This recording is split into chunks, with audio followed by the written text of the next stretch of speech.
Hasiba Mead. And Notts are up and running straight away. Slightly different look for Dan Worrell. Driven beautifully. Vintage Hamid. He has the touch of a master. Just easing through the covers. All top hand. And there it is. It's just about unplayable. Matt Fisher, when he's on, he is really lethal, especially from the pavilion end. Shot. That's a glorious shot. It's a longish half volley. And Ben Slater just eases into his work, so he's off the mark. That has carried, I think. It has. Two brilliant snares by Ollie Pope inside the first 12 minutes here.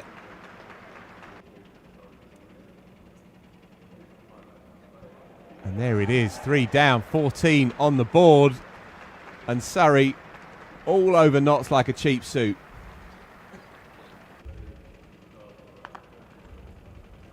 There to hit, put away. That'll feel good for Haynes, who had to spend 16 balls on naught. Goes all the way as well, you know. The three-peat. Glorious. The first real hit armed, really. I don't. Would a you little like bit to? before my time. Yeah, go on then. And he's gone. Backward point. Every chance is going to hand. Still. He goes up and over this time, and that will trickle over the boundary rope. There to hit. And they have to take these opportunities, the Notts, otherwise they are stuck in the mud. For the uppercut. That'll be 4 more. So slightly edgy, but all along the floor. Got enough of it. Ollie Pope at international level. And there he is, bang on cue. 3 for. What a catch. Whereas I felt that when Sussex played here, which of course is Surrey's only win of the year in the Championship, I felt that Sussex looked at the wicket and thought, oh, minefield. 3 slips behind him, leaving alone. Adam Collins with you, Cam Steele jumping in with me as that over is now complete. A wicket maiden from Laws, who was wayward to begin. 8 runs from his first over. I feel like it's a bit gloomy for a while yet. Here's Fisher to Martindale. Oh, first ball past the edge on the angle. Steering across him. So Worrell's back into the attack. Gentle to start. Catches it on the half volley, Verena. His first boundary in turn. How many carved away? You can see the frustration from Worrell when he hits his thigh and his follow through. It's so rare for him to give just a ball after ball, which Worrell does. Catches the call, but free enough hands from Verena there to clear the cordon. Worrell's going to continue. Squeezes that away. Martindale for his first boundary. Down through deep backward point. In front of the... Oh, now that is a genuine edge, but it's been played pretty well by Martindale. It's going to bring him 4 as it goes past second slip. Oh, now he's gone after that. Edged and gone. That is the breakthrough. We've just been singing his praises and saying... Test series coming out, haven't you? It's a great Shot. That is a wonderful shot from Patterson White. Overpitched, but put away well. Ducking it in. Fuller. Met with the full face of the bat. Doesn't quite... I know he does get a boundary, Burns. Shots. Patterson White into double figures with a crisp off drive to the rope. Crunch. Bolstering the point we're making. This guy can play. Patterson White 15. Which is really good from the Notts point of view. And again, that's timing, that's placement. And that's going to run away all the way to the rope for 4. So a couple of boundaries in the over. Bit of scoreboard pressure back on Surrey. Comes, you might be picking up 3-fers, 4-fers in county cricket. Oh, what a snaffle. Just terrific fielding, Surrey, all day long. At a short point. Oh, it's got him. It's well taken, well picked up. Just flicked into the onside. Tom Law's taking the catch just an inch or two off the ground. Shot. Lovely shot. Pigeon scattering. That's going to be 4 through extra cover. Not for this season, of course, but for next season. That is masterfully played.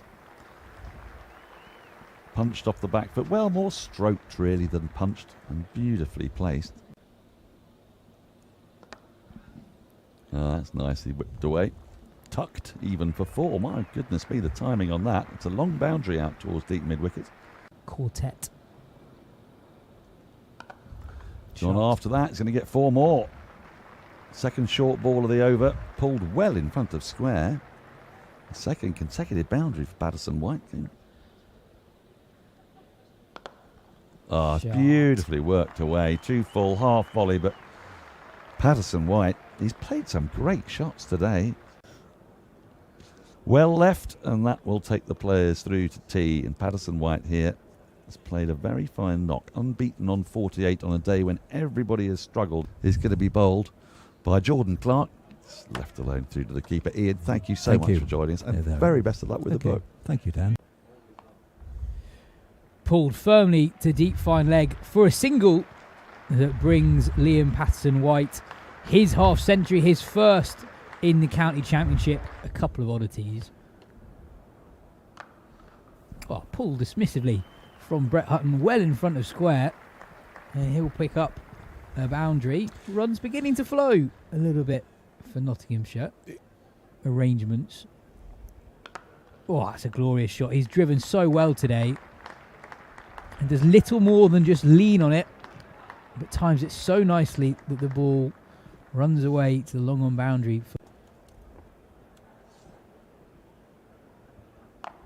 That's a brilliant shot again from Patterson White. So quick to get on to that pull shot. I think that very few spinners do. More runs. 4 more. Bit of width from Laws. And Hutton evades the fielder at backward point. Adam Thomas diving. That's gone up in the air and taken by Ollie Pope again. That's a lovely shot from Dylan Peddington. No more than a clip off the pads.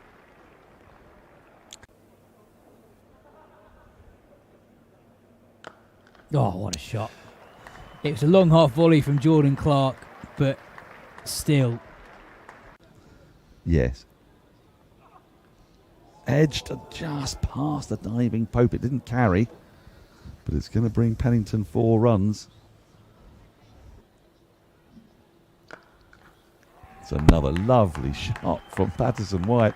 It's the placement of that as much as anything else, and the fact that For the last 2 wickets so far. And finally, Tom Laws wraps it up. Pennington feathers one through to Ben Folkes behind the stumps. Hutton to Burns. Early mix up. Oh, would have been gone, I think, had he hit. The square leg had 1 stump to aim at in the championship. Stone strike, second ball. Usually carded at number 10, but works so hard in his batting. Short and dismissively pulled away to the leg side boundary for 4. as he comes forward to defend the last ball of the day. Fisher survives, Burns survives. Earlier, Dom Sibley did not, getting a little edge through to Verena for a duck off Ollie Stone. Good morning and welcome back to the Kia Oval. The second day of this county championship clash between Surrey and Notts. Adam Collins with you, Yas Rana with me. Day one was a belter. Surrey bowling out the visitors for 184, but great resistance down the list. A couple of substantial partnerships that got Notts to a score of something verging on credible. Then getting an early wicket, Dom Sibley dismissed in the second over of the reply for naught. They're 171 behind the home team as we go into this second morning. Plenty of atmospherics that should suit the bowling. Yas, it was great to be back with 4-day cricket, full stop, wasn't it? Oh, it was really good to be back, and we were treated to a really good first day, even though we had 3 or 4 rain delays. In the end, it was a day that turned a couple of times. Tom Laws is the standout figure on the scorecard, 5 for his first 5 for in first-class cricket in 3 years. But Warren and Fisher were the guys who set the tone up front, reducing Notts to 14 for 3, including the wickets of both openers Slater and Haseeb Hameed, but also the leading run scorer in Division 1, Joe Clark. From there, Notts actually did okay, certainly later in the day in the second session. They were 104 for 8. Then Liam Patterson-White, who scored a crucial half-century in this fixture last year that was effectively the title decider. He clearly likes batting at this ground. He scores 76 not out in good time too, gets Notts up to 184. And at the end of the day, when they get Sibley second ball of the second over, Ollie Stone to take the wicket, you're kind of wondering, if Notts get 1 or 2 more here, this is an even day, and in the end, Fisher and Burns do well to get through to the close unscathed. So still Surrey's day, sure, but not as far away from it as they otherwise might have been. Yeah, well, from 41 for 5, where Notts were just before lunch, and there was a rain delay either side of lunch, they've actually dragged things back quite nicely. You mentioned Liam Patterson-White, who was outstanding. He's taken 33 wickets in the top flight this season, demonstrating again here at the Oval that he's a fine player with the stick as well. Yeah, absolutely. I mean, he's someone who's not scored as many runs this season as his talent might suggest. This was his first half century in 2026. But he's someone who in the past has batted as high as 7 for Notts, and Notts had a tactical decision to make as how do they replace the injured Lyndon James, who kind of balances that side. They went for the extra batter, Ben Martindale, who made his first-class debut. We might see him turn his arm over today, saw him bowling in the warm-ups. But Patterson-White is a high-class all-round figure, so actually quite keen to see how he goes to the ball today as well. So Rory Burns, the captain, still there with the night watchman Matt Fisher. They absorbed 7.5 overs together last night. Then Surrey's excellent batting group to follow in the middle order. A big statement day for them as well. They showed that with the ball yesterday in session 1. They came out firing. They need to do the same today, reach parity and push on to a big first innings lead. Yeah, it's still a really impressive Surrey top 7, but one without a lot of established first teamers. Dan Lawrence is playing for England, Will Jacks is out injured, Sam Curran's out injured, and Ryan Patel, who's in the team sheet yesterday morning, he's been ruled out of the rest of the game. Josh Blake coming in as an injury replacement for him. So a lot of work to do for Surrey. Generally here it gets better and better to bat as the game progresses. So you'd think that today's quite a good opportunity for Surrey to get actually well ahead of what Notts did in the first innings. And the onus on Notts as well. A great bowling group they've got there. The experience of Hutton, Pennington yet to bowl, Stone picking up a wicket last night, and the spin of Patterson-White. So their job's clear. Yeah, absolutely. It's a slightly different balance of attack compared to what we normally see from visiting teams at the Kia Oval. I think when Yorkshire came here early in the season, they had 7 seamers in their lineup. Notts here, 3.5, you'd say. Martindale on first-class debut. He's not a frontline seamer. It may be that he has to bowl a lot today if Surrey start okay. Great stuff, Yas. I'll nip upstairs. Phil Walker will pick up commentary for the first ball. Cannot wait. Yeah, thank you, chaps. Sprightly stuff on a Friday morning. I tell you what, these conditions are particularly enticing for seam bowling. We had similar kinds of atmospherics yesterday morning, and as we saw in that first hour and a half, Surrey got the ball not just talking but screaming, and they picked up 4 inside the first hour and a bit. So there is all to play for here for Notts, and there are big sessions and then there are sessions like this. They have to play sharp, desperate cricket to stay in this cricket match, but if they can edge this first session, then they are squarely in it. Ollie Stone to get us going. And Rory Burns immediately into his work. That will run away for 4. A thickish outside edge. No deep third, of course, at this stage. And Ollie Stone bowled with great pace last night. Picked up the often immovable Dominic Sibley, second ball nicking him off, and so he's already left his mark on this innings, and you feel this is the kind of pitch that Stone will enjoy. 3 slips and a backward point. Sun just creeping through, but there are clouds swirling around us here, not much breeze either.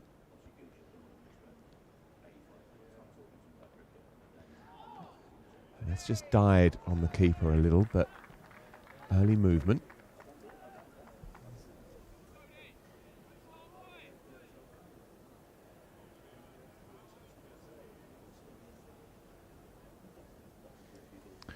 So we didn't see Dylan Pennington last night. 5 overs for Brett Hutton. who's a new ball specialist, of course, and Ollie Stone as well. So you suspect that it will be Hutton from the Vauxhall end. And then Pennington's extra height and bounce to come into play. Solidly in behind it, Adam Collins, having legged it up the 4 flights of stairs. They don't get any easier. I'll tell you that for nothing. Good stuff, Adam, this morning with Yas setting the scene. There are days sometimes when you turn up here and you kind of have a sense of how it's going to play out, and there are other days where it's all open for you, and the narrative is such that every ball will demand our attention, and this is one of them.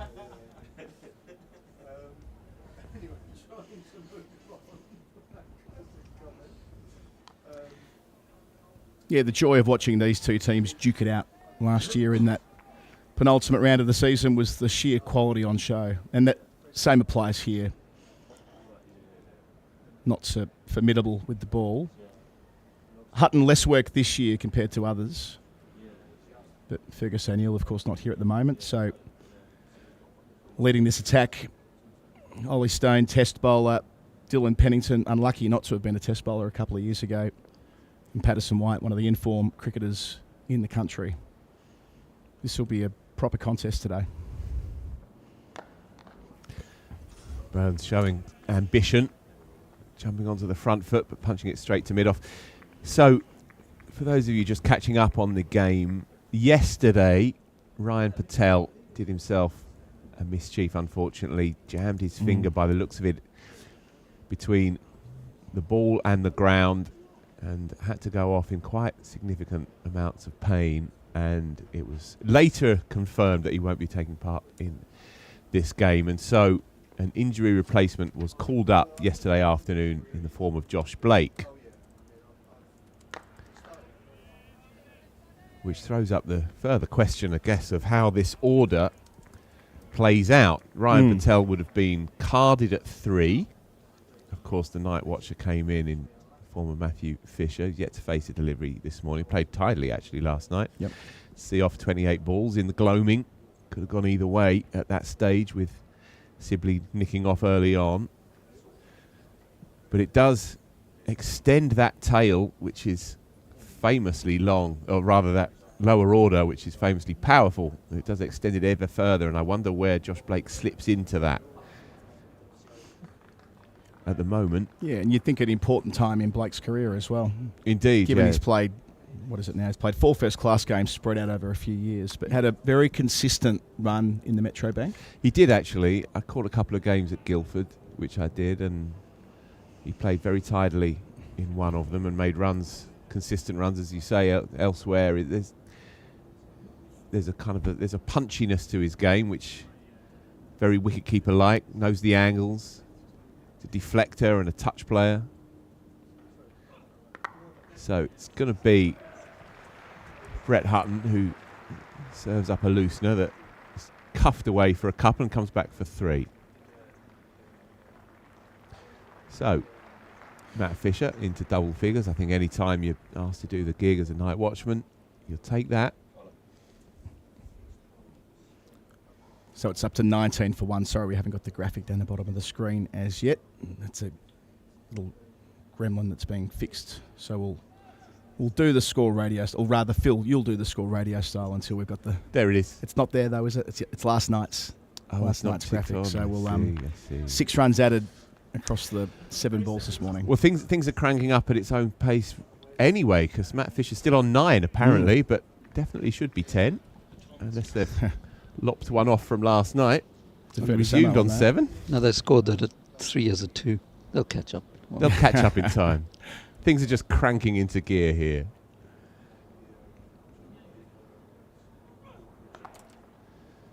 So Brett Hutton, one of those classic county cricket curios, really. No kind of pace, ambles in, but just enough nibble and movement. He has a very fine record across his career. Briefly featured down here, actually. Not sure if he played any first-class games, but was trialling for a development team at one point. He served Notts brilliantly over the years. 365 first-class wickets coming into this one. Yeah, he's had a funny season, Hutton. He started well, but he's not been as effective in terms of wicket taking. But he's not been expensive either. So he's taken his wickets at sort of low 30s, but no real bags of them. He was one of the bowlers who played a role in that win here last year, as they all did. It was the definition of a team effort to knock off Surrey across those 4 compelling days. Indeed, he picked up Rory Burns, who he's bowling to here, leg before in the first innings. Yeah, and that's the ball that he'll be looking for. He's a natural inducker bowler to the left-hander. Also picked up the now England, again, batsman, Dan Lawrence, and then Dom Sibley in the second. So he's got the ability to take important early wickets, we know that vast experience, year in, year out.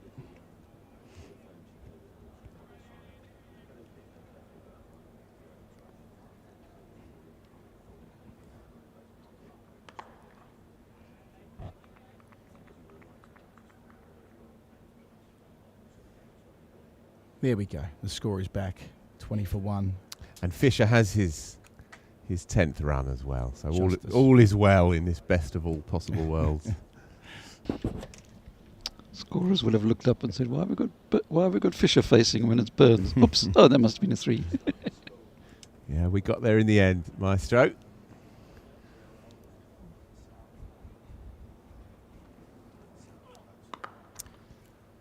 So Burns picking out the fieldsman just initially, but showing plenty of intent. Last couple of deliveries trying to force it off the back foot. I really sensed around the country yesterday such enthusiasm for the championship, running alongside it, a test match. It's not to get involved in the culture war necessarily. I don't mean so much as a contrast to the month that came before it, but more just like we should celebrate days like yesterday when there are all counties are playing. Day 2 of a test match. Yes, rain affected, but still England in there making runs. Both divisions with 6 games to go and so many different possibilities. I think a difference to the run-in this year is that it's 6 games, not 4. It feels a bit different. Yeah. 4 games to go, it can often is 2 or 3 or maybe 4 at best who can win the championship, who might get promoted from the second division.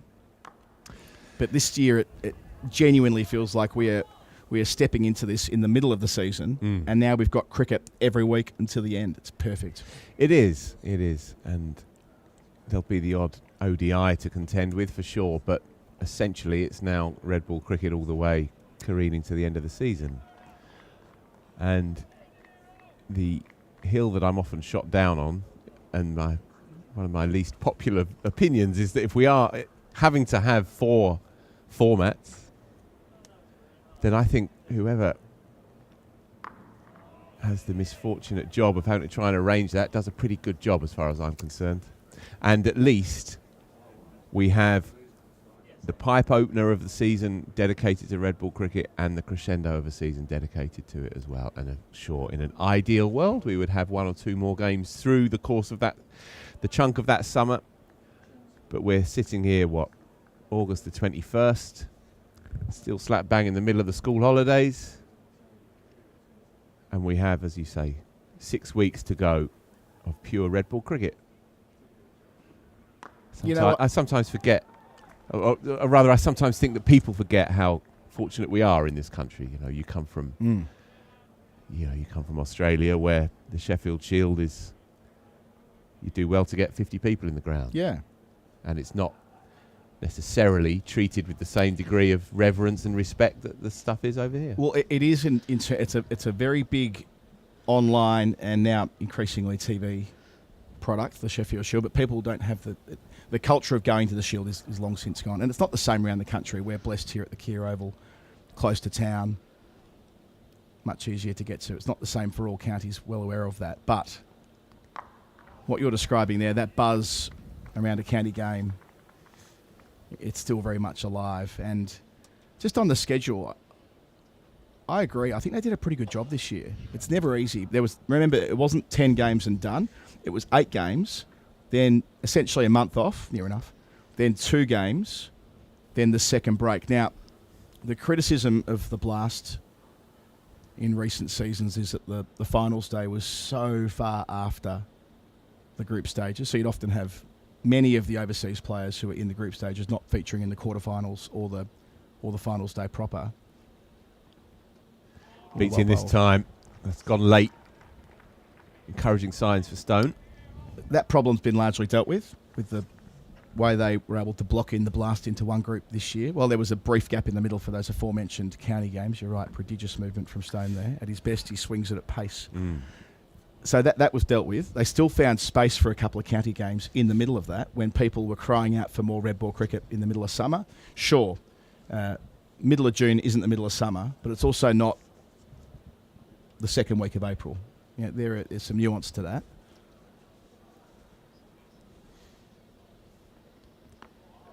And yeah, of course, as the over completes here, 20-1, there's the month that will remain contested space, no doubt.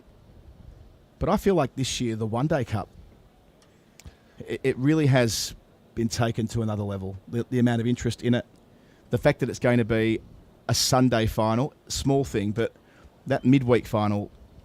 The Palace boys are in. Here they go. Big weekend. Look at that. Love that. It all cranks up again, of course. Yeah. But the idea of having a midweek final at Trent Bridge, a couple of which have been rain affected. Now we move to a Sunday final, 20th of September, the more traditional spot for the limited overs final to sit at the end of a summer. Used to be the game where if you played well, you'd end up on an Ashes trip or an England overseas trip. Now those days are gone, but still the focus of the cricketing world that day will be on the One Day Cup final. Personally, I'd have gone the whole hog and played it at Lords.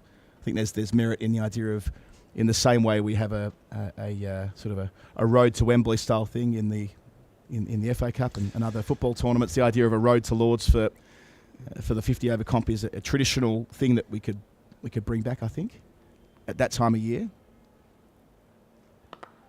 Runs for Burns, swinging into the pads, waiting for that delivery, and that will run away for 4. He's got just enough of it, and he is lethal, of course, through that region. So, second boundary 4 this morning to Burns. Yeah, he's ruthless there, isn't he? He sets up for it with that dart across his stumps and that flourish. Seen it so often before. Set your watch to it with Rory Burns. All I would say on the One Day Cup final at Lords in September the 20th, well, I'd rather have it at Trent Bridge because I fancy it might be a better game. I think the pitches at Lords do ask a bit of batters, and especially quick single, and he judges that very tidily indeed, because Martindale at mid-wicket was ready to swoop, but Burns knew exactly where he dropped that. Yeah. But Trent Bridge, late September. I know what you're saying for the occasion. The occasion, yeah. The spectacle, I get it entirely. But I fancy that Trent Bridge might end up being a perfect ground to host a one-day final, because it's that old Neville Carlos line. You turn up there and you're already 200 for 2. Also think that the Lord's pitch conversation, it's not going to be a long-term... Oh, that's come off the back thigh pad, I fancy. By the time it reared up, it certainly moved off the seam. That's what Hutton's so effective at, hitting the same time and again. I wouldn't be making decisions sort of in the medium term on cup finals based on a sort of relatively short-term problem that they've got at Lords right now. Anyway, I digress. Yeah, sure.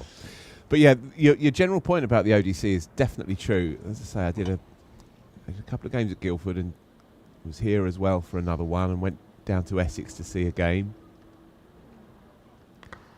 And there's a new energy around it.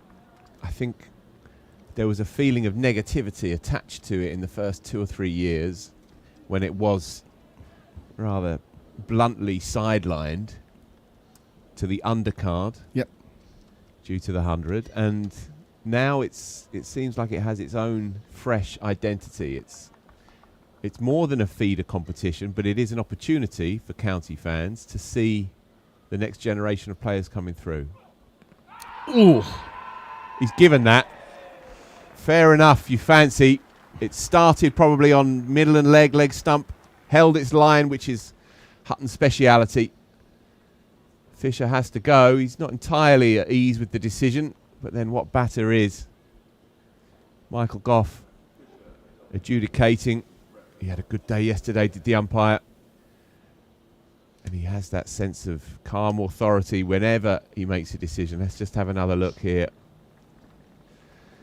Yeah, pitching in line. On the rise perhaps, but you fancy that would be clipping the top. So, it's going to be Oliver Pope. Yeah, I mean, top of knee roll, but you're right. I think that clipping the stumps is the most likely outcome there. And moreover, classy bowling from Hutton, who was able to swing a number of balls away from the right-handed Fisher through the over. And to finish off, the one that hit the seam, bit of natural variation perhaps, watching it swing slightly away, but hitting the seam and then jagging back enough that it got the stumps back in play. That's what I try and do. So it's Adam Thomas, in fact, who has jumped up the order, surprisingly so perhaps, but as we say, Ryan Patel unable to take any part in the game due to the injury incurred yesterday. So it's going to be Thomas at essentially first drop to keep Pope at 4-5. And talking of the One Day Cup, Adam Thomas, I mean already of course he announced himself with that stirring 100 he made on a Sunday afternoon in front of his Guildford fans here at the Kia Oval. A debut 100 that few of us will forget, but he was brilliant in the ODC. And he's a very versatile, dynamic, classically young modern cricketer. Brilliant fielder, useful bowler. Always looking to score.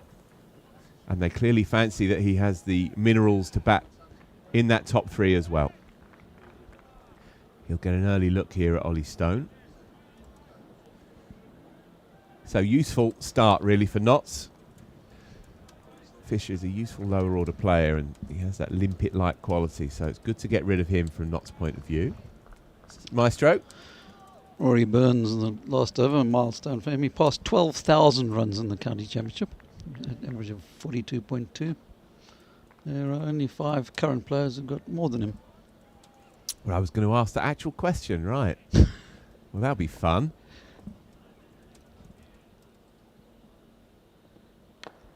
And he's away, straight away. It's a juicy delivery to get first up.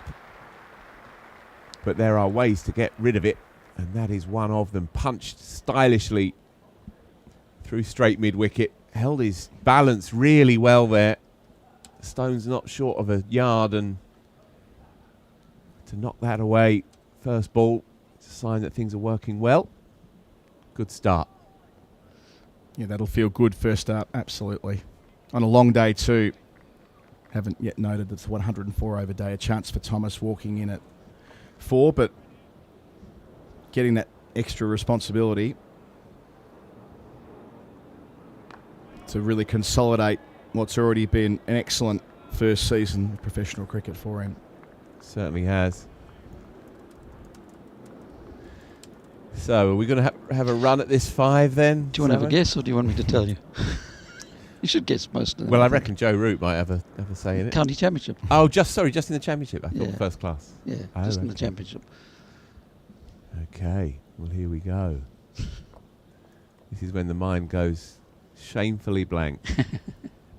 Adam Live? Adam Lythe's one. He's second. 14,800. Is one of them playing in this game? No.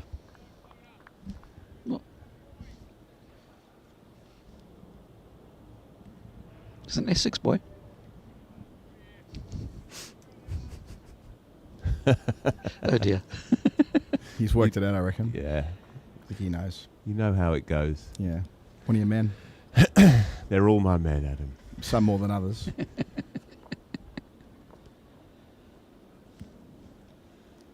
So who else? Who else? Beats him. All ends up beautiful again. And he's in this here, is Ollie Stone. Yeah, and he's got to be senior bowler. Clipped away first ball to him. And here responds wide of the crease. You can see really bending the back, the exaggerated follow through. Hits the seam, nearly kisses the edge. Nearly a proper fast bowler's wicket, that. Love it. So, okay. So we've got Adam live. We've got Tom Wesley. Who else have we got here?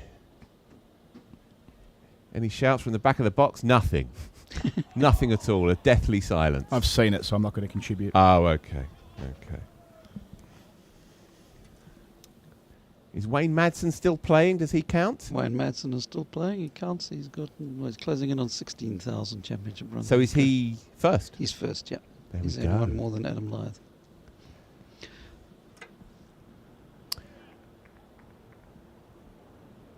And so Burns is sixth, is that right? Burns is sixth. Okay. There'll be people screaming at their monitors. There's some good ones here. When you just go above the 10,000 number, we'll work from the bottom of the list up, perhaps. But I suppose one's retired now in Yep. Liam Dawson, who was over 10,000. Really? So Dawson of the players who played this season, is 11th. on the 11th, list. yeah. That's the ball again.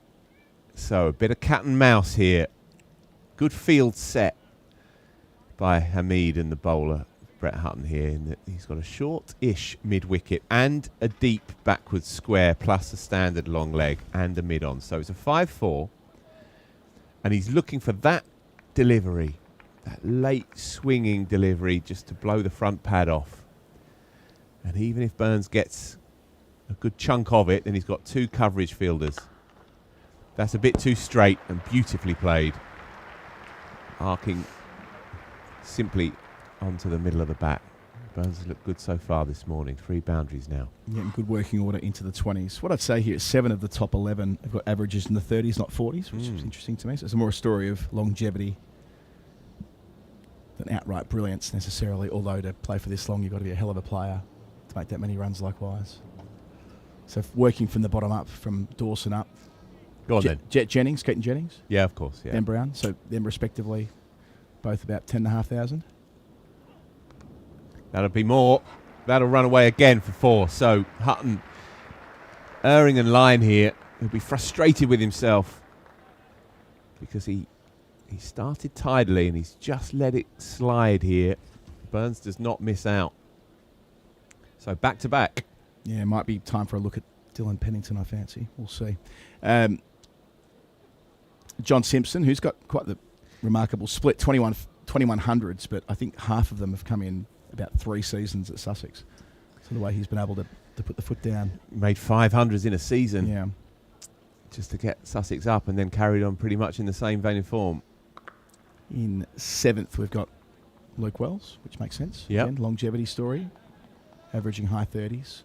And the aforementioned Burns, Wesley, Northeast, Lyth and Madsen. You're missing batsman number 4. I'll start feeding in clues, I think. I saw him hit his... I was on commentary for his 10,000th first class run, I reckon. Yeah, I might give you a bit of a hint as to what county he plays for. He's made 12,703 championship runs now. 31. But he's not playing in this 3100s. game. No, he's not.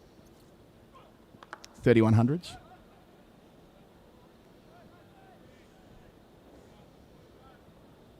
A career that started, I think, in 2012 and played Test cricket. Sounds like a good player. He's a good player. Continues to be a good player. I think he might be injured at the moment, but yeah. Didn't check whether he was back for yesterday. I usually check in and see how he's going. Oh, go on, put me out of my misery. I think other side of the river. Oh, Sam Robson. Robbo. Of course, your boy. So, anyway, enough of this. 38 for 2. So, cat and mouse start to the day. Night watcher Matt Fisher went LB for 10. The only wicket to fall so far.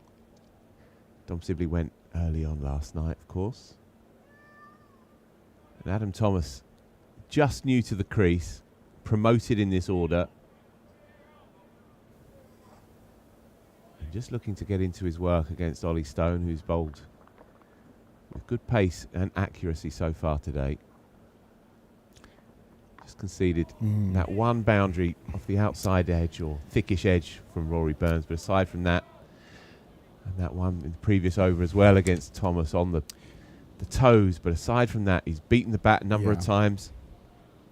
This is the kind of pitch that I think he will work well on. I think this is game within a game with Stone. I think you have to acknowledge his ceiling is so high that it's the combination of pace and movement that has made him such a pickable cricketer when fit for England at times, and yet horrific injuries which have required years of rehabilitation. Had to go out on loan last season, didn't he? Went over to Middlesex in order to get a game when we're at the pointy end of the season to get some more cricket in the legs. But no one around the country doubts his ability to be a genuine match winner. Yeah, indeed, and as you say, it's just injuries really. They're the ongoing challenge for him.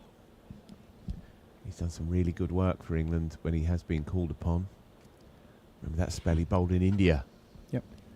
3 for in his opening spell. Maestro. Yeah, I mean, Adam, you noted the averages of those players weren't particularly high, and as a general rule, batting averages have ticked down a little bit in recent times. There's only 3 current players with an average of over 50. Having played scored a reasonably substantial amount of runs. So this is championship players? This is championship. Where are you cutting off? How many runs are you cutting off? Well, anything over 1,000 actually, Okay. but there's 1 in 3,000s, 1 in the 4,000s, 1 in the 5,000s. Okay. Do you want to guess or do you want me to tell you? Maybe this time, just tell us. Just tell us, This could be Phil Yes, and it could me take a while. throwing darts at the dartboard. David Beddingham. He's got 5,170 runs and an average of just over 60 in Really? the championship. Wow. And of course, one of them is playing in this game and is probably next man in. Yep, makes sense. He Ollie makes Pope. them. Who averages 57 in the championship, closing in on 5,000 runs. And Marcus Harris averages 51 Yep. with 3,788 runs. Fine player, Marcus Harris. Vastly improved cricketer over the years. Yeah, he's enjoyed himself, hasn't he, at Lancs? Yeah, beggars belief that he's sort of fallen out of the conversation in terms of Test honours, given how well he's played around the calendar. But I suppose that's the nature of having a 3 in front of your age you can get forgotten about. Well, maybe later this afternoon we can have a chat about the state of Australian batting, Adam. Yeah. Well, I suppose tomorrow might be the better time to do it. Day 1 at Mackay. Nice. Coming up. So is that overnight? Yeah, it is. Burns again, so strong there. Martindale, good work at mid-wicket. Good contest this. Nearly fell off my chair this morning when I read that they're considering leaving Nathan Lyon out again. No idea what's going on there. Not for another spinner, I hasten to add, but to play all quicks once more. Yeah. Feel that. Something is rotten in the state of Denmark, Adam. What's to do? Something's been rotten in the state of Denmark when it comes to how spin bowling is considered. It's less of an optional extra. It's a nice to have. This guy played over 100 tests on the trot. Set and forget. Worked pretty well. But the same applies around the world. It's not just a problem isolated to this Australian bowling group. We've got the conversation around what's going on with Shah Bashir and who else might feature. Another boundary 4. So, nothing wrong with that at all from Burns. Plays it late, soft hands, all the rest of it.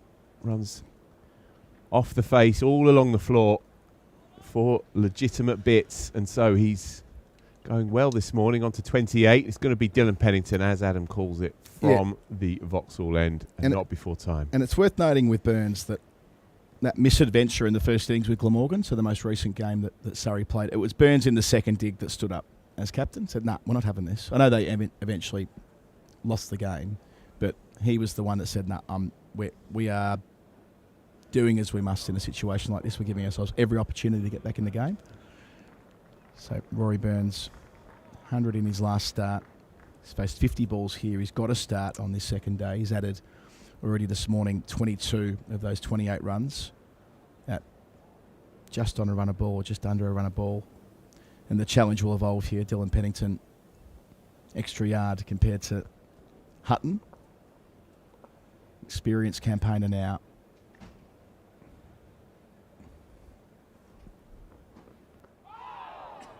Good start. Nasty length.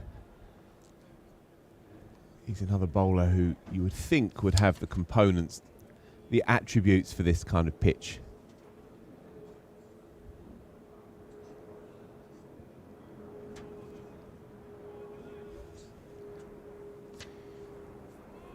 Picked up Sibley and Lawrence in that win last year, 2 top order players, a couple down the list as well, but another who, when it mattered, stood up September last year at the Oval.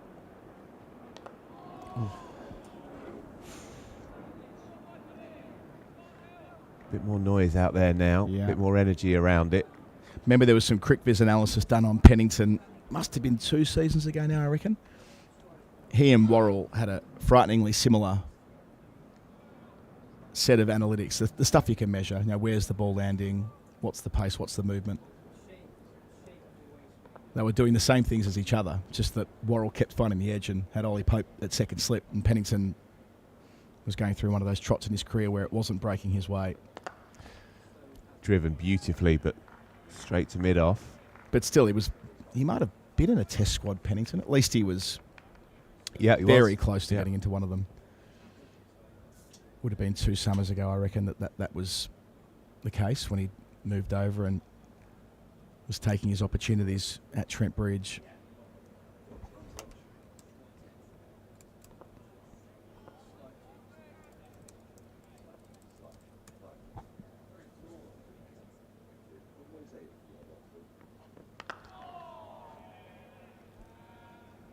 And the right age to be now getting to that peak of his career as a quick 27 years of age.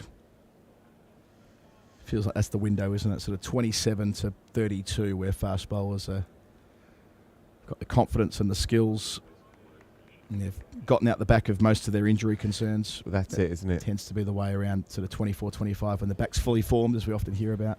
Yeah. They've had their stress fractures or whatever it is. They've done their rehab and they're more resilient in turn. Beats him.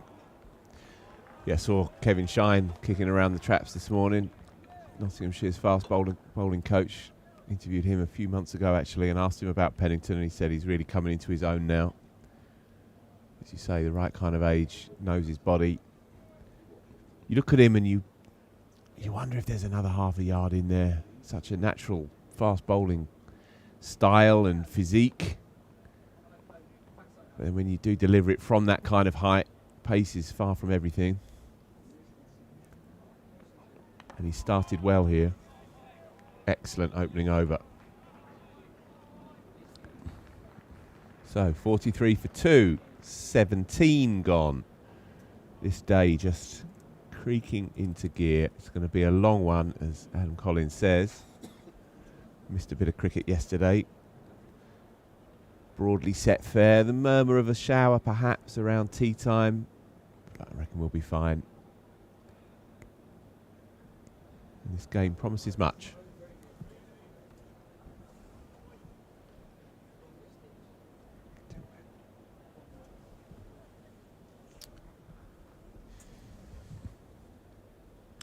Stone's going to go round the wicket to Burns. It's a good move. Burns has covered the angle running across him very easily so far. It's another challenge.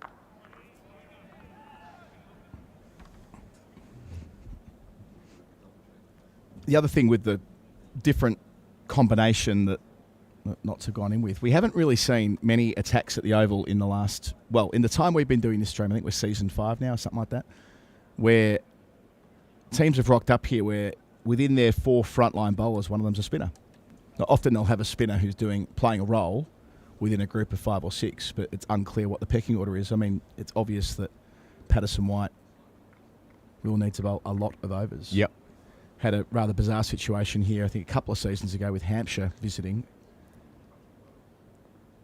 where they had Liam Dawson in their group, and that's taken off from Stone. And he didn't bowl an over till Surrey were beyond 400 runs and 100 overs had been faced or something like that. Whereas that simply can't be the case. When you've got 3 frontline seamers, your spinner's going to bowl a lot of overs far earlier in the innings. And fair enough too, given he's got, I think it's 33 at 22 this season, Patterson White, something like that.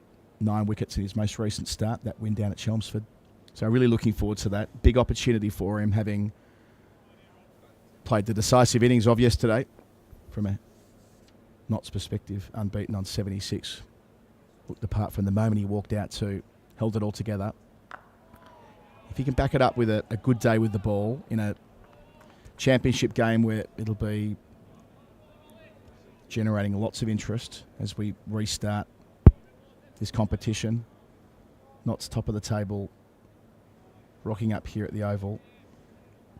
Well, one thing he will offer is control. He's one of the most accurate slow bowlers in the English game. And even if he doesn't run through Surrey, which is a tough ask on day 2 here, if he goes well, then he'll offer a degree of containment which will enable them to get to work at the other end. And that's a decent model here. Yep. Airborne through the space. Gully would have been interested. Slightly late on that, Rory Burns. Almost an afterthought to throw his hands at it. Gets away with it. First false shot from Burns, who's up to now looked excellent. An age-old question. Is it 3 slips? Is it 2 and 1? Yeah, flew away. Yeah, Gully's in the game there, I think. Yeah, would have taken some catching. You'd need a big Gully. Yeah. You'd need a Cam Green-like Gully in there. Joel Garner. Yeah, nice. I loved it when there was the speciality of gully fieldsmen. Sort of gone out of to the be game, a hasn't it? giant. Had to be big. It's evolved.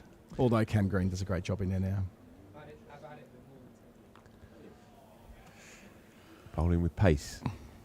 Inconveniencing both batters in this over. Yeah, just to complete that point about Patterson White, like some games are bigger than others. Like some moments are bigger than others. They're behind in the game, obviously, having been rolled for 184 yesterday. But he's held that together. Contributed to 80 runs for the last 2 wickets. Made his presence felt with the bat. If he could do the same with the ball today, in terms of making his case for higher honours, remembering that England have got a lot of work overseas through the winter. They'll need a spinner in South Africa. They'll need multiple spinners in Bangladesh. And then a test match in Australia where it's being played in March. I know it's a pink ball test, but right at the end of the season, they'll surely have a spinner there too. Manages to get a hand on that. He's done well too, because that was flying away for 4. 45 for 2. Nip and tuck so far this morning. Burns looking pretty good. Adam Thomas still new to the crease. First change of the day up here. Yas Rana to take over. Cheers, Phil. Catch you in about half an hour or thereabouts. But yes, I sort of sense this is a moment for Patterson White. Sensed it yesterday from the moment he came out, the way he drove the ball down the ground, the way he was able to neutralise the swinging ball and get on top and transfer pressure back on the home team. I know we're not quite there yet, but when we do get there, an important day for the Notts spinner. G'day, Yaz. Morning, Colo. Played nicely by Thomas. Just dabs it behind square for 1. Yeah, I suppose that his own team's first innings total doesn't really help him for getting the game too much too early. Not a lot of runs to work with in the first innings before Surrey generate a first innings lead. But I suppose as well, an interesting phase of play might be about to come. How do Nottinghamshire manage their attack? Still with a newish ball, but 3 frontline seamers in their line-up this week. No Lyndon James. He's out with a side strain. Oh, Rory Burns pulls out just at the last moment. Maybe just a bit of sweat dripping from his lid. Do you think that happens more now than at any time? Batters pulling out and pulling out quite late. I feel like it was an unusual thing. Now it's sort of a couple of times a session. It was interesting. I was on commentary yesterday with Cameron Steele for Dom Sibley's dismissal, second ball to Ollie Stone. He gestured immediately that he thought that the pigeons might have been in Sibley's line of sight. Which is not something I'd immediately think or notice. I feel like there was reason for there to be a correction or a missive sent out by MCC about this last week around what the form was when pulling out and when the ball would remain legal. Quite like those. It was a good one the other day about in the 100 final where a fielder on the circle from the top of the run-up until the delivery, so in this period we're in right here as Pennington makes his way, had moved about 5 metres around, and that's 5 penalty runs if the umpires detect it, but it wasn't detected. And well, that was the bit of the statement that I thought was very carefully worded. They didn't say that it was a mistake from the umpire. They said that had the umpires noticed it, then it should have been 5 penalty runs, and acknowledged how difficult it is for both standing on-field umpires to notice something like that when they have so many other things to consider. it's pretty cheeky. You're kind of taught as a kid you can walk towards the play but not around the circle or change your angle. It's class from Pennington. 2 balls in a row which have just tailed back towards the left-handed Burns from over the wicket. That's going to keep the stumps near enough in play. The one before it went past the edge but wasn't that far from the stump as well. Started well. Yeah, nice shape from Pennington. See so many new ball bowlers these days primarily operate with a wobble seam ball as their first mode of attack. But actually in this game we've got a healthy handful of bowlers who've looked to really swing the ball. Pennington and Hutton for Notts. Warren and Fisher for Surrey. Nicely played. Single for Burns. Takes him on to 30. He's looked in good flow this morning. Runs have come reasonably quickly from his blade. Yeah, we looked up before and he'd been going at virtually a run a ball from the resumption. 4 crisp boundaries, the drive down the ground, clip through mid-wicket. And good touch, the captain.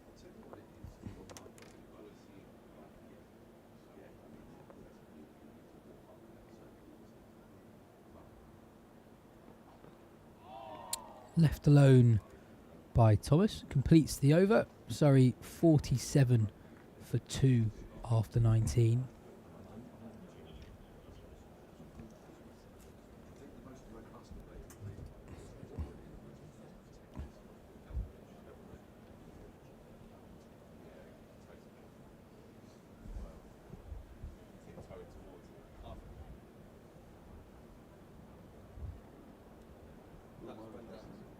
I think I'm going to jump out. I was going to give it another over, but Daniel's behind me, so let's give him a crack. Catch you in a bit. Looks like a change of ends for Brett Hutton. Short burst first up from the Vauxhall end. And now on to replace Ollie Stone, who bowled 5 impressive probing overs from the pavilion end. Hutton's already struck once this morning. Matt Fisher, the night watchman, LBW. Slightly contentious decision. Very adjacent. Definitely pitched in line. Hit him in line. Questions around height. Fisher started outside his crease. Had a good stride forward and was struck above the knee roll. But anyway, Hutton to bowl to Burns, who, as we referenced yesterday, once dismissed him twice in the same game, 4-0, both LBW at this ground. So happy memories bowling to the Surrey skipper.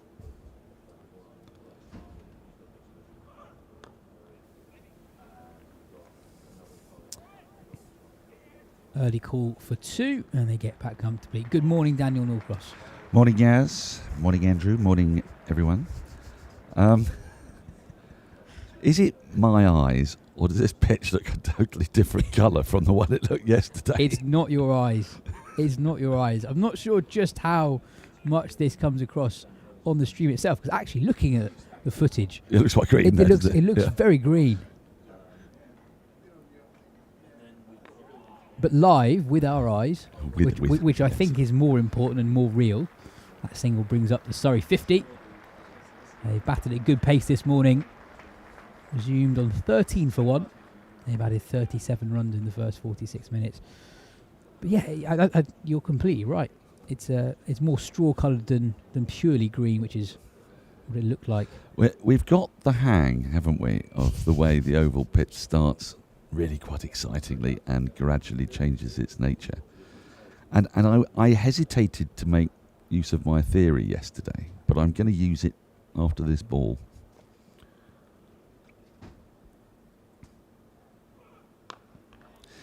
I wonder if Notts would have been better served being bowled out for 110 than 180. Because I know it sounds mad, but it was still doing plentiful amounts yesterday. And it looked very, very difficult to bat at the back end of the day. Now, I know that no one's ever going to try to do that. But sometimes, if you don't pick up enough wickets on the first day, the side batting on that second day can really start to dig in and go beyond. Sometimes if something sounds mad, it is mad. Yeah. And I don't think anyone was saying to Liam Patterson-White as he came off for 76 not out, You've ruined it all. You ruined our day. Oh, I don't deny that. Well, actually, question for Samo based on your theory. This is my theory. Has this actually happened in a game here in the last 4 years? Is there an example of a game where a side has been bowled out for a sub 150 total and had enough time on the first day to utilise those helpful bowling conditions? Because I'll accept the theory, or be more accepting of the theory if there is some evidence. But we have a lot of games of cricket here that we've watched together, and I can't immediately recall one where that pattern has taken place. Are you saying that it's better for sides to score more runs rather than fewer? I am, yeah. I am. Call me edgy. I think you need to take a long, hard look at yourself, yes.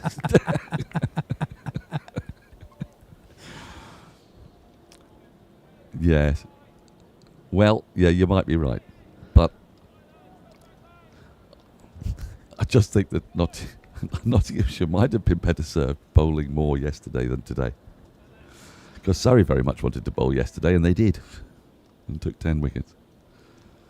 But yes, I do acknowledge that prima facie, my theory is absurd.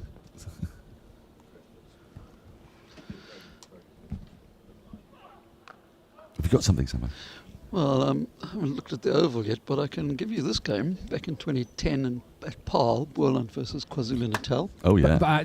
Okay, go on. KwaZulu-Natal sent in batting first, declared Yes. 29 for 6. Good idea. 13.2 overs, and went on to win the game by 80 runs. Amazing. Can I give you another one?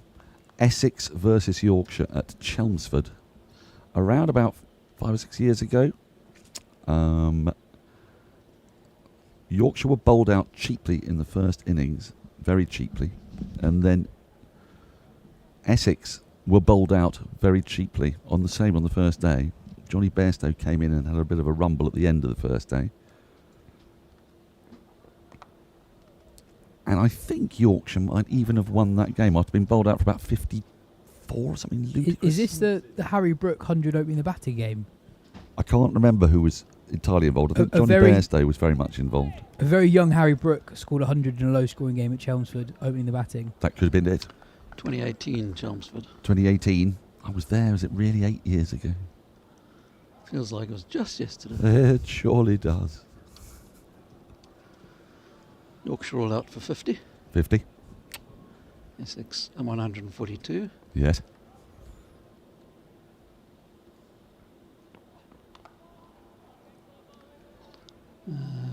Yorkshire at the close of the first day Yes. were 161 for 2 in their second innings. Amazing.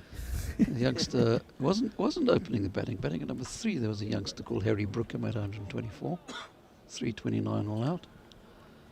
And bowling Essex out for 146 to win by 91 runs. There you So go. these things do happen. Do you see? You see?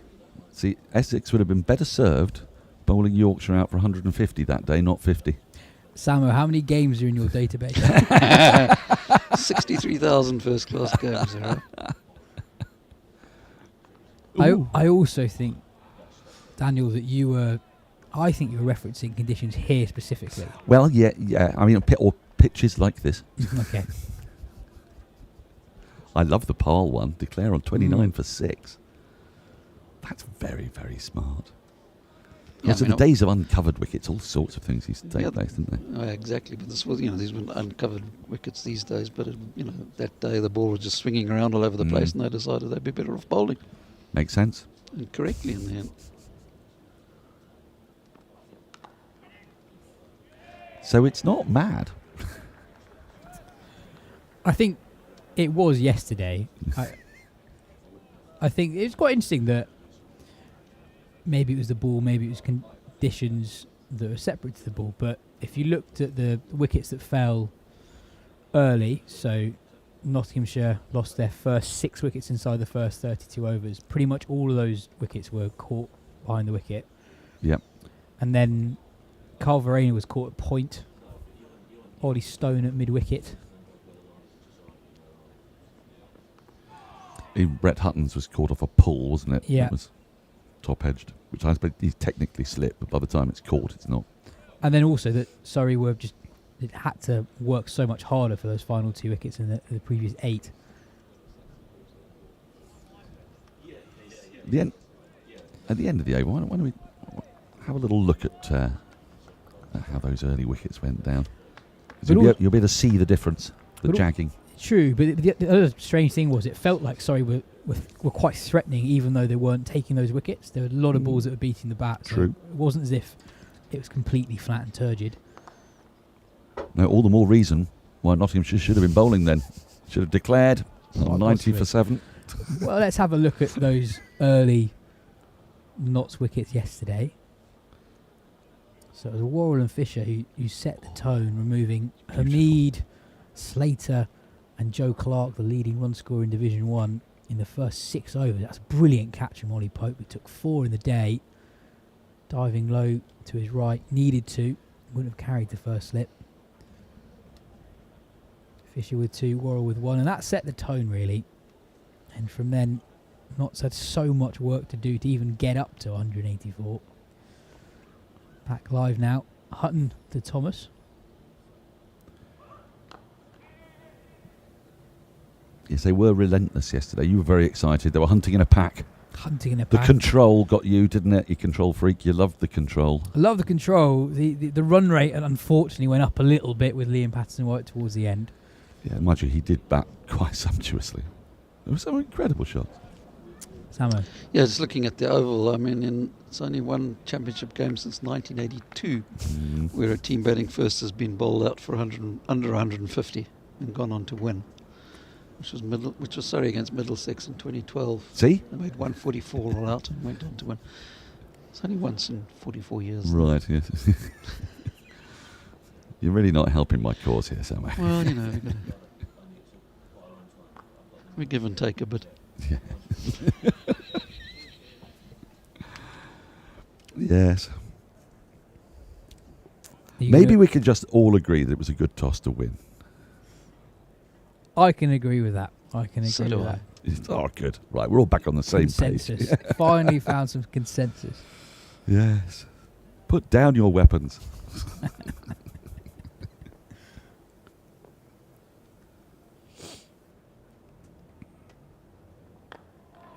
Meanwhile, in the test match, England have been bowled out.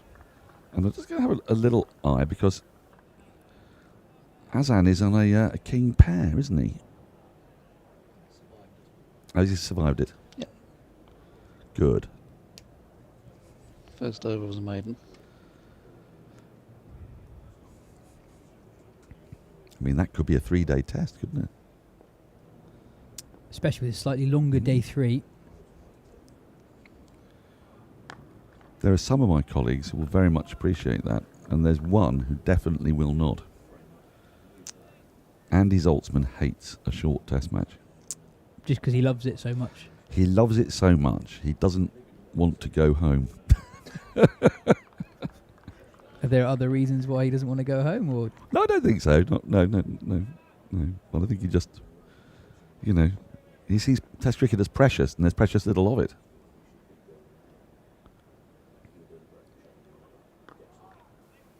And I'm sort of with him at the start of a season. I look at what Test matches I've got, and I think I want them to end at lunch on day 5.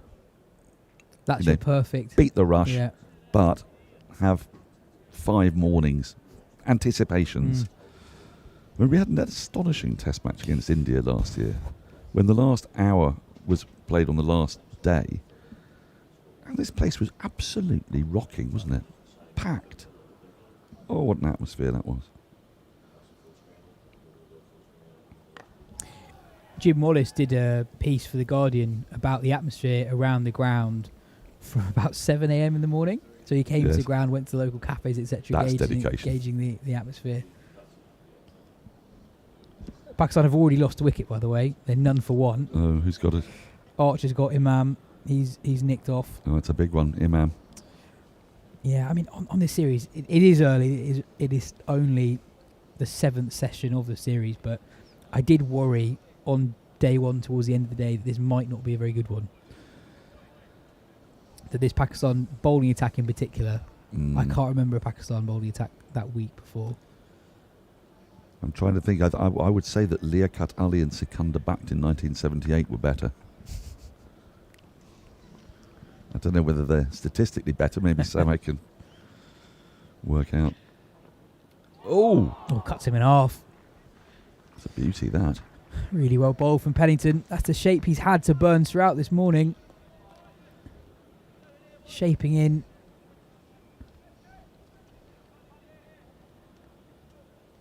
I mean, to take him through the inside edge there, my goodness, well, it has come back a fair bit.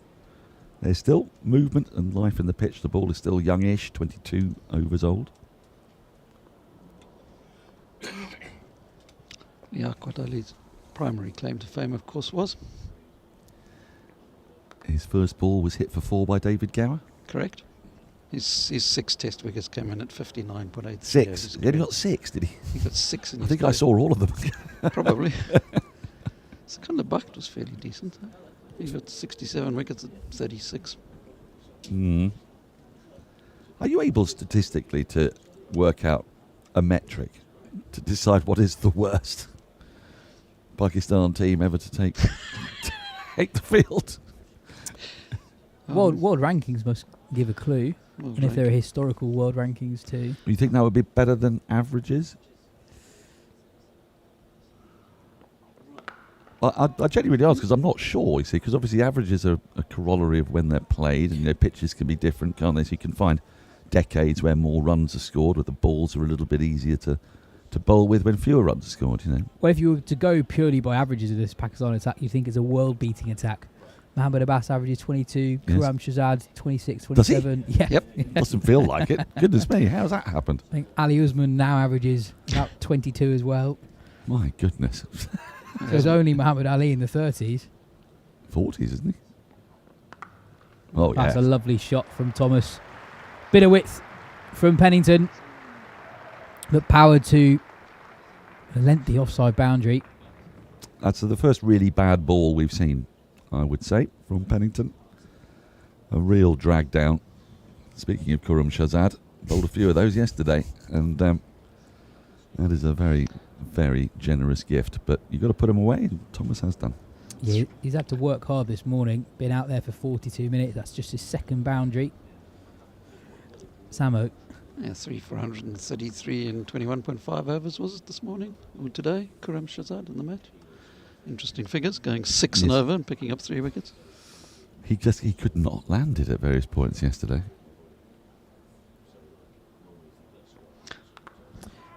And then the question that, Daniel, we were asking off air before we started is why aren't Shaheen Shah Afridi and Naseem Shah involved? I've heard some justification, but nothing that has really satisfied me. So the two of them were playing in a Pakistan 50 over final, I think the day before the test match, and Shaheen Afridi took 7 for 36. So he's clearly got some rhythm. And I'm sorry, he's a quick left armour, you know. I can understand if they were leaving him out for Imran Khan. Oh, goodness. That's Jagged back in late from Pennington. it's a dangerous leave, that, from Thomas.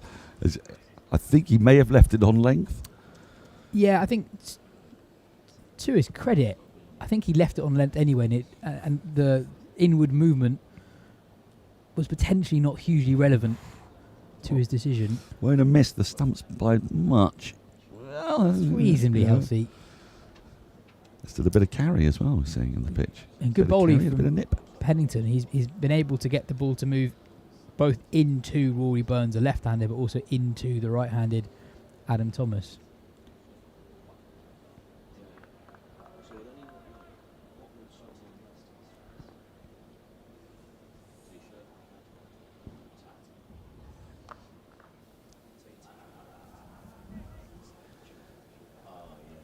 Yeah, not yet.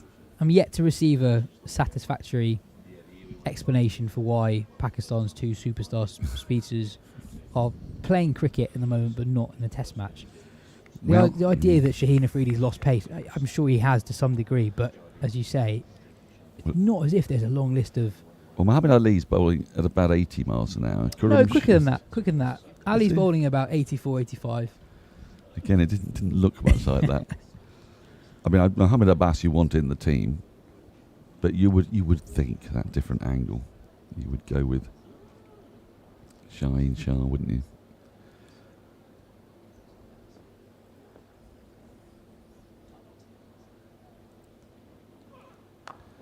But speaking of seam bowlers, this is going to be something of a pickle, you think, for Nottinghamshire here, because they've sort of lengthened the batting slightly, didn't they, yesterday?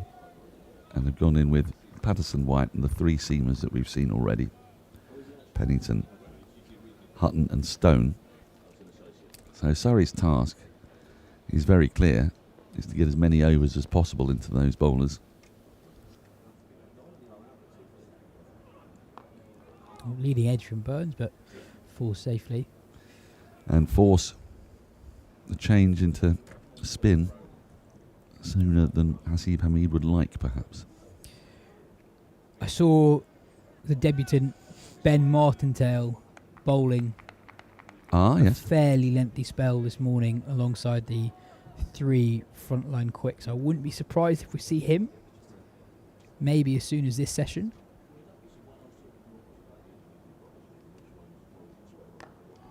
But what was it? The Yorkshire game earlier this season, when they turn up with 6 or 7 seamers. Yes. They went probably too far the other way. But even Surrey this week, with 4 in their attack, often weeks where they'll have Jordan Clark carded to come in at 7.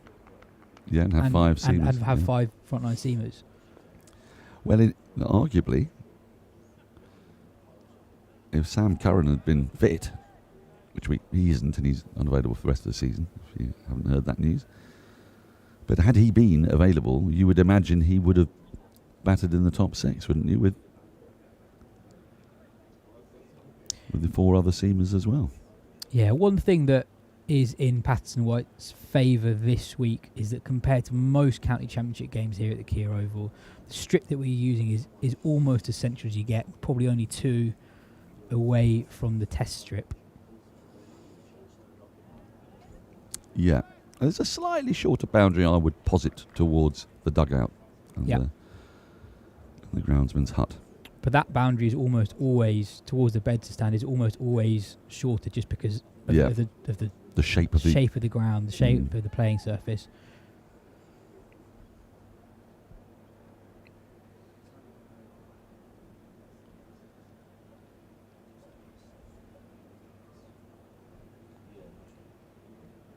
And yeah, you saw yesterday with Surrey seam attack, although they contained Notts to a score of just 184, you could tell that the Surrey seamers were tiring somewhat towards the end of the day. Matt Fisher still bowled 19 overs despite the relatively low total from Notts. And they are all coming off the back, basically, of the 100 Surrey's bowlers. Jordan Clark, I don't think, played in the Metro Bank. Tom Laws did a little bit. Worrell did a little bit. But, it's not bowled too much, 10 overs in a day, let alone 19. It's another reason why they'll be very, very keen for Surrey to bat through the day. Bowled. He's bowled nicely, Pennington, without reward so far. But yeah, Hutton's already bowled 11, Stone 9. You kind of feel with Hutton, though, that he could sort of bowl until 2035, really. I'm sure he will. so slightly reminiscent of Joe Leach Yes. of Worcestershire. He could have thought he'll wheel away for 15 overs at a stretch. You know.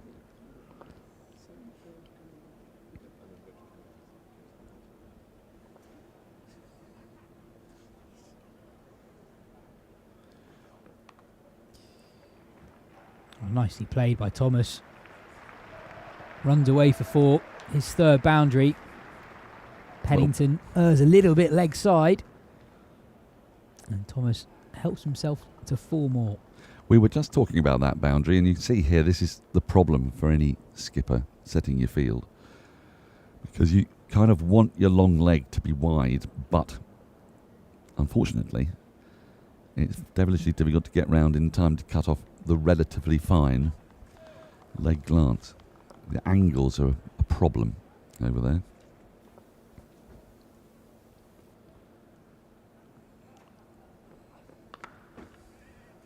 I was actually sitting very near the groundsman's hut on day 2, I think it was, of the Oval Test against New Zealand earlier this summer. Oh, yes. And even when they're using the test strip, it's amazing how close you feel to the Yes. action. From Does, there. doesn't it? It feels like you're watching your own club team play in terms Yeah. of your proximity.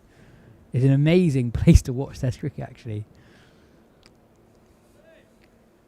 It is, isn't it? I go down there to do post-day interviews, so you're trying to get down there before the close of play, and it is freakish.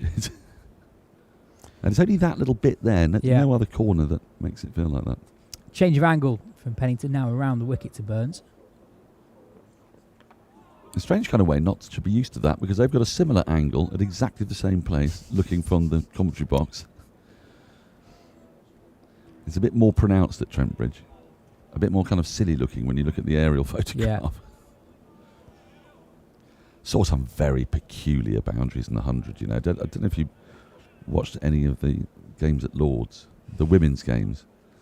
The boundaries resembled a kind of pear, as in the fruit, not anything else.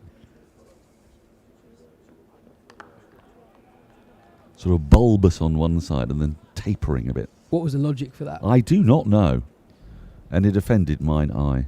Because I know that in certainly the Surrey women's side, for example, they take their home boundary dimensions very seriously.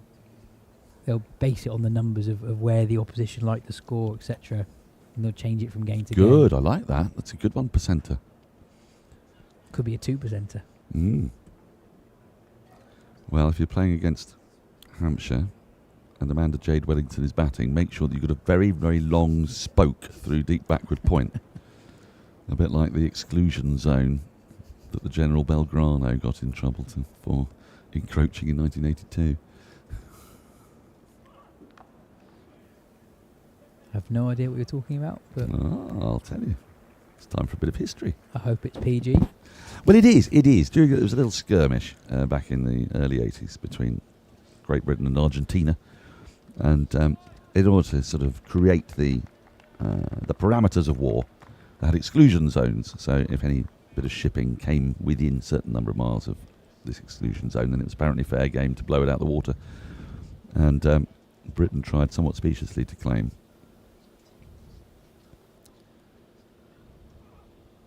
Bold. that I think it's a non-combatant ship, the General Belgrano, had got inside the exclusion zone. But if you looked at it, the exclusion zone would then have to have been shaped like a sort of a circle, but then with a big prong that it was in. And that is basically how I contend you create a boundary for Amanda Jade Wellington. I'd never really thought of comparing General Belgrano to Amanda Jade Wellington shoot the striking areas, but there you go. Oh, Really good again from Hutton. Beats Thomas for the second delivery in a row. Falkland Islands, do you know they played their first international cricket games last year? no, I did not. They had How did they get on? T20 international series against Costa Rica. They didn't do very well, but the most interesting fact Yes. of the whole series was that 8 of their 11 players in the first game of Falklands' first international game were born before the Falklands War in 1982. So this was last year. Last year. They need a youth policy. That's the youth policy. There was one of them. they're all One of them's older than me. Good grief. What are they doing to grow the game there? It's a bit difficult with only 1,800 people or whatever it is. Let's go and become internationals. Go on. Is international cricket on free-to-air TV there? I don't know. Do they have TV? I assume they have TV. It's probably, you just, Some CCTV footage of a lot of sheep. Wow. I mean, 8 of them were 43 or over. Correct. Good grief. One of them was 62. Well, I never. So there you go. I mean, let's say, and there's no reason why it shouldn't be a mixed team, but let's say, for example, there are around 900 men there. Average life expectancy, 75. Yep. Let's be generous and call it 80 because of the, I don't know, clean South Atlantic air.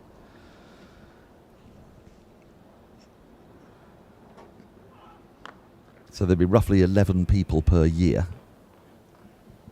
Yep. Right, so there you go. That's your problem. There's not a massive pool to draw So not a players massive from. It's not a massive pool, is it? But I sense that this is a task for the incoming lead commentator. Yas Rana's taking a break, but if anybody is up for a challenge, it's a man who's played cricket on the top of Mount Kilimanjaro. I think it's time Phil the Power Walker became a fully fledged international cricketer and captain the Falkland Islands. And He'd represent the youth policy. I was going to say, it'd bring down the average age of the team. Yeah. I'll take it on. I'm sure you would. Yeah. Go down there for our brave boys. See if you can get a game against Argentina. Yeah, take it on. Play at a neutral venue like Ascension Island. Yas Rana's gone for a lie down. Sorry, I've had a good morning, haven't they, so far, you'd have to say. Hour and 13 minutes in. Just lost Matthew Fisher, the night watcher. LBW to Hutton, the partnership now 43. They're doing the right thing. They're sort of not digging in, I wouldn't say. I mean, started on 13, didn't they? So 55 runs in the first hour and 13. Contrasts quite a bit, doesn't it, with yesterday's play when Notts were sort of 14 runs of 11, 12 overs, weren't they? When they were 14 for 3. Yeah, Burns has looked great this morning, and Adam Thomas, what a prospect he is. 36 and 21. Partnership up to 43 already, the two of them. Yeah, and you feel like Notts need to strike soonish, or else this day may stretch out in front of them, and not in a pleasant way. Yes, not in a pleasant way. I've been boning up on my cricket poetry, Daniel. Have you? Yeah. So this lunchtime. Oh, yes, of course, you've got a really important task. Yeah. I'm going to be chatting to a couple of poets. There's a loose, airy drive, most unburns-like. And he practices the forward block, admonishing himself. Yep.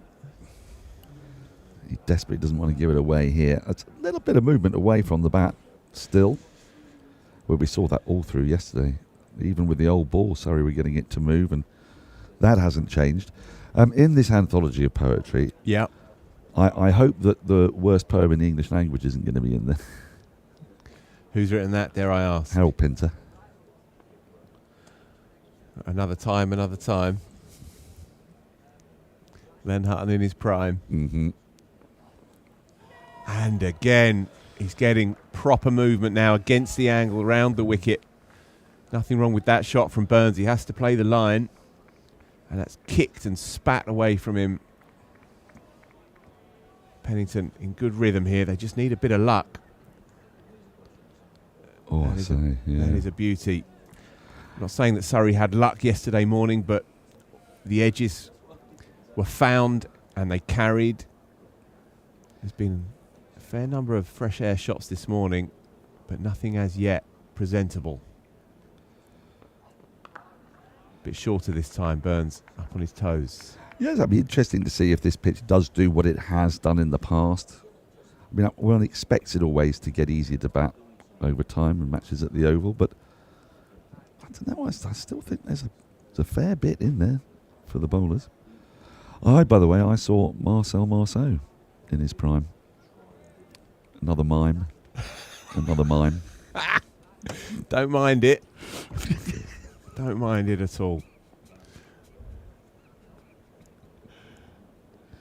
Cripes. Burns again, solidly in behind it. So another one rolls on. Notts just that one wicket to show for their work this morning, and that ball gets older and more tired. That's and the less thing. responsive to their swing options. And so Liam Patterson-White's presence will have to be felt this afternoon, and in a big way, you fancy. Be very interesting to know how they play him, won't it? I don't think this Surrey team, or at least I don't think these two Surrey batters, Burns and Thomas, or indeed Ben Folkes, are the sort who are going to try and hit him out of the attack.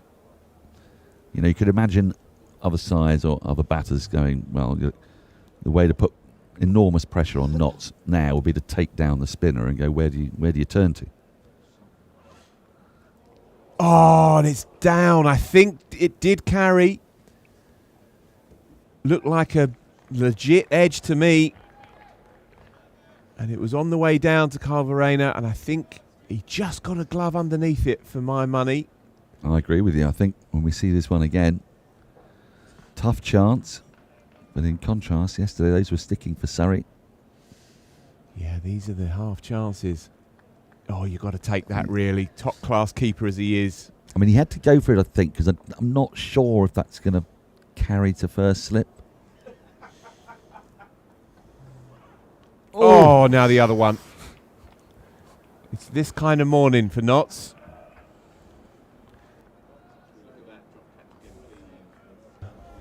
I mean, this is great stuff from Hutton. He's only doing this at 70 miles an hour, I know. by the way, but it's the movement that he is getting. And batter's not sure which way it's going. So here is this chance grasped again. Yeah, it's right in the bag as well. I thought he may have over jumped and it hit the cuff, but no, inexplicably, really. You take that more often than not. And again, what an over. Goodness me. Adam Thomas has just got to sit in here, hope for the best, really. Yeah, this is very reminiscent of that passage of play after lunch yesterday when Surrey went past the outside edge on numerous occasions, but Notts have to believe it's going to come. He's a marvel, isn't he, Brett Hutton? Yes, he is actually. He is. Ambles up. Not much to speak of in delivery. And a rather kind of apologetic front arm. Yeah. But he No great energy, and yet... He looks like he could bowl all day though, doesn't he? Yeah, it just gets it talking time after time. No kind of pace. Fascinating, really. Does it all over the country on different pitches. There's a lot to be said for accuracy, you know. It will indeed. On the subject of that poem, by the way, apparently Pinter sent it to, was it Beckett or Betjeman or somebody? Right. And he hadn't heard anything for a couple of weeks. He said, what do you think of the poem? So I haven't finished it yet. That's good. All 4 lines of it. Yeah, so just to explain, Catching the Light is a new anthology of cricket poetry just out on Fairfield Books, and we'll be chatting to 2 of its contributors at lunch, Rishi Dastidar and James Thillison, both joining us here in the box. Our producer Sert's got in touch with me about this. Squares him up again. What an over. It's brilliant, wasn't it? A really brilliant 6 balls. Only 2 runs that came off it were an inside edge, which narrowly missed leg stump. And we're talking about the different lunchtime and tea time features, and I said you were the man for this. Oh yeah, because you were. No, because you're poetic. Your use of language is a delightful and poetic thing, and I thought, are you more prose then? I'm very prosaic, I would say. Lots of prose, like Proustian. Yes. Just constant prose. Just all of it, prose. forever. Yeah. Yeah, I'm a deeply unpoetic man, and I Do you struggle talk in with your metaphor. Sleep? I've wondered this before. Yeah, according to my wife. Yeah. Do you comment? Oh, no, I don't want to know if you commentate. I bet you do. Bet you do. She gets up for a wee and you're commentating on it. Yeah, it's slightly Right. cold underfoot. Pennington round the wicket again. 2 brilliant overs just gone for Notts. Full this time, punch down the ground. That will run away for 2 or 3. Farhan Ahmed, subfielder, can't haul it in. 4 more. Burns on the march here into the 40s now. And that has just released the pressure valve after 2 very tight and probing overs. Pennington over pitches just by half a yard. And Burns is not in the mood today to miss out. It's a lovely shot. Well, he's taken that from 4.5 stump, outside off stump, and managed to work that through the gap. There's always a gap straight, isn't there? And it's just 2 full this time from Pennington.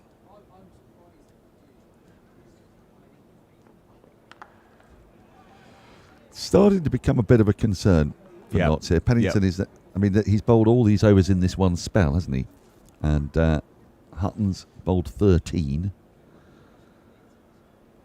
Now, of course, we say he looks like he could bowl all day, but he'll be a grizzled old quick bowler, and he won't want to bowl all day. Yeah, indeed. And I sense that they were hoping for further incursions this morning and then throw the ball to Liam Patterson-White in the afternoon. He can wheel away at one end, hope to keep the run rate to 2 and a bit, 2.5, 3. Picks up 1 or 2, then all the better. And then just rotate the 3 seamers. They do really miss Lyndon James in this side. Ben Martindale's in at 7, who bowls a bit, but he's on debut here. And so they are a bit light in the seam bowling stocks. Lyndon James is a top-class county all-rounder and a real kind of workhorse with the ball as well. And he's not made it. He's got a niggly injury. And so they are a bit light. So hard yakka, really, for Pennington and Stone. But things can happen quickly on this surface. That's what they've got to believe as well. Or slowly. Or at a normal pace. Yeah, well, they can, yes. It's the nature of this place. It can do almost anything you want it to do. But we have seen this model, haven't we, from Surrey before? You know, they win the toss, they bowl, they knock them over in a couple of sessions, and then they grind you down. And this was the model across those 3 wins. Been less in evidence this year. Yeah. But that's been the model. That's been the strategy. And they rarely go too hard either in the first innings. No, it's they do not. attritional. And they bat long. That's the plan. They do bat long, but they are missing a number of players that they would have had at the start of the season. Or indeed, were it not for injuries. Will Jackson, Sam Curran might have been available as well. So Notts have also got to hope that there's a bit of inexperience there in Blake. There's a newness to these conditions in Lomraw. And Thomas himself, who's starting out the foothills of his career. It's good again. They've got to believe, haven't they, that those things are in their favour. But, you know, when you look down the bottom of that list, you've got Clark coming in at 9 now. Laws 10 and Worrell 11. Laws 10, he's got 4 rather first-class 50s already and an 80 earlier this year.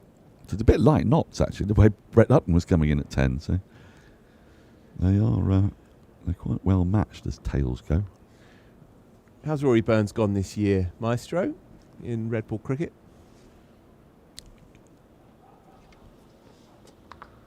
Picks up a single, tidily played. Drops it at his feet. Acknowledged the 50 partnership by this crowd, who are swelling as we roll through the day. Do come along if you can. Friday is the day for it here. I'm off.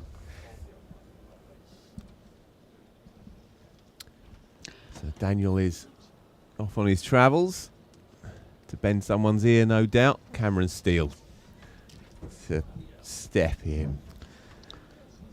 Maestro. Not as well as he would have liked to, is the short answer. 368 runs, 26 in the championship, although his last innings before this one was the 115. He's 1 century in the season. Yeah. Cardiff.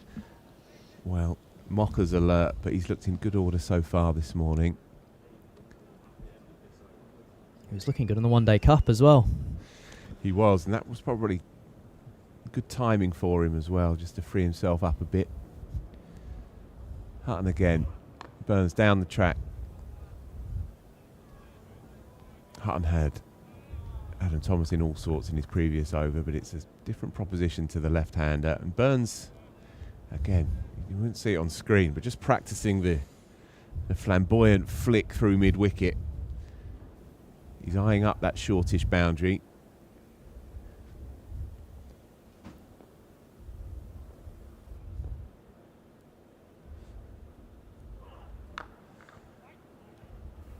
Nothing doing.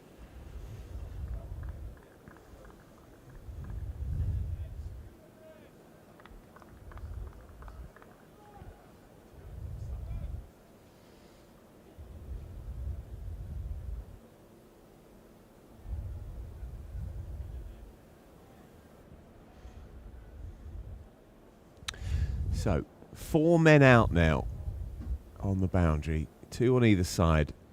Very much an in-out field here. Beats him. What a mini spell this is by Brett Hutton. He's got it to talk. Very tight lines, gets in close as well. Slightly round arm at times, so can get that ball hooping and swinging and spitting.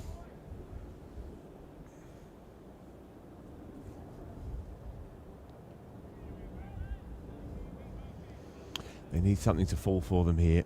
Dropped catch, previous over from Hutton.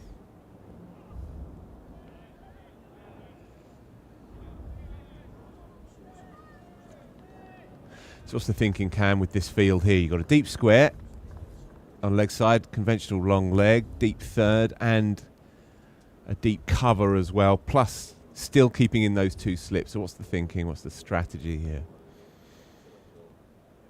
Don't think there is that much complicated with it, just allowing Brett Hutton to bowl where he usually does and giving himself a little bit of protection.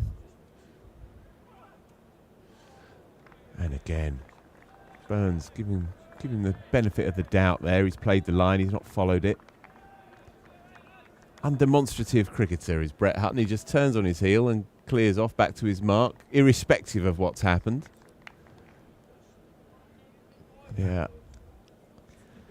Fascinating, really, to watch, especially as a club cricketer, as a Saturday cricketer. You watch him, and to the naked eye, you think, yeah, okay, I could line that up. And yet, year after year, he bothers the best. Right, another one rolls on. 75 for 2, 50 partnership up, 30 overs gone. And we are 42 minutes from lunch, so Notts needs something to happen here.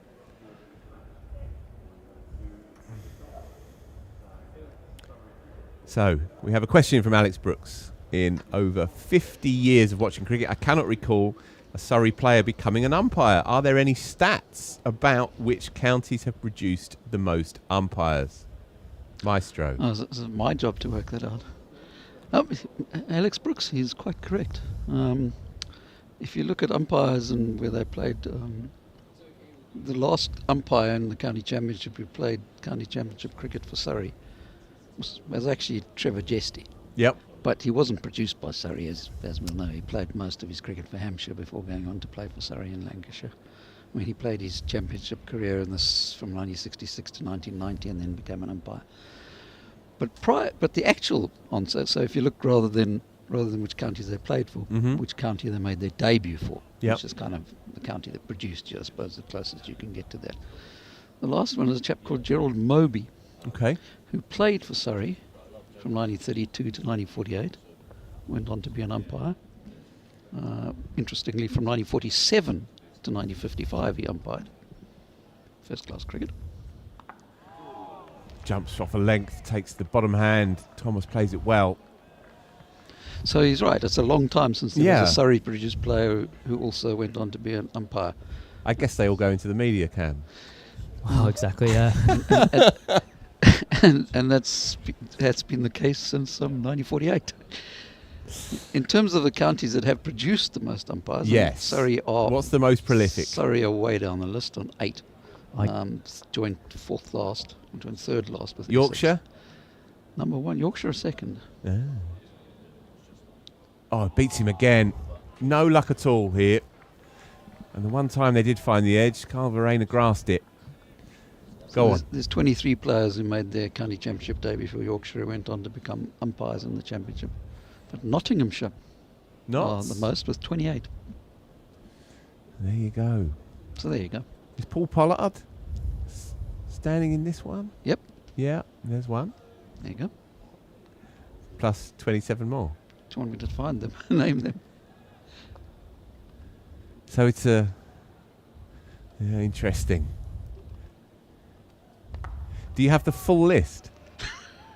As in the most prolific to the least of counties?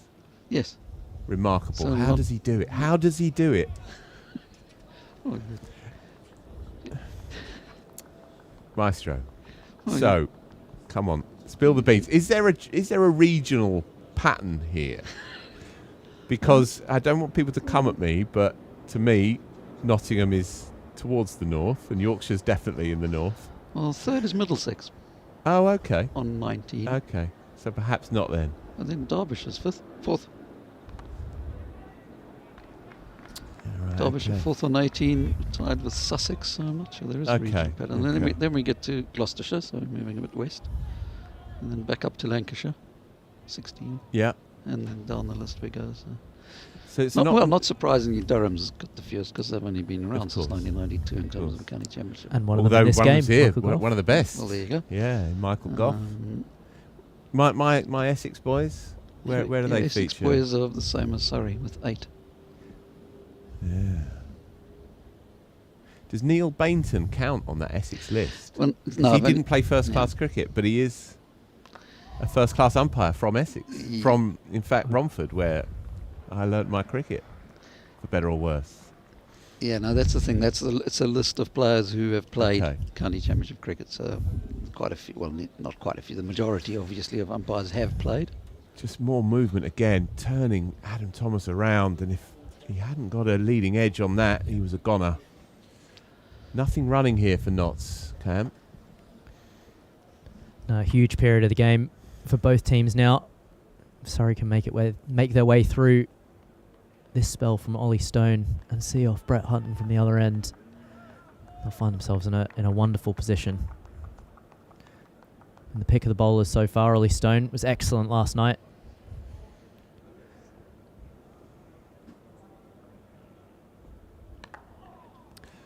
Good again from Burns. He's been alert all morning and looking to score. Retains the strike. 77 for 2 then, 31 gone.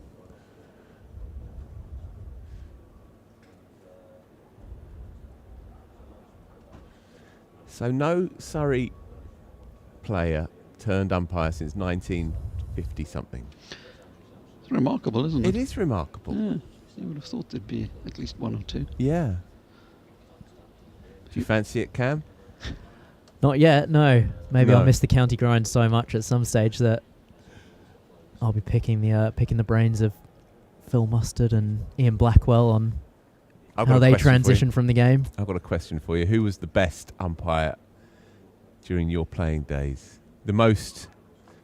No, not the best, but the most trusted. The one that, whether they put the finger up or kept it in their pocket to you just accept, or you'd accept it anyway because you're a nice guy, but one whose decision you wouldn't question even quietly in your own mind. Who was the one?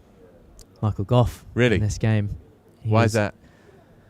I mean, there was one stage where on the international circuit he was, I think, 98% accuracy in terms of DRS. And Tom Latham, actually, who played for Durham and Surrey with, was saying when he was captaining New Zealand, if Goffey made a decision, you would never review it. Interesting. Do you know then who would be at the bottom of that statistical pile? You don't have to say names, but would you be aware of that as a county cricketer? So if you know that Goff is the standard, the mark, would you, as a team and as a bowler, be aware of who is lurking towards the bottom? Turns him round again. What a spell this has been. Fruitlessly, he plods along. No luck at all, Brett Hutton. My answer to that tricky question is a no comment. Fine. You might think that I couldn't possibly comment. fine. All right.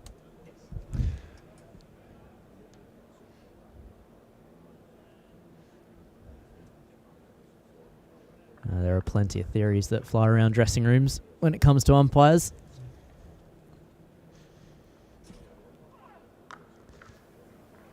Cuffed away for another single.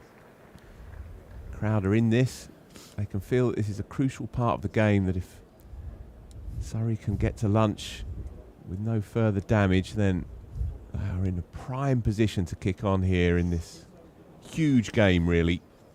Surrey need a win, right? They need a win here, or else their chances of hauling in the top are probably fading. Still a good few number to play, but they need a win. Every more shots like that, they're going the right way for it. He's been very strong through mid-wicket. He got going from the first delivery he faced. A quick ankle-bothering Yorker from Ollie Stone that he punched through that region, and he's strong there again. It keeps his shape beautifully there. Adam Thomas just waiting on the ball. Just too straight by Brett Hutton. It's a player of Thomas's class and potential. What a year he's had.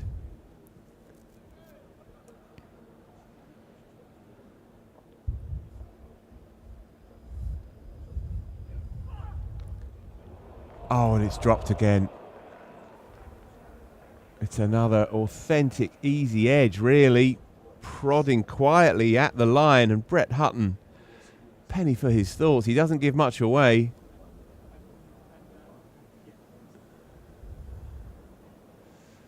And that's hurt. That's hurt Freddie McCann in there.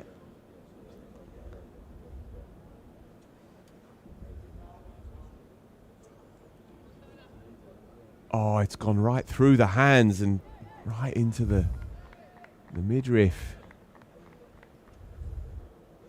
That's a nasty one. And also, I'm not just saying this, but he's a very fine slip fielder. He was in there basically from the start of his first-class career. Doesn't miss many.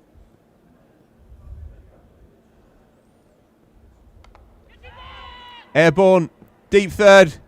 Got him. Got him. It's a good catch by Dylan Pennington. You're not expecting that to fly airborne towards you. He had to make a bit of ground. Be mindful also of the rope. And he's hauled it in. Rory Burns looked so good this morning. And he has to go for 44 in the most unlikely circumstances. What an extraordinary passage of play. Yep.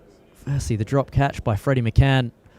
Final ball of the Hutton over, and then Ollie Stone, who's extracted the most out of this pitch, just gets this one to bounce a little more than Rory Burns expects. And it's a fantastic catch out on the boundary by Dylan Pennington, who makes that look really easy. And Rory Burns will count himself unlucky that he's just picked the fielder out there.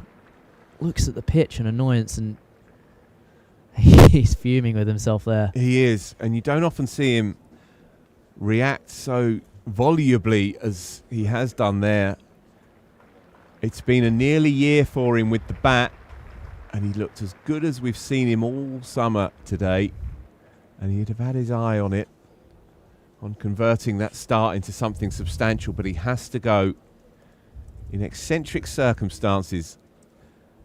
Meanwhile, Adam Thomas hangs in there. He's been dropped twice now in the grabbers. Ollie Pope, the new man, in at 5, with, of course, Matt Fisher, the night watchman, having featured earlier in the piece. So, they've huffed and they've puffed. They've had little luck. They've put a couple down. And then the hit me ball is smashed straight down third man's throat. A very good catch, as Cam Steele points out. Dylan Pennington under that high ball.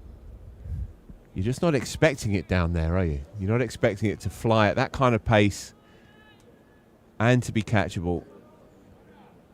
There was a call immediately from the slips. Did you hear it? Catch immediately. And so they were on it. They knew that there was half a chance there.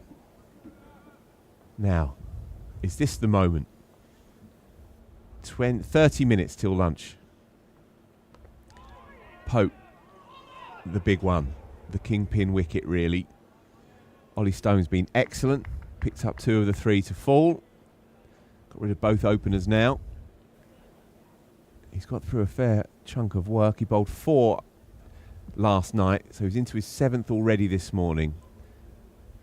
But if the body's good, Hasib Hamid will be saying to him, right, get me 1 more before lunch and we're slap bang in the middle of this game.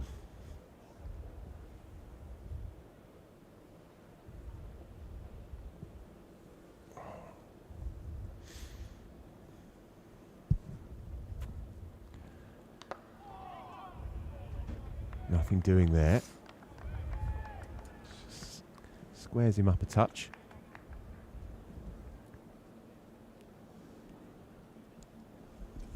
So, the lunchtime interview that I'll be conducting with James and Rishi, discussing Catching the Light, a new anthology of cricket poetry published by Fairfield Books.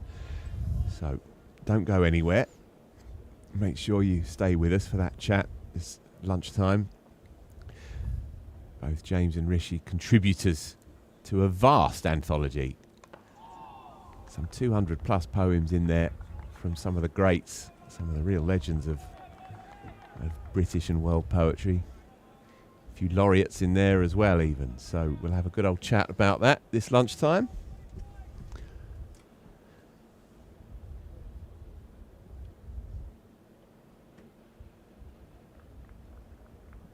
I'd argue that your piece about service stations has a prose poetry quality to it, Cameron. You didn't get the tap on the shoulder, though? Oh, stop it. No, I mean it. I mean it.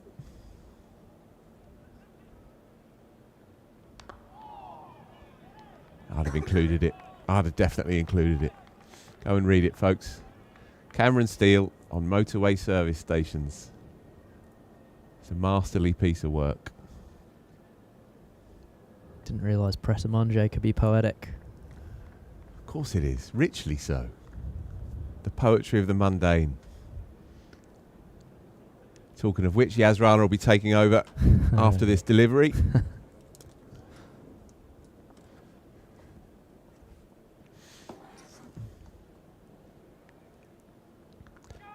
Got him! How about that?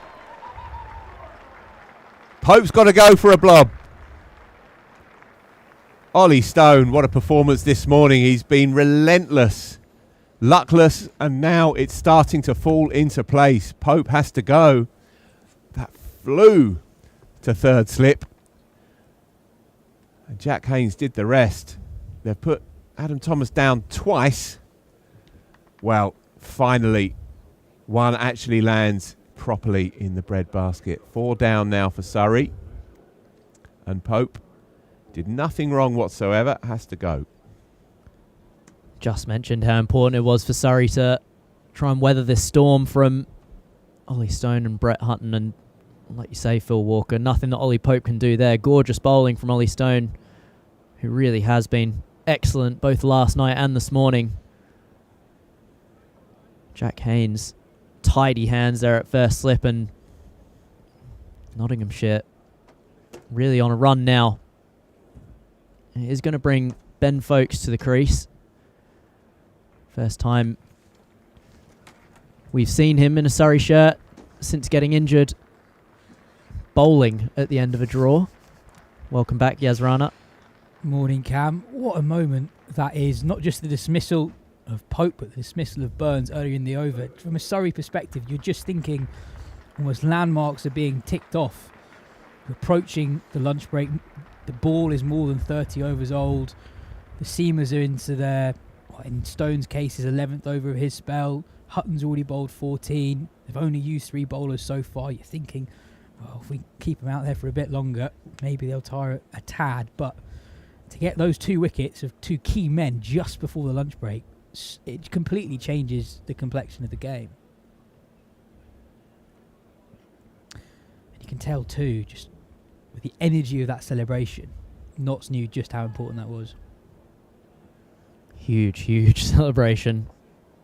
None more than Freddie McCann at second slip as well. I know it was Thomas that he dropped, but since he put that one down. 2 wickets in the over. Massive for Nottinghamshire. That's a lovely shot from Thomas.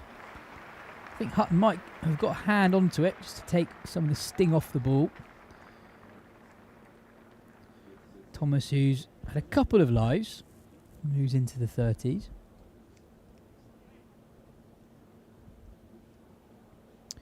You probably say, Cam, that Thomas has been the breakout star of Surrey's season. Someone who played a bit of first-team cricket in 2025.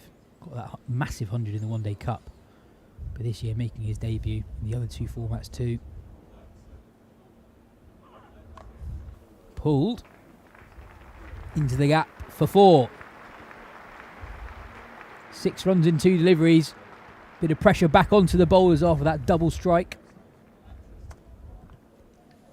And just something I quite like is that he fields in the slips, which is not something you often see for a guy just starting out. No, he's an impressive young man. Nicely put away there. Bit of a gift from Brett Hutton. Yeah, Adam Thomas is speaking to Jim Troughton, batting coach, the other day.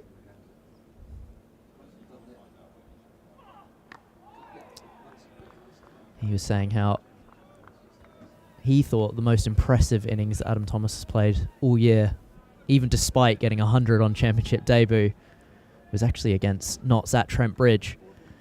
He scored 45 against pretty much the same attack, but with Josh Tongue and Fergus O'Neill in it. And he played in such an accomplished manner that a lot of guys are very excited about him as a Surrey prospect. Oh, that's a beauty from Hutton, who's bowled so well today. Picked up the wicket of Matt Fisher early on in the morning session. What I quite like about this not seam attack is they're 3 very different types of seamers. Hutton's control is immaculate. Always gets the ball to talk. Stone's the quickest of the lot.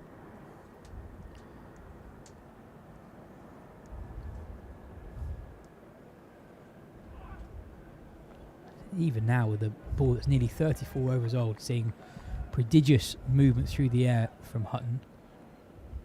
And Pennington complements them somewhere in the middle, speed-wise. Can bowl long spells. Yeah, just looking at the replay there, Thomas squared up by a ball that's almost moved as much as any other today. Brett Hutton gets so close to the stumps. Sort of slingy actions, always able to extract some movement away. And again, has it on a string at the moment. Thomas gets through the over unscathed. Surrey 90 for 4. A reminder that because of the time lost yesterday to rain, we have a slightly longer first session today, so lunch will be taken at 1:10. So another 21 minutes for this pair to negotiate. And the feel of the game feels very, very different. Just 2 overs ago, you'd almost be thinking more how much of the deficit can Surrey write off before the interval, but now this game could look so different. Another double strike and you'd say Notts are on top. The skipper Hamid still on the attack. Stone into his 12th over of the innings with 3 slips alongside Carl Verena behind the stumps.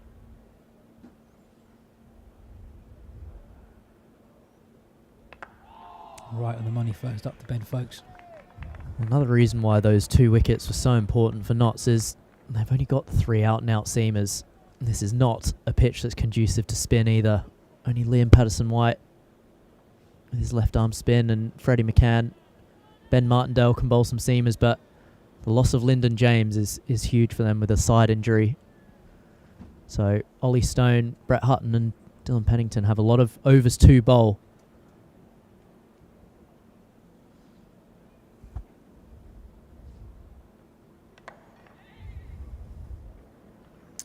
Quick single and Folkes is off the mark. His first run in red ball cricket in quite some time.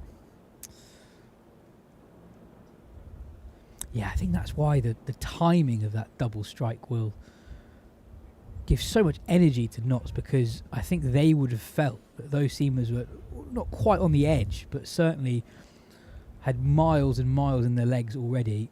Just the 3 bowlers used 34.2 overs into the innings. And with a slightly older ball too, how long were we away from seeing the spin of Patterson White or the 4th seam option of Martindale on debut?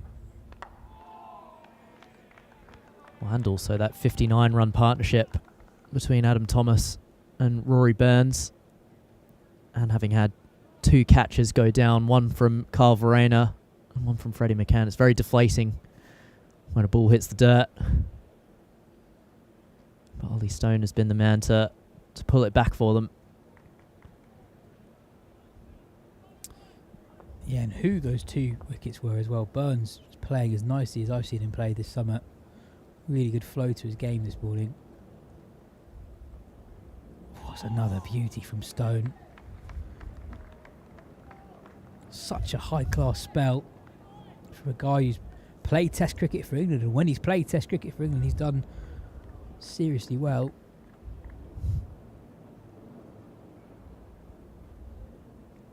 One thing I've enjoyed when watching Notts over the last couple of years, in Stone and Tongue, there's an extra speed and pace and energy to their attack that feels like you're watching a Test match. Like the shapes and the depth of the cordon, it's reminiscent of a Test match. Well, we've certainly seen some Test quality bowling in this match.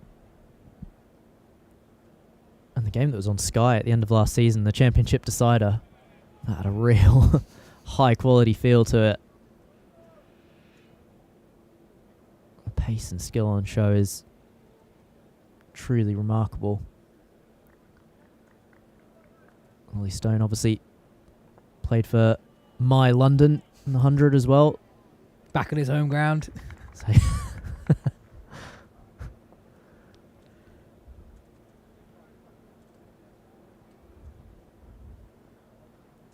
width. Thomas tries to slash it through the offside. Not a lot of protection on the offside, and there was width, so you understand why he went for the shot, but in the end it's an air shot. Another over passes by. Surrey 91 for 4, 17 minutes through to lunch. Yeah, a rare loose ball from Stone. Goes unpunished.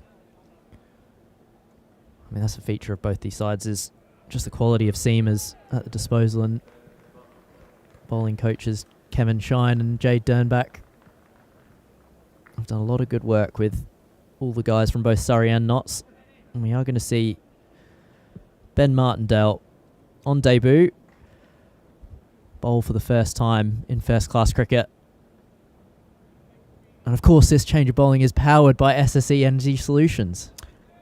Technically it isn't, because is it not? we It's only- not Surrey. we only did it for Surrey, but I'm sure our good friends at SSE Energy Solutions will be delighted Of course. at the extra shout Oh. out they've got today. That was me trying to do more than I needed to. I didn't even get to say your business energy partner meeting you where you are on your sustainability journey. You have now.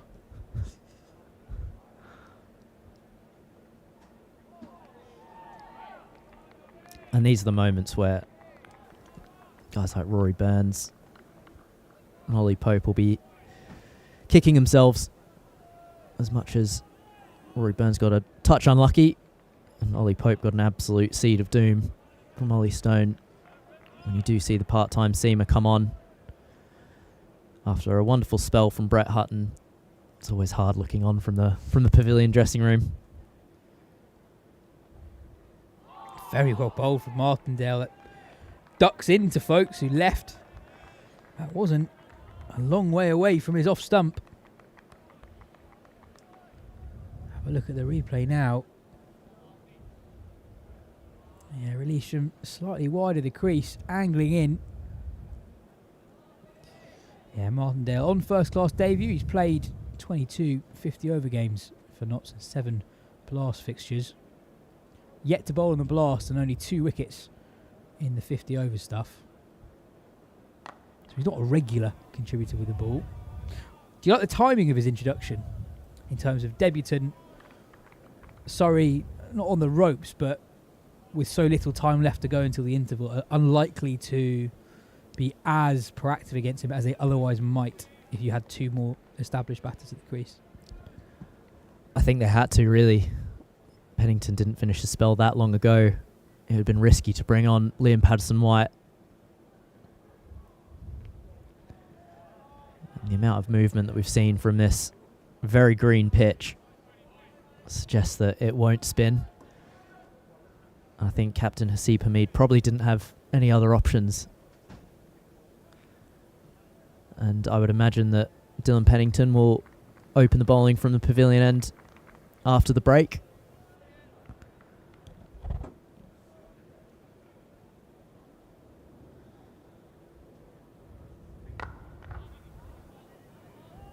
But it's important for young Martindale to try and keep Surrey going at that run rate of just over 2.5 and over.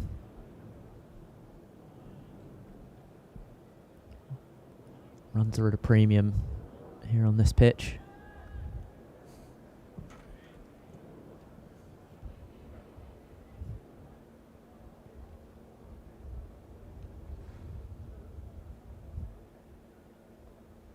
Full toss and well fielded by Pennington mid-off.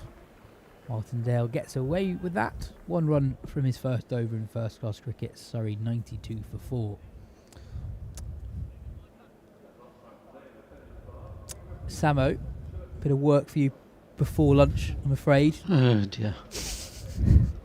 You have to earn your lunch, Samo. That's not fair.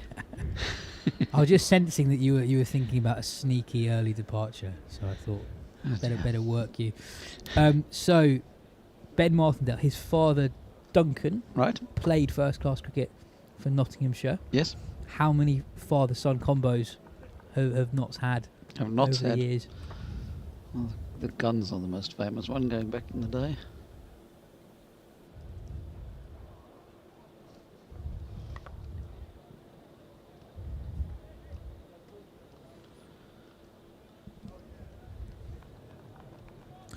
Stone into his 13th, though. You'd think that the way Stone's genuinely been used in his career, he's not someone who tends to bowl long spells or a particularly high volume of overs out of a seam attack. So being part of a 3-man frontline seam attack is not going to be something he's done loads and loads of.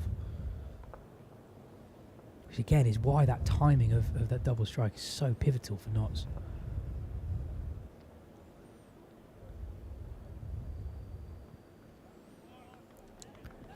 Carry. Rainer diving to his right, taking it above shoulder height.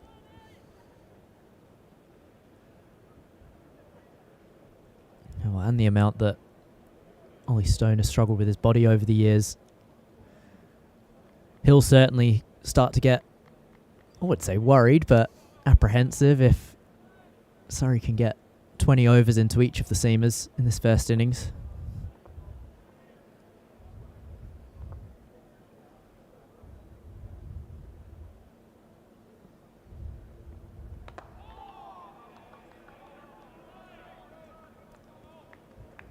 Just got a message from one of Surrey's own robust seamers who's watching from Clovelly, New South Wales. Sean Abbott supporting the boys from afar. Hi Sean. Good night, Sean. What time is it over there? Late, I'd imagine.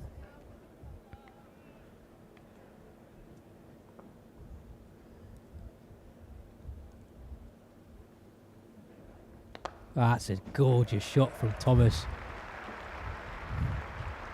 Slightly fuller from Stone, but still beautiful stroke down the ground. He moves on to 39.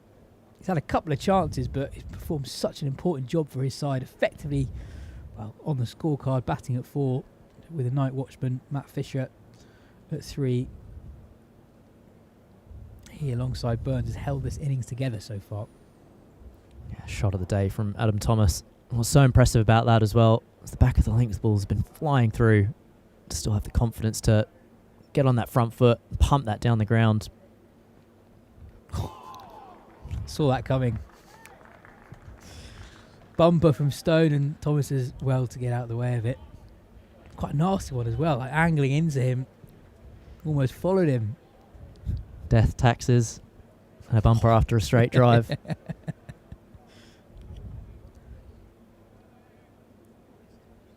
Because one of the impressive components of his 100 on debut was, sure, he came in when Surrey were effectively 305 or whatever, but Ollie Robinson, the Sussex skipper, really tested him out with their best bowlers straight away. Robinson himself, but the spin of Carson and the pace of Crocombe. And he dealt with all three very different challenges fairly comfortably straight away, and he sort of took his time initially and then eased into his innings from that point onwards. It's a weird one at Surrey. So many players unavailable at the moment. At times you kind of wonder what the hell is the first choice top six when everyone's available, but I guess there may never actually be a time when that hypothetical comes to fruition.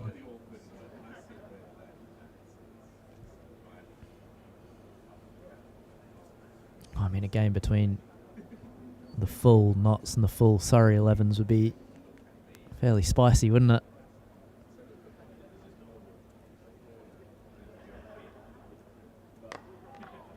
I remember interviewing Kemal Roach, I think maybe 2 years ago now, when he was still a Surrey player, and I asked him how does he think Surrey, not even with everyone available, a normal Surrey side that they're able to put out the championship, how does that compare to test teams, test cricket? And he thought, well, Surrey would be middle of the table basically.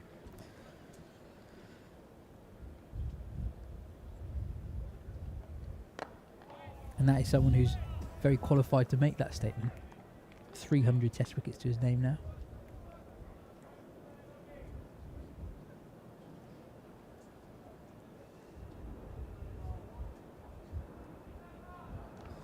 Just 7 minutes to go now to the lunch break. Martindale into his second over. Just a 1 run conceded so far.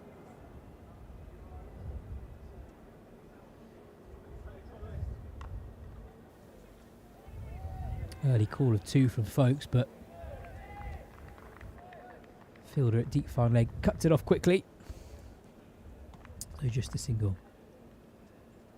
So how pre-planned are the volume of overs seamers have in a session, if that makes sense? So obviously it's partly down to how well individuals are bowling and etc, etc. But will they almost have a plan, captains, of, well, I'm just looking at the scoreboard now, and Pennington's only bowled 7 compared to the 16 that Hutton's bowled and the 13 that Stone's bowled. Do you think skippers almost think, well, actually, I'll go Hutton and Stone heavy first session, keep Pennington reasonably fresh, he can be our go-to guy who does the bulk of the work session too? I wouldn't say a lot of it's pre-planned, no, more by feel. I'd say especially experienced captains like Haseeb Hameed and Rory Burns see how the day pans out, really. I mean, ultimately, when you've only got 3 frontline seamers, they've got to do the bulk of the work in each session.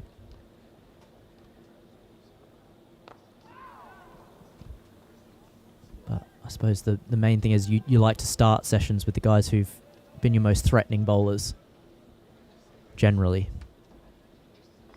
Especially in low-scoring games such as this one. Really important to try and make inroads wherever you can.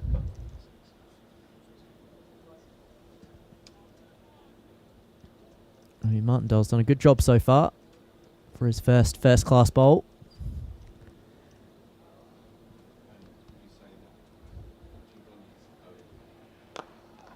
Drill down the ground.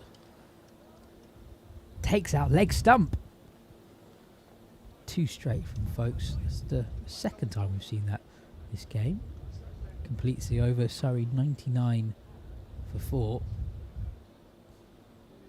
Not often do you see stump being taken out of the ground at the other end from a straight drive. That's one of the things I'd change in cricket. What, automatic 4? Automatic 4, or you get a lob up or something. Well, spin for the first time, not just in this innings, but this game. Liam Patterson-White, Nottinghamshire's hero with the bat, 76 not out from number 8. He's on for his first bowl of the game. Samo. Fathers and sons to play in the championship for Nottinghamshire. I make this only the 6th pair. Famous one, I mentioned the Guns, George Gunn and his son George. Famous back in the day. And the other famous one is the Hardstaffs, Joe Hardstaff Sr. and his son Joe Hardstaff Jr. And the most recent one, of course, is the Broads. And a couple of others going back in the day. And that's this in the championship. Nottinghamshire have a long history of first-class cricket before that, before the championship as well. So there's about, that'll make it 13 altogether in terms of all first-class cricket we've played for Nottinghamshire, fathers and sons. That ripple of applause was for Surrey's 100. Just 84 behind Notts' first innings total. Appeal for LBW, that one goes on with the arm. Always looked a bit leg side. I'm not really sure, expected father-son's relationships playing for the same county actually was. So when you said slightly lower than expected, I had no idea what that could have been. Well, yeah, I don't know. I mean, I'm not sure either, but it didn't seem like a lot, put it that way.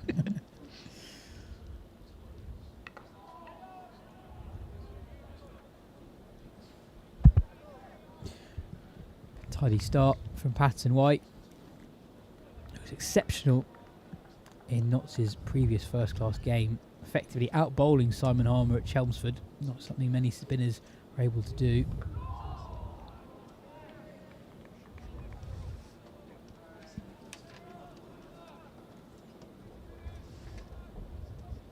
Probably one over after this one.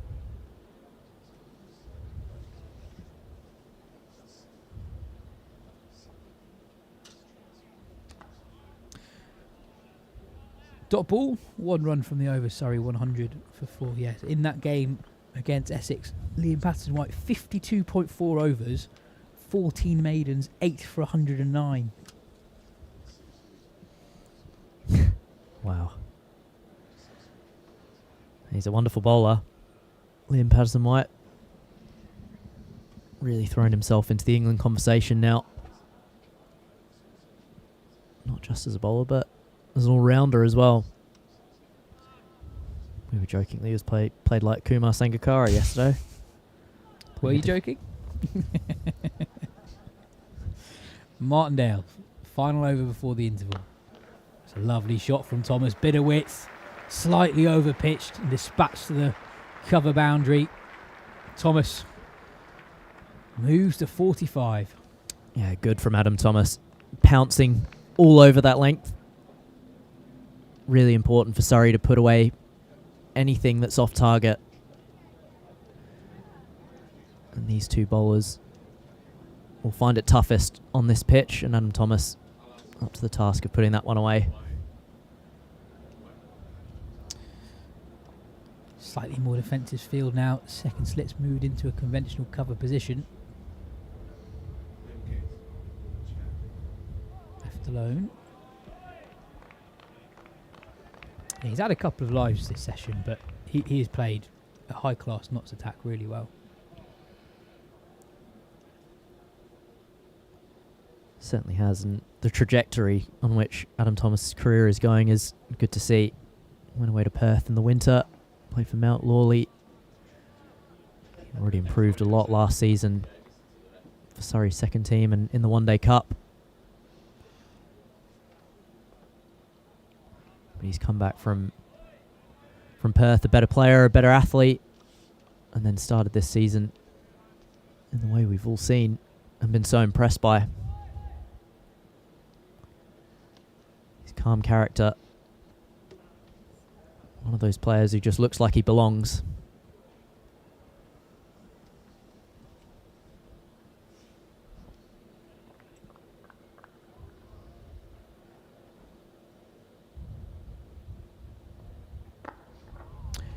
Was he someone who the senior squad were aware of when he was coming through as a fairly young teenager? Or was he someone who came across your radar slightly more recently? I mean, he came through Surrey's academy, so everyone's kind of on the radar. So the senior squad are aware of basically everyone who comes through, the 15s, etc. Mostly, if they graduate to play in the second team, then certainly.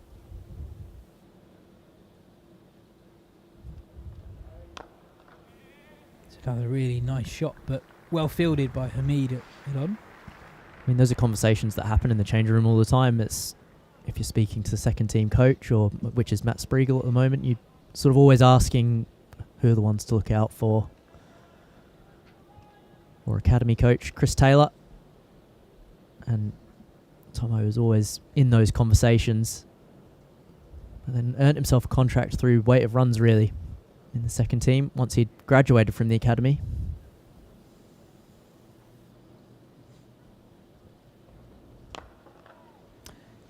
And that completes the morning session on day 2 of this fascinating fixture between Surrey and Nottinghamshire. It felt as if Surrey were going to go into the interval in a position of not quite complete dominance, but certainly well on top of their opponents. But that double strike from Ollie Stone, dismissing Rory Burns, who's looking good on 44, and then Ollie Pope for a duck later that over, it's just about kept Notts interested. Cam, what have you made of the session that we've just seen? Even Stevens now, I'd say. Like you mentioned, partnership between Thomas and Burns looked as though it was going to put Surrey in pole position, but the work of Brett Hutton and Ollie Stone in particular, in that over where he took the wickets of Rory Burns and Ollie Pope, has given Notts a fighting chance. And they'll be mighty pleased with their work that session. Surrey have lots of work to do on a tricky wicket. Yeah, there's a slightly different colour to the pitch today compared to day 1. Not quite as bright green. Also the weather, slightly more blue sky. Not been interrupted by the rain so far. There's been a lot of bowling in the legs of the Notts seam attack. That main trio of Hutton, Stone and Pennington. Hutton's already bowled 16 of the first 40 overs. Stone 13, Pennington another 7.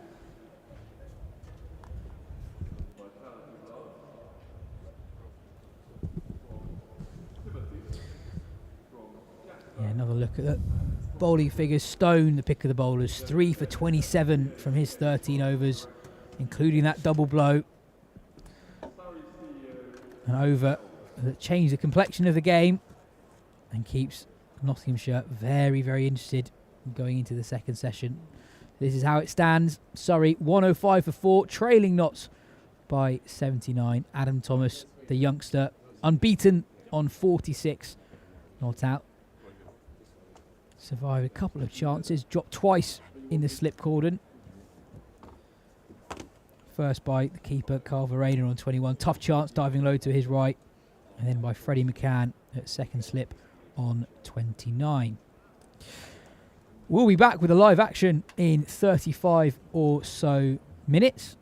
But in the meantime, don't go anywhere, because Phil Walker will be joined by poets Rishi and James, who contributed to the new book, a new cricket poetry anthology that is out now.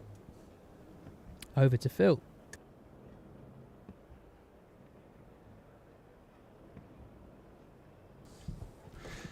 Yeah, thank you, Yas, and thank you, Cameron. Intriguing cricket match we have ahead of us this afternoon. Weather should be set fair, 105 for 4.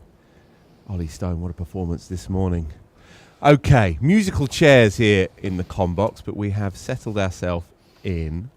Joining me this afternoon are 2 poets who have contributed to this new anthology of cricket poetry, Catching the Light.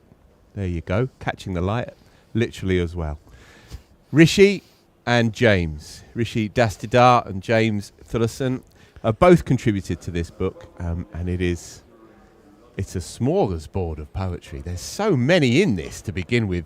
You're right. 200 plus poems, running to over 300 pages. Poems contributors from poet laureates. Ted Hughes is in there. Andrew Motion's in there. Simon Armitage is in there, one of my favourites. And lesser known names as well. A few comedians in there. Tim Key is in there as well. And it's an extraordinary piece of work, really, edited by Dr. Tim Beard, who is a keen poet and writer himself, and Nicholas Hogg, who is a writer and author and novelist, who also co-founded, or rather co-refounded, the Authors Cricket Club. So I know them both, actually, and they have pulled this together. Talk about a labour of love, chaps. I want to ask you first, Rishi, who you describe yourself as a poet and a copywriter and a brand strategist, whatever that means.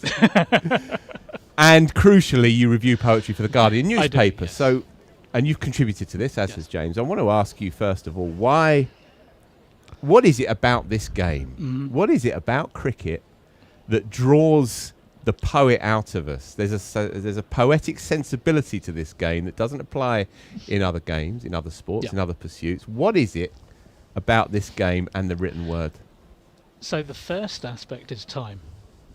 There's very little, especially in the 21st century, that allows for some degree of contemplation, the space in which to do it. And of course this has been baked into the game from the start, the fact that you do have that possibility for the mind to wander, for the brain to disengage, but of course it's not actually disengaging, it's the subconscious working on different things, taking in different aspects and stimulation. And let's be a little truthful about this. Writers are fundamentally lazy, right? And so something that engages the attention but doesn't require full-bore concentration for 24 hours, however long it might be, those are sorts of ideal conditions for creativity to bubble up. And so it's no surprise that if you put space, time, a gentle pace together, those are some of the optimum conditions that you might find for then encouraging literary other reflections. And I think you draw that parallel, right? You are never going to get poetry about Formula One. It's too fast. It's too noisy. It's it's just all that sound and speed is not conducive. Here we have the space, and and into that space, minds wander, phrases appear into this lexicon that is uniquely cricketing. Anyway, James, you said just now you started writing cricket poetry just relatively recently, but you've written all your life. You've written a couple of books as well and another one on the go. What drew you to this game? Well, honestly, it was the only game I could play half decently, if I'm really honest. I always thought it was, for me, it was I was a wicket-keeper batsman of sorts, at any rate. And I just loved the sort of lyricism of it. I loved the time, but also just to add to Rishi's earlier point, there was always a great sense of drama. Even in very quiet, reflective moments, you could find something to get your teeth into. And I think partly, as I got older, I've just found that I've fallen back in love with the game. And I find there's something... I think it is a game that lends itself to sort of reflections about moments that have gone, of drama that's past, and of what the future will be. So I personally found it very inspiring. In fact, one of my poems was really about my own obsolescence in a strange sort of way. Having crashed out of a very poor amateur team 35 years ago, I realised the sort of game was up for me very, very long time ago, and now the game seems up. You're amongst friends there. Don't worry about that. But so yes, that's how I got involved in it. Rishi, cricket poetry, there's a certain connotation that persists, or certainly used to persist. When you hear those two words put together, a kind of like a tweeness, if Yeah. you like. You know, Yeah. the idea, you know, the mute farmhand long handling a six in the gloaming against the landowner over the thatched pavilion and all the rest of it. Agricultural in And, every and sense. perhaps slightly romanticised as well. But cricket, as we know, anyone who follows the game and has followed its evolution over the decades knows that there's a lot more grit under the Yes. fingernails to this game, and the game is political, and the game is sociological, and the game is psychological, and the game is brutal as well.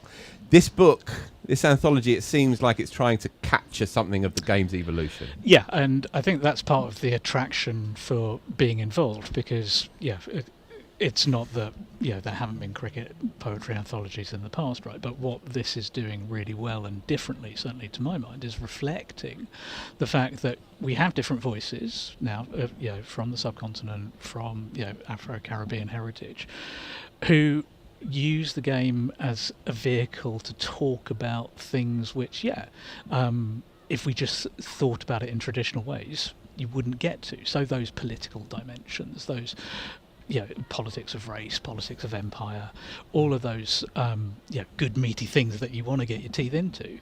But of course, you don't have to feel like you're being bashed over the head with it. Cricket as a vehicle to talk about things which can be difficult, could be hard, but still actually retain that, let's call it that dispensation, where we say that we can be softer about these things as well, without necessarily turning our gaze away. And I think a number of the poems in the book do that, which talk about stuff which in different contexts might get people's backs up, but actually here you start to think about them more reflectively, shall we say. So across this anthology, there's various subsections. We have the game, the players, of course, childhood, memories, close of play. All cricket poems are about death, right? Yeah, exactly. Dreams, language, and sundries as well. And I want to read a cheeky one from the sundries section just in a little bit. But there's one that particularly jumped out from you, from a poet called K.O. Chengunyi. Yes, that's called The right. Cricket Test. Yeah, Kaio is one of our leading poets of colour, Afro-Caribbean African heritage, I should say. And in the context of Tebbit Test, late Tebbit, Lord Tebbit, we should say. I was thinking about this on the weekend, actually, because I was coming back from seeing my parents and going through St John's Wood, and on the tube train there, heading towards the 100 final, a couple of kids, my colour, but wearing England kit. Yeah, and my first thought was, honestly, Lord Tebbit, what Wazik you were. Right. You were. And then, reading... Just to clarify for any viewers who don't know what the Tebbit Test was, that was a proposition put forward by the then Home Secretary, perhaps? Anyway, involved in Thatcher's front bench. Yes. Who posited the idea that... one could not willingly or not realistically belong to more than one nation, and this was best demonstrated by the choice of which cricket team you happen to support. And it was basically placing a loyalty test on particular citizens, especially of colour, in a way that hadn't been done for a good 50 to 100 years or so in that very sort of particular way. So this is K.O. Chengunyi's The Cricket Test. Picture a cricket match, first week at upper school. Blacks versus whites. That slight hesitation on choosing a side. And you're close to knowing why I've been trying to master this language. Raised as I was, some words in this argot catch in the throat. Seemingly made for someone else, the sticking point from which all else is fixed. We lost to a one-handed catch. After the match, our changing room was a shrine to apartheid. When I crossed the threshold, Danny asked me why I'd stand here when I could be there with my kind. Brilliant. James. Yes. Moving towards, if you like, the slightly more metaphysical side that the game likes to cover. There's a poem in there from one of the co-editors from Nicholas Hogg, and it's called The Catch, Yes. which jumped out at you when you were flicking through it. Yes, I think it's. I was going to preface this by saying that I asked the editor, or one of the editors, Tim Beard, why it was called Catching the Light, and he said he hadn't got a clue. So I made this answer up for Lovely. him. Perfect. And I think the answer is, in all seriousness, that catching the light is what great poetry does. It transforms, captures and transforms a moment in time or a thought. And this poem, The Catch, by the joint editor Nicholas Hogg, I thought does this very well in a way that illustrates how poetry, modern cricket poetry, can use physics to bring alive the game and make the game sort of universally relevant. So, The Catch. The ball is a weight that the world must keep. Newton watched as the fruit hit the earth, and I can see the future, a dazzling point in space and time. I run to where X meets Y, balance and learn at the speed of light, where the arc will curve and my hands will cup, gather in the weight of leather and dye, stitching and cork. Each step evolved from a single cell, a twitching in the brine that multiplied bone and nerve, wings and fur, to a biped stride on a sunlit field, the force of ball in a closing palm. And I really love that because actually he's sort of the whole of evolution is captured, and the metaphor for it is making this catch, this cricket, as a great moment in time, or a sort of metaphor for evolution, if I was being pretentious, which I probably am. Well, this is a safe space for that. All right. Yeah, Nicholas Hogg. I've played cricket with Nicholas Hogg. In fact, I played cricket Is with he Nicholas Hogg pretentious? last week. Ah. He's far from pretentious, Right. but the Nicholas Hogg I know is normally railing against some kind of perceived slight, kicking his heels, swearing like a trooper, sulking, angry with umpires. And then there's that Nicholas Hogg That's, as well. I think, a brilliant poem. It is a stunner, really beautiful.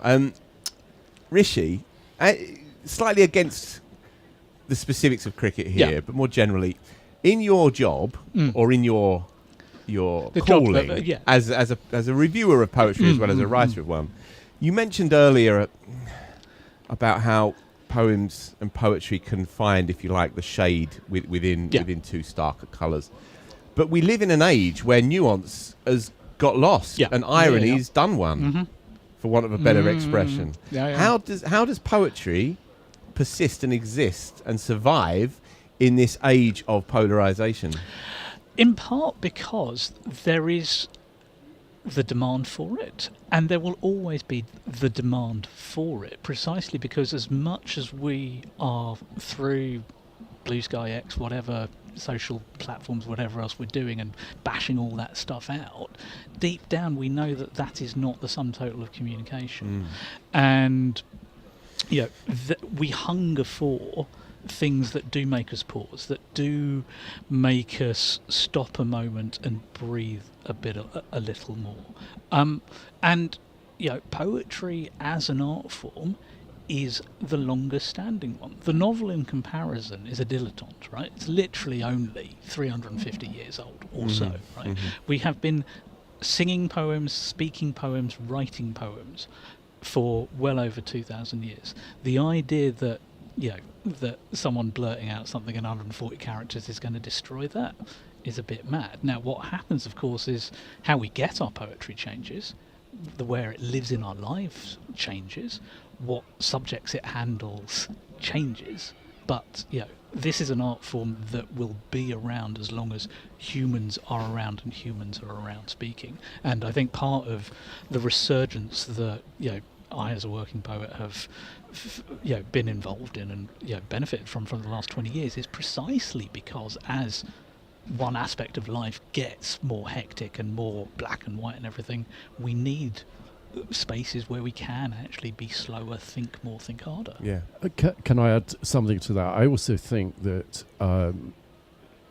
poetry can be very concise and potent, and actually arguably in a world it's quite well suited to make people stop people in their tracks to think about how things are or how the world is. And I think actually it's shortness of form, given that nobody's writing sort of huge Homeric, lyric poems. I think its form is actually potentially very suited to the modern world and to confronting realities, whether they be political or emotional realities. And I think that maybe, you would know much better than me, Rishi, but maybe that's why actually poetry seems to be thriving offline I think in so. short format. I think, there is absolutely a hunger for that as well, but I think it taps into an existing predisposition for it. We come to it for the big moments, absolutely, right? We want the poems at our weddings. We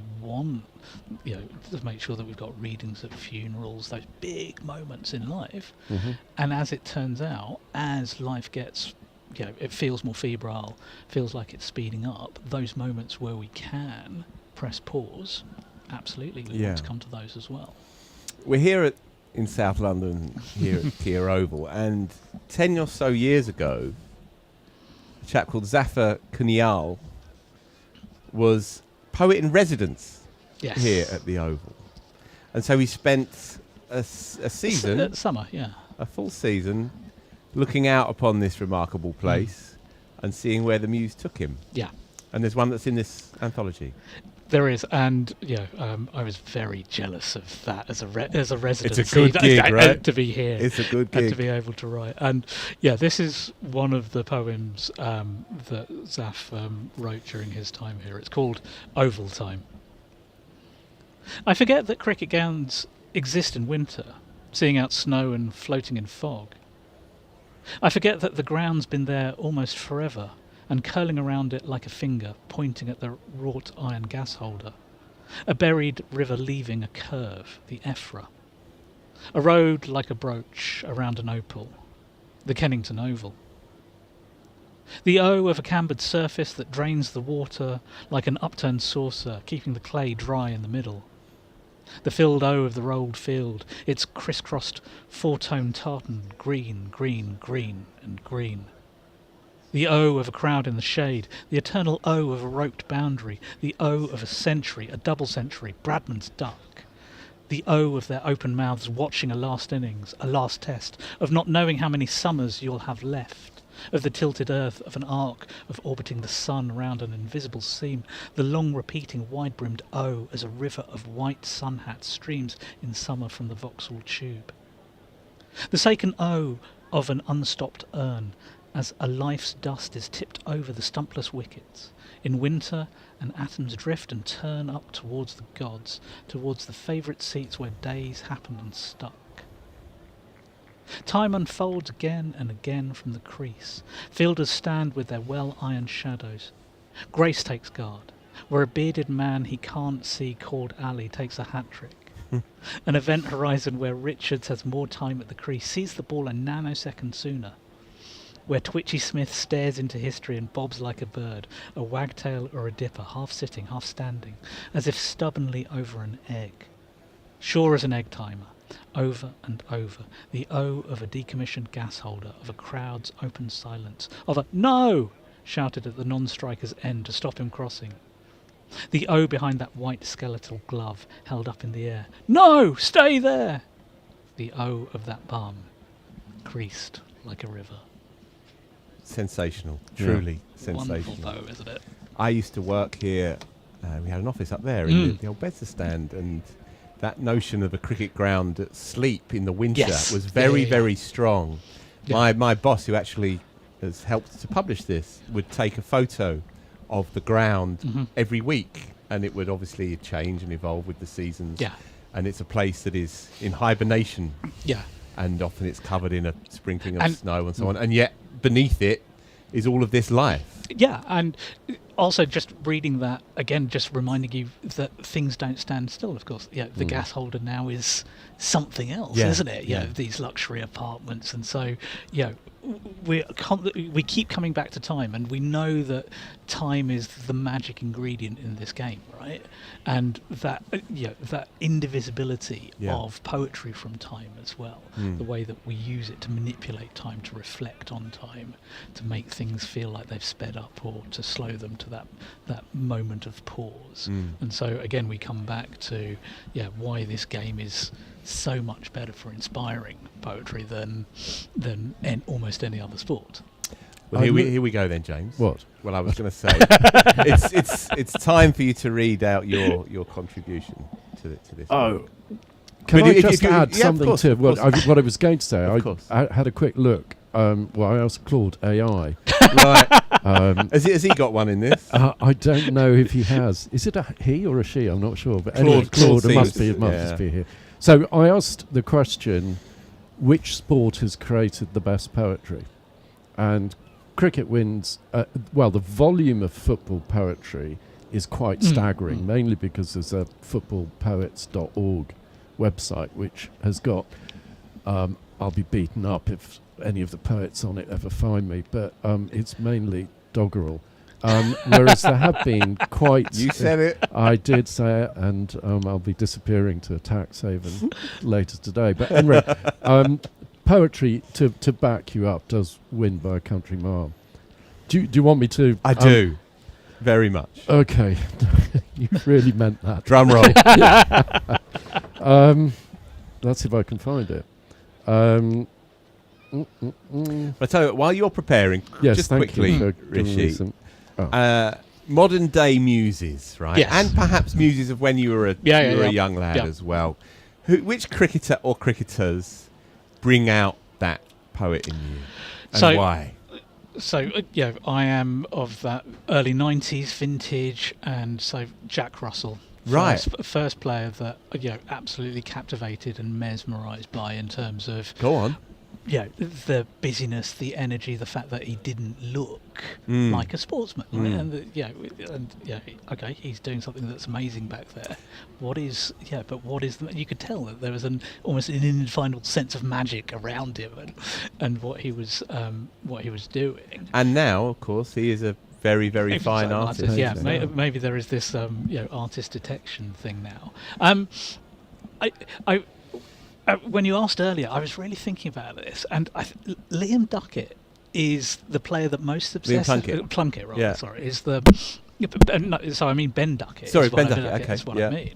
Is the player that most obsesses me right now, in terms of I see that parallel with the twitchiness, and that constant movement, and just watching some of the 100 over the last couple of weeks, just the fact that he's always like this, looking up at everyone else around him. Wide-eyed.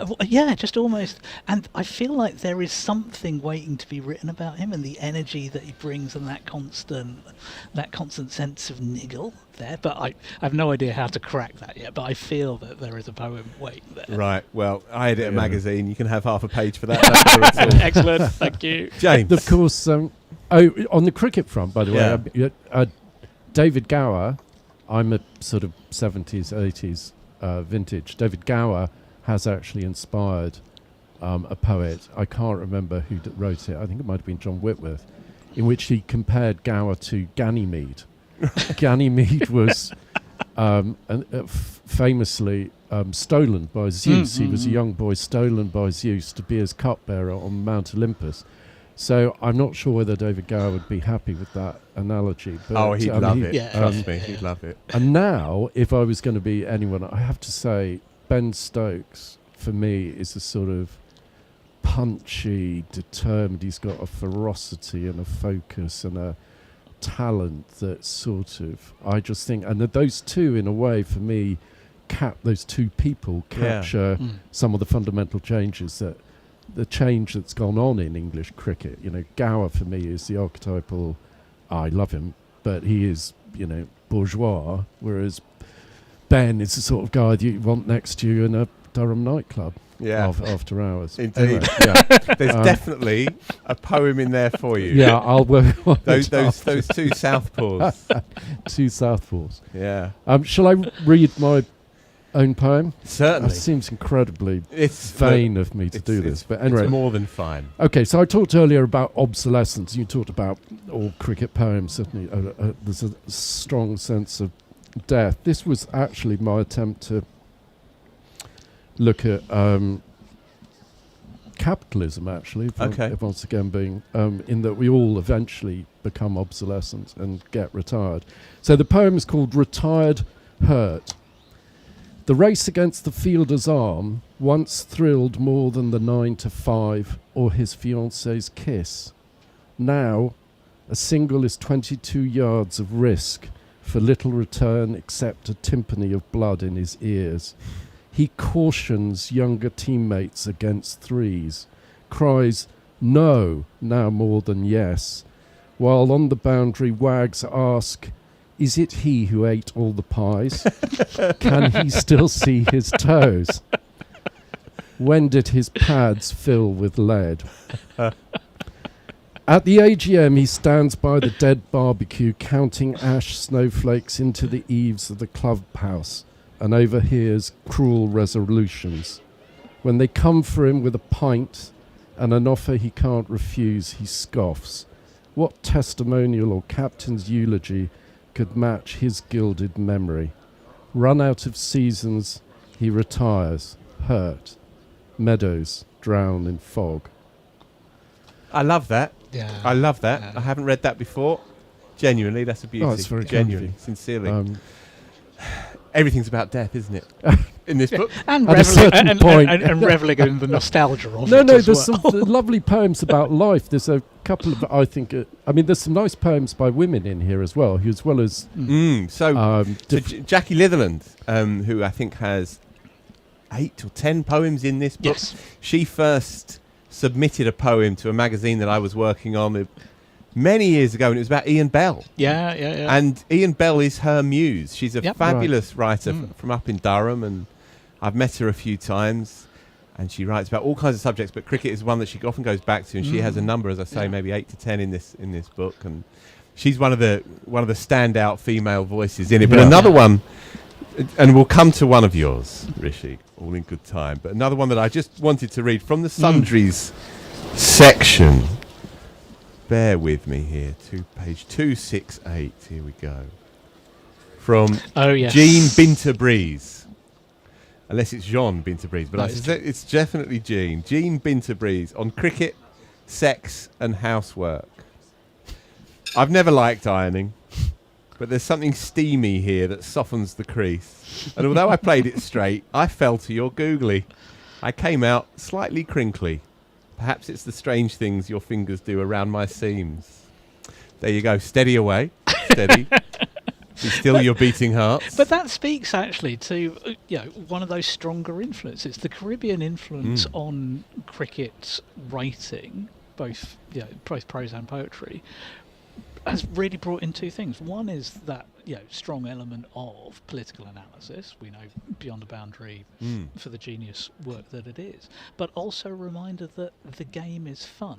And so we talked earlier about traditional notions of English cricket poetry being bucolic, twee, also that sense of nostalgic, also that sense of looking back. A lot of the energy that comes from the Caribbean writers is that full-on reminder that the game is fun. Yeah. Right? Yeah. And that we do it as well because it is enjoyable. And that can sometimes get lost in all of the slight mooning around about death and time that we're doing as well. And there's also, and we'll finish with one of yours, Rishi, because the crowd are moving off the outfield now, so we're probably about 5 minutes away from the start of play. But while you prepare your finale, I just want to read one from Tim Key, who is an actor, comedian, poet, writer, Friday night footballer in Vauxhall, who plays for our team. And he'll be coming on, hopefully, the show later in the summer. And he loves his cricket, does Tim Key. And I think he loves the absurdity of cricket. Right. And one of the reasons that I've stayed with this game for so long is that the relationship between its kind of serious, sombre sternness and its fundamental silliness, they bump up against each other all the time. And Tim Key wrote this poem during lockdown, and it's called Ramps. So again, for our Surrey fans out there, Ramps by Tim Key. Key point, written during lockdown. Some new rules came in on the wages side of things.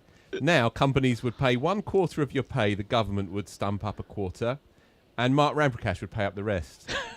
Ramps phoned up his agent immediately. Why am I paying half of everyone's wages over here? He was basically having a meltdown. This doesn't make any sense. How am I going to afford this? Even, damn it, what have they done to me suddenly? His agent was calm, as always. We're onto it, Mark. We think it's a mistake. They can't mean it. We're going to send some emails. Ramps was whacking the phone against the side of his cricket helmet. We're pretty sure they're going to row back from this, his agent went on. Ramps was sat in his kit bag, now his mouth twisted with the stress of it all, sweat pouring onto his tap shoes. And again, silly, absurd, and beautiful, and very cricket. Rishi, finish us off. So this comes from Mike Brearley's The Art of Captaincy, which I think people might struggle to remember was actually quite hard to come by, to find until the 2005 Ashes, and it started when to it get was the re-released. it started to get the name check, and and so this came from my first reading of engagement with it. It's called Gentlemen Players.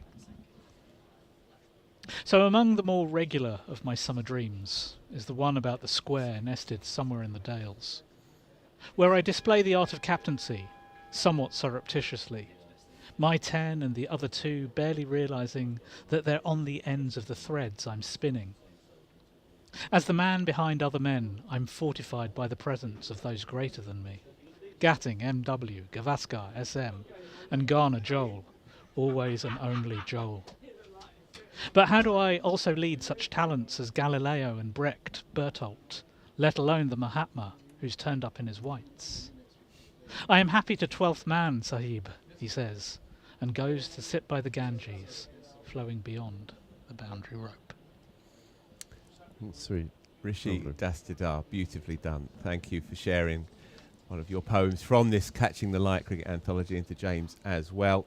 You can pick it up from the Fairfield website, available now. As I say, over 300 pages, over 200 poems, some of the legends of the game, really. Absolutely. The game of words.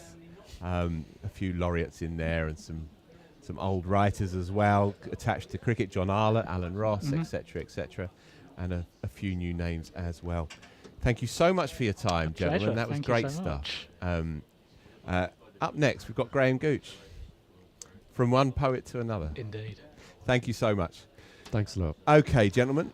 So we are about 2 minutes away from the resumption. The players are just getting ready outside. So if you just bear with us, and we will be bringing you live coverage pretty soon.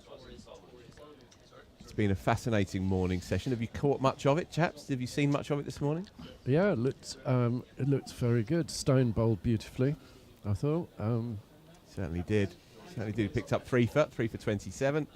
So Surrey 105 for 4. Trailing just by 79, but the ball has done plenty all morning. Knott's put a couple down in the grabbers. Adam Thomas, they've given a couple of chances lives too, but he's still there, 46 not out. In between those aberrations, he's looked utter class. What a prospect he is. And yeah, there is the short card. 184 plays 105 4-4. Liam Patterson-White just 1 over before lunch. You fancy that he will do a lot of work, the left arm spinner, through the afternoon. And we will be bringing you, of course, every single delivery. And as I say, another special guest for us, Graham Gooch, will be joining the team this afternoon. Thank you again, chaps, to Rishi and to James.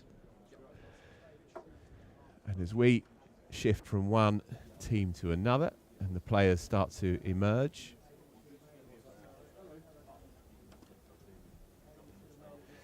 Graham Gooch is in the room, folks, so he'll be with us for a good hour or so, chatting about the game as it is today. And, of course, memories from yesteryear. I might ask him for his favourite cricket poem, see where we get to. Umpires Goff and Pollard are out.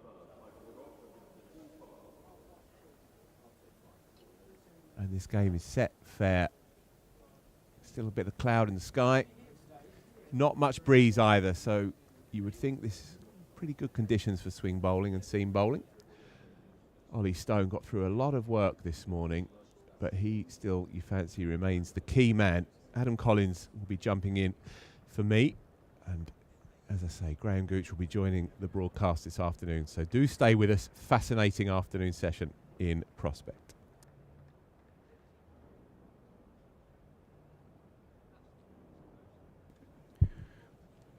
Great job, Phil Walker. An excellent lunchtime segment as always. And as he's queued up there, Graham Gooch won't be far away. Just saw him in the back of the box then. As the players, having made their way down the stairs, will now head in the direction of the middle of the ground. Adam Collins with you, Cam Steele with me, with this game in a terrific position in terms of the parity between the teams and the challenge between bat and ball. Everything you want in a first-class game. Surrey having bowled out Notts for 184 late yesterday and resuming at 13 for 1 this morning. They've had a session where they've lost 3 further wickets, adding 92 runs along the way. Those wickets were Matt Fisher, the night watchman, leg before wicket for 10, to bowling at Hutton. Surrey 25 for 2, having lost Sibley last night. A 59-run stand, which was most productive between Burns and Thomas, came to an end when Burns holed out to deep backward point, caught by Pennington from the bowling of Stone for 44, having faced an even 100 deliveries. That was 89 for 3, which became, 84 for 3, my apologies. 84 for 4 a few balls later. Ollie Pope nicking to third slip.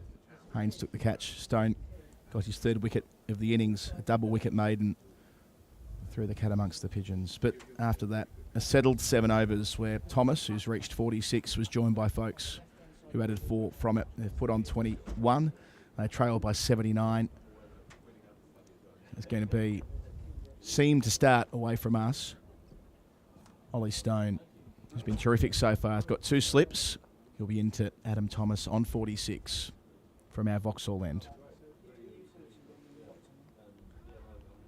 Good afternoon to Cam Steele, who was on the tools before lunch as well. Most eventful half an hour or so of play as we built towards the interval.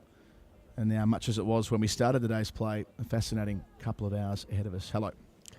Hello, Adam Collins. Good afternoon. Looked like a sore first delivery for Ollie Stone there. Bit of a grimace on the way back. Might have just caught a foothold wrong.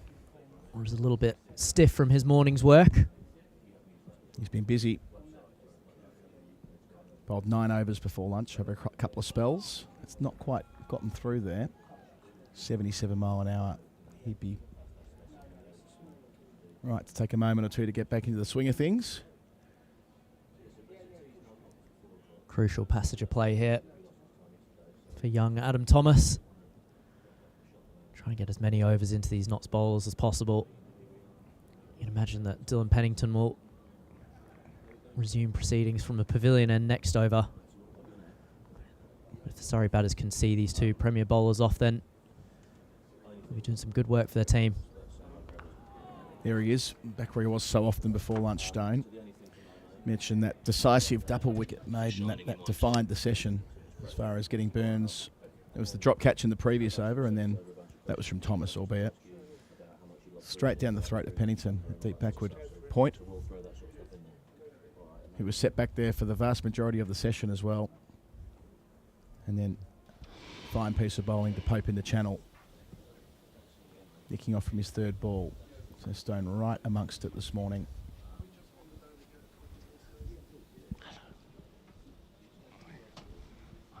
As I say, g'day to Graham Gooch, who's jumping into what's normally Andrew Samson's chair, but will happily welcome the England great to our commentary today. G'day, Goochie. G'day. Good to be here. Sun is shining like it has been all summer. What a joyous couple of days it's been having county cricket back as well. There's been so much goodwill around. Yeah, I have to say that when I played county cricket, test cricket here, the pitch was not the colour it is now.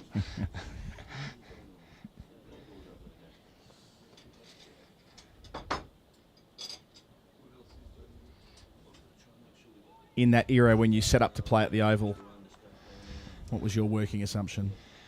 I think being a Londoner from East London, not this part of London, I played a lot of second team cricket for Essex here against Surrey before I became a professional, and I always enjoyed coming here. And of course test matches were normally played here at the back end of August, early September, so the whole summer was here, normally pretty flat wicket, bit of bounce in the wicket, bit in it for the bowlers, but good to bat on as well. Soft hands from Thomas to finish. Maiden complete, 105 for 4. So I can imagine it would have been gold-coloured outfield with the grass all burnt off by the time you got here in late August, and plenty for the... It's interesting you say that, because I'm looking out here and it's green. Obviously, this has got a sprinkler system here. Yeah. Now, I don't know whether you guys were even born, but probably not. In 1976, when the West Indies played in England, and when Michael Holding got those big wickets and knocked everyone over, the whole ground was like a straw colour, apart from the pitches. And it was completely different to where you see all the fields nowadays. Like Chelmsford looks not in good nick. They haven't got a sprinkler system there, so it's a bit different. But I mean, this is always a place as a run maker you would look forward to coming to, you know, because it had a bit in it for the quicker bowlers. But you know, if you got yourself in, the ball bounced, it came through nicely, and you could score runs. So it was a good cricket wicket, and that's what you're looking for in any game. Pennington, first after lunch from the pavilion end. Graham, were you one of those players who used to earmark certain fixtures of the year where you knew you'd go and get 100, or was it every fixture? Whether it was a bit as easy as that? No, I don't think so. I think you go out with the intention to get in a score which makes a difference in the game. So I think any performer in any sport should look at not the numbers you get, but it's when your contribution makes a difference to your team. That's what you should look for. So coming here, you'd have thought there's a chance of doing well as a batter. Well wide. He works his way back into it. And I'm quite interested to watch Ben Folkes, because you probably know that he's an Essex boy from Frinton-on-Sea, and I was at Frinton at a beach hut with my grandchildren a few weeks ago. Frinton's quite a big club in Essex, and I remember through my charity, that in those days, the Graham Gooch Scholarship Fund, we took him to India. He was always a talent, and he played season and a half for Essex as a batter, because we had James Foster, and he was always going to be a brilliant cricketer. How plugged in do you find yourself to local cricket and county cricket these days? County cricket, yes, because I'm ambassador at Essex, so I go to all our home games and the occasional away game. Don't see much club cricket, I have to say. And at Essex, we're quite proud to produce players. We've had 4 England captains in 4 decades, so I'm sort of pumping our tyres up a bit here. But and of course, you've got quite a few Essex players here, haven't you? I mean, Dan Lawrence is another one who's left us, come to the Oval. Better from Pennington. But I think now in county cricket, I don't know whether it's the same abroad in other countries. They move states in Australia, I suspect they do. When I started, really, because of the benefit system in county cricket, you got a benefit if you played for 10 years, which was a bit of a financial bonus for you, because the pay wasn't that great. People didn't change counties that much. Now, with the increased wages, they do move around.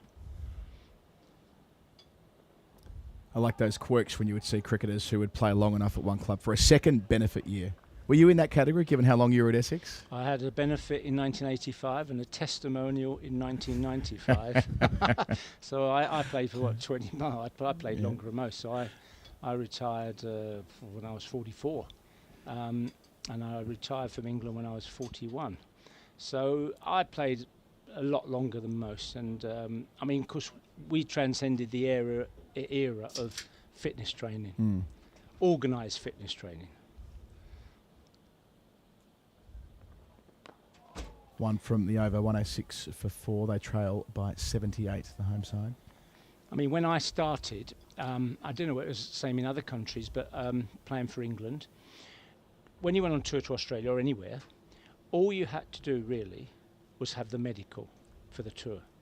There was no pre-plan, pre the tour, if you see what I mean, like fitness testing, anything like that. Really started when I became captain along with Mickey Stewart. Alex's father was the manager stroke coach of England. We started the sort of fitness regime in cricket, like organised, sessions and all that sort of stuff, testing around about 1989. And of course now it's second place in all sports, and you have to tick a lot of boxes now. It's not just about batting and bowling and fielding. I mean, it's often said of your career that your extraordinary numbers past the age of about 35, which lines up fairly neatly with that fitness regime coming in. Is that what you credit with being able to get that extra mile out of yourself towards the end? I think I wish the penny would have dropped a bit quicker. I was always, from the time after about 5 years of playing, worked on my fitness. But you've got to realise, I think, as in life, you have to evolve yourself, and in sport especially. Ooh, loose there from Folks, gets away with it. So what I mean by that is that, the player you start off with is not hopefully the player you're going to be when you finish, if you see what I mean. Yep. You've got to make changes, you've got to look at things to improve yourself.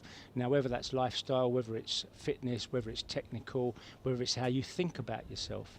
And what helped me a lot was when I was made England captain, I thought a lot more positively about myself. What I mean is that, I've forced myself to convince myself, I could be a big success. Whereas I think, before that, and you see a lot of players, everyone has doubts, everyone has anxiety. That's just human nature. But it's how you control those emotions which count. They're there, and you have to accept they're there, but it's like, how can I put it? It's like putting it to your back of your mind, not at the front of your mind. So when you walk out as a batter, or when you're going to bowl as a bowler, you are believing, self-belief. You are believing you're going to do well. And that's very important.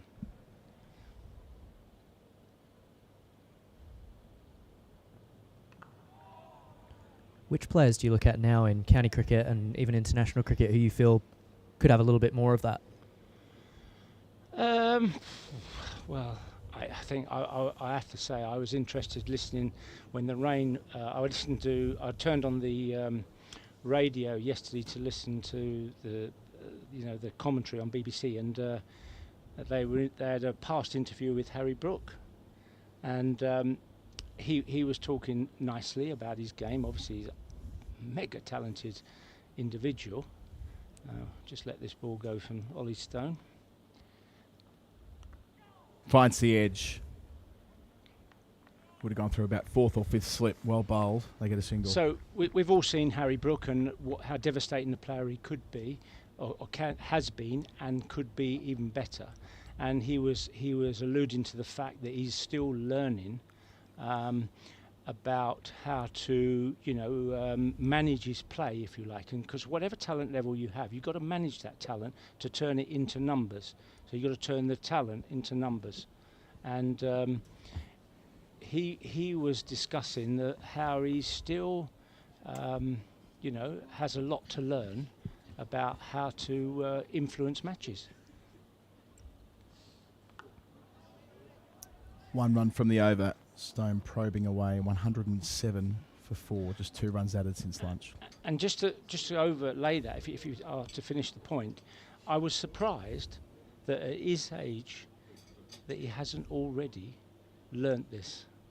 So it's not about what shots to play, but it's how to put a score on the board, how to, as I say, manage your batting. And what I mean by that is, this pitch here today is different to what's happening at Headingley or at Sydney or at Mumbai. You all have tools in your bag, and you have to work out what tools you're going to use today.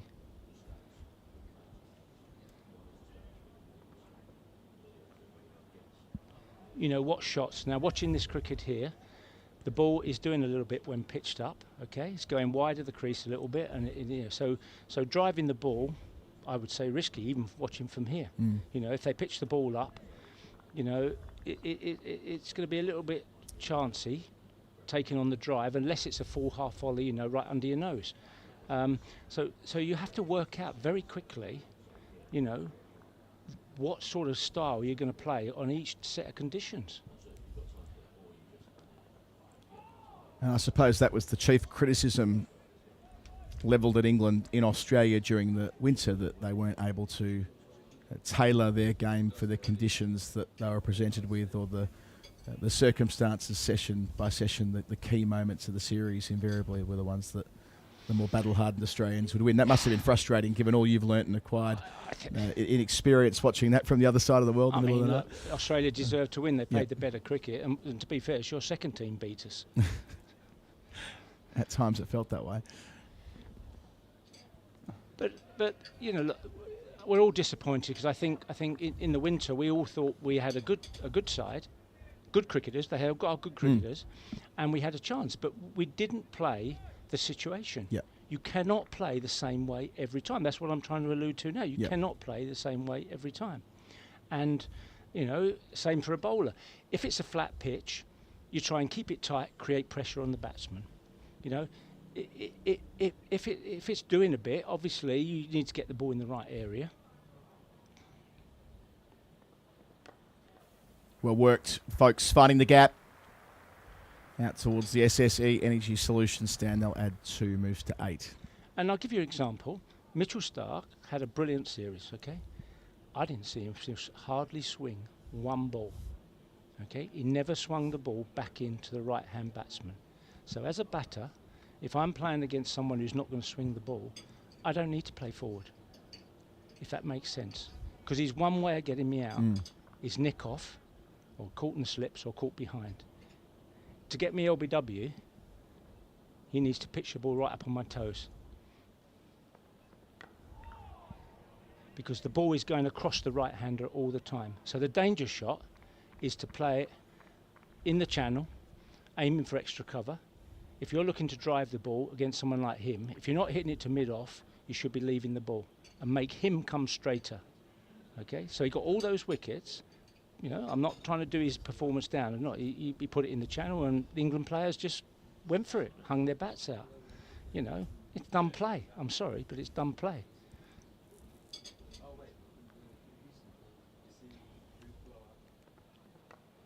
Fuller to finish, skews away.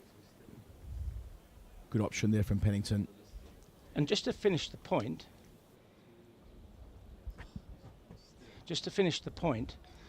if you're playing against Mitchell Starc, who normally swings the ball in, as well as making it go across, like Wasim Akram, number of left armers, then you do have to move your feet. Because wherever you swing in, if you stay on the crease, you've got to come back into the ball. Otherwise, you're just going to be trapped to LBW. But if he's just firing it across you, he's unlikely to get you LBW, because it's just going across all the time. And to hit the stumps, he's going to have to be right up on the, you know, otherwise he's going to be pitching leg stump or outside leg stump. And this is the sort of thing you, as a player, you've got to work out before you get to the crease. If you've seen him bowl, especially the middle order. I mean, you have to, you score runs and take wickets with your head, not with the willow, if you see what I mean. You've got to think through how you're going to play in any conditions. Now, if you get on a wicket that's doing a lot, like say this wicket when they pitch the ball up, I just said it's doing a bit. Anything short, I'm throwing the kitchen sink at, okay? Because I see that as my run scoring opportunity when the ball's short.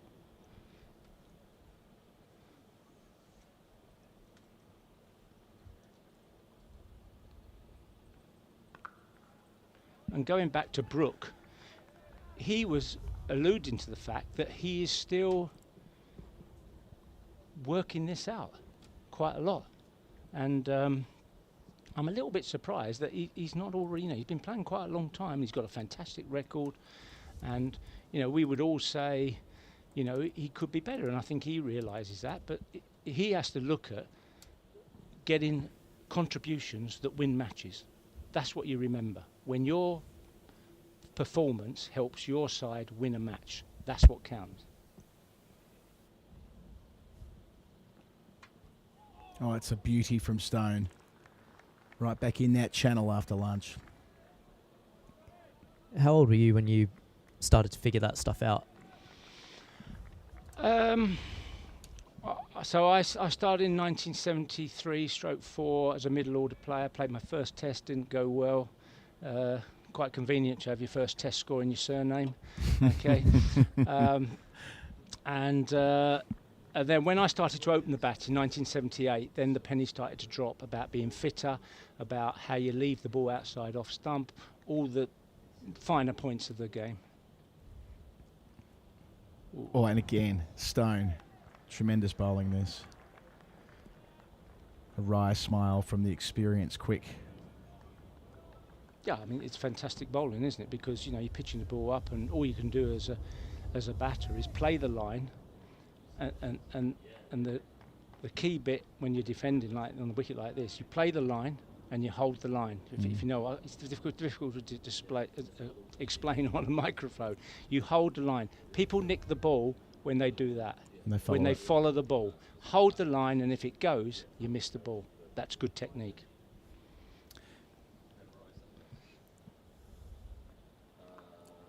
Now, Gucci, we're in the middle of our Red Bull Festival here this week at the Oval, which Ambassador Cruise Lines have kindly got behind. Now, you're a man of a million stories. I've had the privilege of doing a long interview with you a few years ago, and we could have kept the recorder going for, I suspect, 6 or 7 hours, and it wouldn't have got boring for our audience.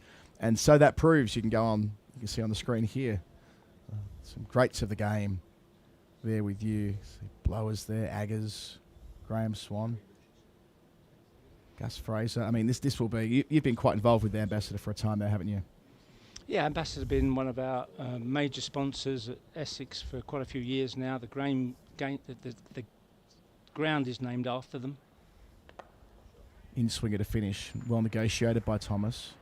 Young man looking organised, retains the strike. He's 47, 112 for 4 at the end of the over. So we've been doing Christmas markets cruise for probably since COVID, actually. And we've had Jonathan Agnew and Henry Blofeld before.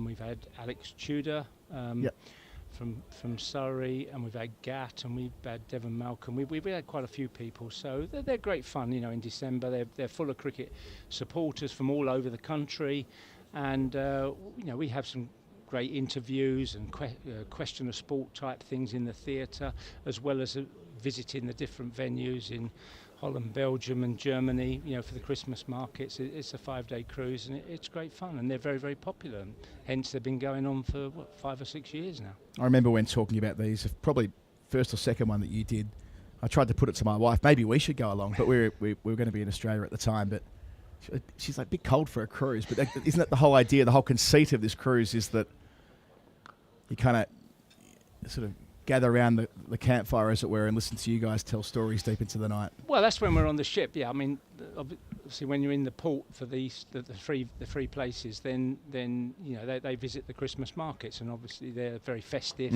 with all the Christmas items you can buy, and all the drinks and the food and the hog roast and all this sort of stuff. You know, so it's great fun. They're very popular, and I think you get a lot of return visitors who go every time. I know there are specials and codes on the scoreboard at different intervals at the moment, but roughly when you take off on this particular cruise? I think it's around about the 12th of December. 12th of December. I can tell you exactly. No, that's okay. I don't want to put you on the spot, Gucci. No, I'll find it just quickly in a second. Modern world, love this. I know. But you don't actually miss Christmas, is my point. You're back home with your family before then. This is the run-up to Christmas. 13th of December it goes. Beautiful.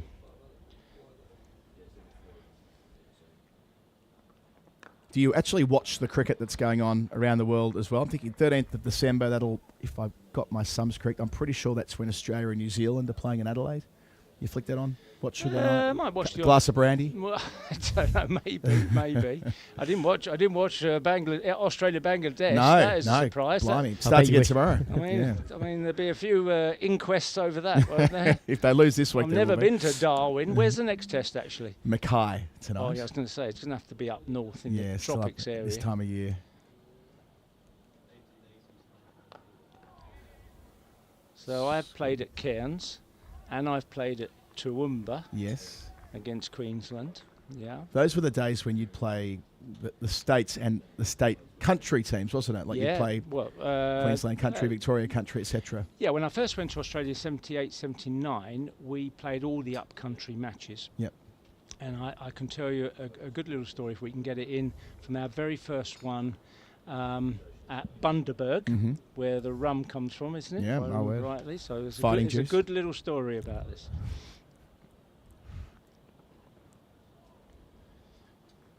So we're in Bundaberg. So these are big things for the country towns, because the whole town turns out. You know, big crowd and everything. All day match, starting 10:30, finishing 7. And Queensland Country 11 bat first. I can't remember who's bowling. It was probably Mike Hendrick anyway. Guy comes in, he's got a bit of chirp. You know, the opening bat, they bat first. Mike Hendrick bowls him a bouncer, tries to hook it, hits him on the head. Okay, no helmets, and it's just prior. Helmets hit the scene in 78, but a little bit later on the tour. So this is right at the beginning, so October. We were given helmets, though the helmets you see now by Coonan and Denley, you probably know, are 78. Anyway, so he's off to the local hospital, the Bundaberg Hospital, okay. Game goes on after lunch, you know, everyone's having a good time. They're still batting after lunch, they're going to declare or whatever, you know, but halfway through we're going to bat. But he comes back in at number 8 with a big bandage round his head, like horizontal bandage round his head. So when he comes in, Mike Briley, our captain, says to John Lever, give him another bumper. He said, no, I can't, he's got a bandage and whatever. He said, I'll give him one. So he gives him one, and he ducks this time, and hits him on the other side of the head. This is absolutely true. So it hits him on the other side of the head. He goes back to the hospital. So he's got a bandage horizontal around the top of his head and one that goes under his chin round the other way. Okay, this is absolutely true. Mummified. And he was the star of the show for the day after that, you know, in the local paper and the local radio station and everything. It was really funny. But, I mean, those games were great for the towns, you know. When tours were tours, right? That's the other part to it. Like you saw so much of the countries you went to as a test player. Yeah. And you played so many different combinations of teams. Oh, brilliant. It's been coming. Stone has been untouchable. Gets through Thomas's defences with the one that goes back the other way. 113 for 5, game on here at the Oval. Sumptuous bowling again from Ollie Stone. Has been the pick of the bowlers for Nottinghamshire. Adam Thomas was dropped a couple of times in the morning session, but no need here with nipping this one back. Gorgeous delivery, just taking a little bit of his thigh pad on the way through and just looks straight back up the pitch. Not knowing how he could have really played that. Well deserved, Ollie Stone. He's looking every bit the international bowler today, Gucci. Yeah, I mean, he's had for him, a disappointing career in as much it's been blighted by injury, isn't it? I mean, he's been to, I don't know, is it 3 counties now? He started with Northants. I think he went somewhere else. Warwickshire, and now with Notts. And it's been stop-start for him, so it's great to see him on the field. Certainly he's using the conditions, because in the short time I've been sitting here, you know, if I was captain, I'd be employing my bowlers to keep the ball up, right? I don't mind the odd drive on this pitch, you know, but what you don't want to bowl is bowl short, and you see that foolish ball just a little bit off the seam, and the batter was going at the ball a little bit, and you know, he got his rewards. So you know, a little bit in this pitch, that's for sure. So 71 in arrears, half the work done, and for the first time we get a look at Surrey signing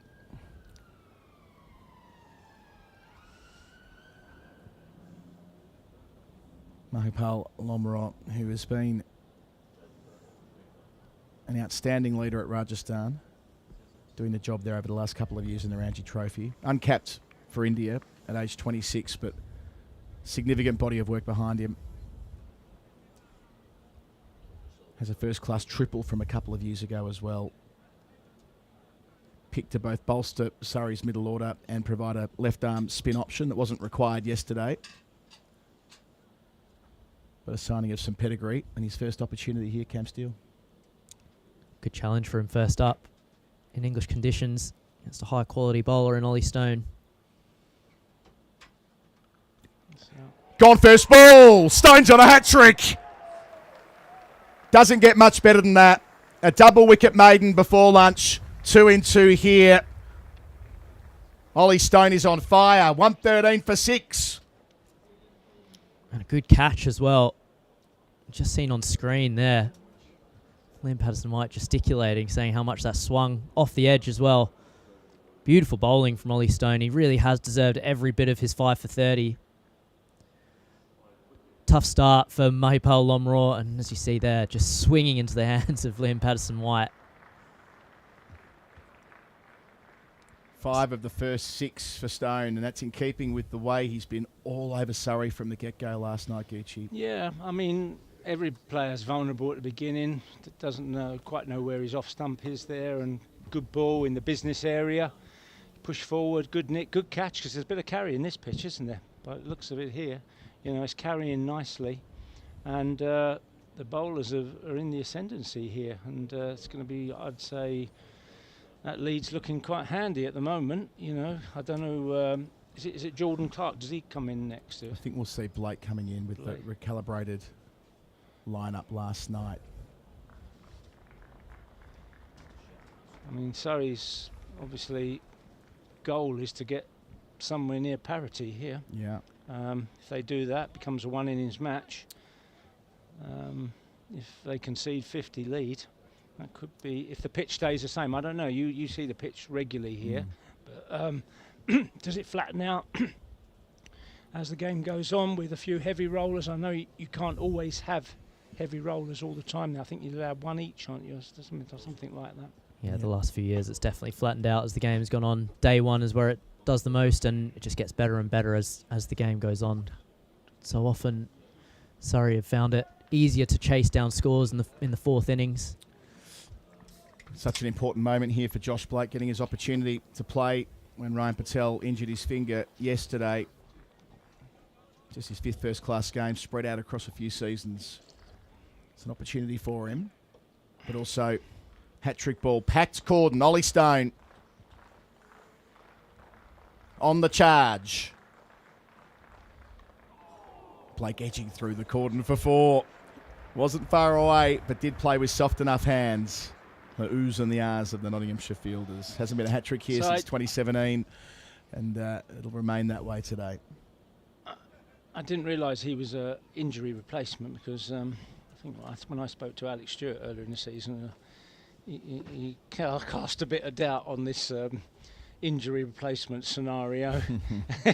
It's open to a bit of manipulation. I don't know whether the rules have been straightened up a bit. They have tidied them up since we've come back, so it's not as, I think you're right, it was the perception that they were being taken advantage of was as damaging as anything else, but yesterday was well within the guidelines on morning 1. Oh, and again, Cam Steele. Oh, gorgeous bowling, and Josh Blake, who was at LSE yesterday playing for the second team, might not have expected that he would be in facing the likes of Ollie Stone. Of course, he's replaced Ryan Patel here, who's having surgery on his finger today. From all of us, we hope that it all goes well, but that brings Josh Blake in, and a huge challenge for him, and a great opportunity as well.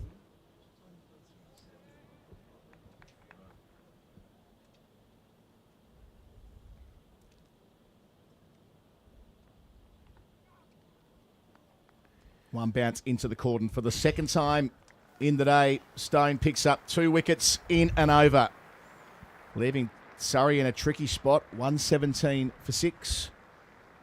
Folks still there on 10, but in that over, Thomas bowled with a ball that came back off the seam for 48. Then first ball, Lomraw caught in the cordon, one that was moving away from the left-hander. Touch of class.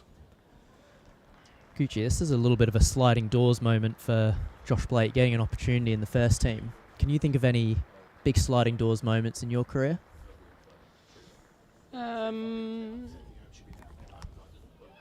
Well, things change as things go on.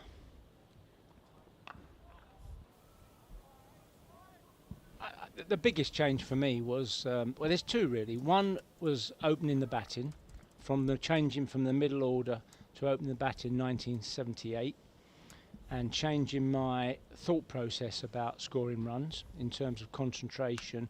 Because in the early days, I would describe myself as a talented player, but with no structure, nil structure. I just went out and played, practiced, didn't really think too much about it, play each ball as it comes.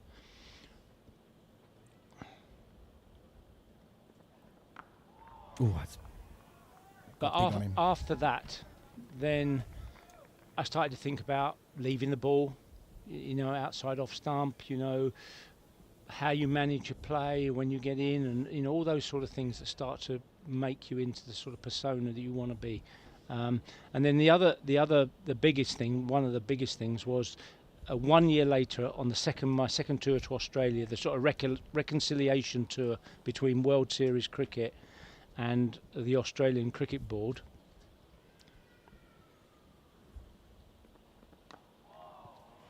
Where we went to Australia and played 3 tests against Australia, and Australia played 3 tests against the West Indies in the same Australian summer. This is when video recorders hit the market, okay? If you're too young to remember what a video recorder, so Not quite. 8-track tapes, cassettes, all that sort of stuff. That was a bit later actually, and I'll just give you the story in a second.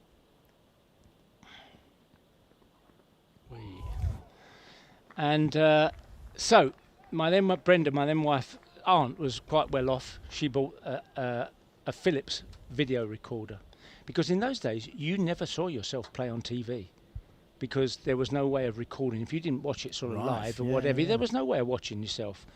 Anyway, so she recorded some of the highlights from the test matches. I'll try and shorten it. And when I came back, I used to stand in the conventional way, but my head was like slightly on the side like that.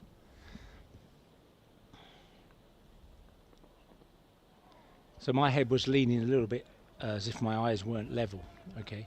So the big change in my career came when I saw this and I thought, well, I can't play like that because I keep falling over and hitting across my front leg.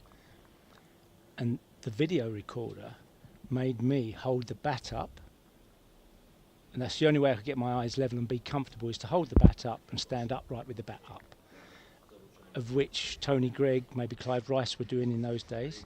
And all players now, not say all, but a lot of them, all stand the same way.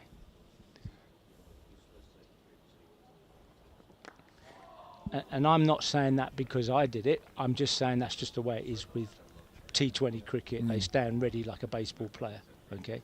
So that was a sliding doors moment. Yeah. And from that first day onwards of changing my stance made the massive difference to my career in terms of hitting the ball straighter. So when the ball's on off stump, like the shot Ben Folkes tried to play there, when the ball's on off stump, you should try and hit the ball back down the wicket, just to the leg side of the wicket. As the ball comes in, you just hit it dead straight, back where it comes from. Gucci, you've got places to be.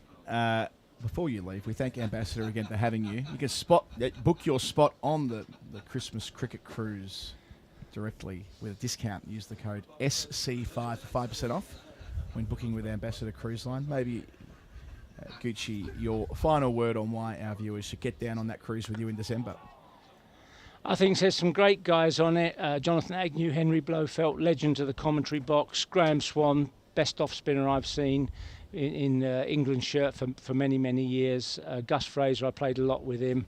Top bowler for England. You have a great time. Anyway, can I just say also, it's great to be with you guys here at the Oval.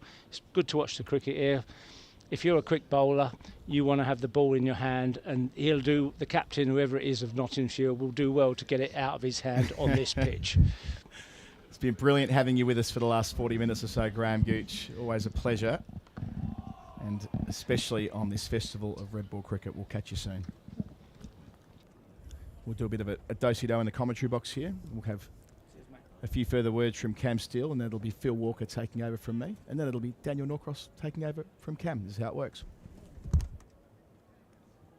Yeah, thank you, Adam Collins and Graham Gooch. Wonderful conversation there, and a wonderful contest. on our hands here. Really tough work for Surrey now against a firing Ollie Stone and Dylan Pennington. Welcome back, Phil Walker. Thank you. How good has he been, Ollie Stone? He's in again, relentless all day. One of those for the ages. Spells, really. He's basically running all day. He had maybe an hour break just before.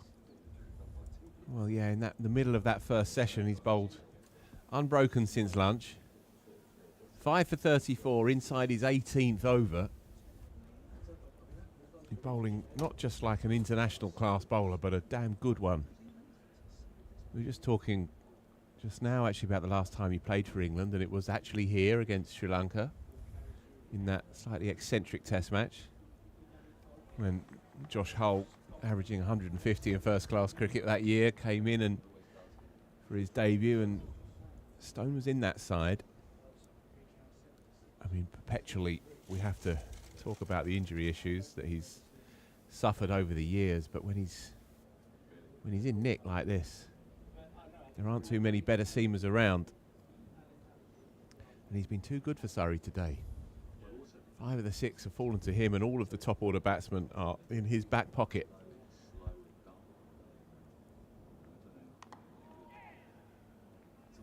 Good from Josh Blake. Big moment for Josh Blake. Cam? Huge. Just talking about those sliding doors moments in careers where, as much as it's a challenge here, it's a magnificent opportunity for him. He averages 38.75 in first class cricket, only 4 matches to his name. Certainly hasn't been the beneficiary of strong keeping stocks here at Surrey. But he is the beneficiary of an opportunity today alongside senior man in Ben Folkes.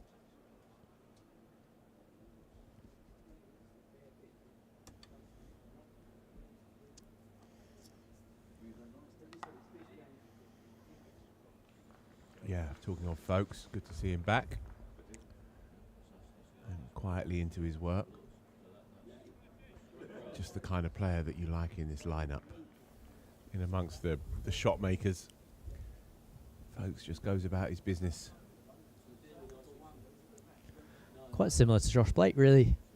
A man who, while he's only really gone about his business in second team cricket for Surrey, as well as his 36 List A games, his nickname among the second team is the Postman. Always delivers. Nice.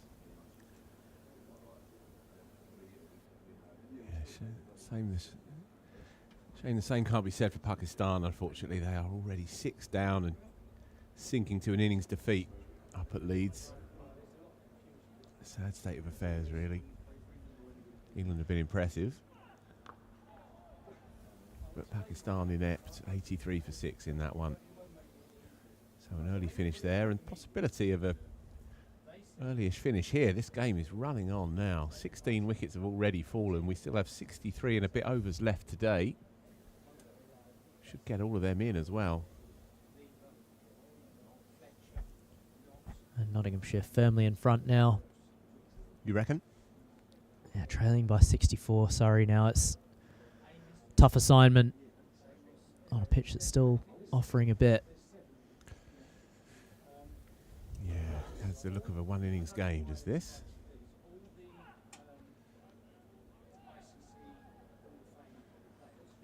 So Ben Folkes, tell me about him as a character. Cameron? Why'd you look at me like that? He's a funny character. Go on. He is one of the hardest workers I've ever seen in cricket, but one of the biggest warriors I've ever known. Nothing's ever right with his technique, with his keeping abilities.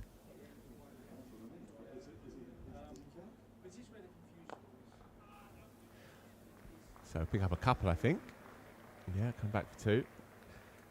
So there's a peculiar irony there, because he's so immaculate at everything he does. Exactly.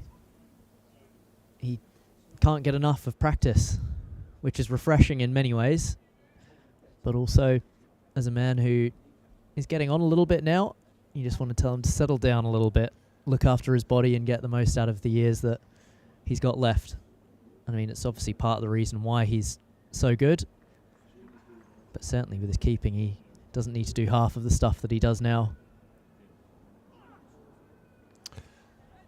Oh, tempter outside off stump. Josh Blake not interested, just getting into his work now, but that was there to hit. Harshly done by England? I think so. Does he think so, do you think? I have no idea. Right. If he does think so, he certainly hasn't let anyone feel that. But, I mean, I know he's very happy for Surrey teammate Jamie Smith. Different assignment, of course. Oh, that's gone again. So this ball is still moving. That's a good leave, but a marginal one. Yeah, there's been no let up at all from this Nottinghamshire attack. Yeah, that is good leave, though, because it's coming back on the arm, but never going to bother the stumps from that angle. So Dylan Pennington is warming up at mid-on. Got to be from this end, the Vauxhall end, next over. Got to be, you'd think. Stone has given everything today. Been an inspired performance. Very much echoes of Josh Tongue last year. Single-handedly driving this not side on.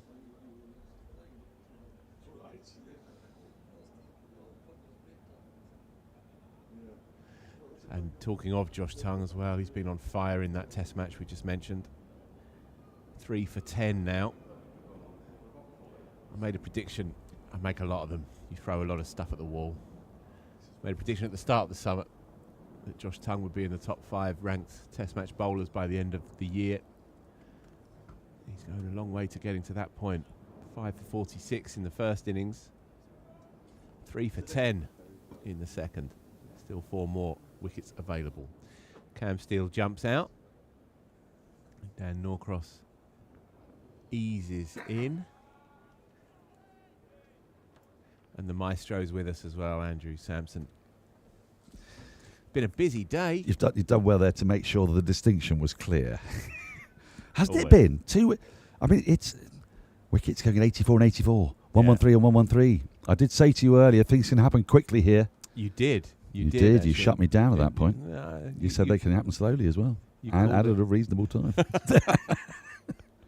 They're the options available to us. Yeah, it has been busy. Been busy on the field, been busy in this box as well. We've had cricket poets and another one down. How about that? Well, first delivery of the new spell. Dylan Pennington. He's bowled well today for very little fortune.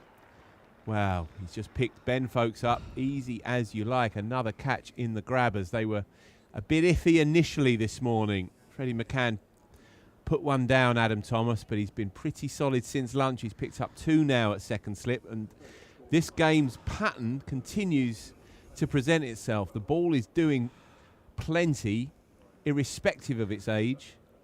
50 overs into this new ball, and yet it's still moving, and we saw it all day yesterday as well. So Ben Folks a quiet 12. No boundary fours to speak of. I think you'll be a bit disappointed with that dismissal, though, because of all the wickets that have fallen to edges through the slip, that was one that didn't really leave, folks. He just slightly misjudged the line of it, slightly fended at it. I mean, it's good bowling. It's in the channel. And maybe just a little bit of extra pace, a little bit of extra bounce is what did for him. Getting plenty of carry on this pitch, but my word, this game is moving along at an incredible pace, isn't it? Certainly bear is. in mind, we lost a little bit of time yesterday. You see there, I think that's a bit of rustiness from Folks. Didn't really do a great deal other than come on. There's a slight straightening, perhaps, which might have been what made the difference and took that edge. But for Surrey now, 62 behind. Worrell is one of the 3 remaining batters. Jordan Clark can do more than hold a bat, as can Tom Laws, but they've got to make a decision here because they've been going at 2.4 runs per over. Notts were doing much the same yesterday. I know we've seen this kind of game play out before. You kind of feel that on a pitch like this, somebody needs to be brave and a bit proactive. And, well, in Clark, Laws and Blake, Surrey have got the batters to do that. Can be risky, of course. But if they try to dig in, are they going to prosper any more than that? Phil. I'm not sure they will. Yeah, it's a good question, actually. I think Adam Thomas showed a bit of gumption. Absolutely. But we were saying yesterday, the counter punch was a good option, but it's easier said than done. Yeah. If you're not given the balls to counterpunch. That's it. But maybe, you know, they have to think about moving across the crease, moving towards the ball. Yep, definitely making angles for yourself. But all praise here to Notts. Oh, that'd be great. 84 for 2 just before lunch. Rory Burns in the 33rd over. He'd been going along serenely. 84 for 2 inside 32 and a bit. And 18 overs later, they're 7 down. You assumed it was going to get a bit easier, as happened yesterday. And the ball went a bit softer and the pitch calmed down in the afternoon session, and Liam Patterson-White enjoyed himself, and there was that feeling that it was probably going to happen here. But Ollie Stone has bowled like a top-class test match seamer today.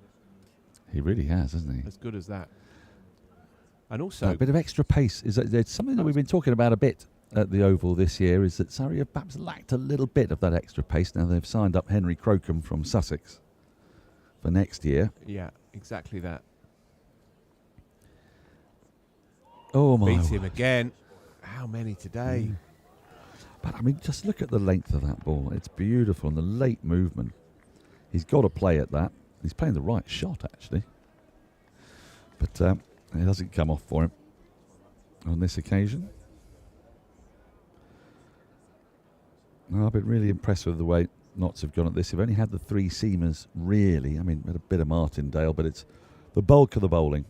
All but 4 overs have been done by the 3 seamers. And again, rinse and repeat. I mean, interesting, you look at that, and you've got one bowler's bowled 17, one 18, and Pennington 12. So you've got those 2 opening bowlers who've got very similar workloads to Surrey's seamers. They've not bowled anything like as many overs as Surrey bowled as well.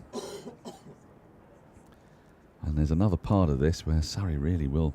It's not just about the runs. It's just that little bit more time. They didn't stop bowling yesterday until gone 6 o'clock.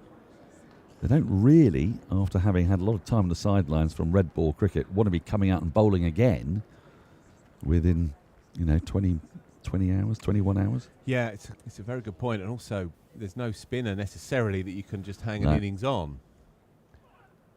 They're going to have to get some work out of the debutant, Lomrat. You would fancy.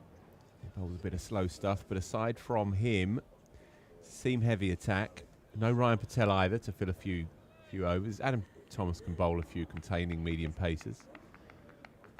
But yeah, energy levels will be tested here. This game is running along.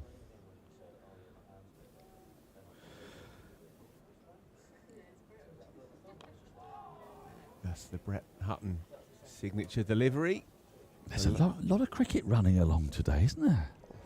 I mean, there's Festival of the thing, a smorgasbord, Daniel. Test match that looks almost certain to end. I mean, possibly even by tea. Yep. Which is a fairly ghastly prospect. It is really. England have been very good from what I've seen. They bowled brilliantly on the first day. They won a good toss. But, yeah, especially... Lovely shot. That'll be 4. Climbed into that. That's not Brett Hutton at all. Doesn't need to fiddle around with the middle of the pitch. Josh Blake's climbed into that. He's looking good out there up to this point. I'll tell you where 11, but I'll tell you where tidy. we're at now, Phil. We're at precious runs territory. We are. It feels it. These are precious runs in what feels like it could be a low-scoring match. I know you're probably wondering about my hesitancy. Another short one. Interesting. Certain amount of PTSD for all of us involved here on the Surrey live stream, having watched a lot of cricket here over the last 4 years, and thinking that we knew what was going to happen, and say, "Oh, this is a low-scoring game," only to discover that actually the 3rd and 4th innings continued for very long periods of time. So I'm not going to hang my reputation on it yet. A lead of 58 may actually be not particularly consequential, but at the moment it does feel like it is. So if Surrey can get that lead I mean, obviously they want to get up to parity, but they can keep that lead to within 20 or so. That's going to be the initial target. But it's not going to be easy because we saw it a bit yesterday, actually, with the ball over 60 overs old at the back end of the day. Weren't quite sure if it was the overheads, if it had been because there had been sprinklings of rain and got a bit of juice, bit of moisture on the pitch, hadn't we? So wondered if it was that, but the ball has continued to move, even when it's a bit old and knackered. So 58 is the deficit. I still think it's going to be very nip and tuck. See Surrey just... I'm going to say it. I think Surrey will get a tiny, tiny first innings lead from here. I think there'll be a reaction to this collapse.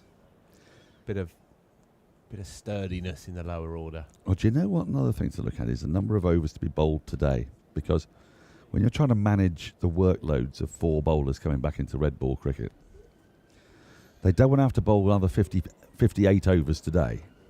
Yeah. But if they've got to bowl 35 overs, you divide that by 4, you look at 9 overs per bowler, 2 spells each. That actually doesn't feel too bad. And they can think about what kind of damage they can do in 35 overs. Good night's rest, come back. Ball's still young enough to be responsive.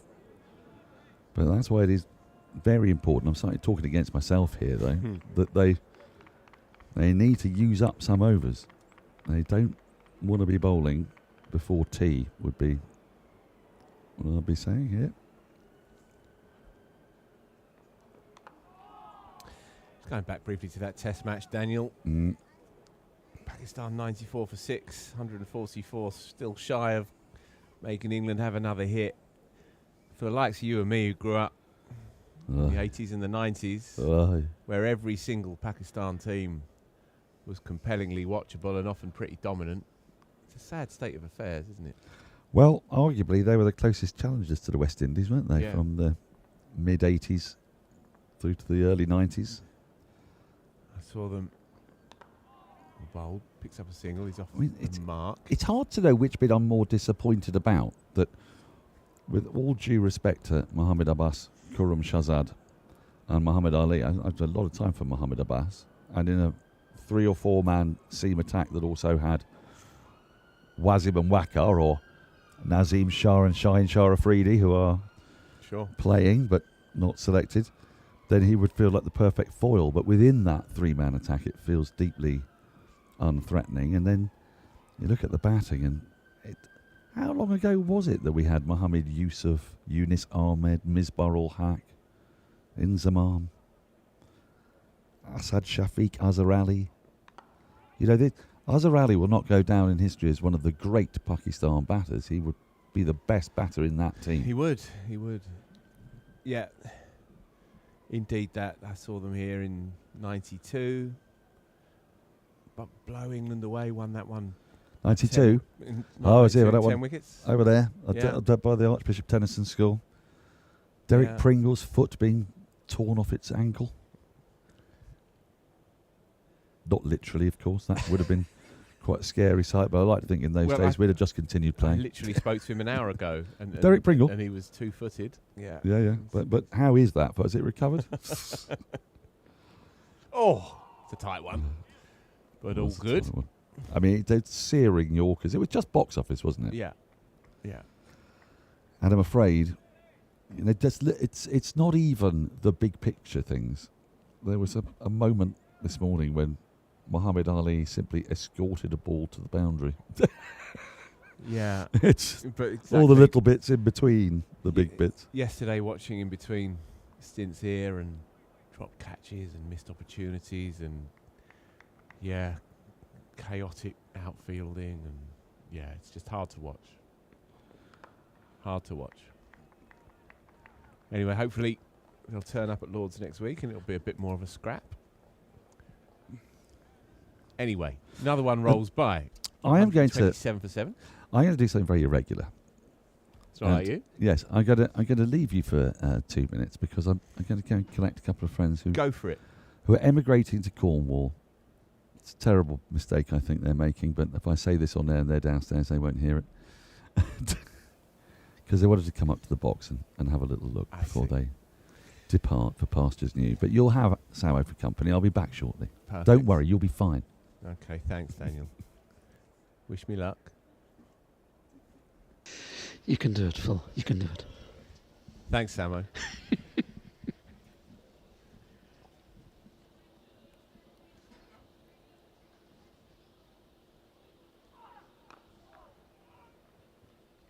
I'll chat to you then, Samo. Yeah.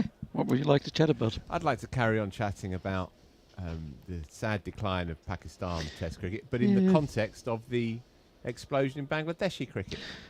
Well, I mean, just the sheer contest between Bangladesh and Pakistan in recent times themselves It's are been indicative of that. one-sided, right? It's been Because one-sided.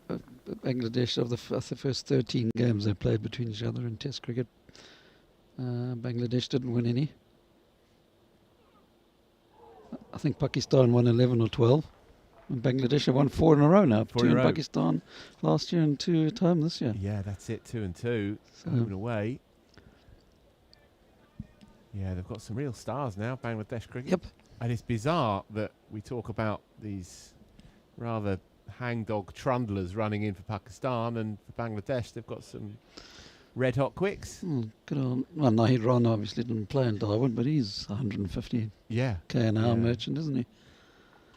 Is he on the tour, or is he injured? No, I think he was never on the tour. Okay. Squares him up again. The left armer Shariful Islam is also pretty good as on the tour and didn't play in the first test, so he might have a chance of playing the second one. Yeah. We'll find out tomorrow morning. Indeed. Or the middle of the night if you wake that early. Yeah. Or that late. Yeah, steady. I'm going to behave myself this evening. I'm going to get up in the morning and watch the last couple of hours. I fancy that. I'll do the same, yeah.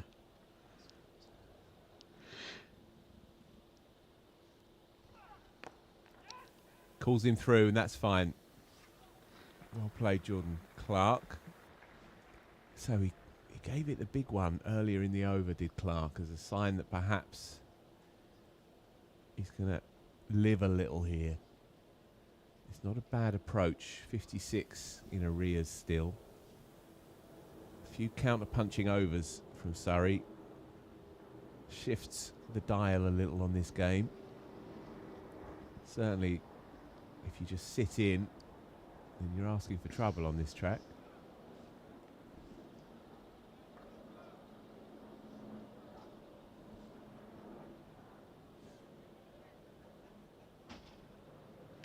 Yeah, but you've got to hope that Pakistan's decline isn't terminal as the West Indies seems to be. Yeah, indeed. For those of us who grew up in that era. Indeed. I've spoken to quite a few people attached to Pakistan cricket in recent months, and they do insist that the game is still absolutely alive and well, and that there's not been a fall off in interest or passion for the thing, but they just can't get a team out on the park to compete. And in white ball cricket, the numbers are just as stark as they are in red ball cricket. Pretty much, yeah. Yeah, it's a bit strange with the kind of passion and the population they've got there.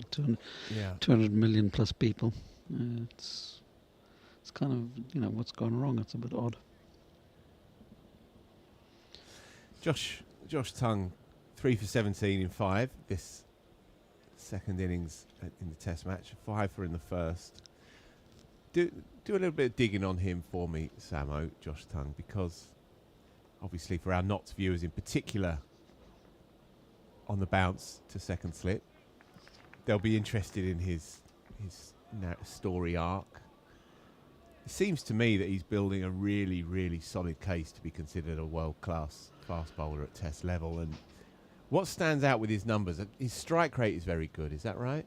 It is. Well, there was the whole. It was last year, wasn't it? The rabbit pie stuff where he was keeping wrapping up the tail. But ever since then, he's been knocking over the top order. So. But was that an entirely fair reflection? Because he got a lot of India's players out. He got Shubman out a couple of times, I think, and he got Jaiswal out. So it wasn't just that he was slipping in there and picking up a few cheap ones. Yeah, I think. He did knock over the tail quite a bit. He bowled one of the great deliveries to Shubman Gill at Edgbaston, but it was lost in the mess of that game because England got thrashed. But he bowled a late swinging Jaffa to Gill, who was already on an immense amount of runs. Just gets good players out. And he's on basically 8 for 60 in this test match, 8 for 63 and counting. Yeah, what a talent he is. Yeah, I'm just looking at his. I've got a little query. There's a cumulative career, so his career after one match, two matches, three matches. I'm kind of doing it, expecting the average to improve as we go along. It hasn't actually much. It's hovered around. It's 29. Well, going into this match, it was 29.6. Has obviously come down quite a bit in this match, but it's hovered around 30 most of the time. Yeah, I think it will come down from there on. I think he's the real deal. Yeah, I mean, he was 14 wickets at 38 in tests this year before this one. So he's 22. It'll go below 30 at the moment. Just have a quick look at how he's done against the tail in the upper order.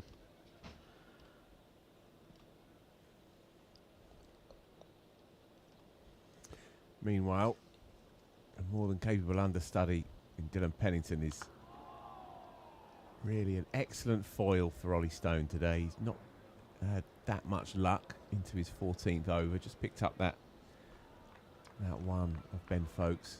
First ball of this latest spell. But he's bowled really well too.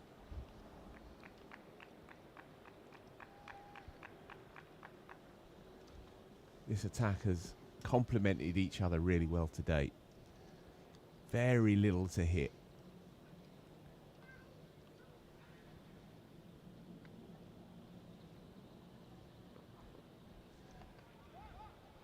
Josh Blake playing solidly and within himself here.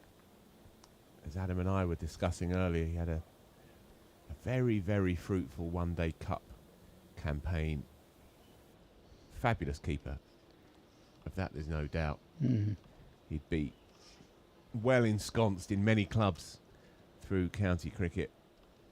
In this particular instance, of course, he'll have to bide his time behind Ben Folkes, but he's an excellent gloveman, is Josh Blake. I'm just running through his one-day cup scores. Began with an unbeaten 50 against Lancashire in a good win up at Sedbergh. 71 in there, a couple of unbeaten 30s, a 47. So yeah, he's a cricketer that is developing at just the right time for Surrey. Squares him up again, but he picks up a single. Every single one of these. Hello. Hello. You're back. Yes, I'm back. Yes, I brought my chums in. These are the chums who are emigrating to Cornwall. Each of their own. I know. Apparently it's the world centre of cricket. Jack Richards, of course, former Surrey wicketkeeper, used to be from Cornwall, didn't he? Who now has, or certainly did until recently, a fish and chip shop down in Cornwall. Chris Holt. Got it in one. There you go. You think we plan this stuff? I know. Well, speaking of Chris Holt, which you did. Yeah, and then you. And then me. Yeah. Of course, I think, did he play in the centenary test at Melbourne? I better check. I think he will have done. I think he might have done, In which case, he will get invited back. To the 150th? Yes. Is that right? Yes. So everyone who's played in it gets anyone who played in the centenary test, and apparently there are 7 surviving Englishmen, which is a good quiz. Well, obviously Rags. Yeah. All 174 of his runs. That's right. Yeah. Sadly, not Tony Gregg. No. Did not keep wicket. Think so? I'd say goodbye to my chums. I'll hopefully see you before you, or I may not, before Cornwall. But we'll see you in Cornwall, or when you're back. A lesser man would have pressed the mic off. A lesser man would have done that, yes. Yes. Dennis Amos, did he play? Okay, yes, Dennis Amos played and Chris Holt played. All right, don't tell us any more. This is a fun game. Actually, we can expand this to the people at the back of the box because we've got a tour in. Nice. So this could be live interaction. So there are 7 surviving English men who played in the centenary Test match at Melbourne in 1977. One of them is Chris Old. One of them is Derek Randall, and one of them is Dennis Amos. And one of them's Chris Old. Yeah, Amos Old, and we've named those 3. We've named 3. So you've got 4 to go. No, yeah, 4 to go. There must be a spinner, but I fear he might be dead. Yeah. Yep. Derek Underwood. Yeah. So we found out Underwood and Greg, who didn't make it, had no suggestions from the back of the box yet. Mercifully, I've just been John tapped on Lever? the shoulder. John Lever. Because he played, of He course, in played 76-7 in India, didn't he, when he made his debut and took 7. 13 in the match, I think. Yeah. Yeah. Yeah. 13 or 11. Oh, maybe 11. Anyway. I like the way he pretends that he doesn't know. He's such a lovely man. 13 sounded too many. That was Botham in 1980. We've just had an Alan Knott from the back, which is correct. Alan Knott, well done. So well done. thanks to the tour group. I'm going to jump out and leave you 2 to it. Feels like you've only just arrived, Phil. jumping in. Okay. So how many? We've got 5 now, have we? 5, 6. You better tell me the question, Daniel. So it's the we're talking about the sesquicentenary match in Yes. Melbourne, and who's going Cannot to get wait. invited. Well, I know. And some of the people who are being invited are the 7 surviving English men who played in the centenary test, and we have named 6 of them. We think. Okay. Have you gone through the 11? Oh, close. Got to be close. Just sliding, says umpire Goff. Yeah. Just sliding. It was full. It was most certainly going back off the seam. We'll see it again here.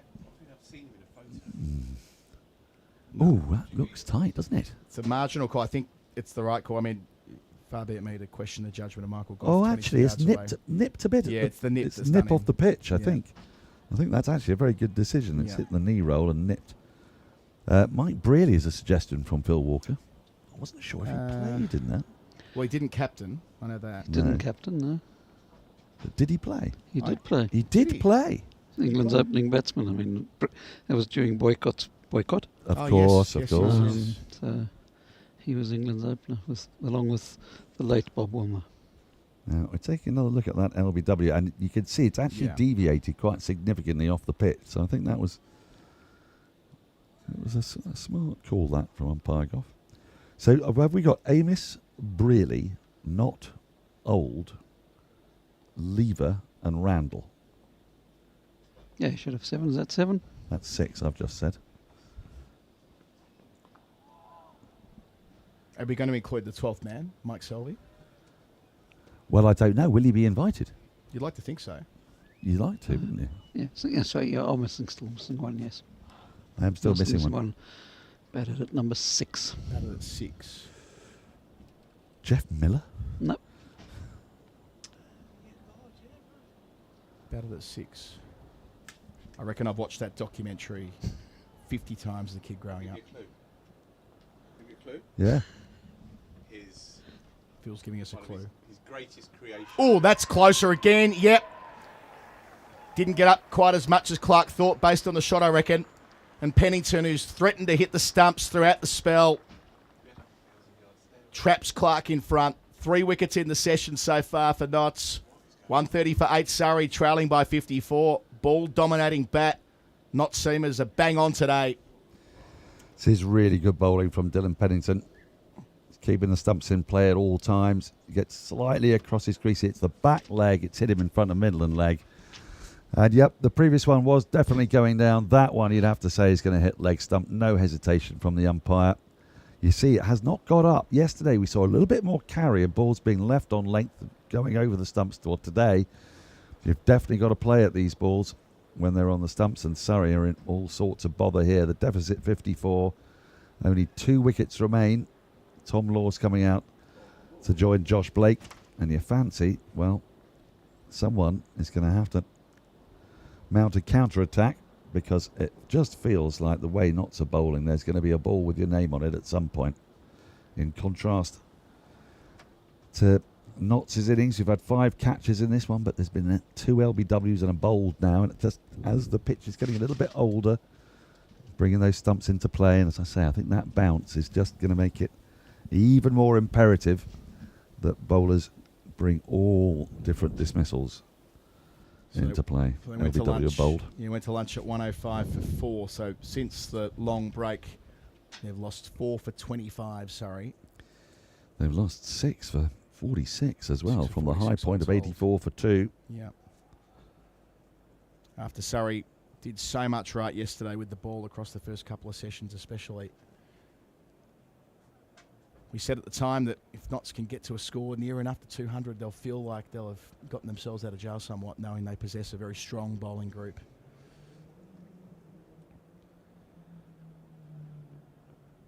Leaving on length.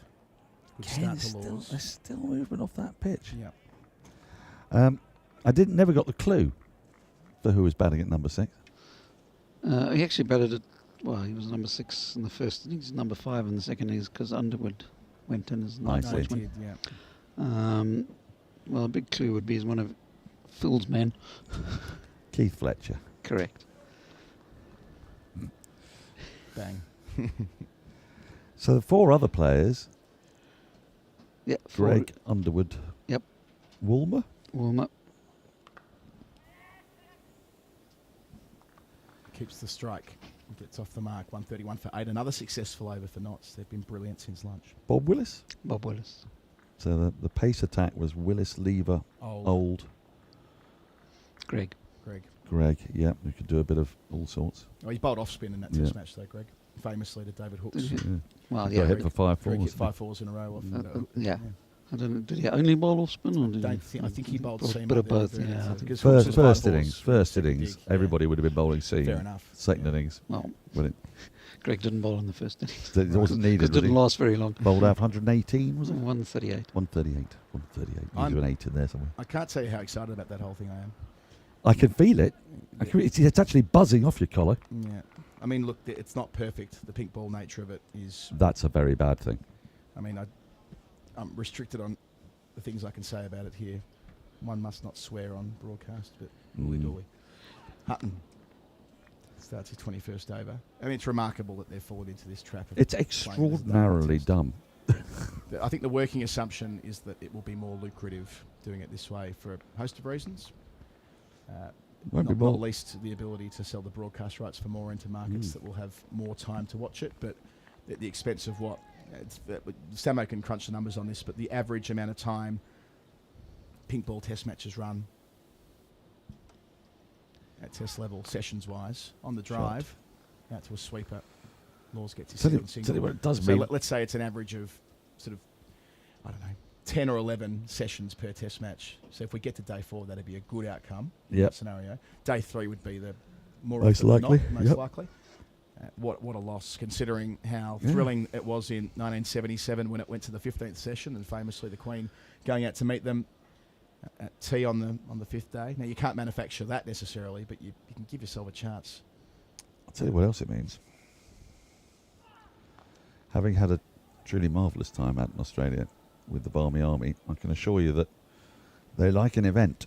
And if they're going to go out there for a test match and you're not going to get any evening events, it means that by the time they arrive at the game after a very bibulous breakfast and lunch event, there's going to be some quite soaked fans early on. And what about the octogenarians and older who are there at the event as guests? I mean, one of the most special parts of 1977 was Jack Ryder leading the Australians out. Yeah. I think he was 90 or 91 at the time, onto the ground, ahead of Bradman, ahead of the other captains. Died a couple of weeks later, Ryder. But, Hutton getting on the act with one that's... Look at the movement there. really This is the prodigiously. 58th over. Hutton's into his 21st. He's bowled most of those today. Yeah. It's still only 10 past 3. He's put a shift in, I'll tell you today, Brett Hutton. Seeing it back here, had to play that line. Extravagant movement. And just followed it a little bit with the blade as well, which Well, maybe not. Maybe a snifter unfair from me there, but either way. But yeah, the guests who are coming along in much the same way that it was in 77. And remember that the conceit of this event, this major event, Great Diving Stop, is to have something akin to that, which Frank Tyson described as the Olympic Games of cricket at the end of his broadcast. Beautiful bit of television that, go and watch it on YouTube, when he sums up what that week meant. And we're trying to do something similar to that, make it as special as possible. And some of the most important people there will be guests who are there as some of the oldest Test cricketers that survive. Hopefully everyone who's played Test cricket gets an invite from Australia and England. That's looser from Laws trying to get bat on ball. Ends the over 133 for 8. And we're saying to those cricketers, those guests, those greats of the game, play will finish at 10:30. Add the extra half an hour. I mean, it'll be a lot of them won't be able to attend the whole day. You'd think they'd have to leave a little bit early. It's well, avoidable. There's an opportunity to rectify this, of course. It's not. We tried in 2030. When we come in, when they hopefully come to the Oval, where the first Test match was played in England. I think we do it properly. I think it'll be 5 years on myself. I think it'll be 2032. Why? It'll be 150 years since the first Ashes Test match, or the Ashes moment. I think that's how I think they'll do it that way. If I was guessing, I would say the most likely scenario is 2032, which would still be here, of course. Yeah, well, make me chunter. Don't mess with numbers. I think more likely to be 2032 than 2037. Now, remind me, Collo. Yes. Of the lunchtime score. I've got that written down. 105 for 4. So, just to get back to this game briefly. In 1 hour and 21 minutes, Surrey have only managed to compile 29 runs against some excellent bowling. Yeah. Just got to ask yourself now whether that has been the right approach. And I understand it. It's like the hope that this pitch is going to get easier, that the miles in the bowler's legs are one seamer short, don't forget, Notts. And you can see why the thinking is, keep them out there, keep them bowling. They bowled 21, 18 and 15 respectively of Hutton, Stone and Pennington. But Surrey have not gone anywhere. And in that time, they've lost 4 wickets. And they're in danger of conceding a sizable first innings deficit. Deficit's still 50 at the moment. I'm not sure whether it would have been company policy to go all out defence. I think it's a function of just how well the bowling, Notts are bowled. Yeah. Also, it's worth noting that from a sort of comparable position from this, Notts reached 184 yesterday, so Surrey 50 away from that. And that was as the ball got older, but it did include some enterprising players. It did. I mean, Liam Patterson-White did definitely look for anything loose. Maybe he was given some slightly fuller deliveries to punish. I don't know. Because actually, there's been very little really full, has there? They ploughed a furrow in the channel of Notts today. It's a great opportunity for Blake. Unexpectedly playing as an injury sub. Kept thrusting the bat down there. That Blake here can step up. If he can be the one that can shepherd the tail to something around that 184 mark, it'll do Surrey the world of good going into the second half of this match. To be rissoled from here, and if the last 2 fell quickly, that would provide Notts with a distinct advantage, given where they were yesterday at lunch at 41 for 5. Yeah. Samo's got his hand up again. Centenary tests. I mean, we all get excited about England, Australia and whatever, but West Indies are 2 years away from playing their 100th test match. Oh. 1928 they played their first. 1930 New Zealand played their first. 1932 India, all of those were against England. Mm-hmm. Yep. Are we having centenary tests for those? And if not, why not? I couldn't agree with you more. Let's have a cavalcade of centenary test matches as we see a bit of enterprising flashing outside the off stump from Laws, not bring any runs. We need some enterprising flashing outside the off stump from the administrators, I suspect. Yeah. But it's a very good point. I mean, why wouldn't... I mean, South Africa, for obvious reasons, didn't have a centenary test. No. In 1989. Tough time to do it then. Exactly. So close, though. Well, maybe. It's jagged back as well. I've had one go away, one come back in, and this is a 59 overall ball. I mean, it's What they've got in Pennington and Stone is two of the very top fast bowlers around the country as well. yeah, It's all part of the story here today on day 2 here at the Kia Oval. good pace, isn't it? So what year was the West Indies' first Test match? 1928. 28. Yeah. In England. It's not by chance. They're not here in I think it's a possibility there might be. I don't know. Obviously, they haven't released the FTP for. No, that's right. The from FTP will be released at 5 minutes to midnight by the sounds of things. Pretty much. Now look, this is interesting. Oh, here we go. Going to be a So, change. and I wonder how Laws and Blake are going to look at this. Because Hutton has bowled 21 overs and eventually has had to come off. He's bowled, as I say, the bulk of those 21 overs today. Pavilion end. Immediately steered. So this might be an opportunity for Blake to put some pressure back the other way. It's been dragged over the rope too. So moves to 17. 46 behind. It'll take something to go after spin straight away. But we have seen that at the Oval at different points this season. We saw the way that Dan Lawrence played here against Hampshire, for instance. Well, we saw Tom Curran on this ground last year go hard at Patterson White's only over. It was his undoing eventually, but actually for Surrey right now, a quick 20 would be no bad thing. Well, that's it. Risk-reward rubric at this point. Slip in. Squeezing it past cover, so 1.5 misfields in 2 balls. The spinner won't be best pleased with that. Bowled 1 over before lunch, hit a pad. Loud appeal, went the way of Surrey on that occasion. This will be the matchup he wants, though. Get the left-hander off strike. Get himself operating round the wicket to the right-handed Laws, the number 10. Bowled. I'm just having a look to see where the boundary riders are here, because mid-on and mid-off are back, but they're not all the way back. So it's tempting to try and go straight, go launching. There's no deep mid-wicket as well. Short boundary is the offside. Yep. As foretold. Good work, Daniel Norcross. Over the mid-on fielder, straight of him as well, to be fair. Crashing into the boundary boards in front of the Mickey Stewart Members Pavilion sign. Well, they started this over 50 runs behind, and suddenly it's 41, and that suddenly feels quite different, doesn't it? And there are now 2 men further back, long on and long off. They've immediately responded. So Hamid played this game quite well at the Oval a couple of last year, in September. He played the in-out game as well as I've seen, actually, the way he was able to manipulate the end of that game.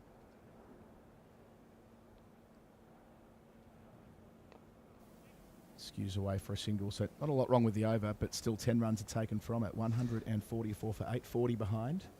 We're going to have a change in the colour chair. Daniel jumping out. We'll catch you later on. We've only had 5 minutes together in the whole match, I reckon. We'll tidy that up. We'll tidy that up later. Yas Rana hopping in with me. A session where 4 wickets have fallen. 2 to Stone, 2 to Pennington, who've been the standard setters for the visitors. Good afternoon, Yas. Afternoon, Colo. Interesting watching that previous over. Not despite having Surrey 144 for 8, they've not actually been that clean in the field. A couple of drop chances, Verena, Freddie McCann, both of Adam Thomas.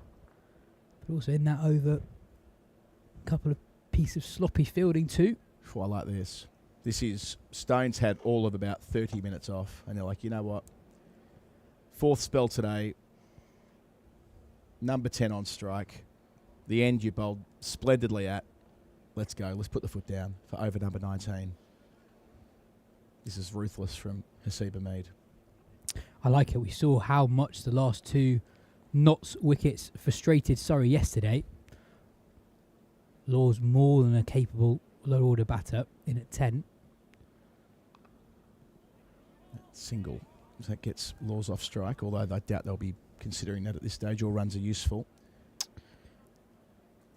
Twice today, Stone picking up 2 wickets in an over. Burns and Pope before lunch. Double wicket maiden. Then he found himself on a hat-trick earlier this session, not long after lunch. Getting through Thomas's defence with a ball that jags back. Then finding Lomraw's outside edge, first ball on debut for Surrey, caught in the cordon for a golden duck. Wasn't a bad hat-trick ball either. Found the edge, spat through the cordon.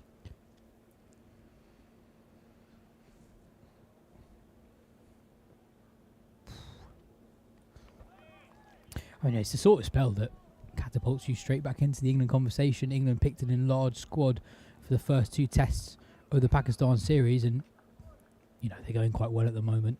Ahead only 2 wickets away from victory, so I don't think there's going to be a need for change in the first 11. But you think about where England go this winter: 3 test tour of South Africa, the 1-off test in Australia too. Sure, the Bangladesh tour doesn't necessarily suits Stone's attributes.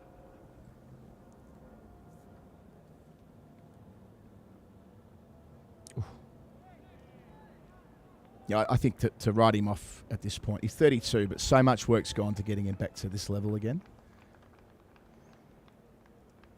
There's a reason why he's so regularly featured in England squads when he was younger. Why he was recalled to the test side as recently as 2 summers ago. He's far from a spent force. Indeed, he might be, as a bowler, what we're seeing today, he might be actually at the peak of his powers. He's been exceptional. He may not be 92, 93 mile an hour anymore, but that doesn't necessarily mean that you're not the best you can be as a bowler overall. Because that was always the mail on Stone, wasn't it? That he was, in addition to swinging the ball away from right-handers, that he did so at 90 plus. Well, I mean, that's how he got picked for England in the first place, all the way back in 2018 for that white ball tour of Sri Lanka. And across his sporadic test appearances, maybe with the exception of the Sri Lanka test in 2024, you felt that he needed to be bowling at his physical quickest to be a threat. So bowling 90, 91, 92 mph. But he's been so threatening today, operating a level below that. Oh. And his deliveries like that, brisk, don't get me wrong. Don't believe the speed gun every time in front of us. That really flew through to Verena behind the stumps. But he's been accurate. He's got the ball to jag both ways off the seam. It's a different Ollie Stone. But one that is just as effective as any previous iteration that we've seen. To think it was only towards the end of last season when he had to go out on loan to get more game time.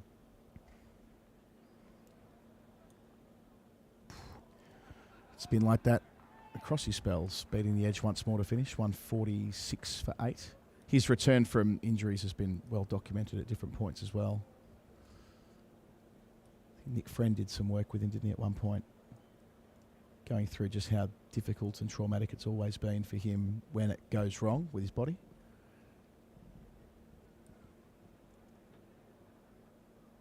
Going back to the decision to get him back into the attack, I completely get it. I don't know what you think about the pitch collar, but I think it's more or less what we're used to seeing here at the Kia Oval on day 2. Batting gets better and better throughout the game.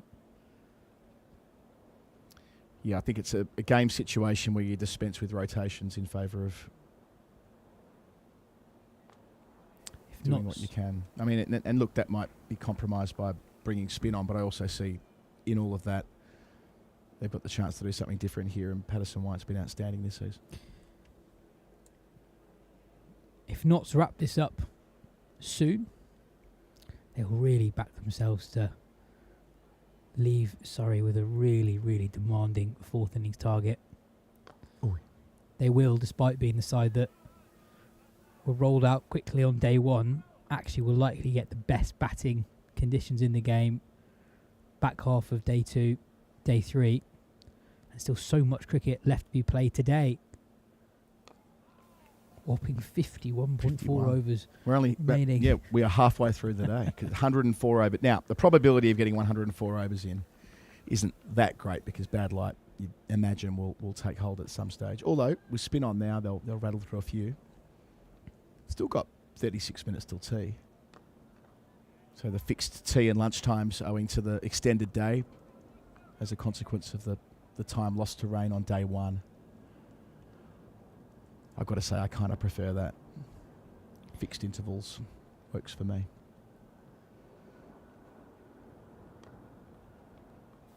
So tea at 4 and then, well, if you press fast forward from where we are, 35 minutes, maybe 10 overs at best. It'll be a very long final session. 40 something you'd think overs. Well, I was just checking the online scorecard. Stumps was at 7:16 p.m. last night. Stop. Ends the over 147 for 8. As in, they played until, yep. There was a rain delay. The rain delay didn't kill the game, did it? Yeah. They got back on, yeah. So, we've got 35 minutes remaining in this session, 20-minute break. So we'll start the final session at 4:20. Every chance that's a 3-hour session if the light holds. And it's been okay today. Not as gloomy as day one.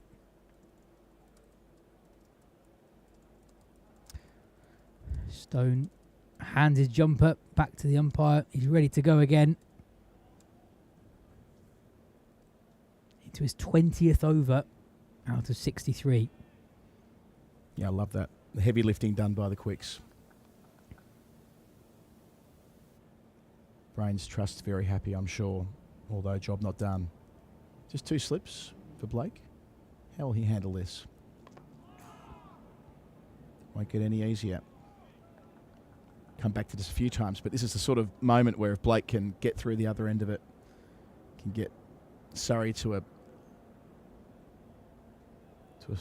lead of some description, and he can steer that along with Tom Laws here. It'll do him the world of good.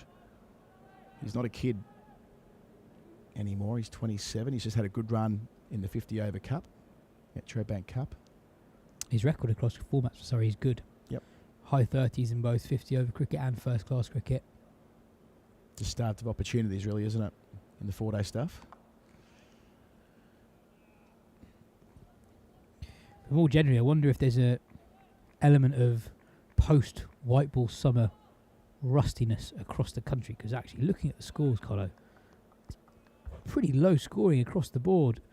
Looking at events at Edgbaston at the moment, Sussex 156 all out, Warwickshire in reply 94 for 7, Sean Hunt 4 for 18, Glamorgan and 91 for 6 in reply to Leicestershire's 151 all out. Hampshire 183 for 8 responding to Yorkshire's 173. That's all in Div 1.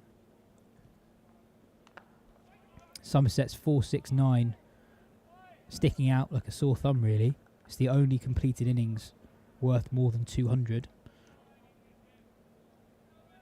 And all the other innings don't look like getting to 200, or possibly Essex, who are 88 for 3 It's in response to very Somerset. low scoring. I didn't realise it was that acute. So Somerset is the outlier. Yeah. Times 2. And even there, Essex were 2 for 3 in their response. So Paul Walter and Matt Critchley, unbeaten 85 run stand for the 4th wicket at the moment. In a division where there are so many teams grouped together, good day with the ball can make all the difference. And those low scoring games are so close as well, and they're relevant at both ends of the table. Yorkshire against Hampshire, for example. Hampshire occupy 9th spot at the moment. 10-team division, bottom 2 go down. Yorkshire directly above them in the table. Unless the weather gets in the way, we will have a result in that game.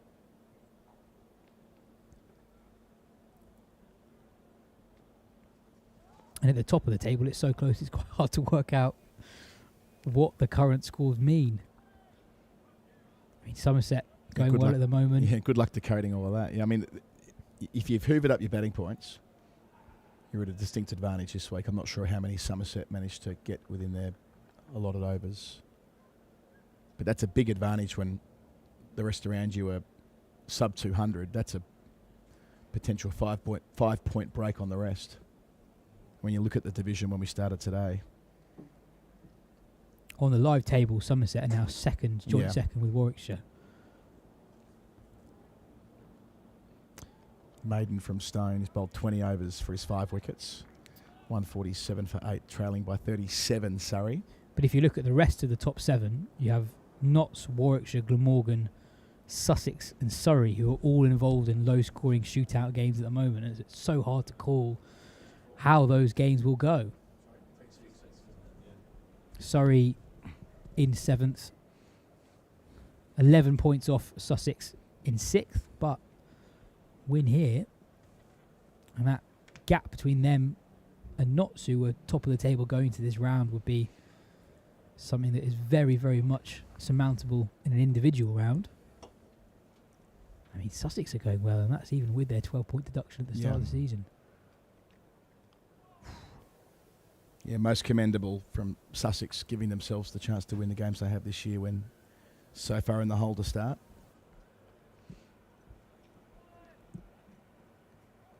Just got a feeling this is going to be an all-timer this season. The twists and turns all the way down the stretch.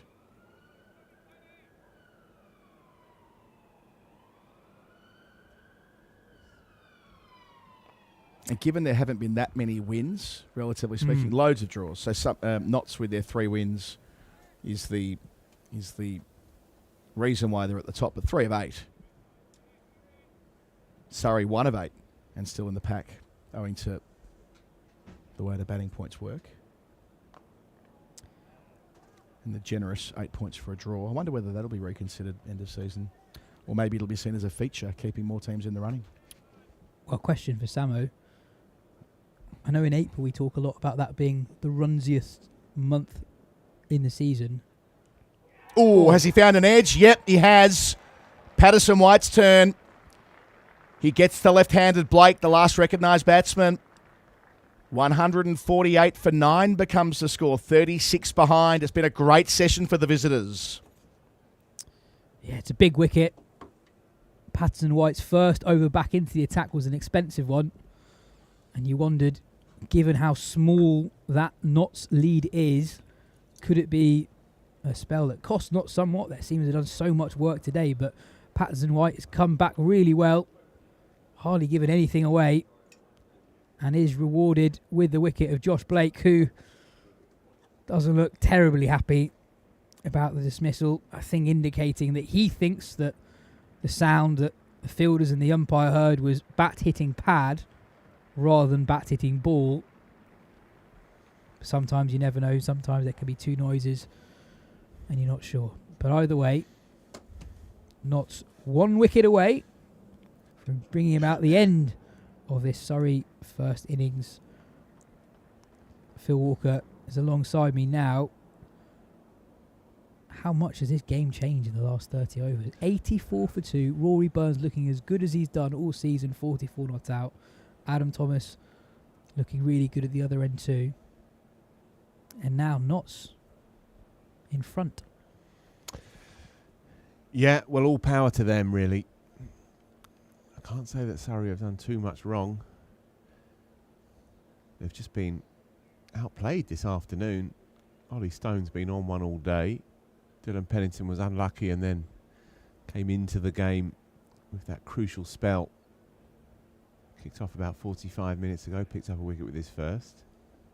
Brett Hutton has ambled in and done his mysterious thing.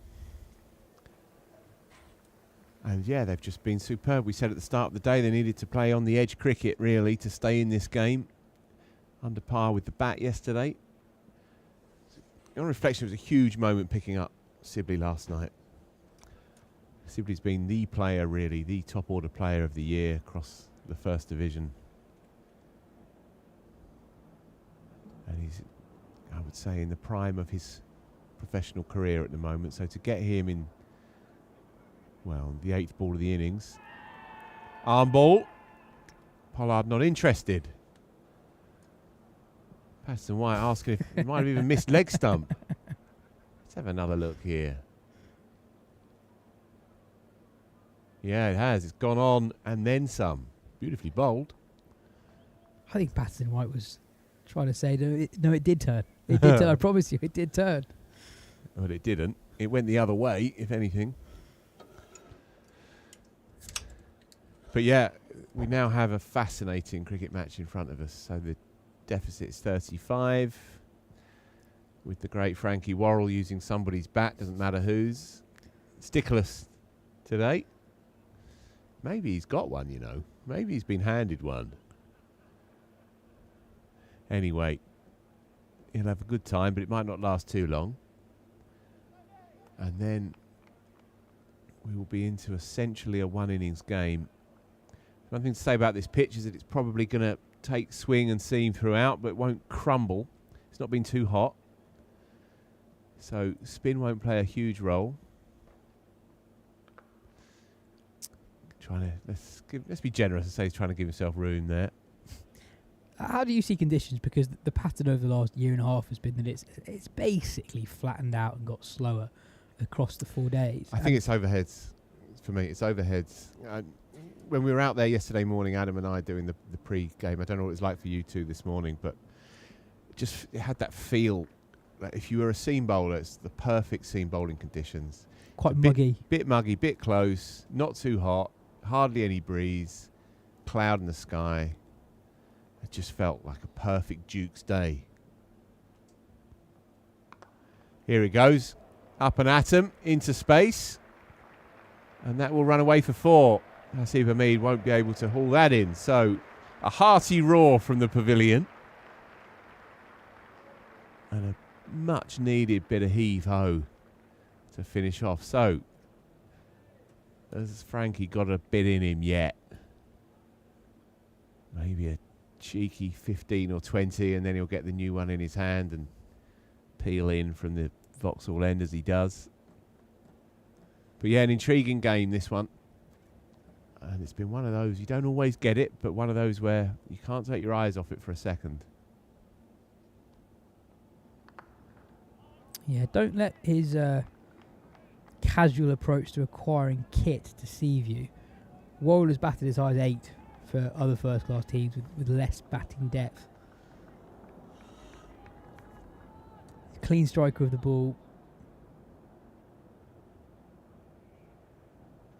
And a quick 15 here really does change things. I suppose the other element, Phil, is just how little rest Surrey seam attack have had. Yeah, no spinner to call upon as well, so they'll have to share it around. I say no spinner, no frontline spinner. My Laura does bowl a bit back in India. Bowl some slow stuff. Adam Thomas can bowl a few medium paces. He looked quite useful actually in the ODC that I saw. As fill-in overs, Ryan Patel-esque overs. But there's going to be generally the quartet that's going to have to be shared around. A lot of cricket still left today. It might be 20-4, but got 48 overs yet to get through today. Oi. And that's flown again and spat, and actually quite well played. I think from a Surrey perspective, that was dangerously close to Dan Worrell's right hand. I think Worrell himself sensing the danger, taking his right glove well away from the bat handle.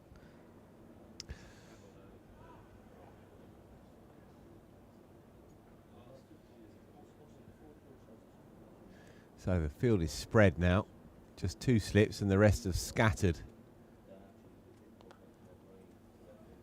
He'll take one, thanks very much. Oh no, not in the end. No, he's thought better of it. Okay, so Tom Laws will take strike. 153 for 9. What a collapse. Didn't look like it was on the cards. Convention suggests that things were going to calm down this afternoon. That they'd weathered the early storm of the morning, but far from it. I think what you said earlier on, Surrey haven't done loads wrong. It's a pair of high-class spells of fast bowling from Ollie Stone and Dylan Pennington. Stone 5 for 42 from 21 overs. Pennington 2 for 28 off 16. Hutton's bowled well. Hit 1 for 60 off 21 overs. A lot of that in the first 2/3 of the innings. Gone up for it. I think he may have just got his leg outside the line. So the field is entirely scattered now. Yeah, you don't need a bird's eye view to get the sense of what's happening here. Everyone is on the boundary, bar the cursory one slip, only there out of politeness. Is there a hard run two in the offing here? Not yet. It'll probably be into the onside if it's there at all. They don't want to see a hamstring ping for Frankie Worrell at this stage either.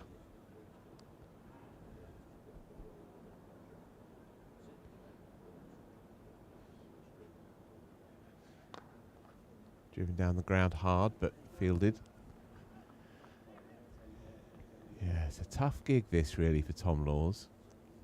Patterson White, one of the best containing left arm spinners in the country, so not easy to get at. He's tried it, got a lot of it, got enough of it. In fact, that's a monster. Yeah, it's got miles.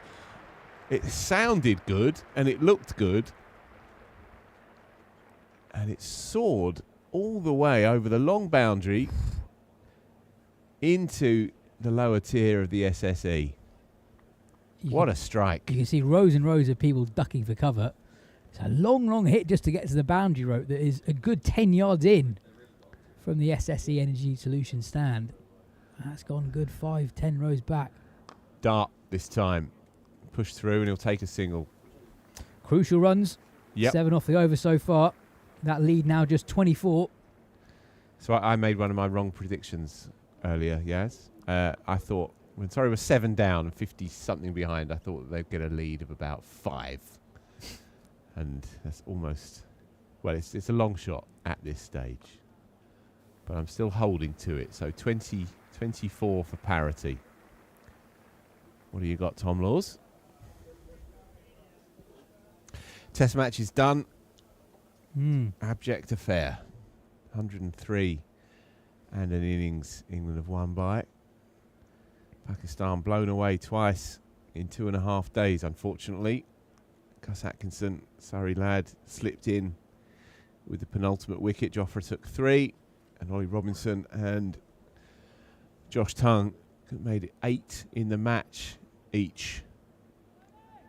So yeah, well played by England, but a bit of a video nasty for anyone who cares about Pakistan cricket. Let's hope they turn up at Lord's next week. Are you going to be there? Nope, I will not. I will be watching. I did worry as early as day one. Yeah. When England were batting in the evening session, that this could be a particularly one-sided series. There you go. I think he may have sensed that. Ollie Stone reacted at the last.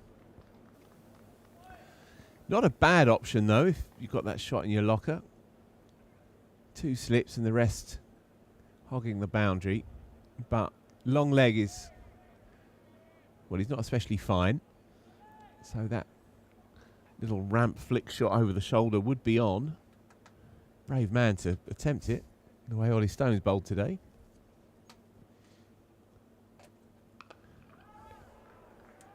It might just be in the gap, you know, it is. It drops. I don't think it was picked up by backward square. I think it's Farhan Ahmed on there as the sub-fielder, and so a useful couple of runs. No, in fact, no, it's Freddie McCann out there. Apologies. Yeah, the 2 fielders out on the offside boundary, neither of them picked it up. Went in the air, neither of them moved. Then they looked at each other, which is never that helpful. And in the end, the ball landed safely. But yeah, had he picked it up straight away, I think he might have been in business. But a clear sign of how Laws are going to play it. 4 deliveries remaining in the over. Wide of the crease, bowled him. What a jaffer that is. Well, what a finish by the bowler of the day, of the match. And a statement performance from Ollie Stone. 6 for 44. He began the procession last night, nicking off Dominic Sibley, and he finishes off here with an absolute perler, Yas. Well, it's a delivery to finish that befits his overall performance with the ball. 21.3 overs, 6 for 44. He's bowled effectively a third of the overs in this Surrey innings. He's bowled at high pace, and he's bowled 2 overs in particular that completely changed the game. First, to dismiss Burns and Pope. Burns going well on 44, and then Pope dismissed for a 5-ball duck. And then after the lunch break, dismissing Adam Thomas and Lomraw on debut with consecutive deliveries. Bit of news, Phil. Yeah, it's going to be tea taken now then, so we will resume 18 minutes from now, 4:04 p.m. We'll be back out there. Should be a scintillating, electric evening session here. We've got quite a few overs to get through, still over 40 in the day. 47 remaining by my card. We do like to treat you here. Free after tea, by the way, so if you are in the area and you fancy coming down, you can keep your money in your pocket and still enjoy the best part of half a day's cricket. We're going to be running on through to about 7 o'clock tonight, so do come down if you possibly can. If you can't, then we will be bringing you every single delivery of this intriguing cricket match. What a day we've had. What a day and a half we've had, really. And Ollie Stone, that is sending out a signal that he is ready should England be coming calling. Dan Norcross. 2 very different human beings will be talking to Martin Allen of Chertsey CC, talking about the invention of the middle stump in 1776 in Chertsey. What a day we have had. We've had cricket poets, we've had Graham Gooch, and now we're having a middle stump with Dan Norcross. Here he is.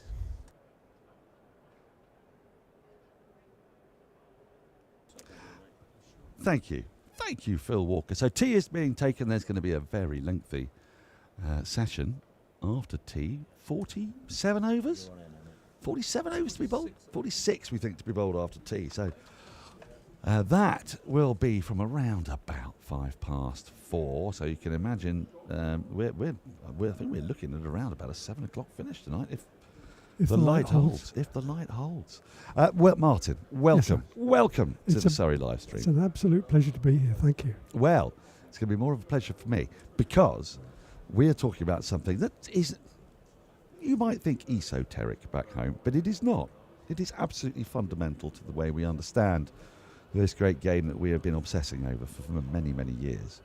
And firstly, let's get right down to the nub of it.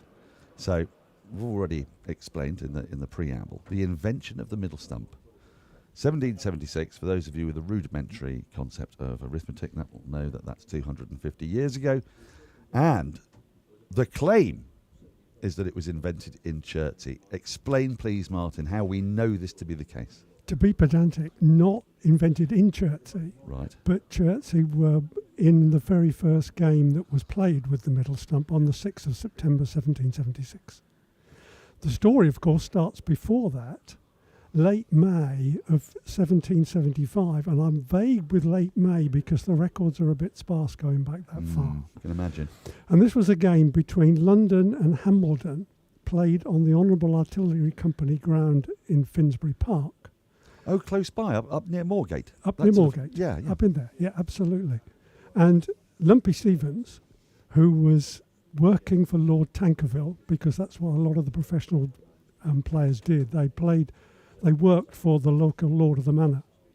And Lumpy Stevens was seen to be one of the best bowlers in the country at the time. And bearing in mind, we're talking about Surrey, Hampshire, Sussex. It was quite a small area that played cricket in those days. And Lumpy Stevens was bowling underarm, because it was underarm too, to John Small, who was batting for Hambledon, who was deemed to be one of the best batters in the world at the time. So Lumpy was playing for London. Lumpy was playing for London. Smalley was playing for Hambledon. Yep.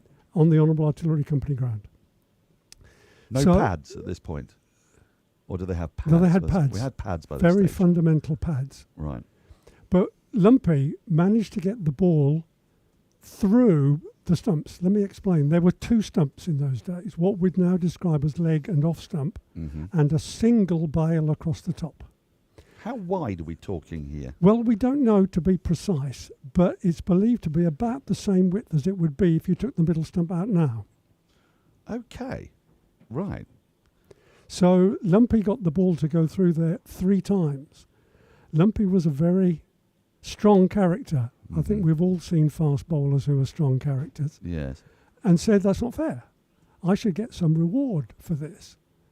And a lot of other people agreed that it was an anomaly that said he didn't get any credit for that. So lots of meetings were held. Lots of quite alcohol-fueled meetings, I think, were held during that winter. And the following year, they said, right, we'll put a middle stump in. And the middle stump also created another slight anomaly, because to complete a run, you had to put your bat down between the 2 existing stumps. Oh, I didn't realise that. You had to... Okay. And let me go through the description of that. You had to pop your bat into the gap. The popping crease. The popping crease. And so that led... So actually, so you have to go further than we do now. Absolutely. Because we're on the what do we call it? The crease. Is The what we crease, call it, yeah. the popping crease. Right. Is now, what, now, yeah. 2.5 feet or whatever in front of the stumps. Yeah. And so we had to go through that, and the bat was put in quite forcibly at times, and so with the ball and the wicket keeper and all things going on, lots of broken fingers, lots of broken arms. Because there'd be a kind of divotty thing where there's almost like the end of the bat shaped hole almost. Absolutely. There, right. Absolutely. Yeah. And it was forced in there, and of course if the batter was thinking he might be run out, he was going to come there with some force. Yeah. So the popping crease had to be invented as well. So the 3rd stump was invented, and the game... Sorry to interrupt, but at that point, presumably the run out crease was therefore where the stumps were. Absolutely. So there was no... There was no popping crease. So stumped. Could you be stumped? Now that is a question I don't know the answer to. Fair enough. Sorry. But you know, it's obviously... The logic follows. The logic does follow, doesn't it? Yeah. Yeah, it does. Okay. So that game was held on, and it's either the 5th or the 6th of September. We prefer to think it was the 6th of September, between Chertsey and Coulsdon, on a piece of ground called Leyland Burway, which was just down by the Thames. It's still a piece of common land, but it's not used, hasn't been used for cricket for a long time. But that's our anniversary, and on the 6th of September, 2026, Sunday week, we are playing Coulsdon. Oh, fantastic. Coulsdon has been merged over the years with Chipstead and Old Walcutians to make Chipstead, Coulsdon and Old Walcutians. Oh, Old Walcutians don't exist anymore. They don't exist as a separate entity anymore. Many times. Right. Yes, me too. And so what we now have is we are playing, well, I say we, Chertsey are playing Coulsdon on that Sunday at Chertsey's ground. It's not a reenactment. We're not going to dress in 18th century costume. I was going to ask exactly that. No, we should do. Do a bit of underarm. Ball that's a bat that's a hockey stick shape, curved. Yeah. But in fact we've got 2 games on that Sunday, because Chertsey are playing Coulsdon as the memento game, if you like, and we've also been invited to go and play down on Broadhalfpenny Down. Of course, you against the Brigands, which are the team that Hambledon became to keep the history going, and no doubt a glass of something in the bat and ball. Now, I've got to ask, because I would imagine that a few people are shouting at their screens and asking this very thing.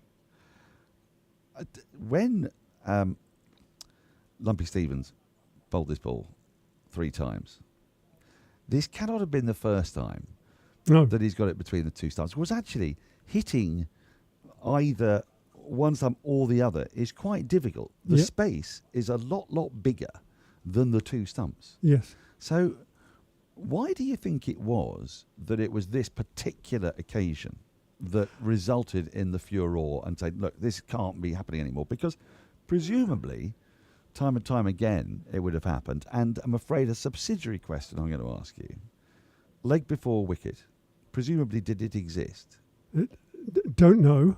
Right, because if it did, then if you could hit someone on the leg in front of the absent middle stump, would that have been given out? Or would they have gone, well, no, that's going to go through the middle rather than hit either the leg stump or the off stump, which you'd have to do in order to get somebody out. No, I'm going to have to go back and look through my research to find that out, because that's a bit odd, isn't it?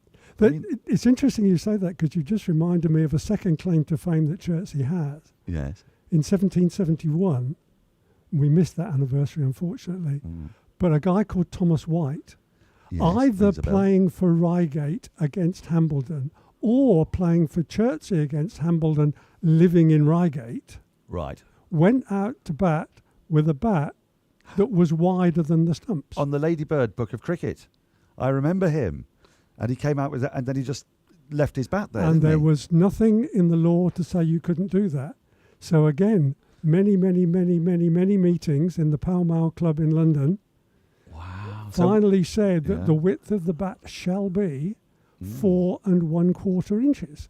So we're talking about a time, really, where all the different things are tested in cricket, so which is why we get laws, isn't it? Because I suppose you'll know better than me when the laws were first codified and by whom, but presumably what's being tested here is every aspect of the game of cricket. Absolutely. And the middle stump being, to us, an obvious one, but LBW being another one, and stumped where your runs outs are. Yeah, when and how. But if you think about it, Daniel, every sport must have gone through that, because there would have been times when there was no net on a goal, for instance. That's right, yeah.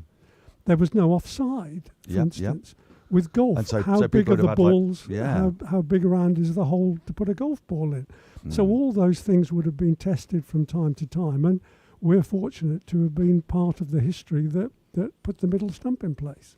This is fantastic. So the celebration that's going to take place, do it at this patch of ground, or no, not at the Leyland Burway, because there's got to be something happen there, surely. Haven't you got to have at least a barbecue or a the brandishing of middle stumps by all concerned? Maybe we could still do that, couldn't we? I think you could. But it's private land, so we'd have to be careful about doing that. It's also fairly inaccessible. Right. What's interesting... Do they know? Do the people who own that The land? people who own it know about the history. Because there needs to be a plaque or something. Chertsey played lots of games at Leyland Burway and then didn't. Right. And then 104 years ago played where we currently play in Grove Road, in the centre of Chertsey. Ah, yes. So there were lots of years when there was no cricket at Leyland Burway at all, which seems to me very strange that things can just switch on and switch off. But coming back to the working for the Lord of the Manor, then the Lord of the Manor only played a certain number of games in a year. There wasn't a fixture list that took in every Saturday and Sunday and Wednesday. No, of course not. Between April and September. They'd perhaps only play 5 or 6 games. And they played for a purse. 20 guineas, 50 guineas, 100 guineas. Quite a sizable purse. Well, sometimes 100 guineas, which was a long time. And if you don't mind me telling you this story, it's a story that I want to be true, but nobody can actually put down the fact of it being true, is that Hambledon went to Chertsey to play a game for 20 guineas. In those days, of course, transport was horse and truck. We're Horse and trailer. talking 1770s, 1780s. Yeah. So it would take them 3 days to get from Hambledon in Hampshire up into Chertsey. Yeah. They played the game. Hambledon won. They took the 20 guineas purse, and by the time they'd got home, they'd drunk it all. They stopped at every pub on the way, apparently, which even 20 guineas in those days was a lot of money. It is a lot of money. I mean, that's £2 a person. And I've just been watching A House Through Time, and discovered that the pension that a woman was given on the death of her husband in about 1830 or 1840 was £13 a year. So £1 a month, £1 a yeah. So if they're getting £2 and 2 shillings per player, pretty much, 20 guineas. But there might have been spectators, which we don't know about. Right. But the money had gone by the time nonetheless, the 3 crew days, got back to... That's a bender and a half, isn't it? Isn't it, though? That is fair fantastic. play to them, I say. Yeah. I couldn't agree with you more. Which is why I want that story to be true, and I can't be certain that it is. But wouldn't it be great if it were? It would. We need to look into it. We need to set some historians onto the task of that. So, remind everybody: are you going to be doing something on this 6th of September that's going to be, of a celebratory nature that people can come and we're playing Coulston. We've already had the celebrations. They're aware, are they, of their they know of their significance. Yeah. We're also sending a coach with spectators and a team down to Broad Halfpenny Down. We've already had our main celebration because in the middle of the season in June we had a cricket week, and so we played. Our veterans team played, our ladies team played, our juniors played, our senior men's league team played. Our walking cricket team played all in a week, and then David Gow brought the Lord's Taverners down to finish it off marvellous. as a charity do. And then MCC came and played us on President's Day just 2 or 3 weeks ago. So we've already had quite a lot of this. So the last thing is the 6th of September, which is a standard cricket match, but on an unusual day, if I can put it that way. Well, and so anybody who wants to come down and soak up the atmosphere, you'll be more than welcome. Well, I should say so too. Have we got a Surrey playing on the 6th of September? Do we know? I can't remember what the fixture list is. Does Surrey play? They finish on the 5th. So we could theoretically head down. We could celebrate the 250th anniversary. We can then get the equivalent of 20 guineas between us and drink our way back, allowing for inflation. All the way back to our respective homes. That would be the way to do it, wouldn't it? It would be the way to do it. I like the way your mind works, Daniel. Thank you very much. Yes, it's simpatico. Well, look, thank you so much for coming in, Martin. It's been wonderful to hear about this. And, of course, without the middle stump, Surrey would probably have still lost all 10 wickets because I think... Can I tell you one more story? Yes, please. The third claim to fame that Chertsey has, as well as the middle stump and the thickness of the bat... Interestingly, 4 1/4 inches is still the width of the bat all those years later. If you go and measure any cricket bat, you'll find it's 4 1/4 inches. Right. And nobody knows why it's 4 1/4 inches. It just is. That's odd, isn't it? Isn't it odd? Well, I think all of these things are a bit odd. Like the fact that it's 22 yards. I mean, I know that's a chain. Yes. I don't understand that. But why did they choose a chain? And discovering today that there wasn't the popping crease that we thought there was before, or the one that we use now, has now got me obsessively determined to try and find out. Actually, Andrew Samson is here. Andrew Samson may well know whether stumping was a dismissal in the late 18th century. Because before the middle stump, because they must have had, therefore, as you were saying, they had to move the crease out to stop batters from whacking their bat into the middle stump that's now been newly erected. But how could you have been stumped beforehand? And if so, did getting stumped, was that a direct result of the invention of the middle stump? Because if it was, then Chertsey is not just responsible for that, not just responsible for the middle stump, it's responsible for Alex Carey getting Johnny Bairstow out at Lord's. Oh, for goodness sake. Do we want that responsibility? Well, you've got to I would say just be mindful. Be mindful Very briefly before the ripple effect that goes through time, Absolutely. Martin. Yeah. The butterfly's wings in the Azores means that there's a hurricane in the Caribbean. Correct.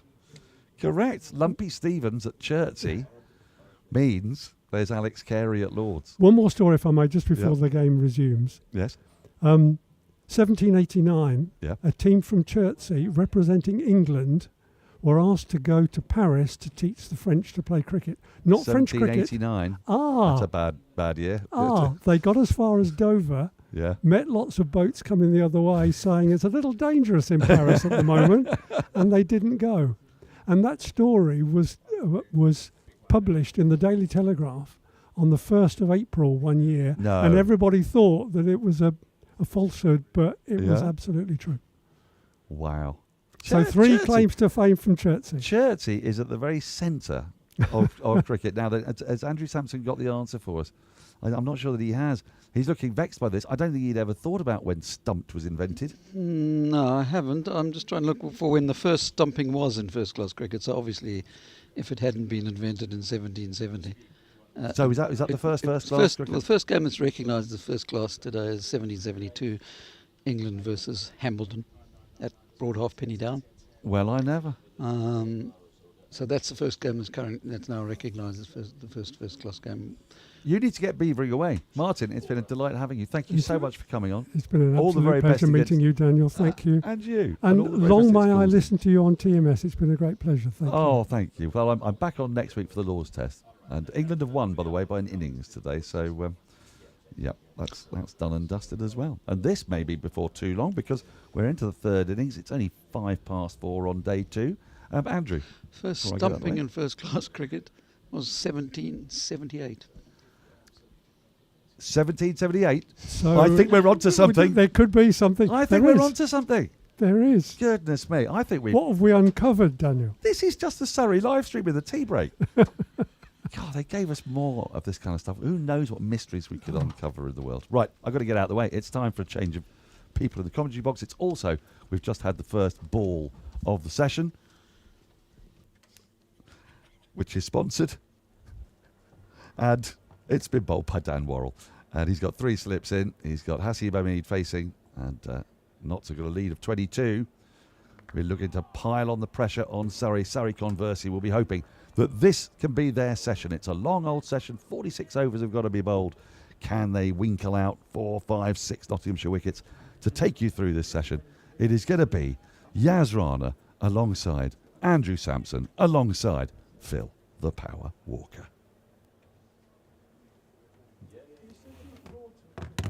Thank you, Daniel. Well, that was the second ball of the session. The first ball of the session was sponsored by Stadium Support Services. Worrell to the not skipper, Hasib Hamid. Very tidy take down the leg side by Ben Folkes.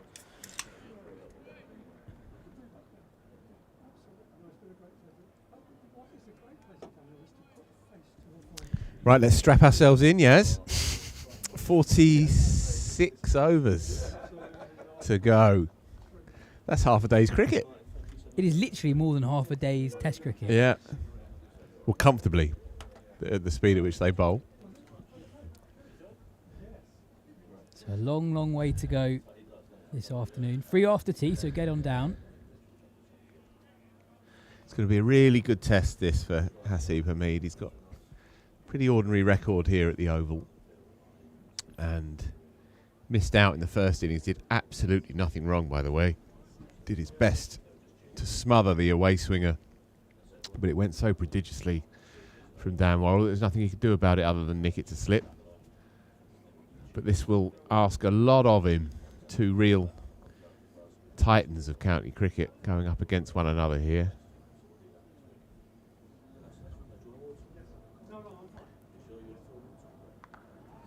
I feel quite similarly to how I felt during the equivalent fixture last season, where it does feel like you're watching a test match at times, such as the calibre of cricket on show.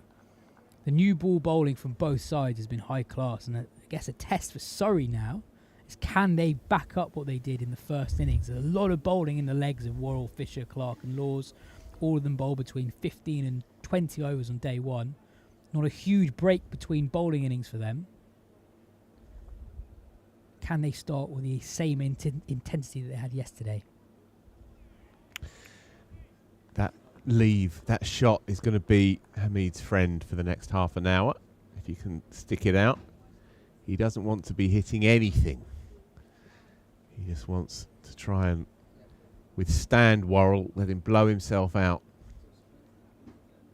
But as we've said all along, these are lovely bowling conditions. It's quite mild out there. What a day we've had, by the way, in the box. Martin Allen talking about middle stumps in 1776. Gucci talking about the good old days and ambassador cruises. A couple of chaps, Rishi and John, coming in to talk about cricket poetry. 9 wickets have fallen. It's only 4:10. What's left? Well, 45 overs. Matt Fisher to start from the pavilion end to Ben Slater. I hungrily ran over to Samo and said, Tongue and Robinson have taken 4 apiece each in the second innings. Has it ever been done before? 5, 5, 5 and 5. He said, don't think so, but Archer took the first 2 of the second innings. That was a high point. But you were too nice to point it out, even though you knew. Again. Yeah, no, there's never been Never ever. 4-5 by a team in the same test match. In other words, it doesn't, Yeah. irrespective of Yeah. whether they're the same bowlers or not. That's Yeah. amazing, though. You think there's no more records left in cricket? We can always make up some. If you did, we wouldn't know. But then Andy Zaltzman would, as we were discussing yesterday. Anyway. Yeah, well, you say about the quality on show. I would say, I don't know the numbers of internationals on show, but you'd think it would be in double figures. And in Fisher and Stone, you have 2 bowlers who, if a couple of England's first choice seam attack were to fall over after Leeds, then they'd be squarely in the scrap for Lords. That's how good these 2 are. Worrell speaks for himself. Dylan Pennington, really impressed with him today, I thought. He's on the periphery with England. He's been in a squad, never got the nod.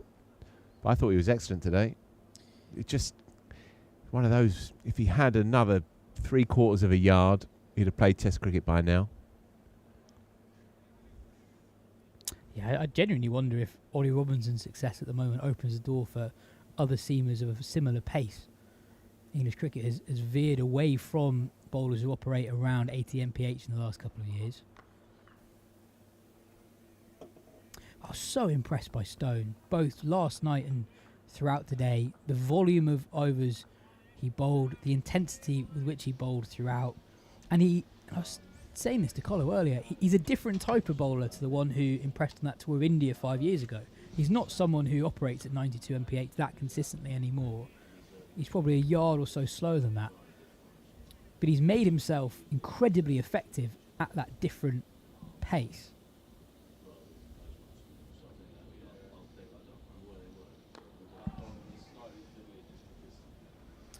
Slater off the mark. Sammer.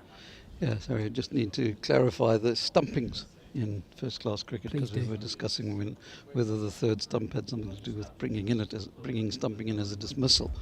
But in fact, stumping was a dismissal in the first laws that were published, 1744 laws of cricket.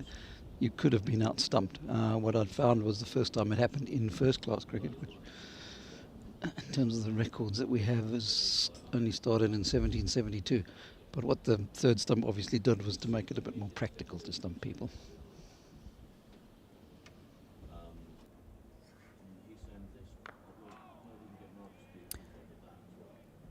Wary of going down a very deep rabbit hole here, but how was first class status awarded 2 games that long ago? With great confusion and difficulty. Did these people know they were playing first class cricket when they were playing? Well, they knew they were playing big games, obviously. But it's a long, complex story about how first class cricket has evolved, and eventually they decided to go back to 1772 as the start, which was the game where Hamilton famously beat England at Port Halfpenny Down in 1772 is now regarded as the first class game, although as we know it would have been with 2 stumps, and they would have batted with hockey sticks and that sort of stuff. Underarm.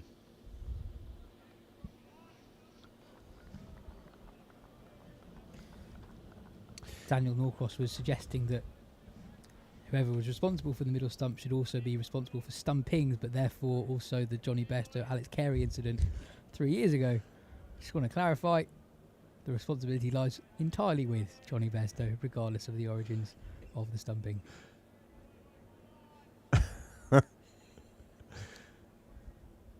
See Stuart Broad walking out 250 years ago. You'll only be remembered for one thing. Very nearly chopped on from Slater. Seen it a lot in this game. Left-handers beaten on the inside edge from balls swinging into them. Saw Patterson White in his 76 not out yesterday. cut in half a few times.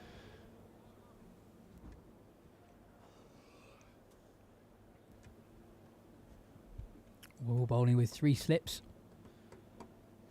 He was brilliant on the first morning.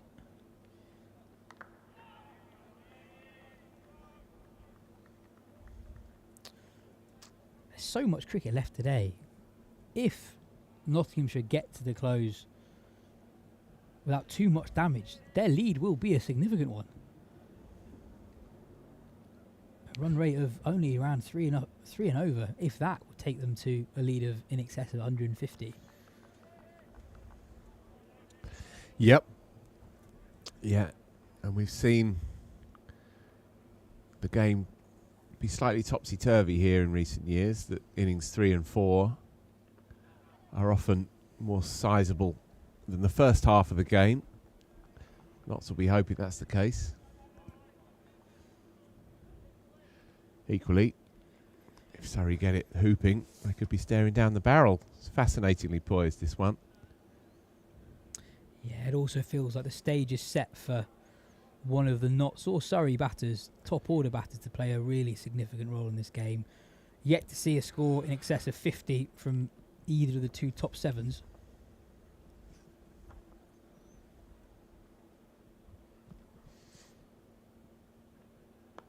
Oh, that's a glorious shot from Hasib Hamid. Slightly fuller from Worrell, bit of width, and Hamid just leans into it and directs the ball to the cover point boundary for 4. Just sit back and let this happen. Oh my. Dear, oh dear. He's remarkably still up until the point of release, and even whilst playing the cover drive, his front foot only goes towards the pitch of the ball an inch or so. Such a good shot from the Notts captain. We were talking yesterday about how batters are more still at the crease now than they were a few years ago, and Hamid's gone through this journey himself, as he says himself.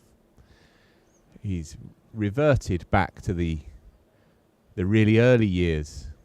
I mean, he's been in this technical space now for a good couple of years. He had an excellent year last year, of course.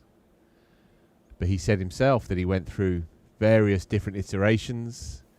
The trigger, the back foot across, squared up a little bit, opened up the shoulders, felt like he needed to access the ball down the ground, and then under Peter Moores went back when he joined Notts. Went back to what had worked out for him so well in those early years and months for Lancashire, just staying ultra side on, that left shoulder pointing straight down the track. A style that you were always taught when you were a kid, but has slightly gone out of fashion. Well, it's worked out really well for him. And in speaking to Peter Moores as well about Hamid, he says the rhythm and flow of his game is better now than it's been before, and that he lost that in those dark years at Lancashire. Averaged 9.75, I think it was, across the whole of a year, having already played Test cricket as a star. But he's found the perfect kind of rhythm now for county cricket. Still young enough as well to be a part of the bigger conversations, you fancy. He's had a quietish year, but still the right side of 30.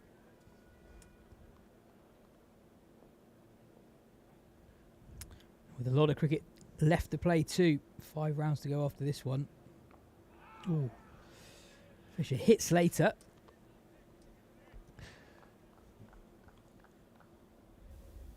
I just think he's a very, very good bowler, this kid. Bowls very few floaty hit-me deliveries. He's not that quick through the air, but he has a good release point. And he has 2 stock lengths. That one and the swinger that encourages the drive. But he's very accurate. Comes from an action that's very repeatable. Everything straight lines. Look at it. That's an action which is not going to let you down. If your body is strong, then you're going to be able to land it pretty much where you want with that action time after time. Remember Tim Bresnan saying when he first saw him come through, he said he's going to be a generational fast bowler, and it's not played out like that for Matt Fisher. But I think he's a test match bowler personally. One or two eyebrows raised when he was named in a squad earlier in the summer, but I personally rate him very highly indeed.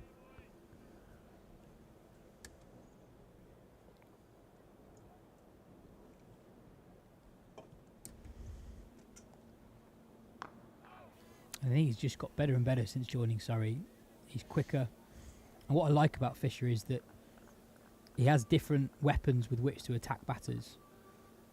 With the older ball, he's a good exponent of the classic wobble seam delivery that everyone seems to use these days. And Jofra Archer's taken it on. I don't know if you noticed this the last couple of days at Headingley, but he's playing around with it. And Archer against right-handers has been a bit of an issue, that he's tended to knock over the left-handers and been neutered against the rights, but now even he's been persuaded to get it out.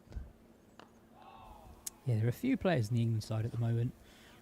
That completes the fourth over, not 6 without loss. There are a few bowlers in the England setup at the moment who have quite drastically different records against right and left-handers. Tung's the other one as well. He's got a much, much better record against right-handers. Did you see the Ollie Robinson sort of technical masterclass with Butch at the end of play on must have been day 2? I didn't, although I saw some quotes on the back of it, but I didn't see it actually live. It was amazing. He was talking about how he deliberately wobbles it one way and then the other. Oh, bowled him! We were talking about how important that shot could be for Hasib Hamid this evening, but it's proven his downfall. Dan Worrell with a delivery that doesn't leave Hamid as much as he thought it would. Strikes early and a desperately needed breakthrough for Surrey. Well. It is Dan Worrell 2, Hasib Hamid 0 across this game. Hamid has survived 11 balls from Dan Worrell by my reckoning, and he's removed him twice. Yeah. We knew that the leave was going to be his friend, but not that close. Let's put it that way. Big moment, though. You felt these opening salvos are going to be so crucial. And Hamid is the kingpin of this lineup. Youthful-looking lineup as well. That's a Jaffa, because it's just gone the other way. That is why he is so unplayably good on his day. Everything is going away from the right-hander, and then he just turns the seam around, cants the seam slightly differently. A minuscule change in the wrist, and it ducks in and takes out his off pole. Absolutely brilliant.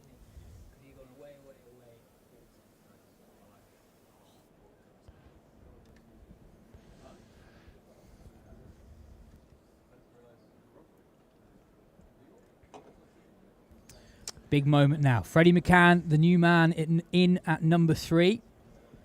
With a job to do for his side. He came in early in the first innings. Score on that occasion was 5. Now just 1 run better second time round. Facing a pretty much brand new Duke's ball.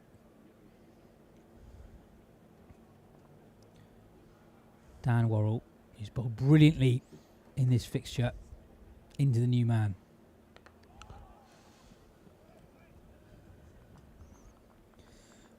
We hope to have a package for you at some point later today of Worrell to Hamid. In this innings? In this innings. And I think it is textbook Worrell, away. And it's not quite in, it's just it doesn't move. And because of the normal Worrell arc, the classic Worrell boomerang, where it's from wide of the crease, hones in on the stumps and then moves away, it can make a batsman look very silly if they choose not to play a shot to one that doesn't swing.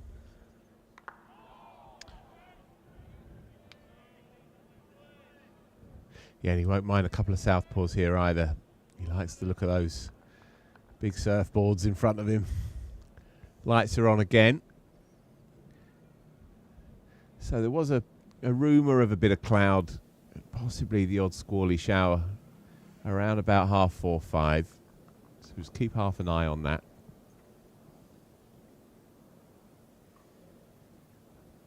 That ball is looking especially dark and menacing in his hands.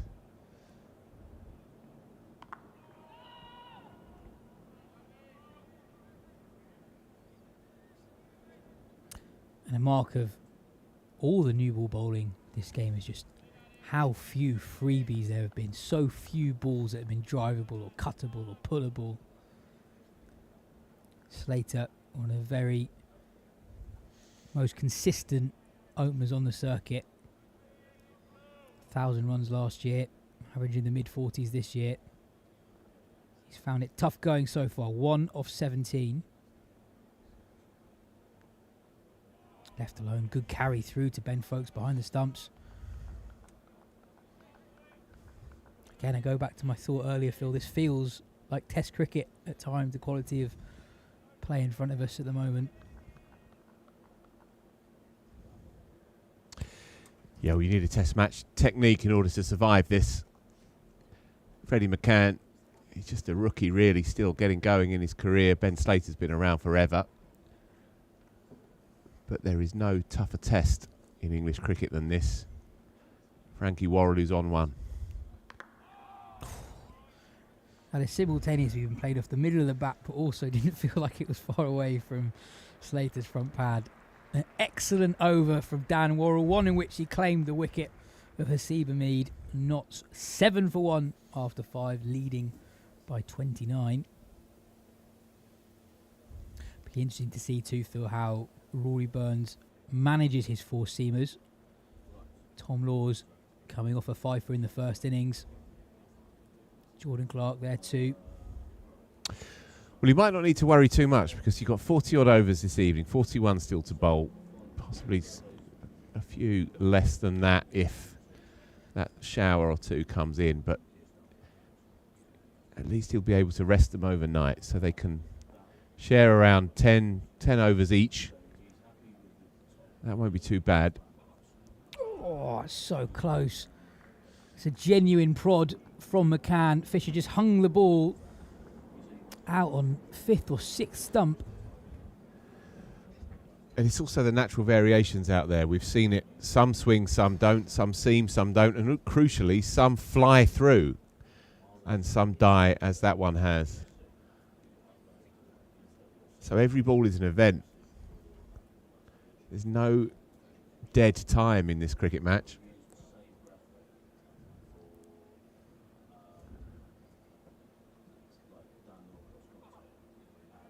Left alone this time by McCann. And yeah, you feel like if Surrey take another couple here, they might have a similar attitude to what Notts had in their use of Ollie Stone, in that I think conventionally you wouldn't see Stone used for 22 of the first 67 overs of an innings, but they sensed that the game was there to be won there and then. And they used him perhaps more than they otherwise ordinarily would have done at that stage in the game. But he didn't tire either. No, he didn't. He did not. Very, very nearly chopped on again. Fisher challenging both edges of the bat. First ball, the over, nearly kisses the outside edge. 2 balls later, McCann looking to drive Fisher through the offside. Comes off the inside edge of the bat. So again, like the first innings, both Surrey openers right on the money first up, backing each other up from both ends.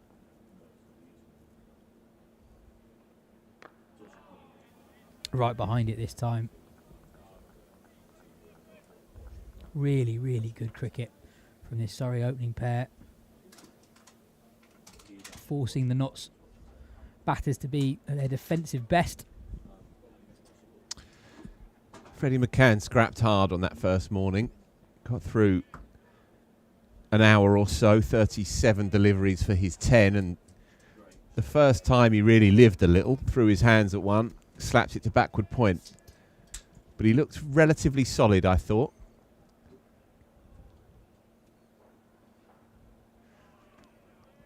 He had a good one-day cup run, anchored the innings at the top, regular scores, not much in the way of strike rate. He's quite a conventional orthodox player, quite an old world player really. Not really made any great headway in white ball cricket yet, but he has a good first class record, 21 and a bit years old as well, so he really is a tyro, prolific schoolboy cricketer. England under-19s in particular, and made good red ball runs immediately, didn't he, when he came into the Notts side up top. It's a difficult place to come in as a young lad as well, in the top three. Change of angle now for Fisher, around the wicket for the final ball of his third over. Oh, Peel for LBW. And not a wholehearted one. Completes a maiden. Fisher looking very, very threatening. And not sharp. 7 for 1. And sharp, yes. Yeah, the gun is only saying 81, 82, but he hurries you up.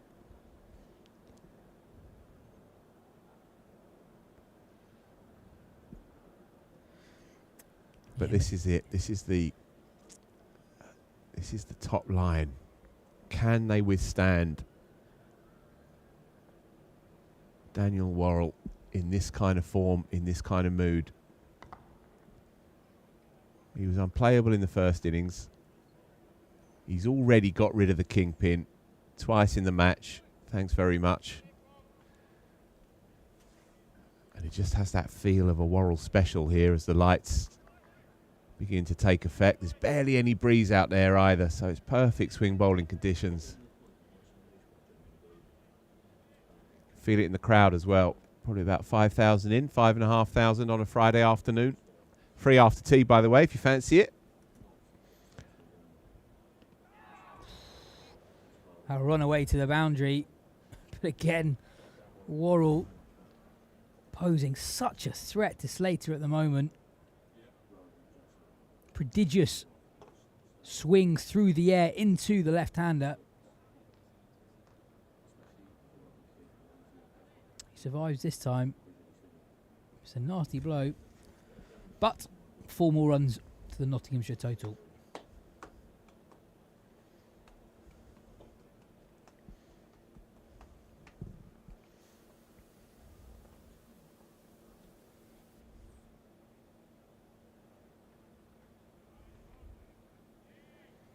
It's well taken by Ben Folkes, but it's clobbered him. I think he was expecting it to swing a bit more back into him, and it's gone the other way after passing the bat. And he's chested it. Interesting what Cam Steele was saying about Ben Folkes earlier. I don't know if you were in the box, back of the box.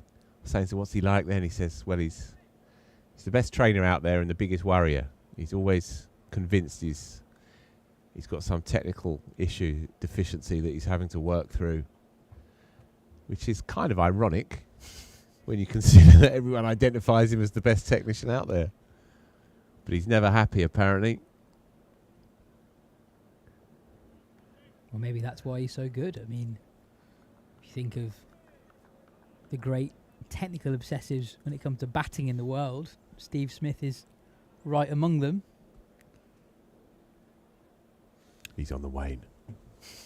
From quite a high starting point. I whispered it. Ali Brown was talking about exactly this yesterday. He said, yes, I was watching Ramps and seeing how he goes about his business, averaging 100 for the year, and thinking, okay, well, maybe if I just got in half an hour earlier and had a bit longer of a net and had another throw down and did this and that. Have you been reading? And he averaged 25, and then he thought, sod it, I'll change around. The average, so he says, 100 for the rest of the year. What about the year after? I think he shipped off to Notts, where he won a championship. Give it a standing O at the end of it.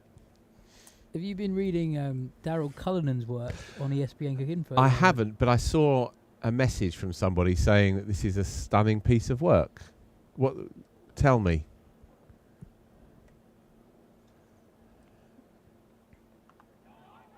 Is it about playing the Very close. swinging ball in test level? At test level. Sort of. He's written 2 pieces that similar in terms of vibe about how much batting is changing now, and for very understandable reasons.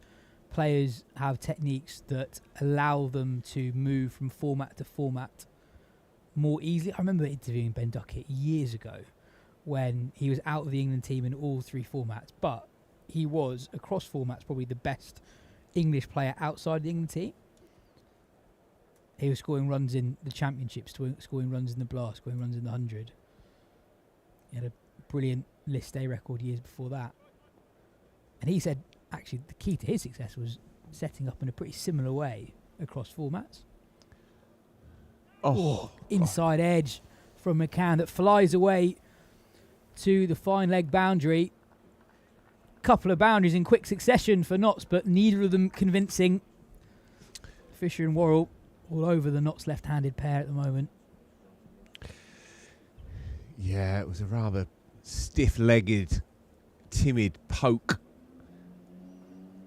Not sure of himself on that line. I guess he's mindful of the one that holds its line and goes away against the angle. Yeah, it's a tricky assignment, this, against the new one. When a bowler as good as Fisher's coming round the wicket at you. Been revolutionary, really, in modern cricket. The red ball seamer coming round the wicket to the left-hander. It's now standard stuff. That's better. Much more convincing from McCann. Slightly fuller from Fisher. And drilled down the ground through mid-on for 4. That'll make him feel a whole lot better. Yeah, so going back to that Cullinan piece, Phil, he starts it by recalling Geoffrey Boycott being asked who his favourite England batter is of his lifetime. Can you guess who Boycott went for? Himself? Presumably. He didn't actually say that. Blimey. So he's probably asked who his second favourite was. Well, that's hit McCann on his left glove. Well, I know he loved Ted Dexter. It's Ted Dexter. Right. It is Ted Dexter. And Cullinan was sort of surprised by that because 2 very different players. Ted Dexter, someone I think you interviewed not that long ago, maybe 5 years ago. I did interview Lord Ted. That was a fun experience. About Zach Crawley? Well, I asked him who's impressed him of the modern players, and Crawley had just hit that 267 at Southampton in the Test match during the weirdness years, the COVID year, and picked him out. As well he might have done on the back of that. Talking of the 267, by the way, I was getting my dry cleaning sorted out, and my number was 267. Oh. And the bloke said, "Do you want to take the ticket?" I said, "No, it's fine. Crawley 267. I'll remember that." Did he respond? He just looked at me blank, obviously. Did he think you were referring to a local bus route in Sussex? Yeah, probably.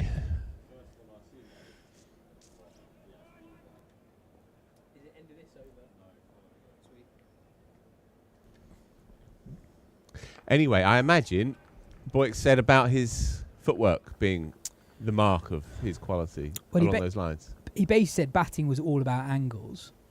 And then Cullinan references a conversation he himself had with Sunil Gavaskar once, who basically said the secret to facing the moving ball is by moving as little as possible yourself and aligning yourself up in the best possible way that allows you to move as little as possible. And Cullinan basically says, it's so hard, you can't learn in a test match, you can't troubleshoot in a test match is his argument. And he talks about county cricket and how much that helped players back in the day and how nervous he was before first facing the Duke's ball in county cricket and how much that helped him develop as a long-form batter.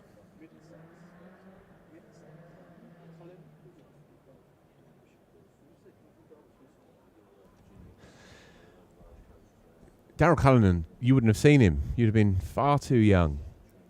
No, I do just about, because I had the 99 World Cup VHS. Right. I think I've told you this before about how I thought Neil Johnson was the best cricketer in the world. Yeah, yeah. Him and Jeff Allott were the best 2 players in the world. Shane Warne maybe 3rd. Gavin Hamilton bringing up the rear at number 4. Anyway, Daryl Cullinan was a fabulous technician, a brilliant, brilliant player, actually. And Samo Maestro, he'll back me up on this.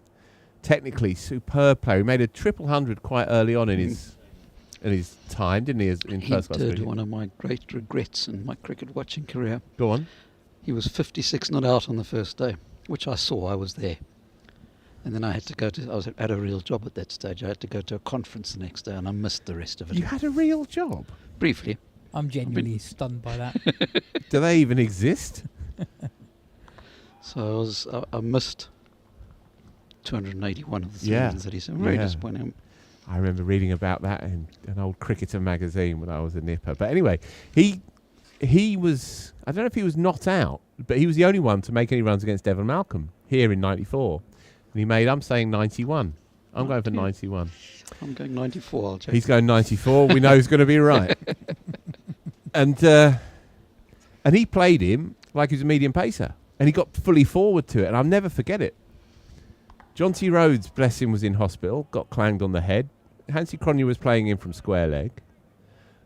Gary Kirsten bumped away, didn't want anything to do with it, gloved one to slip. And Daryl Cullinan just got in behind it, got fully striding out to it and played him beautifully. How many did he get? Well, first of all, it is mostly a forgotten innings, unfortunately, because it was brilliant. Not by me. Not by me. It was a brilliant innings. Anyway, he made, 94. Of course he did. Oh, I give up. Although you say that Samo, of course, is be right, but you have a kind of insane knowledge of specific scores that players have achieved. I don't think I deserve that kind of praise after missing such an open goal No, as but- Daryl Cullinan. That's 90-something, First of all, that's not an open goal. 30 years ago. And two, Samson's got his, he's got ChatGPT in front of him, and you're doing that purely from recall. The maestro's written ChatGPT. Don't worry about that. Well, ChatGPT comes to him. Not quite, but I did score that innings ball by ball. There you go.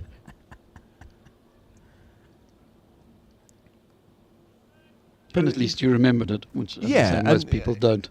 And it was technically brilliant from memory. I mean, it would have to be, right? Yeah. Facing pace of that kind of extremity.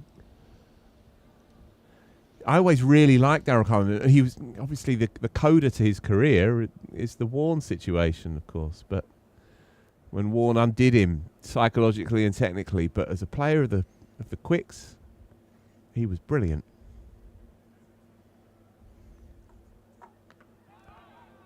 Again, off the inside half of the bat. Sorry, really bogging Slater down at the moment. 1 off 30. Probably just 2 shots with real conviction so far in this Notts innings. The Hamid cover drive and the McCann on drive.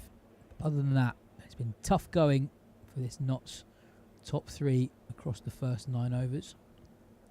Fisher and Worrell have both been outstanding. What? That has swung away late.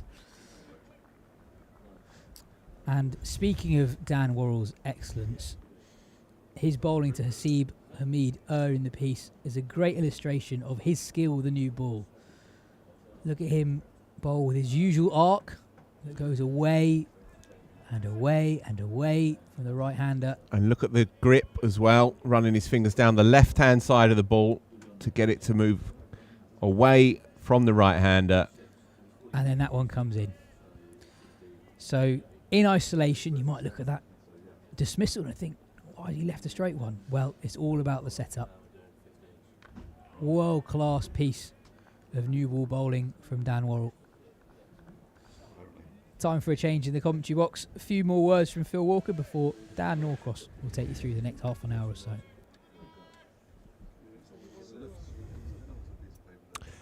Yeah, it's a master at work out there. These two are hanging in there. Runs, well, they're important, but they're secondary to survival.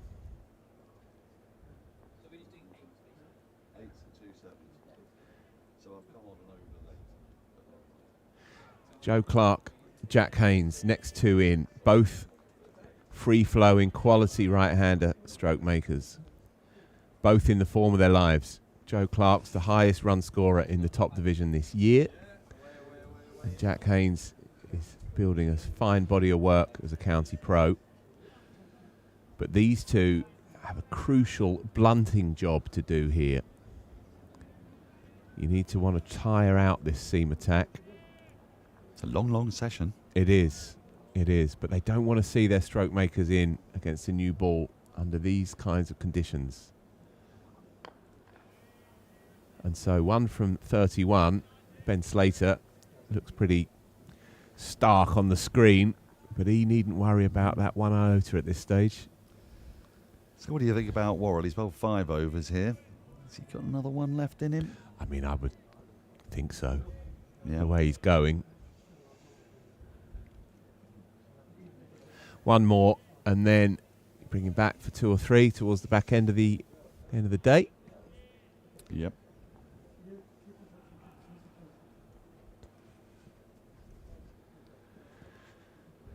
Well, what you do is you look at your 46 overs and you're basically saying, lads, you get a bowl 2 spells each, aren't you? It's effectively 12 overs each, 12, 11 overs each. So break it into 6 and 5s, 5 and 6, whichever way around you want to do it, really. In all probability. That's it. Channel your inner Clive Lloyd and Viv Richards.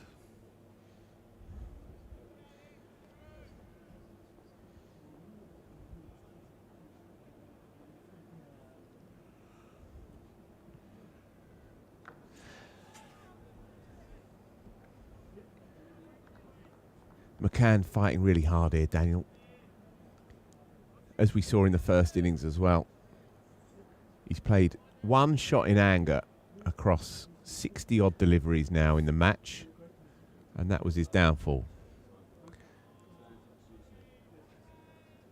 But he's doing okay here. Not without his moments of concern. Filthy little inside edge, past leg stump, previous over. Yeah. He's just got to keep sticking in. That'll do. Well, there's another one. That's not a filthy inside edge. That one, that's a nice little leg glance as Fisher has slightly strayed onto the pads. It's ruined and otherwise tight over. 23 for 1 at the end of that over. As we see this one again, he's caught up with that one pretty well and got it fine enough. There is a long leg, but not someone close enough to cut all that off. So you feel that for the narrative flow of this match, these next 36 overs are going to be rather important into telling us how the pace of play is going to pan out. Because, of course, got to run it. That's an easy single. Nice bit of fielding, mind you. Because if they can get through 2 down, 1 down, 2 down, even 3 down, won't worry too much about the runs. They will hope that the pitch is going to ease. It always does at the Oval. It's been a bit more lively on this occasion. But they will be thinking if they can just have another night for it to sort of get a little bit more somnolent. They might have another heavy roller left in them. Not sure. They probably do. Somnolent. Beautiful. It's been that kind of day. Yeah, with your poetry. Your poetry and your Gucci. Your Gucci. And your middle stump.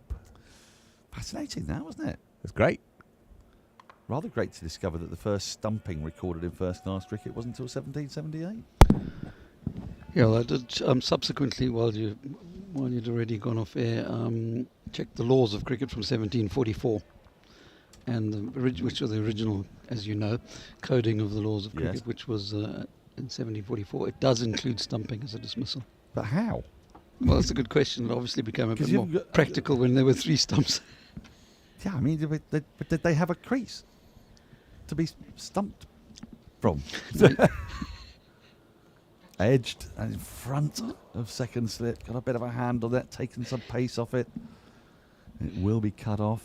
I'll get back for a couple. Another genuine edge induced by Worrell there. I don't know these things. I wasn't around in 17. It doesn't make any and sense. I don't have video. But there must have been some form of... I mean, there was been run-outs from the beginning of cricket because you have to have run-outs. Yeah, but that was presumably but is that where the past stumps were. Could be. All right, I'm don't come at the maestro. He's just giving you the facts. I'm You can interpret them however you like. I'm now have to Google when they introduce creases into cricket. Yes, you are. Oh, Yes, dear. please. Oh, it's beaten on the outside edge again, and genuine movement away. It's encouraging for Surrey's bowlers, of course. There's still plenty going on out there. A nice, hard, proud seam, you'd think. With that angle from round the wicket to the left-hander. Oh, it's a very, very difficult ball to play that. He's got to play at it. I mean, you could argue that he could have left it on length, but you just don't feel like doing that when someone's coming hurtling in at you from round the wicket. Leg slip in. Joe Root picked up a catch there today. Leg slip. Did he now? He did, yes. Having posted himself there. That's nice. right. When it's running for you. I don't mind it, but I can't help thinking you don't want to take him out of third to put in there. But Rory Burns doesn't overburden the cordon, does he? It's not his style. No. You tired, Daniel? Yeah. Suppressing a yawn? I am a little. Yeah. It's been a busy few months. It has, hasn't it? There was a dear friend of ours who said, I've had a very busy day. Oh, bless him. We miss you, Steve. We miss you. Yes, I always think it looks quite fun and tricksy. And when you get a catch there, it's sensationally euphoric. End of the over. Might be the last of Worrell's spell. We're seeing Jordan Clark warm up. He's just got a big pat on the bottom there, which suggests to me that he's about to come into the attack. He's removed his cap. He's handing it to the keeper. So Fisher's spell, first spell I imagine of this session. I think there's another one left in him. It's come to an end. None for 13. And our changes of bowler are powered by SSE Energy Solutions. Set the pace towards net zero. Drive your business forward with renewable energy. And there is the man himself, Jordan Clark. Betatted. Good word. How was your poetry chat? Do you know what? It was lovely. Scintillating. It was lovely, yeah. It's nice to talk to somebody who can get from one side of a sentence to the other. It's just a glorious experience. Oh, imagine. And yeah. For once, you mean. Rishi and John. Oh, thick edge. And there is the lack of third slip you were talking about. And I wondered, that might even have been catchable height to third slip. It was. It certainly was. There is no leg slip for us to win, John. So, but yeah. And again, few better in the game than Jordan Clark to left-handers round the wicket. He's made this one of his specialities. Leads up to 50 with that couple of runs as well. Yeah, and when you take it back to yesterday morning, 30 for 4. 49 for 5. 49 for 5, throwing it now to basically 50 for 1 in the third innings in effect. Yep. Snap your hand off for that.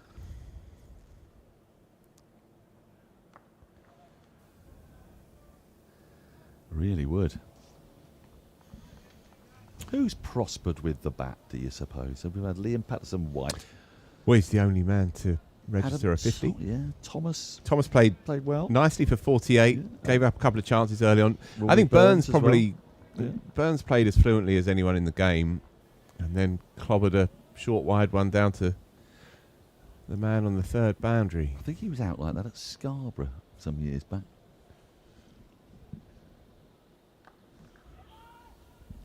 Andrew.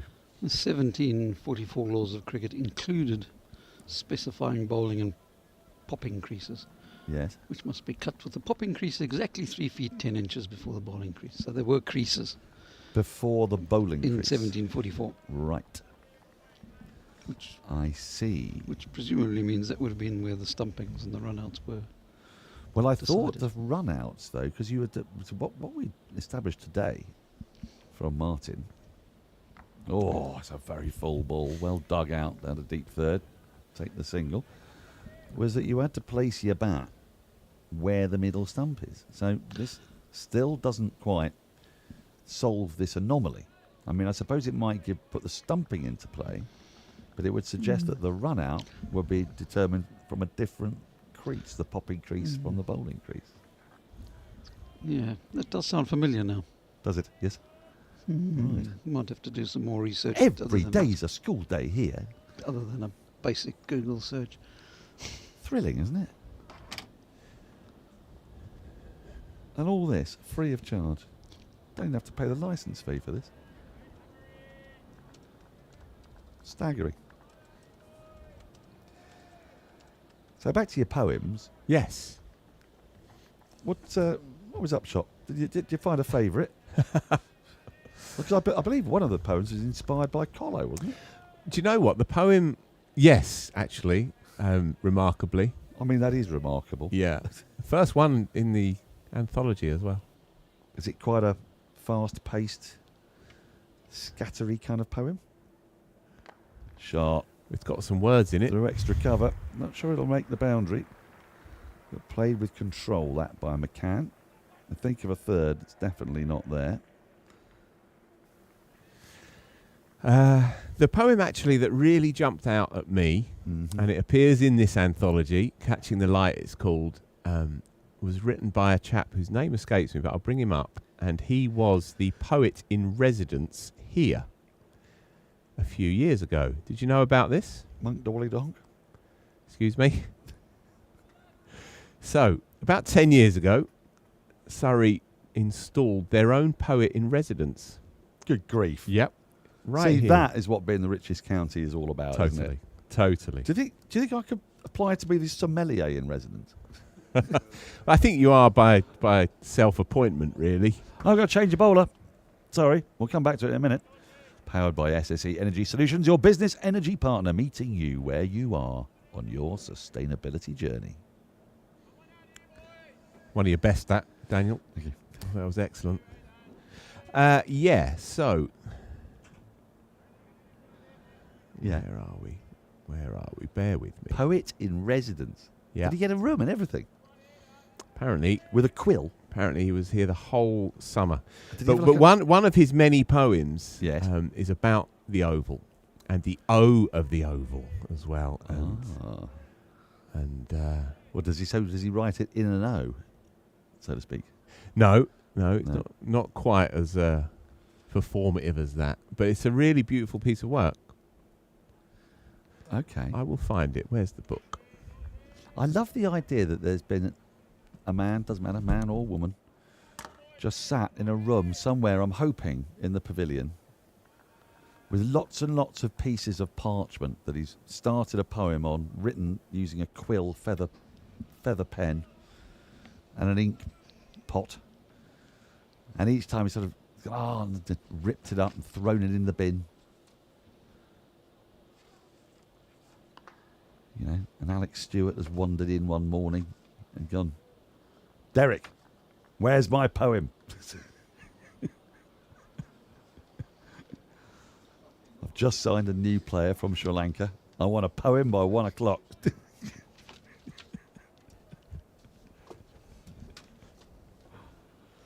What could you make rhyme with Srinivini Pavanananthan?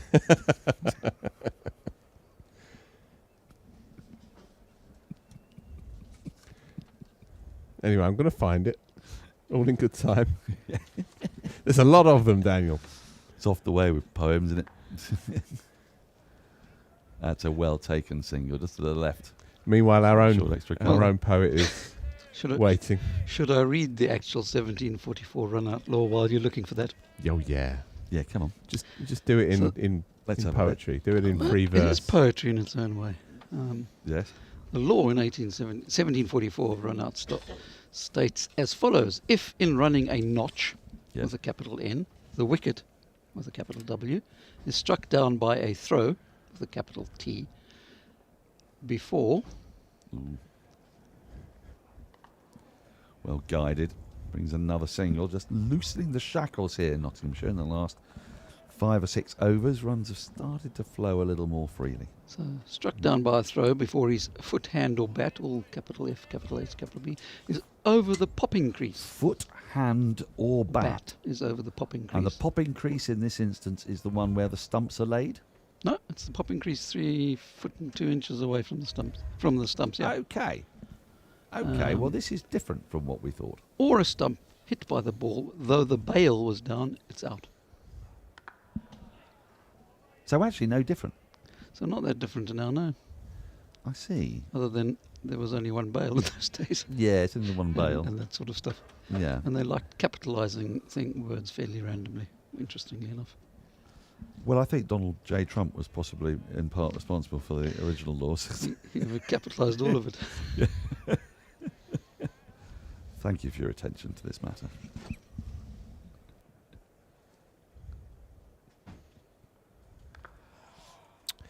So, Oval Time Yeah. by former Surrey, or rather Oval poet in residence Zafar Kunyal. Just to be clear, that's almost a play on Ovaltine, isn't it? Yeah. There's a couple of Oval-based poems in here as well. Yes. Oval Time. Oval Time, and I'm not going to read it all because it's relatively long, but just 3 novas. Let's see what we can get. I forget that cricket grounds exist in winter, seeing out snow and floating in fog. I forget that the ground's been there almost forever and curling around it like a finger, pointing at the wrought iron gas holder, a buried river leaving a curve, the Ephra, a road like a brooch around an opal, the Kennington Oval.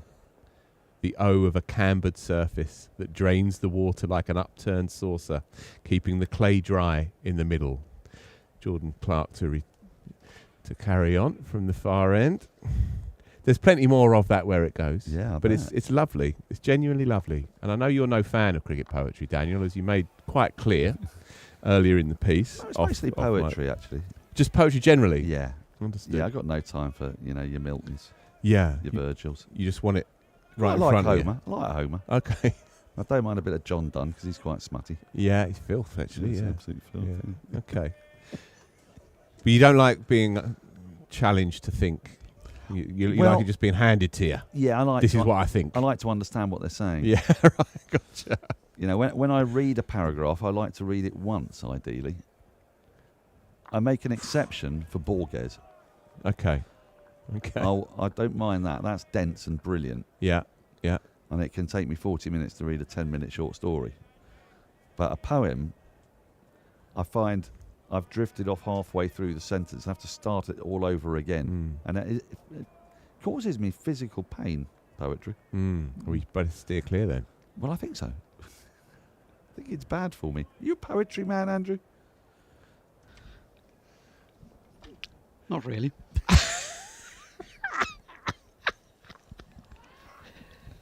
I think one of my favourites is the great Ogden Nash poem. Oh, yeah? American poet. Mm. I quite like eels, except for the way they feels. That's the poem. Oh, that's fine. No, that's okay. I can deal with that. And I don't mind a haiku. Okay. There is one in there from Sebastian Faulks. Oh, well. Sebastian Faulks. I'm sure that's quality. Done his first cricket poem. It's a haiku. That's fair enough. So I appreciate that about the haiku. It's a gets in and out quickly. Get in and out. Yeah. And it's about a season and it's about syllables and you're done. Limericks. I don't mind a limerick. Don't mind a limerick. Yeah. I'll tell you the poems that I really, really don't take to. They're the poems that aren't poems. They're the poems that are basically a long sentence, but the poet has decided randomly to choose that this line has got 4 words in it.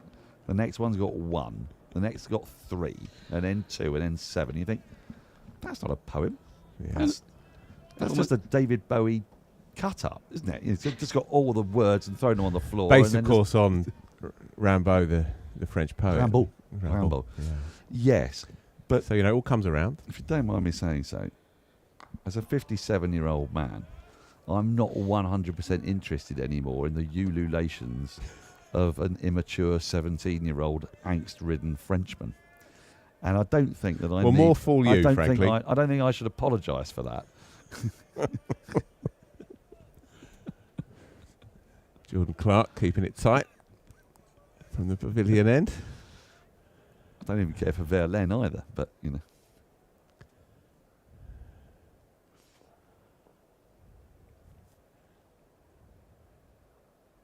Oh, he's gone after that. He's got enough of it to bring him some runs. probably won't quite make the boundary, although the outfield's still pretty rapid out there. Burns chases eagerly. They pick up another couple, which takes Slater inching ever closer to double figures. Yeah, it's been a long haul for him across this game.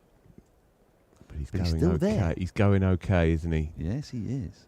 End of the over, 36 for 1 from 14. The scoring rate in the match as a whole has been around about 2.5, hasn't it? As we see that the lights are now coming on. It's not, don't worry, it's not too murky. There is cloud cover, but it's fairly high, and there are some breaks in that cloud. So I think we're going to get plenty more cricket. We may get bad light bringing a close slightly earlier today, because if we don't have the direct sunlight this time of year, with autumn approaching, that can bring an early close.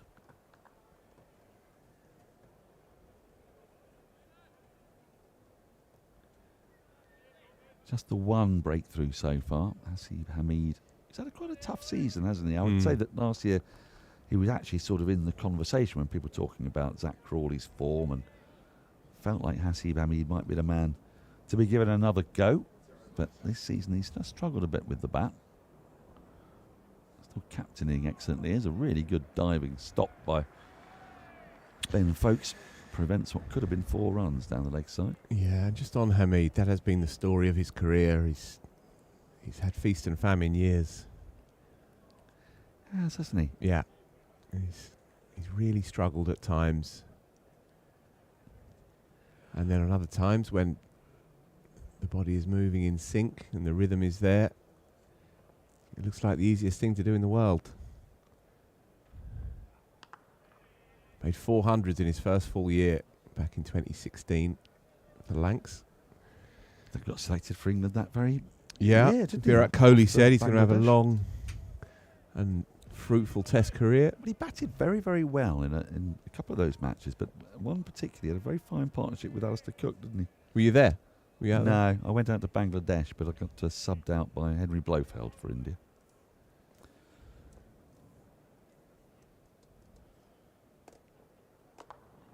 I've actually been a sub for some quite illustrious people. I subbed in for Bamber Gascoigne in a quiz once in 1994. Blimey. I know. Like for like replacement. I reckon he likes poetry. Oh, I'm sure.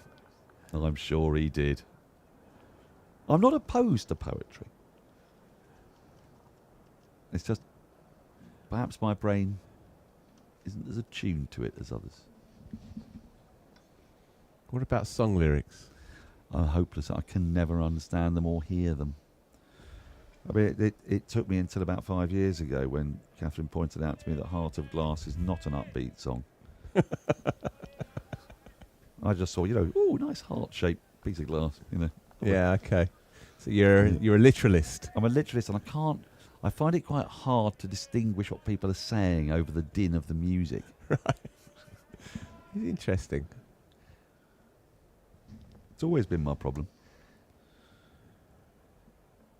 I mean, I hummed the wrong words to Redemption Song for the best part of 30 years. Completely wrong. But they made sense in my brain. That's fine then. We should all just stick to numbers. They're better than words anyway. But so as numbers, you were saying a feast or famine of Hamid's career. Yeah. I mean, he averaged 38 in first-class cricket. We did before this game anyway. And he's played first-class cricket in 12 years. And only twice averaged in the 30s.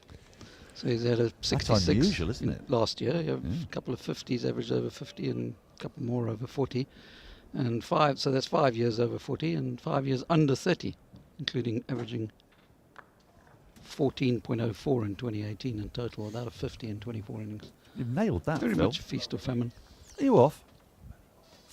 Well, just so as you know, Redemption Song. For years, I thought there was a word called lispit, but I had no idea what it meant. But I still sang it. The bottom lispit. Yeah.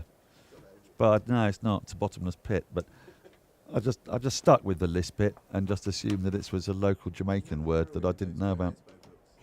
Sorry. Adam Collins has come to join. You didn't want to hear what Phil said. Hello. It's like, misheard lyrics is a whole genre, isn't it? Surreybroadcast@gmail.com. I feel like there'll be some decent misheard lyrics out there in our community. We're together for but one over again. I know. We keep missing each other, Daniel. I think it's deliberate on the part of Might be. Surtees. Might He's well up be. to something. Is the coffee machine working?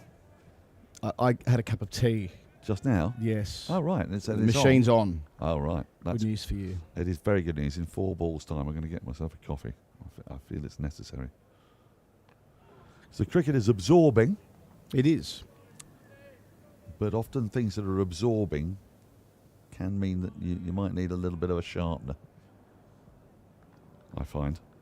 Slater's now brought up his 50 balls. For his 9 runs. Yeah, we saw a wicket fall on a milestone ball earlier today. Rory Burns out to his 100th delivery. The cow and ton, as we used to call it back in the old days. Yeah. When we used to do pirate radio together. Do you remember the dentary? The dentary. The dentary. It was Joe Denley that's right, facing 100 balls. That's right. Simpler times, Daniel. They were.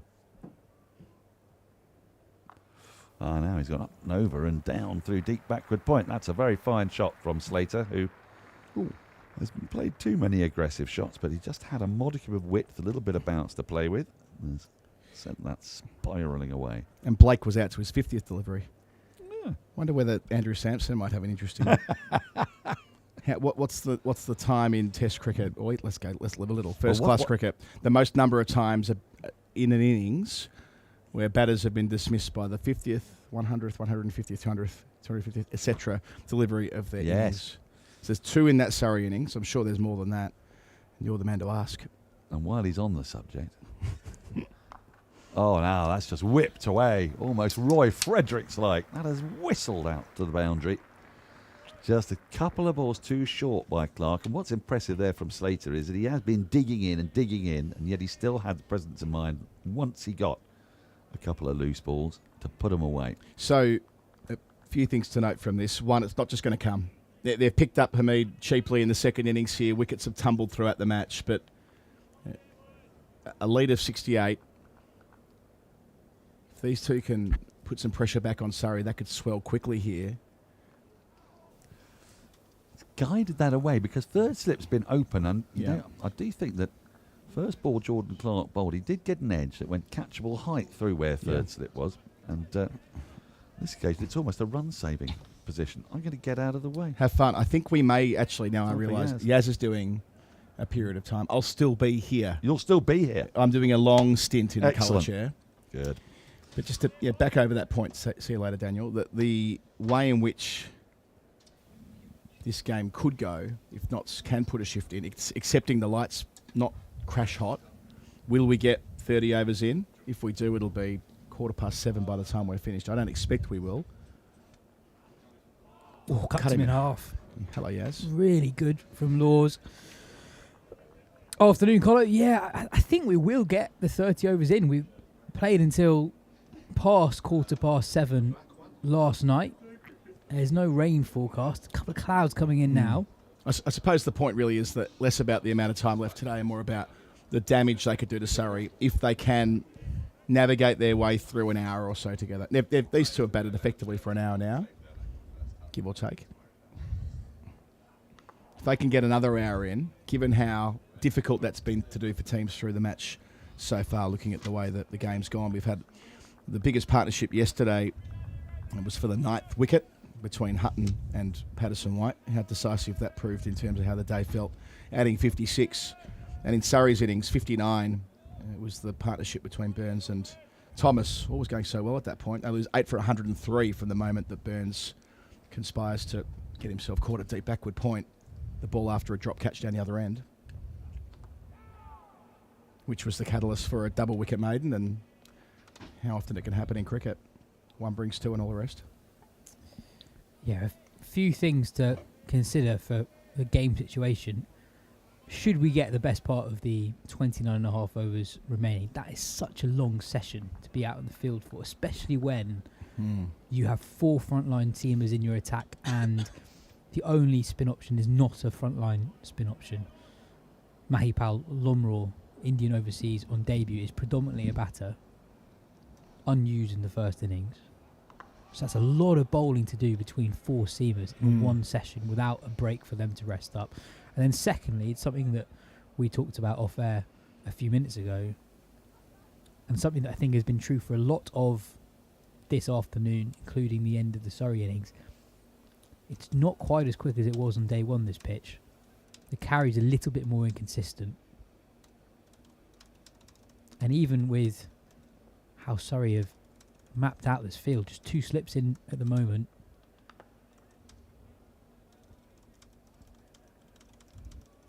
The Surrey seamers didn't get a massive break between innings. Surrey's only lasted 66.5 overs. Worrell's already bowled 6, Fisher 5. Couple of loose balls from Jordan Clark's third over, punished by Slater, who's fought hard here today.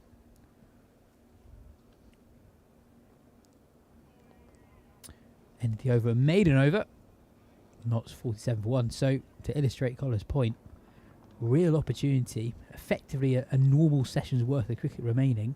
They already lead by 69. Conditions probably as in the favour of the batsman as it has been at any point in this game.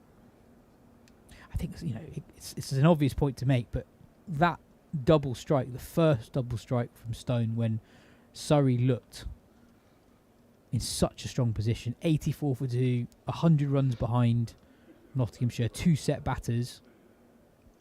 Ollie Pope yet to come to the crease. 30 overs into the innings, 32 overs into the innings. Looks like we have a change of bowler, powered by SSE Energy Solutions, providing the energy needed today while building a better world of energy for tomorrow.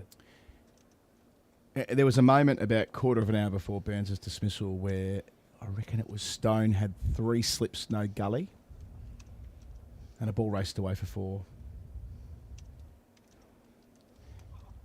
What a great beautiful restart. Delivery. And you often see Burns quite productive in that quartile of the ground behind point, especially when he's got the short rope. And they were just patient, setting the man back there. And sure, it didn't work the first time, not having a third slip. Having a third slip, not a gully. But the other interesting game within a game bit was that I'm fairly certain it was the ball before that where Thomas was dropped at the end of the previous over.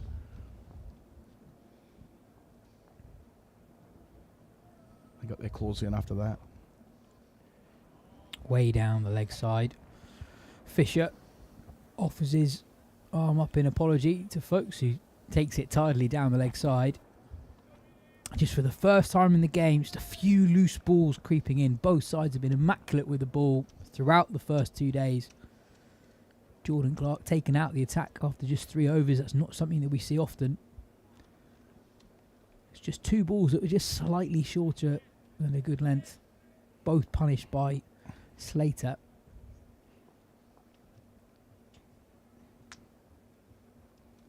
Edge. Oh, does it carry? To Ollie Pope at second slip. He gets a hand on it. Takes the pace off the ball, so it'll just be 1. Yeah, landed about 6 inches in front of him on first watch. Did pretty well to keep it down. See it again here. That can...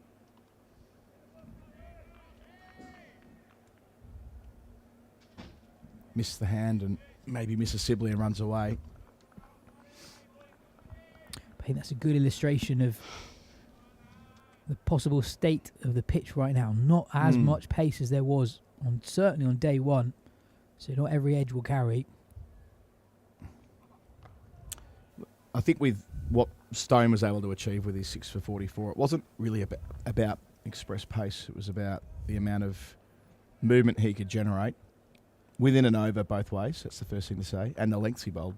He very rarely gave them the opportunity to settle into letting balls go on length or on line. Yeah, we haven't got the data to prove this, but I'd be surprised if he didn't have balls of a length 3 to 4 times and over, which were forcing batters to play. Makes all the difference sometimes. Fisher does that too when he's in his pomp, as he was yesterday. Very hard to leave alone like that.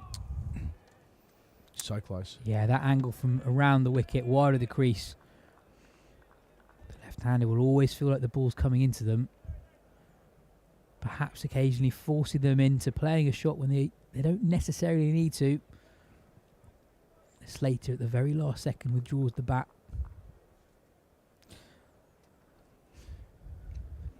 And the other thing is that Surrey didn't get much time off their feet.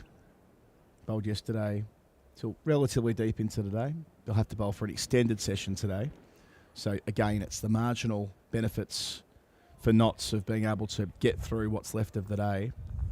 And that could, as 48 for 1 becomes a score at the end of the over, that could have a multiplier effect tomorrow. Remembering that Surrey absent frontline spinner. It won't be long before we see the left arm tweak, I'm sure. We haven't seen it as yet in the game, but Lomraw, in no small part, is here to provide support in that department as well. Although it must be said, he hasn't bowled loads for Rajasthan the last couple of years. 5 wickets in each of the last 2 seasons. He bowled a lot more 10 years ago when he first started out in professional cricket. But nonetheless, you'd expect that he'll have a role to play in helping support the quicks, if nothing else. Because the pitch won't get any worse to bat on. Let's be clear about this. We know from watching cricket here that pitches get progressively better to bat on. So there will be, at the end of all of this, something for Surrey there to chase. And chase they surely will. So much time left in this match. Unless weather intervened, I'm not quite sure what the radar says. You're more on this than I am, Yas. It's looking much better than it did yesterday. We looking good for tomorrow? Yeah, looking pretty good for the weekend, both Great. Saturday and Sunday. The other thing I would say, though, is that this effectively, it's not far off a one innings game going into both sides' second innings, but the first innings shootout in this game is going to be very different to the first one, you'd expect, given the changing conditions. And sure, on the surface of it, Notts 49 for 1, leading by 71 in a game where neither team exceeded 200 in their first innings. That looks very significant already. But what I would say is I don't think a chase in excess of 300 is off the cards here. Yeah, I agree. The typical Keir over wicket over the last few years, it basically just gets better and better and better to bat. We've also seen 2 outstanding combined team performances with the ball so far. Surrey have started well second time round. They haven't been quite as on it as they were at the very, very start of the Notts first innings. And you'd expect the same to be true of Notts second time round too. Short and pulled straight of the man, who was at a straightish mid-wicket. Good control from Slater. That's 3 times now in quick succession that he's latched onto a delivery just short of a good length. He moves on to 22 and Notts bring up their 50, 53 for 1. Love a straight pull. Don't see it enough. Well, sometimes I think it's quite an impulsive shot, but in this case, I think he very deliberately hits it straight of the man at that short, straight mid-wicket. Very effective. Some of the greats of the game have made it part of their regular repertoire. Bradman was a straight puller. Ian Chappell, like to smack balls back at batters off his back foot.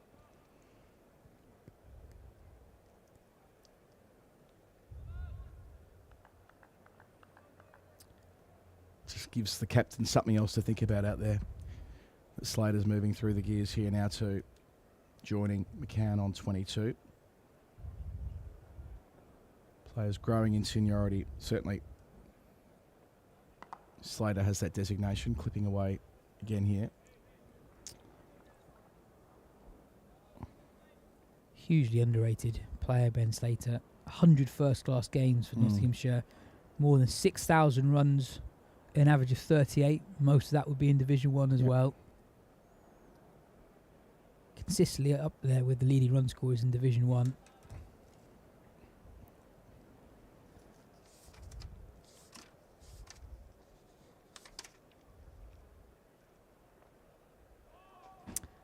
End of the over. 6 runs from it. Notts 54 for 1. He got an even 50 here last year, Slater, to lay a bit of a foundation on that first day in September. Was eventually out caught behind to Fisher. Continue in a moment from the pavilion end. Very healthy crowd in, again, as it was yesterday. Now, celebration of red ball cricket continues with a family day here at the Keir Oval tomorrow. As ever, many people out there at lunch and tea getting their grass under their feet, really getting a sense of what it is to be on a beautiful test ground here in South London.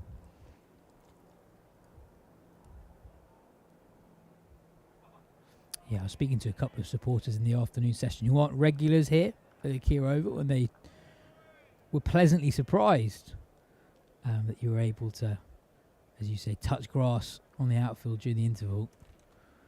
It is such a special thing to be able to do, get so close to the action,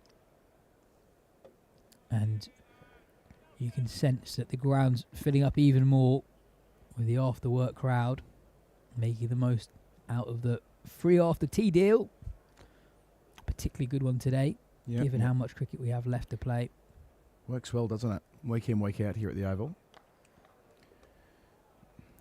Slater on strike again. Samo, I've got a question for you. Still there? Yep. He's still calculating my ridiculous trivial question from earlier. Well, I actually am. I don't know why, but thank you. It's not going to be terribly exciting. Anyway, what's your Well, question? I've got one that I think is probably going to be easier and simpler. Hopefully. Most runs for opening batters in Division 1 since the start of 2024. Yep. I reckon Slater is going to be in some pretty esteemed company close to the top of that list. Yep. Yep. When you consider some of the runs that have been made at the top of the list in Division 2. But yeah, maybe not quite so much here. Sibley, of course.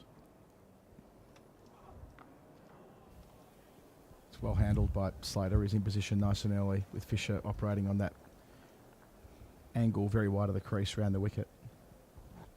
And there'll be some figures that we won't be hugely surprised to be in that list. Sibley will be up there, of course. Not sure if we already had this on when you were here, Yas, but big result for England up at Leeds. Huge. They have smashed Pakistan by an innings and 103 runs. The top three openers, run scorers in Division 1 since 2024 are all playing in this game, as you may have guessed.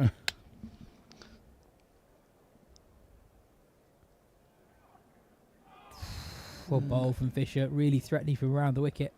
So prior to this game, Sibley 2792 at 54, Hamid 2723 at 51, and then Slater 2341 at 45. And number 4 is Dean Elgar, 2249 at 43, and number 5 is also playing in this game. Rory Burns on 2184 at 41.2.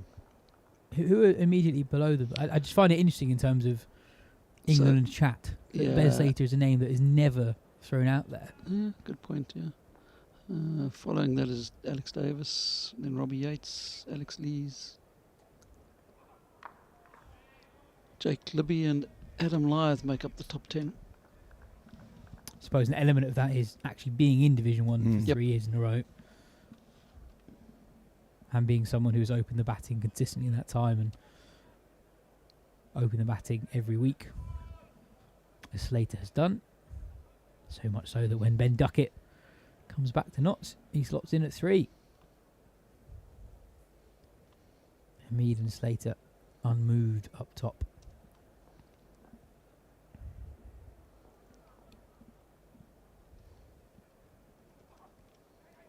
Edge and gone.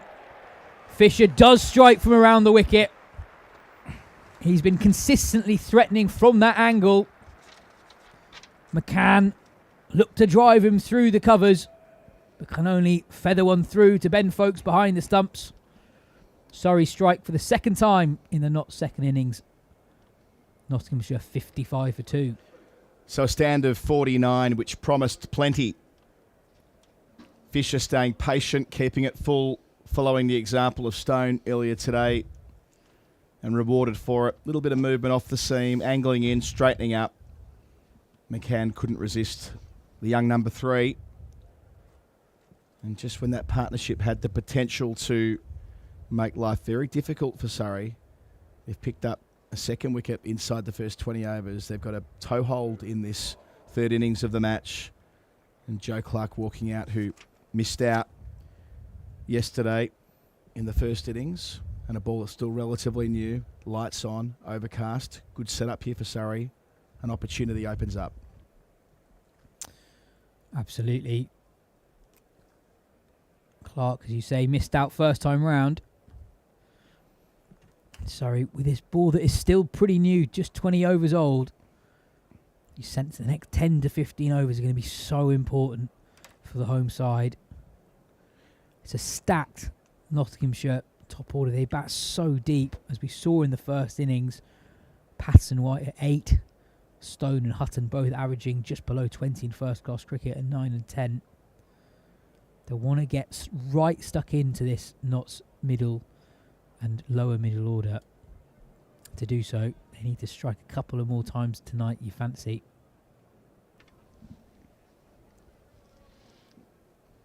The best red ball games are ones where from hour to hour, or better still, half an hour to half an hour, you're not quite sure who has their nose in front.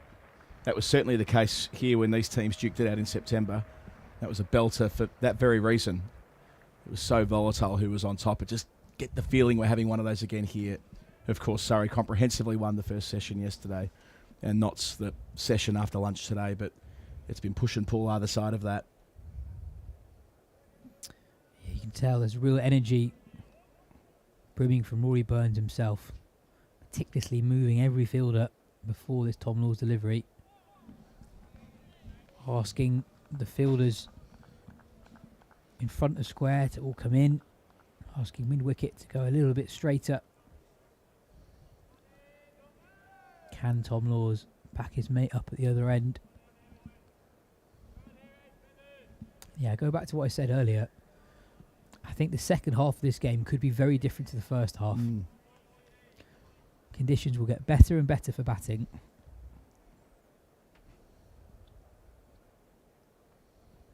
And something we don't often have in 4-day cricket. We have time for a potentially significant fourth innings run chase, given how quickly the first 2 innings were wrapped up. Sure, we've had a bit of weather. We've not lost too many overs. In fact, I think if we get through all the overs today, we're back to where we should have been. And look at that bolsters the point from before. There was an opportunity for Notts. Now there's one for Surrey. And the lights are on. The ball is swinging. And they've got 4 seamers in an attack that's designed to make the most of conditions just like this. Now, you're right, the pitch isn't as quick as it was yesterday, but this is where skill comes into things. And a fresh Clark. Fisher bowling as well as he has. Worrell will clearly have another spell tonight, and Laws on the back of a fifer. You're right, this will get easier to bat, so if they can do even more damage tonight before that natural improvement occurs over the next 24 hours or so. Takes on the short ball again. And goes all the way to the longer side of the ground. Not for the first time. Slater looking to pick up a short delivery, leg side. What a shot that is. A fielder at deep fine leg, initially interested, and then just watch the ball fly over his right shoulder. Yeah, great game awareness. If Laws were bowling at the other end, or if a right-hander on strike, there'd be 2 back for that. But Slater's on top of what's going on. Square leg up. Goes over, easy peasy. Oh, this one doesn't really get up. Shortish delivery from Laws, but Folkes takes by his toes. Most number of dismissals of milestone ball numbers. Yes. Oh, here we go. Sorry, I know this is quite trivial, but I couldn't help it. Let's do it. 50s, dismissed off 50th ball, or 100th, 150th, etc. Sadly, I couldn't find any more than 3. 3. Okay. 3 is the record, which has happened quite a few times. Okay. Any notable game? It's obviously games where we actually have balls faced. Not specifically. The most recent one was, I'll tell you now after this. Cool. Flicked airily and firmly into the leg side. Surrey now with 2 men out on the leg side boundary, square and behind square. They pick up 2. Profitable over for Notts. They're 63 for 2. Most recent one was earlier this year at Cardiff, Yorkshire. In their second innings had Adam Lyth out of his 150th ball, Sam Whiteman of his 50th, and Matt Reeves of his 50th. There we go. The biggest milestone ball of which a batsman has been dismissed is 600. Wally Hammond, during a famous game at Adelaide in 1929, where he made 119 not out and 177. In the second innings, he was dismissed off his 600th ball, caught and bowled by somebody who's had a mention on commentary today. Caught and bowled by someone on a mention on commentary, played in 29-30. Let's have a think. I'm not sure there's been any in my stint.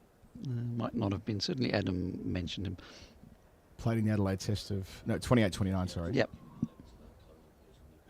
Who was playing in that... Well, Radman gets 100 in that game. Ryder gets 100 in that game. You gave Ryder a mention earlier. So Jack Ryder, was it? The centenary test. Oh, We were beautiful. talking about him, yeah. Jack Ryder. What a lovely thing to mention Jack Ryder twice in the same day. Off his 600th ball. Blessed. It's one of my favourite spots to sit in Melbourne, in the Jack Ryder stand at Collingwood at Victoria Park. Not much goes on there, professional sport these days, but I often stay around the corner during a test match and pull up in there, one of the old grandstands. Good stuff. Ollie Hammond, I was reading the other day, truly extraordinary record at number 3 from 37 test matches, 3,440 runs at 74.78, 1400s from 37 tests at number 3. Wow. But in the context of England never really producing since Hammond and to an extent Trott, you'd say, a great number 3. Quiz question for you guys. Who's the Englishman who's batted at 3 most often? So not the most runs, most times. Maybe Gower, but probably not, because that wouldn't be quirky enough here to ask it. It could be Pope, which doesn't seem quite right in terms of the sample size. It's not, but he's not miles off. Yeah, Root. Although Root didn't bat at 3 for long. Someone that you and I both know. Butch. Me better than you. Butch, yeah. I was just talking about Butch on the podcast before, actually, about his magnificent 173, which was 25 years ago yesterday. His match-winning turn at Leeds, where England have won today. Leeds won a quarter of a century ago when Butch hauled down 315 on the final day. One of the great Ashes innings, when England weren't conditioned to winning many Ashes test matches. Butch. It's a great story too. He started the season with 2s here, I think, from memory, and there was a There's a bit going on. Thought that he wouldn't play again, and he considered retirement. Yeah. I think there's a story around he was moving house around the time of the recall. So, whilst over the moon, Yeah. did he receive the recall? It did interrupt the logistical operation. And he spent some time with his dad that week, Yeah. saying, "Look, we've got a game to prepare for." And prepare they did. Stripped it back, and it restarted his Test career.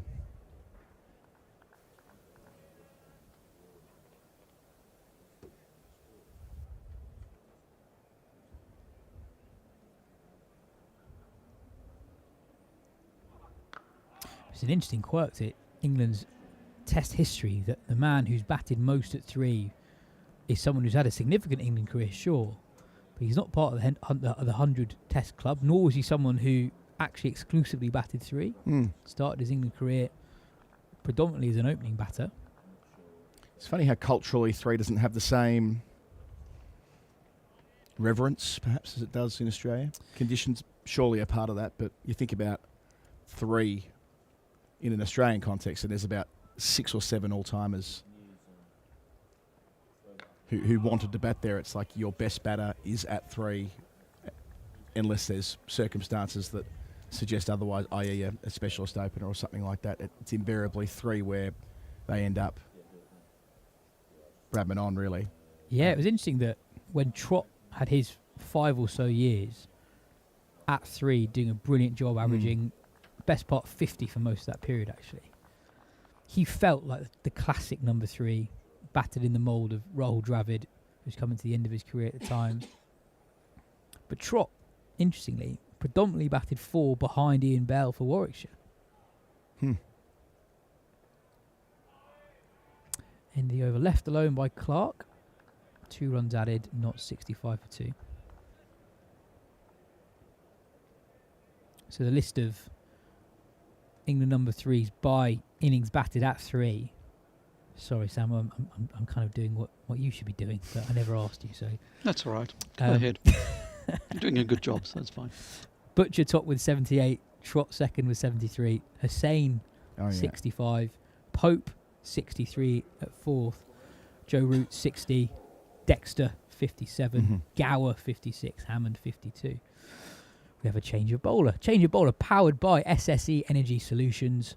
providing the energy needed today while building a better world of energy for tomorrow. Dan Worrell back into the attack from the Vauxhall end, around the wicket to Ben Slater. Huge spell in the context of this game. You think that Worrell has one spell before the close, and for the reasons we were discussing earlier,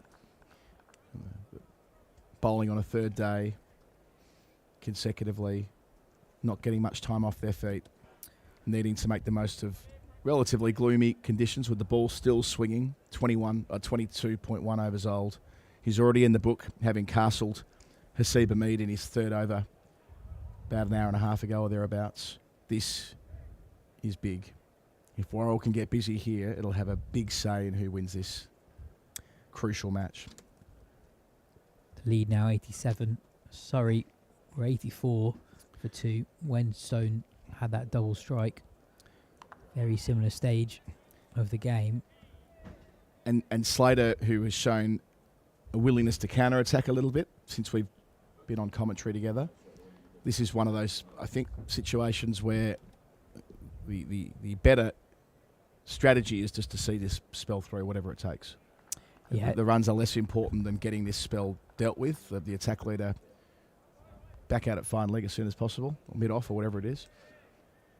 And not let him get ahead of steam. Not have Ollie Pope taking catches at second slip.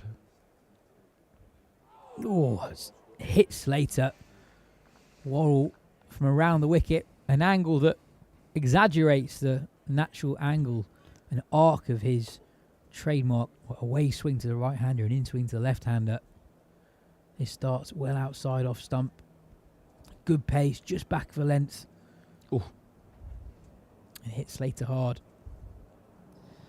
No, Slater has played this in fairly orthodox fashion. He's been very watchful, showing great powers of self-denial. He's basically not driven at anything. His attacking shots have almost exclusively been off short deliveries. There was the limbo ramp shot, the limbo cut shot, where he bent backwards to engineer the ball behind square on the offside. There have been a couple of pull shots, including one for 6. We had Graham Gooch on commentary earlier today, and he talked about these conditions not being necessarily the most conducive for driving unless it's, as he said, under your nose. That's exactly how Slater has played it.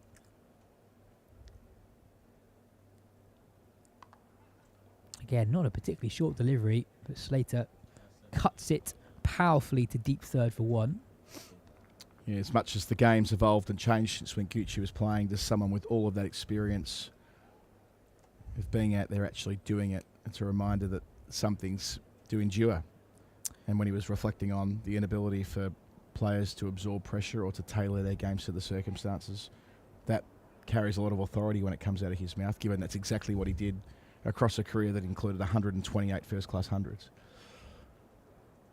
More runs in the professional game than anyone else who's ever played the game. 3 slips in now for Worrell to Clark.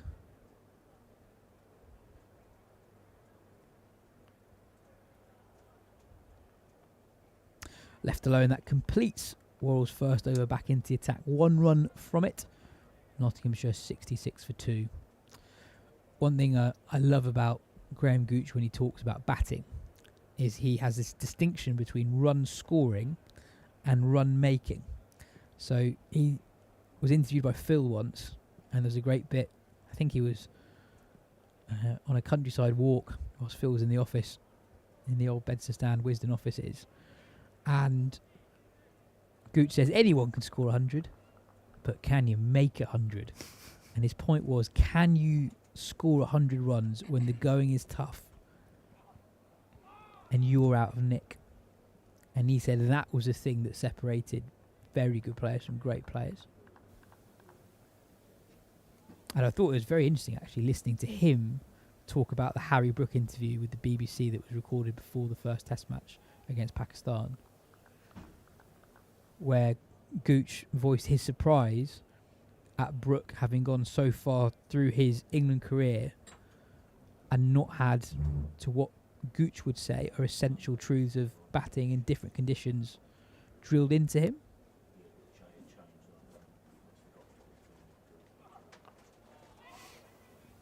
but I'm always wary of any criticism around Harry Brook, for he is simultaneously a man with a batting average in Test cricket of basically 55, and he is literally ranked the number 1 Test batter in the world. It's incredibly difficult to criticise with that bank of evidence. It's perhaps the sense that he could be even more if he could curtail some of what is holding him back. But then you take on board the point that was made. I don't know if it was yourself, Yas, possibly. If it wasn't you, it was someone else of a similar presence who I nodded along with when I saw it the other day, that he's only missed out double failure in a Test match 3 times in his career. He's got this remarkable knack of finding a way to have an influence in a match, even when it's either not going well for the team or he's had a failure at one stage already, which is a good skill to have, clearly. And yet, he was probably leading run scorer in Australia for England. Near enough, he would have been close to it. But he averaged 40, so probably. Yeah, well, quite. Possibly Root with the 2 tons. Right, yeah, possibly. Probably Root in hindsight. Well bowled there, Fisher. Gee, that late swing, that late dip. And as he says there in his body language, it nearly snuck through. It nearly runs into a pad or leg stump. Well, Super keep an eye out for deliveries like that, because I think this one keeps just a tad low, and not for the first time in the game. Yeah, it does keep a tad low, just for the length, but doesn't get that much higher than shin height. Jordan Clark was done LBW by Dylan Pennington with a fairly similar delivery, actually. So just the odd sign of inconsistent bounce. Field change for Surrey to Joe Clark. Fielder comes in at leg slip to complement the 3 conventional slips.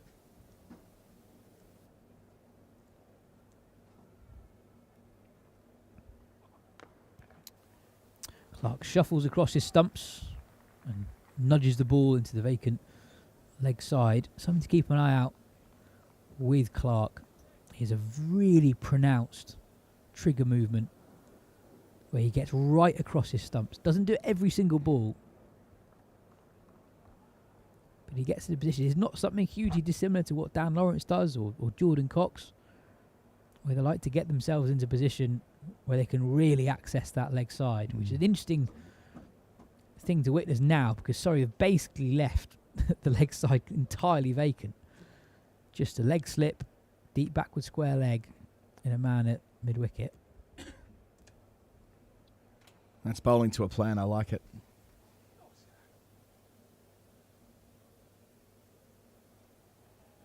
We're going to get it up yet, so if you want to play in front of square, go for it, mate.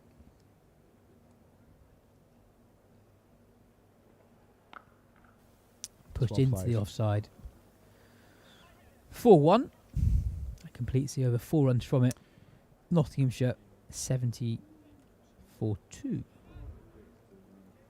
So 22 overs remaining in the day. It might be Daniel Norcross jumping in. Not entirely sure. It is Daniel Norcross. Catch you, Yas. See you tomorrow. Well, not as the case may be for me, but I know you'll be back in half an hour, won't you? Cleverly rotated. Good stuff. But yes, to round out that Harry Brook point, the well-made one by Yas. Tough to criticise someone with the body of work that he's putting together, but yet when Graham Gooch makes those observations, they do sound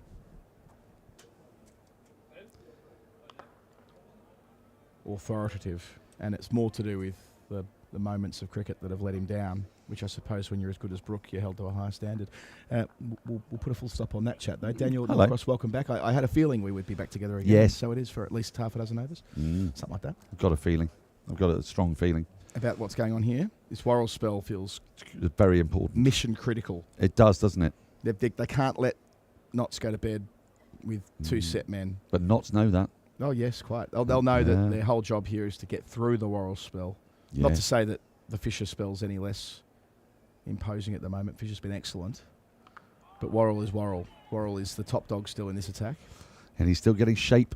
He's got 3 hungry slips waiting eagerly, not yet desperately, to gobble up whatever scraps may come from the edges of Clark and Slater et al. It's pretty gloomy. Lights properly on. We've still got 21.5 overs to go. That's a thick end of an hour and a half. Another late finish for us. We've not lost any time today, and if they do make it all the way through, they'll make up 8 of the 16 overs they lost yesterday. Oh, now they had a little nibble. That played that on the walk, did Clark. How many times in this match have we seen balls snake past the outside edge? That's a little nervy from Clark. Trying to advance before the... Well, did advance before the ball was bowled. Premeditation. You know, of the 10 teams playing in the County Championship Division 1 this round, only one has secured a batting point. Yeah, I thought that was Somerset. Did they get all 5 or 4? They got 4 or 3 actually. 3. Because they okay. Yeah, they didn't get to 400 within the 110th over. I see. Well, still, that's at this stage of the season, It's three batting points when no one else is getting any. It's big. That's It not feels as good big. as a win, but it's, you know. Well, they've also enforced the follow-on, I believe, against Essex, Right. whom they bundled out for 150 odd. Essex, who were soundly beaten in their last start as well. Yeah, they're well on the way to picking up 22 points. Somerset, could this be their year? One fancies it'll end in tragic heartbreak towards the back end of the season, but you never know. Well, they've got Surrey at home in the final round, Somerset. Well. That could be important. Could be the difference between a celebrating Vic Marks, which is the consolation I always think when I think of Somerset winning, and just the sadness of having another side join that group of people who've won the county championship for the first time. The compensation is the thought of a happy Vic Marks, because I think we can all agree. I'd almost like to go down there to Taunton just to see, because I think the floodgates would open. Yep. With Vic.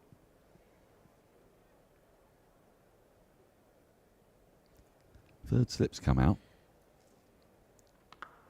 The online conversation, that's a great finish from Worrell, another maiden from him. It would be pretty intense online if Somerset got up, I'd suggest. Yeah, it would. I've found over the years that they are comfortably the most aggravated fan base. Yeah. For all sorts of reasons. They voice their frustration. They do. They do. I mean, they don't like to bottle it up, do they? No, which is probably a good thing. It probably is a good thing Yeah. for the mental health side of things. I don't know which team supporters bottle it up. I'd say Derbyshire possibly. They take it in their stride. Yeah, ups and downs Yeah. of life at Derbyshire. If you can keep your head when all around and all that. Yep, Yeah. they're doing that well. Mm. Oh yes, back to your poetry chat from earlier as well. Yeah. Very nicely done. Change of bowler for SSE Energy Solutions. Jordan Clark powering local businesses with the world's largest offshore wind farm. SSE Energy Solutions. 3 over spell for Clark earlier. Now he's back. He's just a little bit loose in his first spell. Just didn't quite get his lengths right. Starting over the wicket to Slater. He has bowled round the wicket to the left-handers before, but he's coming over the wicket. Only the 2 slips in place. Yeah, I think Derbyshire fans, they keep it in check. I'd say. That's a I good think they do. I think they recognise the 2 imposters, don't they? I don't think And I've they ever. treat them just the same. I don't think I've ever encountered a particularly chippy Northants fan. No, that's true. Yeah. Oh, he's in the air for a little bit there, just chipping it towards mid-wicket. We still haven't seen Lombraw with the ball. I wonder if we will before the Gotta be soon. the day is out. I wonder. Although in saying that, I thought there might be over-rate considerations there, but they're at neutral They are. positions on that front now. Both sides are at naught. Yeah. No, I think you're right. Northants fans, the likes of Lawrence Booth, Matthew Engel, of course. Yeah, yeah, Nick Holt. yeah. They're pretty equable kind of characters, aren't they?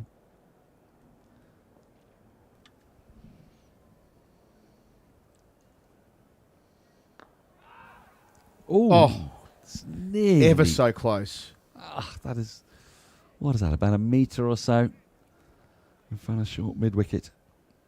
This almost looks like a plan here from Clark. It's a couple of times now that he's just fallen over ever so slightly. It was like a pleative catch, hoping it would help propel the ball that extra foot or two, if that. Watching that replay, that might have been a matter of inches. I think it was.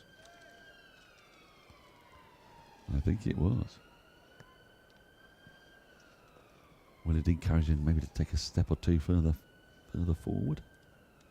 Oh, nearly gets through with that as well.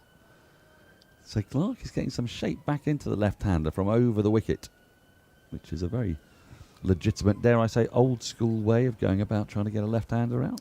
Yeah, I've probably moaned about this on the coverage this year. Oh, yeah. I feel like right arm over the wicket to left-handers is unnecessarily out of fashion. Because when you think about left arm over You don't the see wicket to Mitchell Starc. right-handers... Exactly, you don't see Mitchell Starc starting around the wicket by No, default. you don't. They like to boomerang it back into the pads, don't And they? I get it with spinners, with finger spinners. I sort of understand the... Yeah. But round the wicket, by default, right arm around to lefties. I think it takes... Oh, I thought he might have got a nibble on that. This has been an excellent comeback over from Jordan Clark so far. I think it... Bit of lift as well. Good carry. Takes something away. Maybe it's to do with the wobble seam generation, Broad to Could Warner, be. most obviously, but others... That's a hell of a seed, that is. Gone like a leg break now. Wow. See that anguish on folks' face. He knows how close Clark was and knows what a big wicket Clark is as well. But counterintuitively, for left-handed bats, they're facing less right arm over, so that might be a comparative advantage. Cracked away. His length had been great in that over until that last ball. Bit of a gift.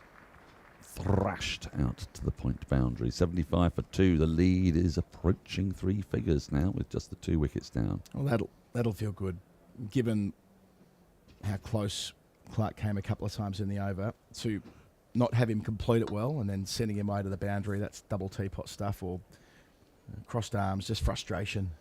Yeah. We're not getting far away, I would say, from the point when... Well, I suppose Clark's going to have another couple at that end, but Worrell maybe have another couple at this end, and then the likelihood is that we're going to have to see a little bit of spin from somewhere.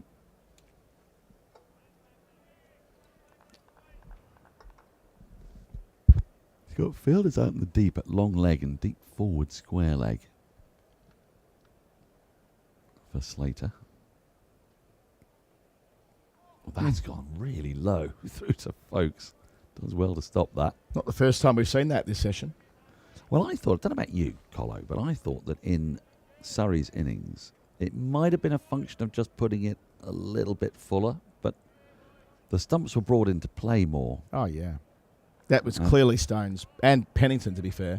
Their plan A was stumps in the game. It wasn't... But I felt that it wasn't the change-up bouncing as such. Quite as much, whereas some not as bad as yesterday were leaving on length. And it felt like those lengths were very similar, but my eyes may have deceived me. That's a fine shot off the back foot, but he's not going to get a run for it. It's well stopped in the covers.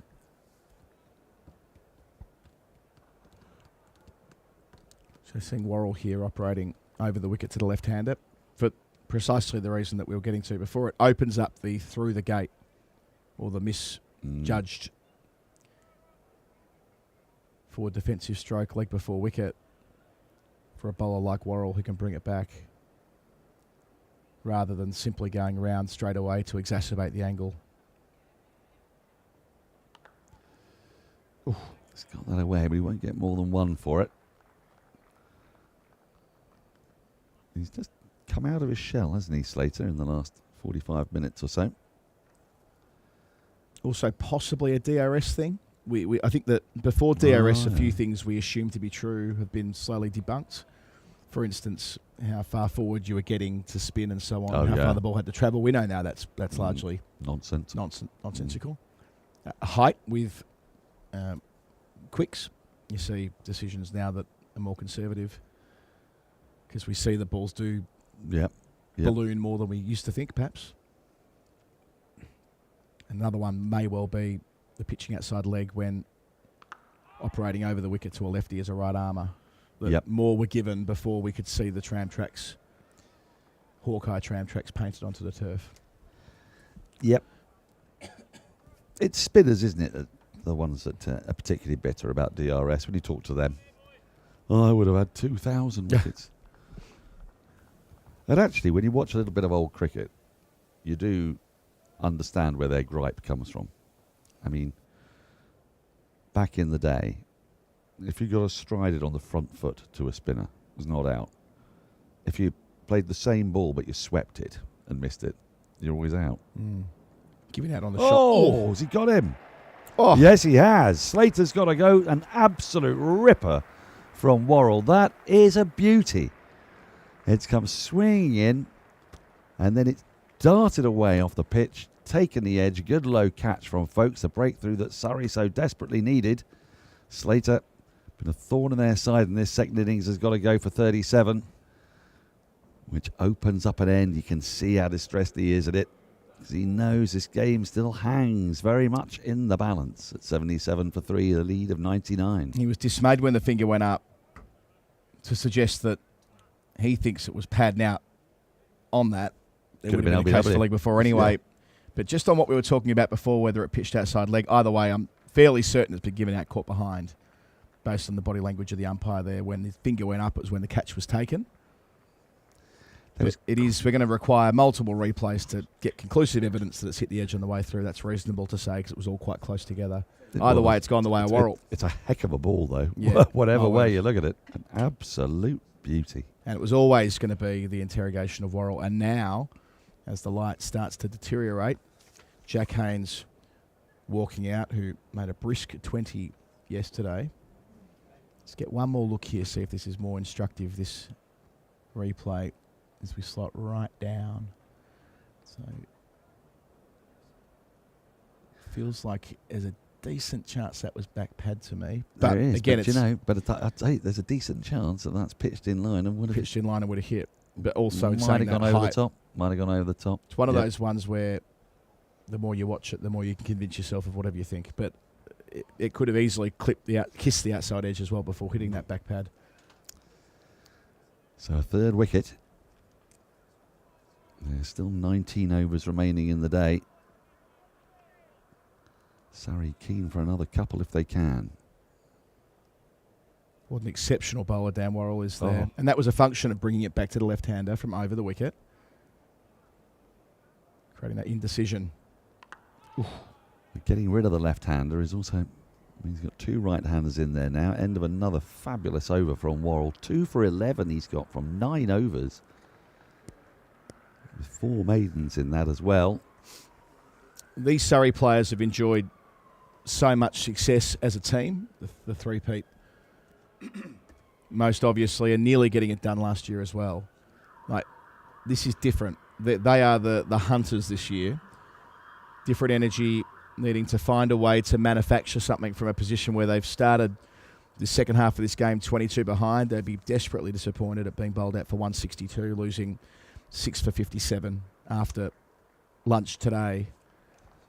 And this is the type of session where they can get things right back on their terms. Doesn't take much. Another wicket or two here, and this dramatically opens up. It's such a crucial passage. Add 2, as you always say. Add 2 wickets to that total. I just think it's perhaps less to do with it. It's the overs remaining, it's the probability of the pitch improving, and it's the lead that Notts have. Yeah. If Surrey can just keep smothering them and suppressing the run rate and doing as they've done so well here with Worrell dictating terms and making it so difficult to take any risks against him. I think, we would say, no ball been signalled there. I think we would say if Surrey were batting that this is a very good time to be bowling. Most certainly. As it's pretty gloomy. It's not dark enough for them to come off yet, I don't think. At the same time, I don't think they're going to get through 18.5 overs. So there's a little bit of, I guess, trying to stay in the moment. They might have one more anxious. Yeah, one more burst from Fisher. Might not be out the question. To what order Burns chooses to rotate them through, of course.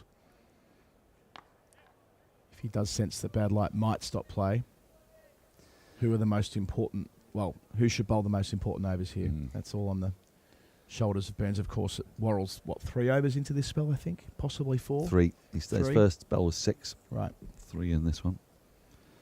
I don't think Clark will be too dismayed by that single. It brings Haynes onto strike. The no ball before that just ticked the lead over to 3 figures. 102 it is now.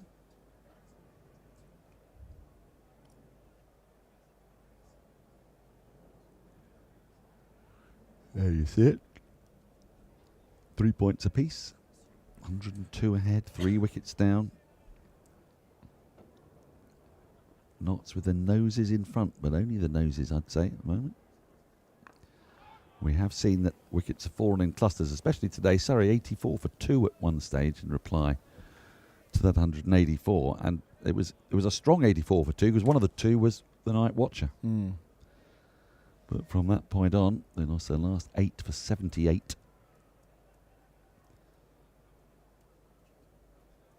Now trying to drag their way back into this game, but not to the champions for a reason.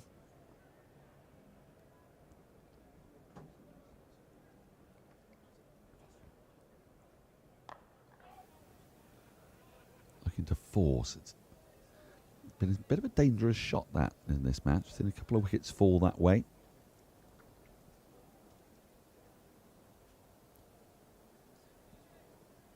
What a busy day of cricket this has been. It has, hasn't it? 12 wickets today? 12. 11 yesterday? Yep. In terms of runs scored.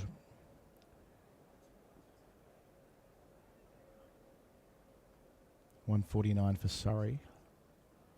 And the 80 from Notts still got 229. more than an hour of play to go. 104 overs, which would, if they get through these overs, improbable as it is, I agree with you, bad luck will kick in at some point. Feels like it, doesn't That it? would be a good effort with those lost yesterday. 229 runs today in 86 overs, but it's been absorbing, as it was yesterday. I do wonder whether it'll reach a 4th day. I mean, it's that kind of game where it could remain in. Maybe not fast forward, that would be exaggerating it. It's not felt that kind of match. Oh, Say's nearly got through there. Just stabbing down on that the last minute, Haynes. Another one that's just kept a little bit lower. Brought the stumps into play again. End of the over. 80 for 3. And now, it feels like every over from Worrell is an event. That one there, he's just got his bat down on that in time. Clark using that crease so well as ever. But yeah, there have been lots of modest partnerships, and there have been a couple of overs with a couple of wickets in them. But we've seen the score go on at 84 and 84, and was it 114 and 114? 113, 2 and 2 when Stone was on a hat trick earlier today. Yeah, I'm not about tomorrow, so I do wonder whether there'll be. Yeah, there is a chance this could be a 3-day game. It would be a shame, because I do like being here when the mega church is in town. Yep. Yeah, me too. It's part of the rhythms of a Sunday, the soundtrack, the effects mic. The atmosphere. You can almost feel it, can't you? Reverberating up through the stand. I'll certainly be watching you tomorrow whenever. Are you playing tomorrow? Yeah, whenever we're batting, I'll be watching you. I don't believe it's too far from base camp, somewhere over in Finchley. Okay. So all will be well. Again, I don't think Worrell will be too distressed by that single. He'd like the bowl at the new batter Haynes here. Just the 2 slips in place, though. Still got that consistent shape. Length a little too short. Up at around 82 miles an hour. So consistent with his pace, isn't he, Worrell? Yeah. I mean, even now, I still think they missed a trick with him not playing in the winter for England. Would have been fun, that, wouldn't it? I mean, he well, as was proven by the bowlers that were effective, I suppose you might say. Quite, but also, I mean, he was a net bowler, wasn't Adelaide bowled the house down when he was a net bowler for them. But I mean, it's just a wider point that Worrell's skill set, Worrell's experience, Worrell's consistency of doing just that. Yeah. Imagine that's the lived experience for the Australian batters, hour after hour, spell after spell. I mean, sure, of course, he's bowling with a different type of ball, different conditions, but the conditions were like this much of the time in Australia, weren't they? Yeah. Now just look out in this over. if he can keep Haynes on strike. This feels like a bit of a setup here. He's taken him quite wide of the off stump, and he's gone a little bit closer. He's got a little bit fuller. He has the one that comes back in. Uses it sparingly.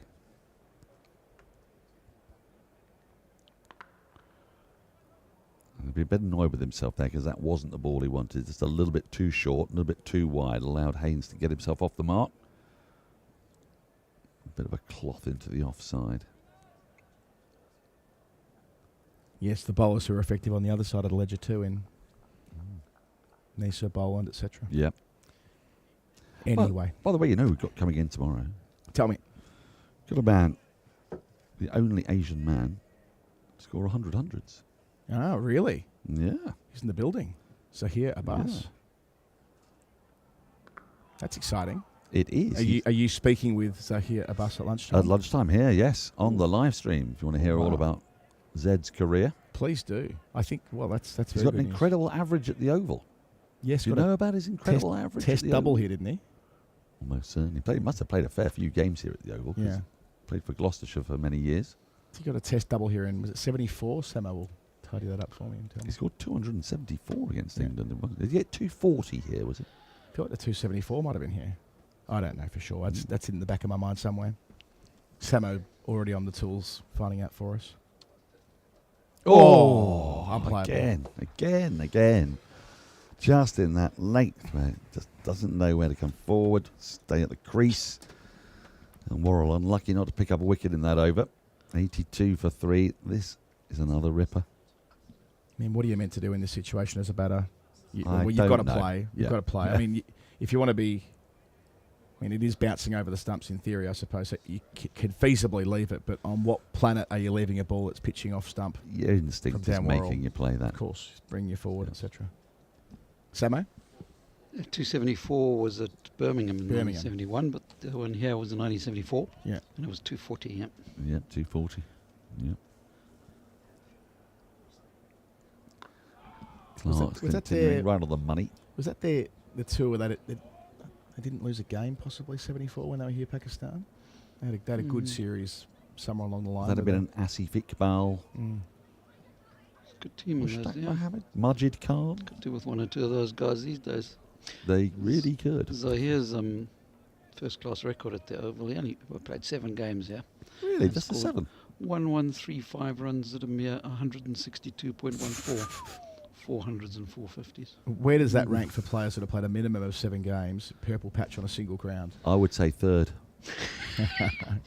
Bradman at Leeds may not have played 7 games there, though. Right. You've seen the table, haven't you? No. Haven't you? No, I haven't. Okay. Well, it is 3rd, but I think we'll go into more detail on that tomorrow. Oh. Am I being... So exciting. Are you speaking over each other here, are you? Yeah. Okay. Can you give me a flavour of it? Bradman at Leeds won't work, will it? 'Cause he surely played. Bradman's highest, so this is with a minimum of 1,000 runs. Right. Bradman's highest average at any ground is actually this one, believe it or not. Well, his record at the MCG is pretty famous. Oh, squirted away, not where he intended at all, down to deep backward point. I feel like I want to make the cut-off games played and use a bus as the cut-off rather than runs scored, because that sort of skews Bradman with a couple of them, doesn't he? Yeah, Bradman played 11 games, but he also in 30 games at the Melbourne, he got 4,024 at 103 with 1900s. Only 103. Only 103. Well, His test average was high. His test average at MCG was higher than that, I think. Pretty sure. Only 3 runs above his average, I guess. So ain't that impressive. Thrashed away. That's a lovely shot. Through extra cover. Won't bring 4, though. Good work out on the boundary. So here, Robus is probably his most impressive record. So for a long time, he was the only player to have got 7 times scored a century in each innings of a match. Ricky Ponting went past him, but he remains the only player to have scored a double 100 and 100 4 times in first-class cricket. Four times? And just for extra measure, all 8 of those innings were not out. No. Yes. That is silly. It's pretty good batting, even. I think he liked batting, didn't he? I think he did. Yes, I get the feeling from reading his book, actually, that batting was his thing. Oh, now then, has that hit pad first? Folks hope so. Umpire doesn't think so, but interesting surprise Yorker. Great time for the change up there from Clark, I reckon. So it was one hand off the bat, previous delivery. Felt he had the width to follow through with the shot. Not here, there's not. Complete opposite. Clark didn't really go up, sensing there was an under edge. Well, it was the bat that saved him, wasn't it? Yep. That was spearing into the stumps. As it gets a little bit gloomier. End of the over, another one ticks by. 16 left in theory. I'm jumping out. You are? I'll catch you on Sunday, hopefully. Sunday, yes. Yep. Well, let's hope the game is still going. Indeed. Enjoy this. I think we're going to have a little Zahira bus promo for tomorrow. Lovely. Well, there you go. Then Cam's still after me. There is Zahir Abbas with trademark glasses on from A to Z. As he will be discussing that autobiography. It's quite a thin volume. It's very readable. I have a copy of it myself. And I'm very looking forward to being in the company of a man, the only man from Asia with 100 first-class hundreds. Hello, Cam. Hello, Daniel. Good evening. Good evening. Well, it feels like that, doesn't it? Very much feels like that. Worrell in the middle of another testing spell, bowling brilliantly. Surrey need another wicket. They do. They do. Can you conjure it? You know, do you do like Beetlejuice, that sort of thing? How do you make it happen? Well, I actually got given a wand. A wand? A couple of years ago at Worcester. I was trying to enact some witchcraft. Oh, Was it be wizardry? Probably wizardry. Wizardry, yeah. Warlockery. Yeah. To get a couple of wickets at Worcester when I was 12th man a couple of years ago, so perhaps I can conjure something today. Wicket or. That hasn't worked. But he's bowled terrifically well here, Worrell. I got one. It's not really a gripe. You just get the feeling that the Nottinghamshire bowlers were just that little bit fuller, weren't they? As a result, they were bringing the stumps and LBW into play just that little bit more. Surrey's bowlers had some lovely shape. They've beaten that outside edge a lot without entirely threatening it. That is more like the length. Played pretty well in the end by Haynes. What do you make of Surrey not having a third slip in? We've had a couple that have gone in that general area. Is that just because Burns is seeing that, this could be a low-scoring game? He needs to protect those boundaries? Definitely, it's something we've seen a lot over the last few years. 2 slips and a third man. I like the third. I'm a big fan. Of the third man or the third slip? Third man. Or both? But actually both, yes.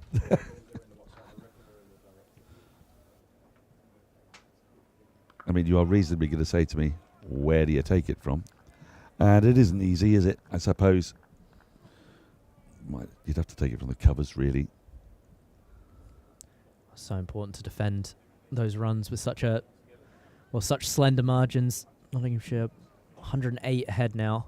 I suppose what you might do, though, Cam, is with someone like Worrell, who is almost never in these 64 balls he's bowled 2 for 14 straight on the leg side. He just does it now, of course.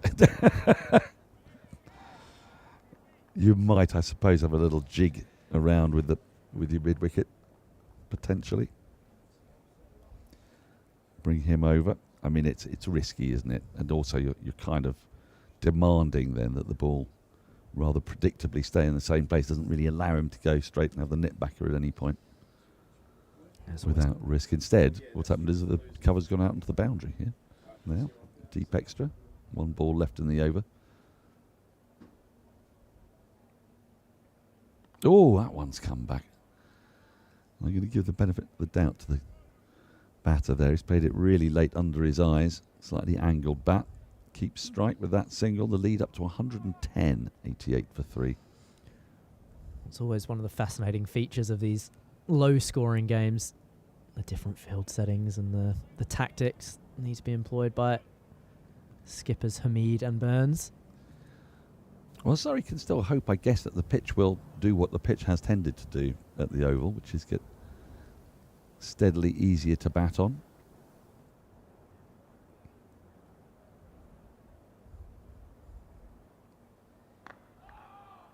And without being too cliche, whenever there's partnerships, it always looks a little bit easier.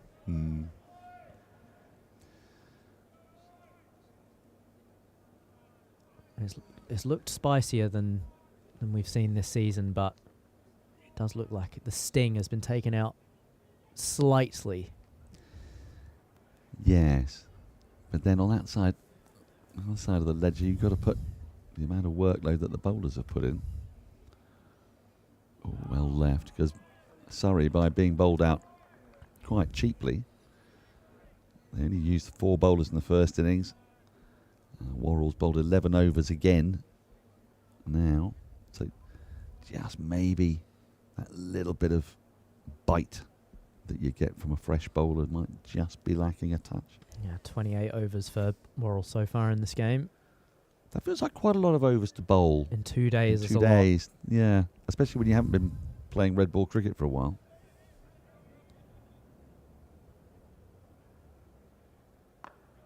That's nicely played, but there is cover out there at deep point. Well, and that's what's so key for Surrey to take a couple more wickets tonight. Might we see the spinner, do you think? I don't think so. Oh, just going to rotate. Maybe. I mean, bad light may come in as well, so it may not be perhaps 14 overs to bowl, I guess. But I mean, Hutton 21 overs, Stone 21.3, Pennington 16. To get them to bowl again tomorrow will be massive. Reaching for that out of touch and a really good fielding in the covers by the skipper. Prevents a run. Surrey very tenacious in the field. I must say, I think that spell from Stone was one of the best I've seen here. I mean, last year it was Tongue, wasn't it? This year Stone, really hostile, really fast, on the money. Felt like Surrey didn't do too much wrong either. No, you can't remember too many wickets being given away, can you? I mean, Notts did gift a couple in the first innings, a couple of cuts, a little chip to short mid-wicket, but Surrey basically bowled out today. There was, I suppose, Rory Burns caught at deep backward point. Started that slide of 8 for 78. What we do know is that things can happen quite quickly, so a couple of wickets could yet fall in quick succession. Clark comes in to finish his over. A little bit wide, a little bit loopy into the gloves of folks. We've got 14 overs to go. Will we get them all in? I'm not so sure. 89 for 3. More thoughts from you, Cam. And then it's going to be Yas Rana. Thank you, Dan Norcross. Yes, Surrey in need of wickets now. And Dan Worrell, who's been the pick of the bowlers in this innings. 2 for 15 from his 11 overs. He's looked seriously threatening. Yas Rana, good evening. Evening, Cam. Yeah, Worrell has been good. Sorry, going for the jugular. As we approach the close, Clark in particular has had several play and misses since he's come to the crease. It has got a little bit darker, a bit gloomier. Still 13.5 overs to bowl in theory.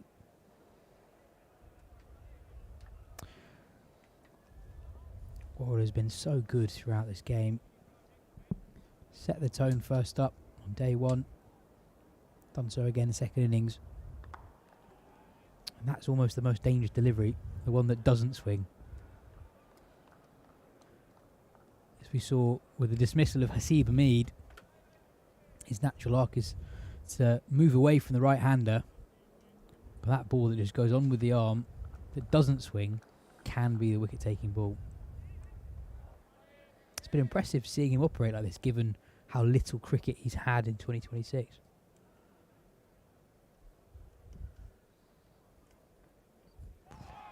Well, speaking to Dan Worrell over the last few weeks and, well, years of his career, he always says he doesn't need as long to get ready for games now. Even when he's coming back from injury, he doesn't need to train as much as he used to. Basically just needs to get his body right. even big workloads like this, the years that he's played in South Australia and over the last 5 for Surrey, his body's accustomed to, conditioned to it, to the heavy workloads.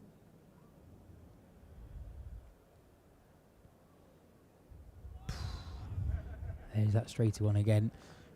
Yeah, it'll be really interesting to see at the end of this season, given how compact the schedule is from now until the end of September. 6 rounds in 6 weeks, pretty much, with some particularly tight turnarounds, how teams manage their seam attacks. Because there will be some games where seam bowlers are bowling best part of 20 overs on the final day of a game. There's a danger that they bowl first 3 or 4 days later. Very interesting to see how different teams manage that challenge. And how much spin is bowled. So that's the end of the 33rd. 93.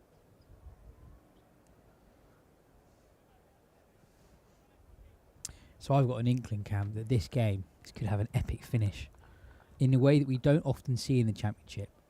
A relatively high fourth innings chase, because the nature of 4-day cricket is you have 1 day fewer than a test match, so you have less time for something epic to happen in the 4th innings.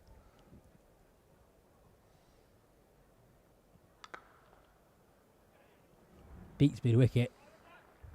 Tom Laws does well to retrieve the ball before it reaches the boundary. 2 runs to Clark, and that is the end of the over. Don't know where I was done by the score, by the scorecard there. I also thought it was the end of the over, the previous delivery anyway. Knott's 92 for 3. But because the first 2 innings of this game have been relatively low scoring, neither side reaching 200 yet, we have a lot of time left in the game.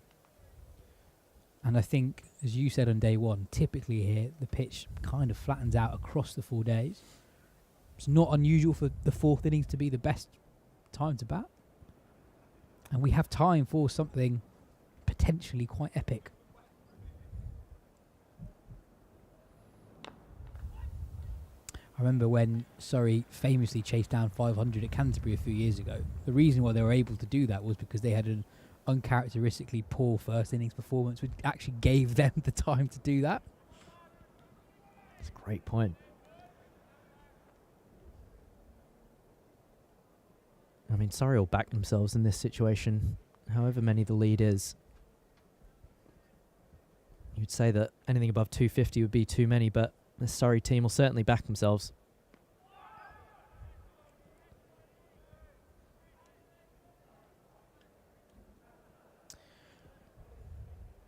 This passage of play between now and stumps will be so, so important. Game looks so different depending on whether or not Notts can get there unscathed. With 12.4 overs remaining, going at just under 3s. And another 30 or so runs. They're leading by best part of 140 with 7 wickets in hand.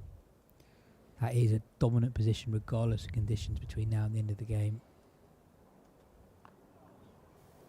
But nip a couple here, and it looks very different. Yeah, I mean, you asked whether there would be any spin this session, and I straight away said no. But just with the over rate at -2 as well, it's been a long session, this one. Tea ended at 20 past 4. Just wonder whether we'll see Lomraw take the ball from this end, or probably with Tom Laws at the other. Yeah, it's a great shot from Clark on his toes. Just punches it past Thomas at backward point. Folks behind the stumps loses the ball actually in the floodlights.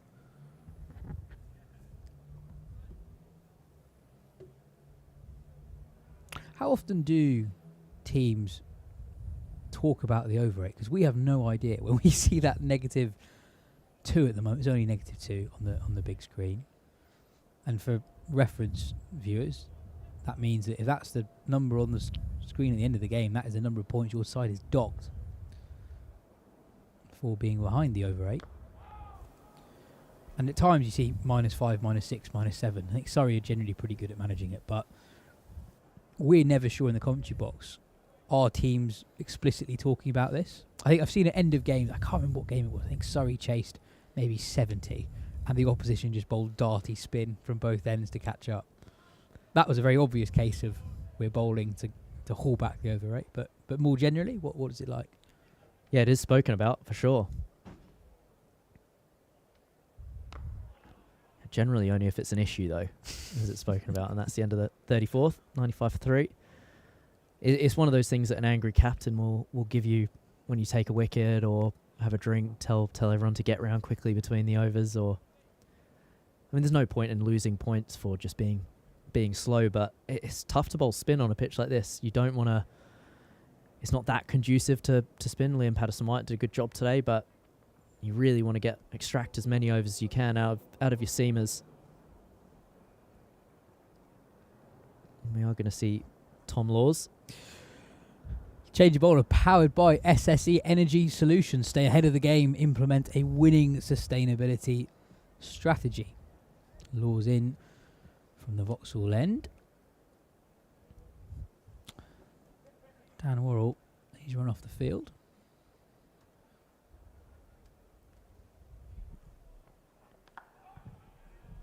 I mean, there are teams that struggle less with over rates. Teams like Essex, relying so heavily on the services of Simon Harmer and their 3 seamers.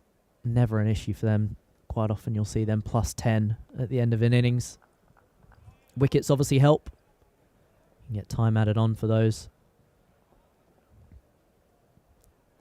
I'm not sure how much running through the overs actually really helps with over rate. You say that, but one of the most interesting things I've learnt this summer, head of cricket at the MCC, I think that's his title, Fraser Stewart, who's basically Law's manager. He said the MCC once conducted an investigation into over rates, and they found that in county championship, teams are on average about, I think it was 15 seconds quicker per over at getting round versus a test match. So that's before you consider DRS, etc., which is obviously a very notable difference between county cricket and test cricket. Okay, I stand corrected. I can sense that Samo's doing the numbers now. It might not be 17 seconds, but it was almost a fronting number in that you're like, hang on, this is fixable. This actually is fixable. Wow, okay, get that into the dressing rooms. Well, Samo thinks about it. Samo's on. I mean, put it this way, it's definitely, I mean, they've got to bowl 16 overs an hour in the championship officially, compared to the 15 they're supposed to bowl in test cricket, so that's part of them. Supposed reason, being the key word there. Yeah, absolutely. I mean, in test cricket, it's basically 12. I know that reviews do take quite a long time, so you basically lose an over per review. But yeah, he said that it was someone's job to literally have a stopwatch and time a test match and a county game for how quickly teams were getting around from over to over. What a great job.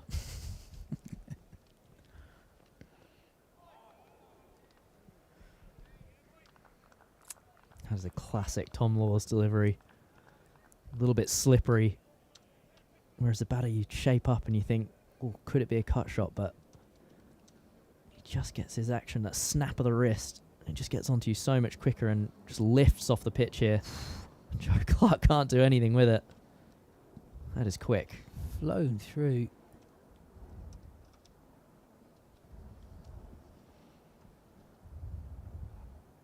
Left alone this time. End of the over, one from it. Notts 96 for 3. It's been such a low scoring round in Division 1 in particular so far. Sussex 77 for 3 in their second innings. Edgbaston, they started it 5 runs in arrears. Leicester 70 for 1 in their second innings. They started it 1 run behind Glamorgan. 1-5-1, played 1-5-2 in the first innings.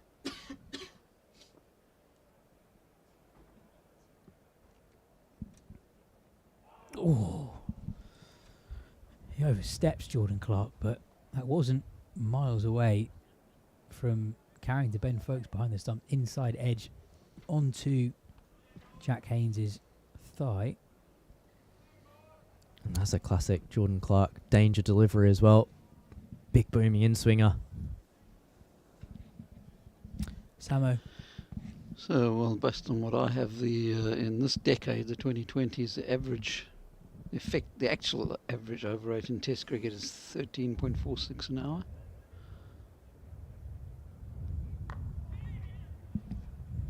In the Championship, it's 14.81, so it's about 8 balls extra an hour, which works out as about 267 seconds for an over in Test cricket compared to 243 in the Championship, which is a 24-second difference by my calculation. Wow. He's done that in about 30 seconds. The time it takes to bowl an extra ball in a Championship game. The best to ever do it. Magician.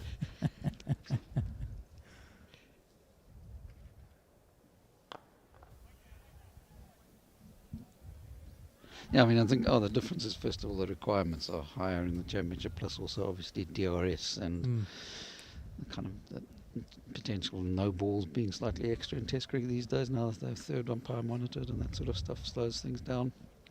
But mostly over rates are slow because people faff around too much.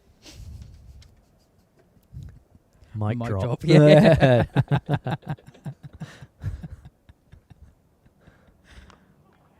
I think we should implement a segment into the broadcast, Samo's Corner, where actually stats are banned. Yeah. We just have to choose one talking point. Something you just want to get off your chest. That'd be dangerous. I mean, historically, up until the Second World War, the average over rate in first-class cricket is about 21 overs per hour. I mean, it's unthinkable today, completely unthinkable. So quite how it's come down as much as it has, as quickly as it has. I think the interesting one in Test cricket is you are now actually massively punished if you're behind the over rate. Yet, well, England. England, yep.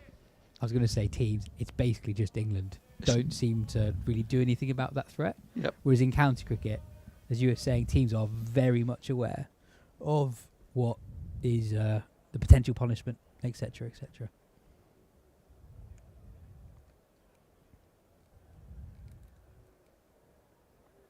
Oh, nearly chops on again. Clark challenging. Clark's inside edge. I suppose part of the reason why would be less spin in the past few years. Past 10 years, certainly. Teams have gone more seam heavy in England. Perhaps that's the plight of English cricket, Yas Rana. Well, you'd have had a vested interest in that debate back in the day. I was happy with the championships. I thought there was a noise there. I heard something in my effects mic, but no one goes up. End of the over. 4 from it. Not 100 for 3. Leading Surrey by 122.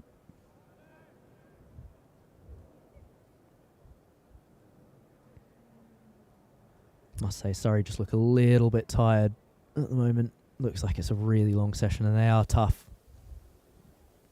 These 40-plus over sessions. Backing it up after a full day one in the dirt as well. It's basically half a day's playing a test match, if not more. 46 overs. 36 overs gone, 10 remaining. Not a ball of spin bowled so far. All 36 overs this session bowled by Surrey's quartet of seamers. Worrell, Fisher, Laws and Clark. Laws into his 7th. Worrell's done most of the work so far. 12, 9 each for Clark and Fisher.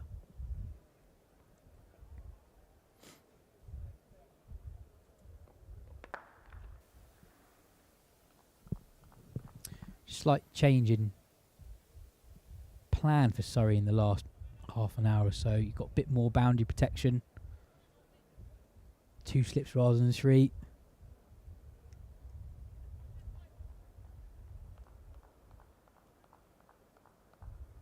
Although slightly different plan for Clark. Sweep on the offside comes in to a conventional cover point. Has to chase the ball. runs past him. And Adam Thomas at point. It's a boundary for Clark. He moves on to 23. Gorgeous stroke from Joe Clark.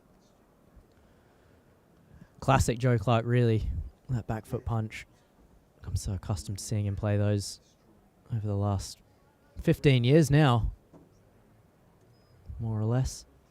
Still the top scorer in the championship.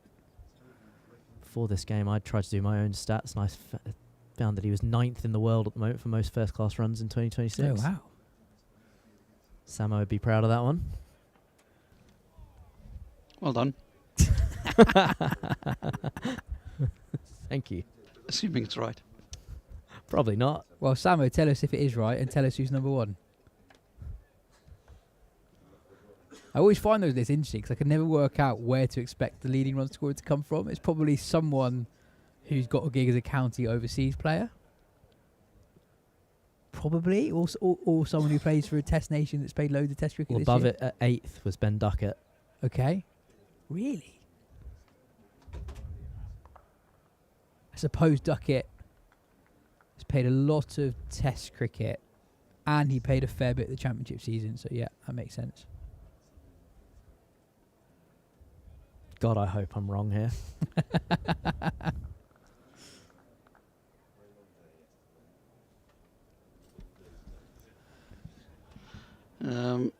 Well, Duckett is just above Clark on my list, yeah, but Clark's 12th rather than 9th, according to what I have. Stick to your lane, Steele. Stick to your lane. There's an interesting guy scoring a lot of runs in Sri Lanka at the moment called Anjula Bandara, who so far in first-class cricket this year is the leading run scorer with 1,426 runs at 95.06 with 600s and 250s. Get him in. Well, that's a good point. Get him in. Never seen him play, but get him in. A breezy 1,426. It looks like we have another change in the Surrey bowling attack, and for the first time in this game, it will be Adam Thomas on to bowl. Change of bowler, powered by SSE Energy Solutions, powering local businesses with the world's largest offshore wind farm. You seen him bowl in the One Day Cup? What does Adam Thomas bring? Similar to Ryan Patel with his bowling. Stump to stump. Can do a good job. Similar to the job that Ben Martindale did for Nottinghamshire. Here to give a break to the main guys, the big quicks.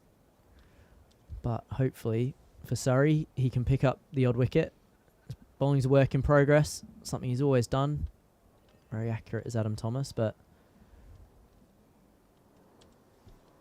he'll hope to remove Joe Clark. Well, I love the length of the run-up for a start. Nothing unnecessary. Efficient. Sort of become in vogue now, seeing bowlers bowling with a keeper standing up. Seen it more and more in Test cricket over the last 6 months. And this will be partly as well to do with that over rate. Try and claw that back slightly before the end of play. Only 8.4 overs to bowl. You'd imagine that Adam Thomas or Lon Raw will take them to the close.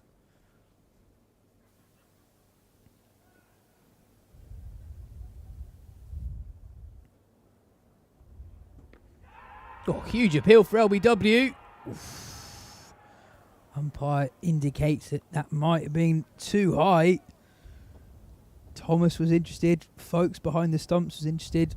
Ollie Pope had his head in his hands. Let's have another look. That looked tight. It's close. It's close.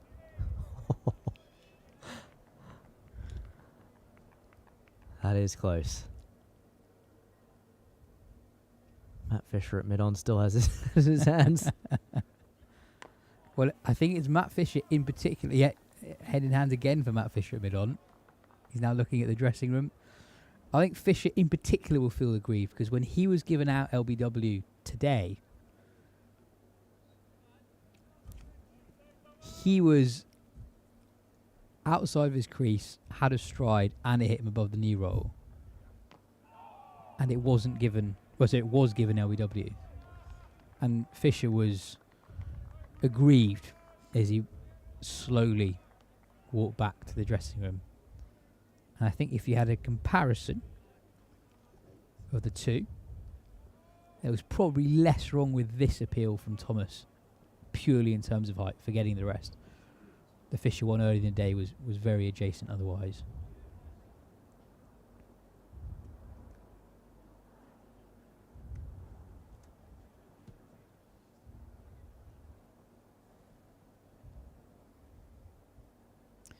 But a potentially big moment with just 8 overs remaining in the day.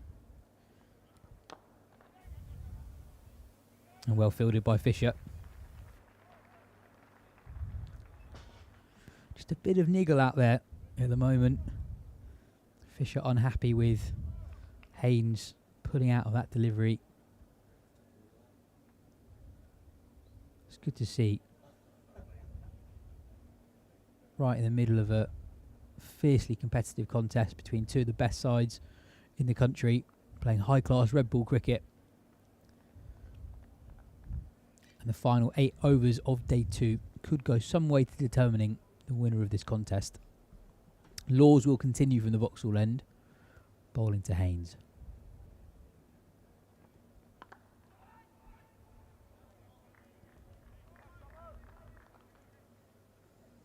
So what's generally the game plan for Surrey when the ball's slightly older, the pitch is slightly slower, bowlers are slightly more tired? Is there a mantra that Burns and Batty normally tell the group, or are the bowlers normally left to their own devices?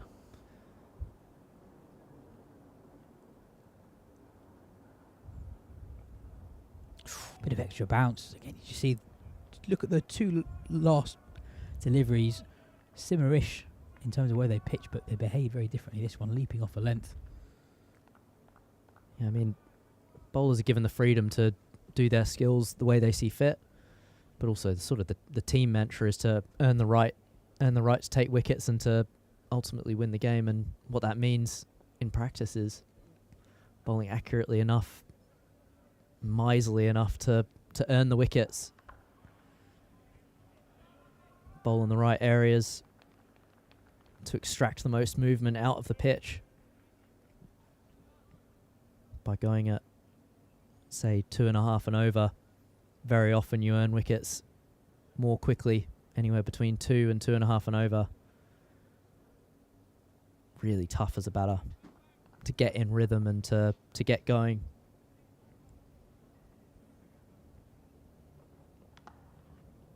It's a lovely shot from Haynes. A race across the practice strips for 4. He moves on to 15. It's been tough work out there for Haynes. 15 off 41. But he's hung in there. There's just a little bit less energy around the ground. Quiet period for the hosts since they took that 3rd wicket.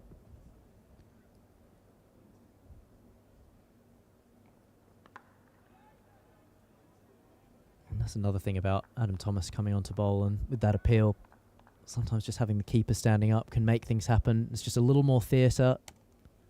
Like you said, a little bit of niggle from Matt Fisher. Sometimes that can just get you going at the end of a really long session and a pretty tough day for this Surrey side.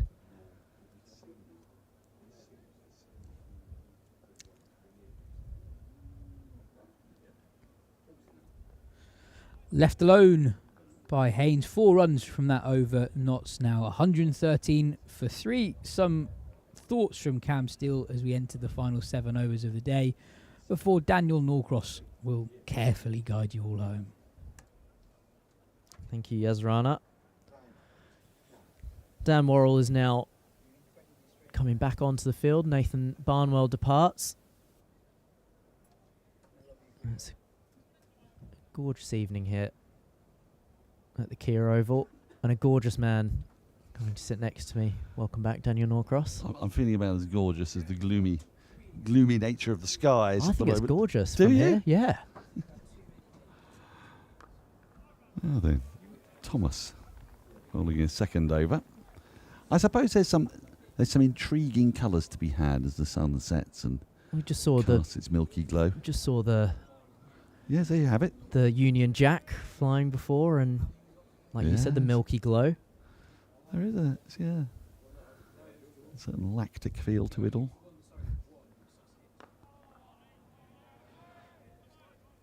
What have we got here? 6 overs to go. For some reason, my brain was working in an unusual fashion as I was outside. Yes, it was. And I was thinking about the county championship and who's vying for it. Somerset, of course, having a very good match against Essex. But I did wonder about the return of the Duke and Duchess of Sussex to England, and I wondered if that may be an omen that in all the hoopla and hullabaloo that is in the newspapers has been missed. Have they been called back by Sussex County Cricket Club?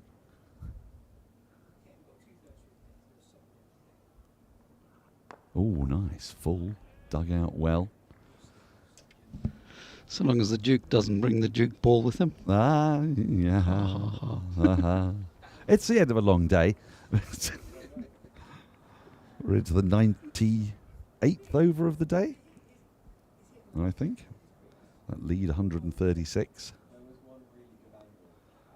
The shadows just starting to suggest that the artificial light is taking over from the natural light. A phrase that enervates and confuses and baffles the cricket fan the world over. And we wouldn't have it any other way. No.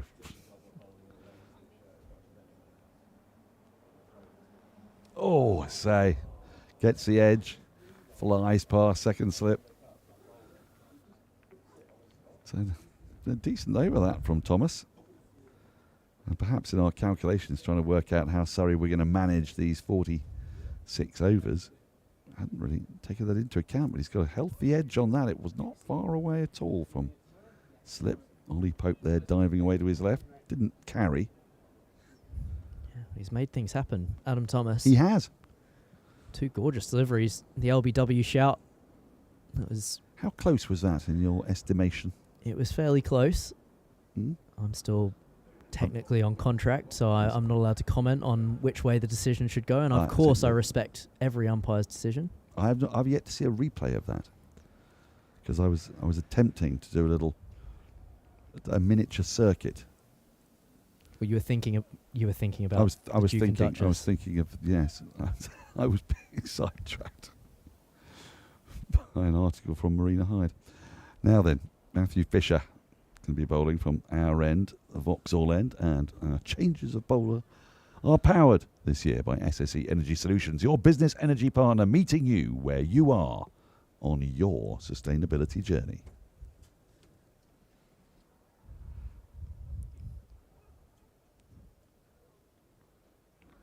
And for my part, I'm a fair way down the line on my sustainability journey. Yeah. As I took my car in for an MOT the other day, I realised I discovered I'd driven the princely total of 543 miles in the last year.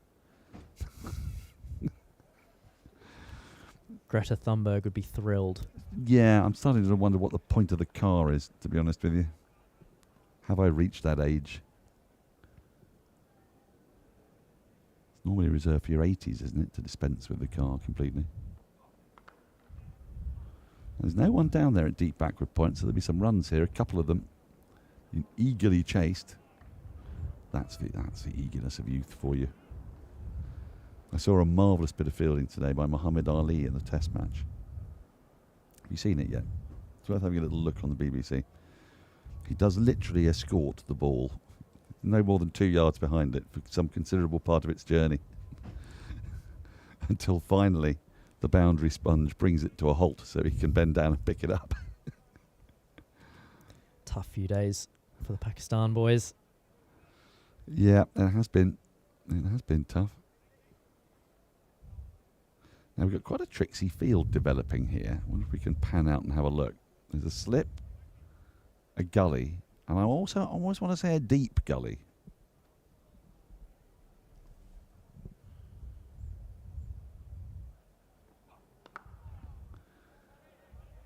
has left a gap just in front of square on the offside, which has been easily accessed by Clark, who's looked pretty good today. Nottinghamshire's day, you'd have to say for sure. Surrey resumed on 13 for 1. Matt Fisher and Rory Burns, the overnight batters. Fisher the first to go. And then a fine partnership took Surrey to 84 for 2, which was broken when Burns was caught at deep backward point.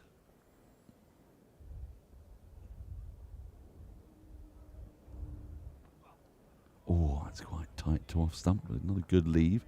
Lost their last 8 wickets for 84 runs. Concede a first innings lead of 21 against some terrific bowling, especially from Ollie Stone.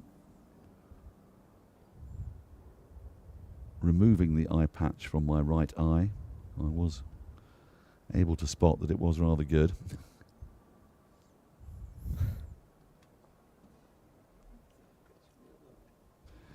I transferred it over. Oh, again. Hands go to head. Probing from Matt Fisher. Oh, he's been so energetic this game. First innings and this innings really bowled very nicely, and last ditch attempt on day 2 from Rory Burns to prize a wicket. They'd love to get one out and then a night watcher in, wouldn't they? There's still a bit of time to do that. It got a bit gloomy. It's gone a little bit lighter now. Just a touch, I think. Which is usually the cue for the umpires to get out the light meters. Looks like they're going to allow play to continue. It did look like Paul Pollard was just inspecting mid-over. Yep. Well, Sunny's coming off, you know. You can understand why now, can't you? Because you can see the 4 shadows. I don't know, it's not quite so easy to see on this monitor here, but each fielder is now producing 4 shadows, and it's usually at that point that umpires get jittery. I'll tell you what, it was one of the quite annoying parts about being injured was I was watching a lot of Surrey's games on the stream. Sorry. Could never tell how... I didn't mean because of your commentary. You meant because of the light. Because of the light. Yeah. Always tough to tell at the end of the day. Well, as Richie Bennett always used to say many, many years ago, you might be too young for this, but I'm sure Andrew will back me up. He'd always say... Because I'm old enough. Yes. Yeah, because you're old enough, yes. Yes, well, you are. Oh, now that's got to be close. Surely. No, nipping down. Might be height as well. But I tell you, Thomas is getting some real nip off the pitch here, isn't he? It's umpire Goff, so it'll be the right decision. He's been really threatening Adam Thomas. The end of a long day. Done a good job here. That has nipped a long way. Say.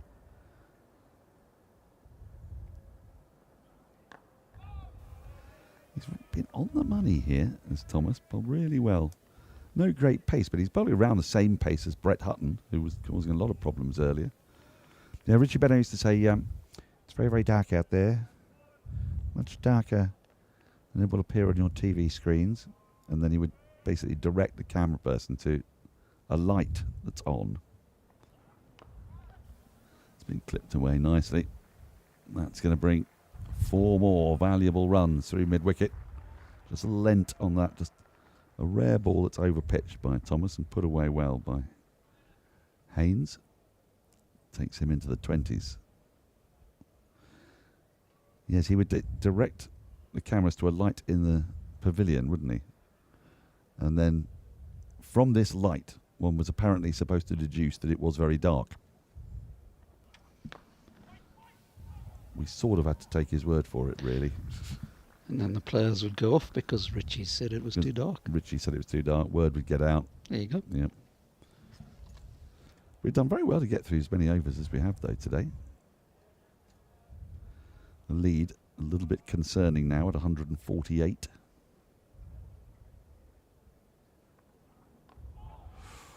Again, he's causing problems here, is Thomas. That was not a controlled shot.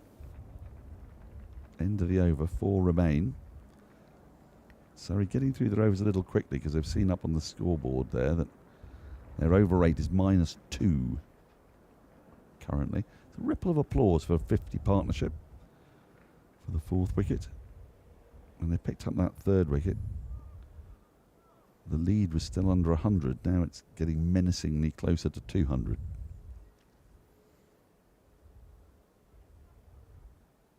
I've just seen that excellent over from Adam Thomas. And you'd say a big loss also is Ryan Patel with his bowling ability. Yes, it does feel like he could have got a bit of wobble and a bit of nip on this, doesn't it? And apart from anything else, to save the quicker bowlers from their increasingly massive workload so far, the first 2 days. Yeah, Ryan Patel caught one on the finger in the field in the first innings. Had to have surgery on said finger today. Saw him in a sling before in the change rooms, which I understand it went well. What do you take for that? Can you maybe just numb it? Anything you can get your hands on. Yeah. Well, I imagine, actually, the physio will become a very popular man at this point. Well, at this point in the season as well. Yeah. I actually went to see the ankle surgeon again this morning with Surrey's physio, Paul Steele. Yeah. He was saying there are a few guys coming in saying they wanted their lunch yesterday.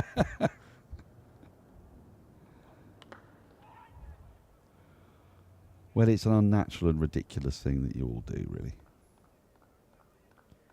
The wonderful thing is working with ex-players who've all been, the peak of physical fitness. Don't know about that. They get into their 50s. They're all limp. They're all on the waiting list for a hip operation, a new knee.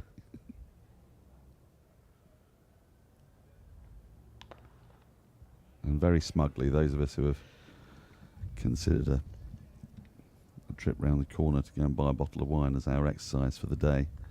Oh, loose and limber as anything. It was quite interesting during the World Test Championship last year. In the commentary box, sitting listening to Ian Smith and Jeremy Coney comparing their hip operations, hip replacement ops. Yeah, Damien Fleming. Was it a knee or a back with him? Something going on. Yes, it was. It was rather charming, wasn't it? Two players have been in the same team for years. Yeah, it was all rather charming. So, Ian, how's your hip? Is he from Wales? Ba-bum. He's from Picton. Spelt Picton, of course, but mispronounced.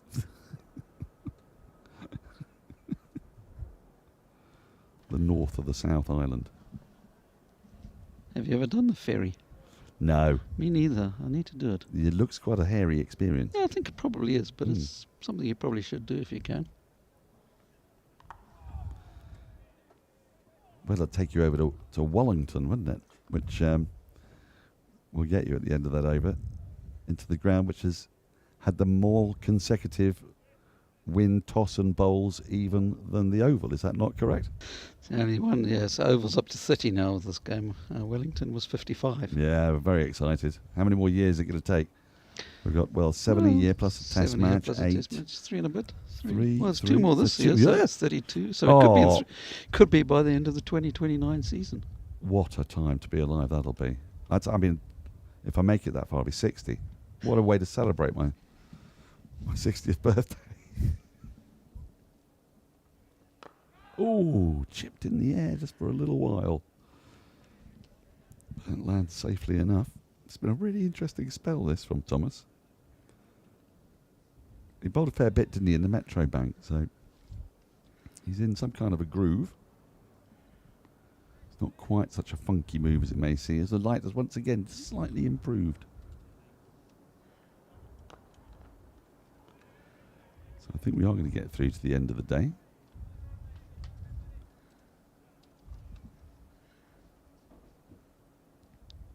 So what do you do after 2 days? Because effectively Surrey have been in the field for the better part of 2 days. Are we in ice bath territory? Definitely. Oh no. Fast bowlers will be straight in that ice bath. Have you had to do it? You never have to do it, Right. but it often does help. No, there's lots of professional kit in Surrey change rooms now. There's red light therapy. There's a What's hyperbaric that? chamber. What? What's red light therapy? Apparently, it's best done in the mornings. It's to do Okay. with waking up your. I think it's the mitochondria. Okay. All right. There's hyperbaric oxygen chamber. I fancy that. That sounds good. That's well, really Dan- that's that- the good stuff, is it? That's Dan Worrell's nap time. Right. He Falls just asleep nips in it. into the hyperbaric chamber. Yeah. After the 2 kids that he has keep him up at night, he goes into the hyperbaric chamber for a nap, and obviously some recovery. That helps. Of course, yes. So the hyperbaric chamber, is that where you just get like really good oxygen? I think it's 85% oxygen. What's normal air? I think it's like 22%. Oh, wow. It's not high. Testing my year 4 Crumbs. chemistry knowledge here. This sounds like we need this, Samo. So does that mean you just breathe less? How does it work? Apparently I'm right as well. 22%. 22%. 21%, sorry. Right, 44 overs gone, 2 remain, 130 for 3. I've been living under the... I think there's a Trade Descriptions Act violation with this air. I've gone out for some oxygen. Well, not a lot of it. No, not enough of it. Not enough of it, clearly. So how do you feel after you've been in 80% oxygen? You don't feel any different, but I suppose it's relaxing because there's no phone and just sit there for an hour of quiet time. But Would you read a book or just have a snooze? Or? I would read a book. Yeah. But it was for soft tissue injuries. It's meant to speed up recovery by a couple of weeks sometimes. Right. There's a sauna in there as well. Yeah, it's Okay. some You've high not quality quite stuff. explained the red light. So that's the mitochondria. I basically have no idea what it does. Is a red light involved? There is a red light. It's very warm. Ah. And you have to put the sort of tanning bed sunglasses on. It looks like a tanning bed, but it's not. Okay. Oh, I say, that's nearly got through again from Fisher. It's been pretty luckless in this second innings. Haynes survives. This intrigues me. Okay. Well, if there are any viewers still with us, Yeah, there were It's late hour. 1,915 a moment ago. if you've been on TikTok too much or on your Instagram reels, lots of female influencers have red light therapy for their faces, keep the skin looking good. Oh, right. Yeah. I'm afraid that ship may have sailed for me and Andrew, but...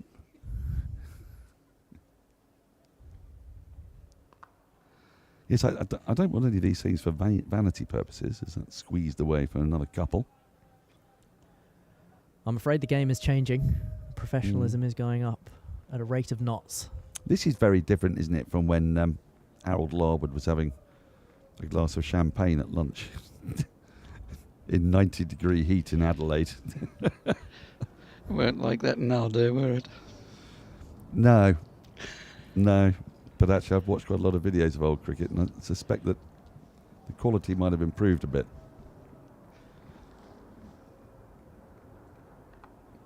I did like the fact that it was champagne that they went for, though. Harold Larwood was making the most of it, Yeah. evidently. I mean, you had your Douglas Jardine shirt on yesterday when you got I a little did, bit yeah. nippy. Yeah. Yeah, well, I brought him along with me again today. Just in case. For the end of the day, yep. Imagine how good his captaincy would have been if he'd spent half an hour in a hyperbaric chamber after every day's play. I'm finding it hard to believe that Douglas would go for that myself. It's certainly not an ice bath. And that could be 4. It is. Just straight onto the hip. Easy pickings. The Haynes, a bit of a weary ball, I'd say, at the end of a long day. Just lost his shape with his delivery stride. Pushed it down onto the hip. And he's angry with himself as well, Matt Fisher. He's had a little bit of niggle with Jack Haynes the last couple of overs. Ever since that appeal from Adam Thomas. Not too pleased with himself. He's Nottinghamshire batters have looked locked in. Haynes and Clark.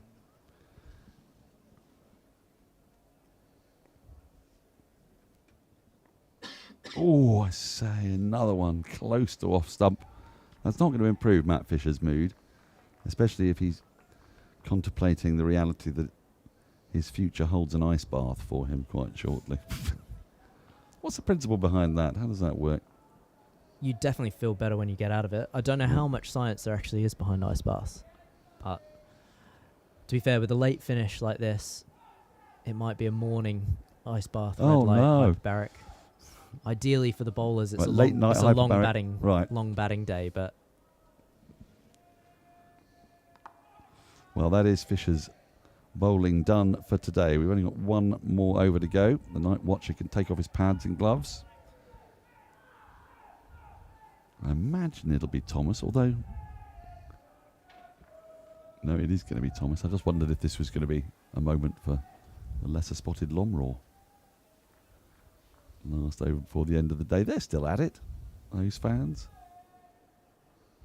Still in fine voice. And the sun is now coming out. Now, this, I can get down with this, Cam. This is pretty beautiful.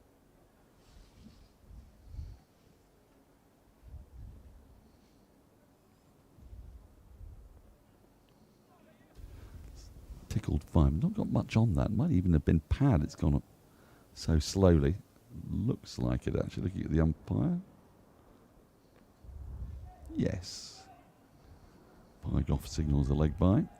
Couple of them into the bargain. So that lead 163.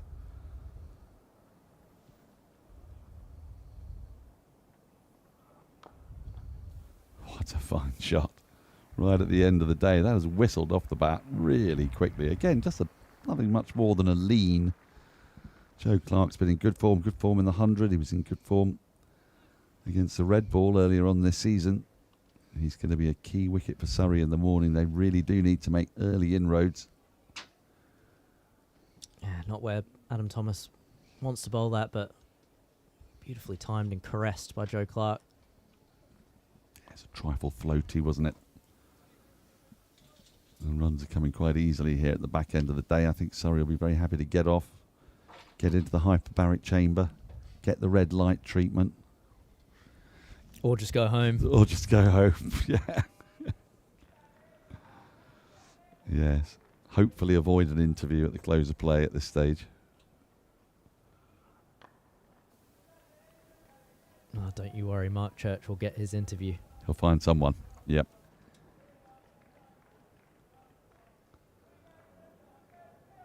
So 2 balls remain.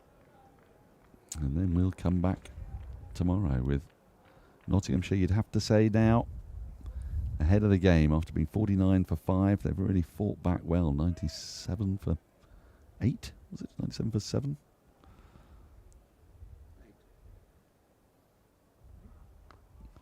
So find themselves now with a lead of 169. 3 wickets down. For Surrey, rest, recuperation, and hope to come back tomorrow, pick up early wickets in that first session. Because they know, as we all do, that the surface here at the Oval can become increasingly benign as the match wears on.